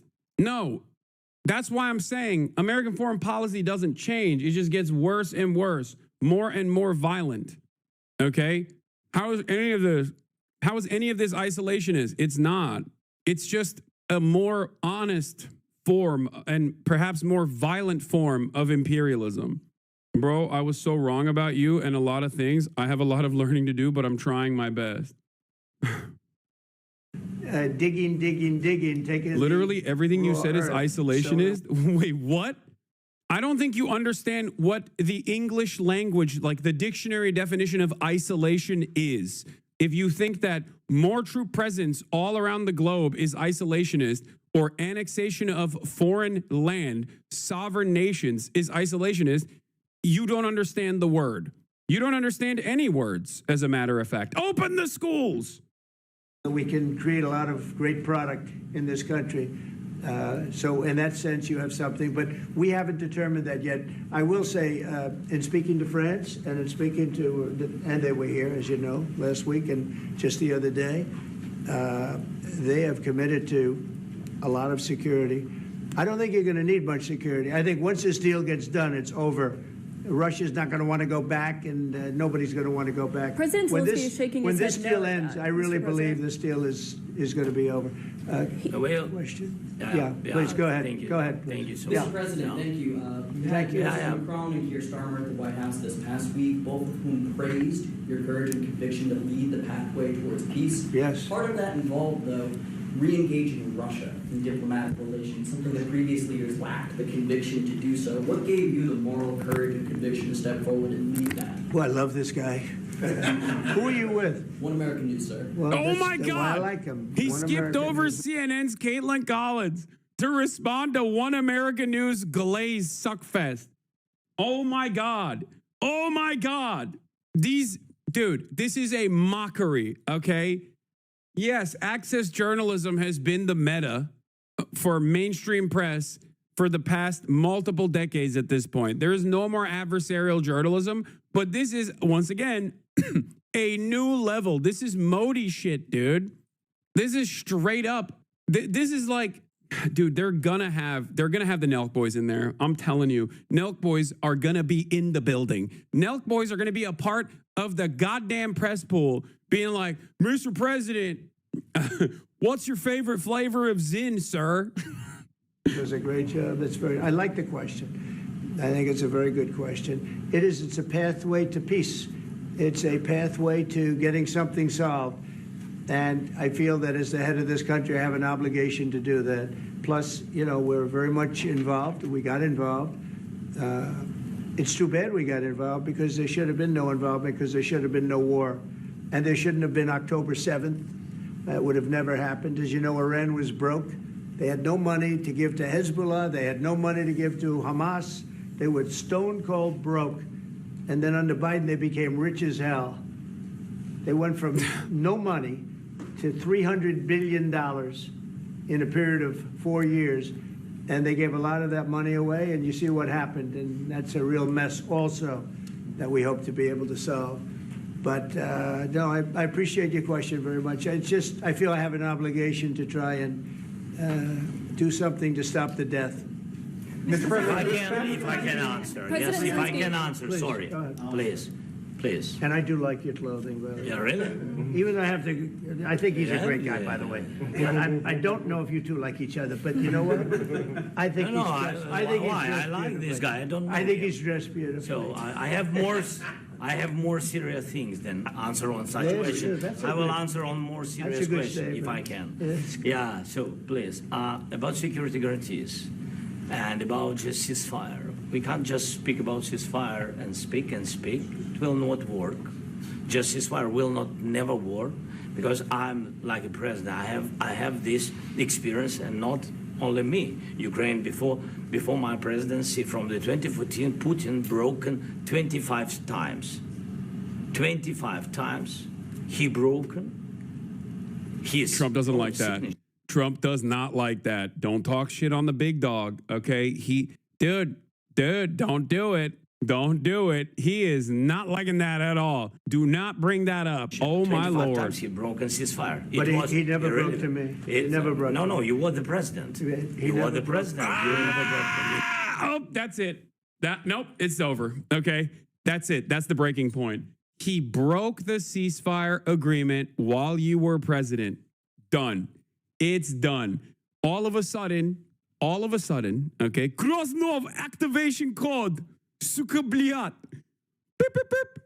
That right there is the breakoff point, because that right there reminded Donald Trump of all the times where he felt wronged by Zelensky, okay? All the times where he's like, who the do you think you are? This has, in some ways, I think that if it wasn't Donald Trump, but still like a brash and bold right-wing reactionary administration, the way that they would handle this, the outcomes would still be the same in terms of like, mineral deals and bringing Russia to the table, whatever. But the ways in which Donald Trump is communicating here is unique to him, because he is an incredibly narcissistic person who also happens to like authoritarian strongmen. Okay? That's it. He likes Vladimir Putin. He likes Xi Jinping personally. He likes Putin personally. He likes Kim Jong-un personally. He liked Duterte back in the day. He likes those guys. He likes Erdogan. Okay? I'm telling you right now, he likes those guys and he hates Zelensky because he feels wronged by Zelensky. And for this reason, for this insane reason, he's just like, oh, this over. I'm going to directly shit on you. He likes Modi too. Oh my God, he likes Orban. God damn, there are so many authoritarian strongmen. Holy shit. I feel like with the exception of Western European liberal capitalist nations who Trump hates because they're an extension of the Democratic Party in his eyes, and Zelensky also fits that bill as well, because, they're also an extension of the Democratic Party in his eyes. There are a lot of leaders and more leaders that Donald Trump likes. Anyway, let's continue. In 2016, you've been the president, Mr. President. You've been the president, but he had, of course, not with you, but he had, during those periods, he had conversations with our side. And we had Normandy format, the France, Germany, Ukraine, and Russia. And he broken 25 times. That's why we will never accept just ceasefire. It will not work without security guarantees. Security guarantees, maybe President is right about this document and other, but this document is not enough. Strong army is enough, because his soldiers afraid, Putin's soldiers afraid of our soldiers when we're strong enough. If we are not strong enough, if we are empty, if our storage is empty, we can't defend our land. Today, he knows that we have, all the world knows that we have meeting, yes? Why he's using ballistic? Putin today using ballistic on our hospitals, schools, and etc. Ballistic. So he knows that we are here and that President Trump is really have goodwill to stop this war. And you hear now the president. So why he's using? So he doesn't want to stop. He doesn't want. But I hope that we will do it. Really, we'll do it. Security. When we speak about security guarantees, when the Europeans are ready for contingents, they need USA backstop. If there will not be United States, we will not never have any contingents, strong contingents from the Europeans, because they don't want to divide alliance, connection between the United States and the main and strongest ally and Europeans. And this is crucial, this is important. That's what we want to speak about very much. This is very important. And air defense. So air defense, really, we have big deficit with all these systems, and we need to provide this. We need it very much. Otherwise, Putin will never stop, and will go further and further. He doesn't want. He hates us. It's not about me. He hates Ukrainians. He thinks that we are not a nation. He thinks, and he shared these thoughts. I think maybe with your team also. I don't know, but with all the Europeans, in media, officially and not, he always said that there is no such country, such nation, such language, such life like Ukrainian. No, he really doesn't respect all the Ukrainians, and he wants to destroy us. And you are right, Mr. President. That's 2%. This document, maybe other documents. It's a very good start, very good, but it will not enough to stop this person. Should Russia pay to rebuild Ukraine? Mr. President, under these Should Russia pay to rebuild Ukraine? They have to pay. This is the rule. This is rule of the war. This is the rule of the war. During all the centuries, all the history, this is the rule of the war.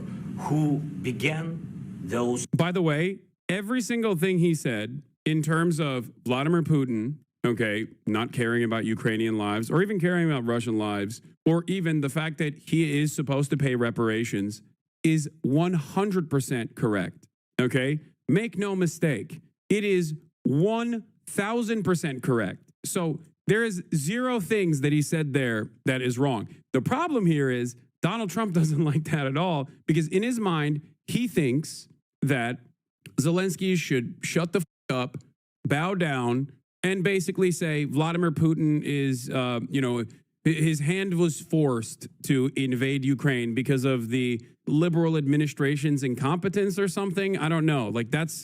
I suspect that that's what he wants.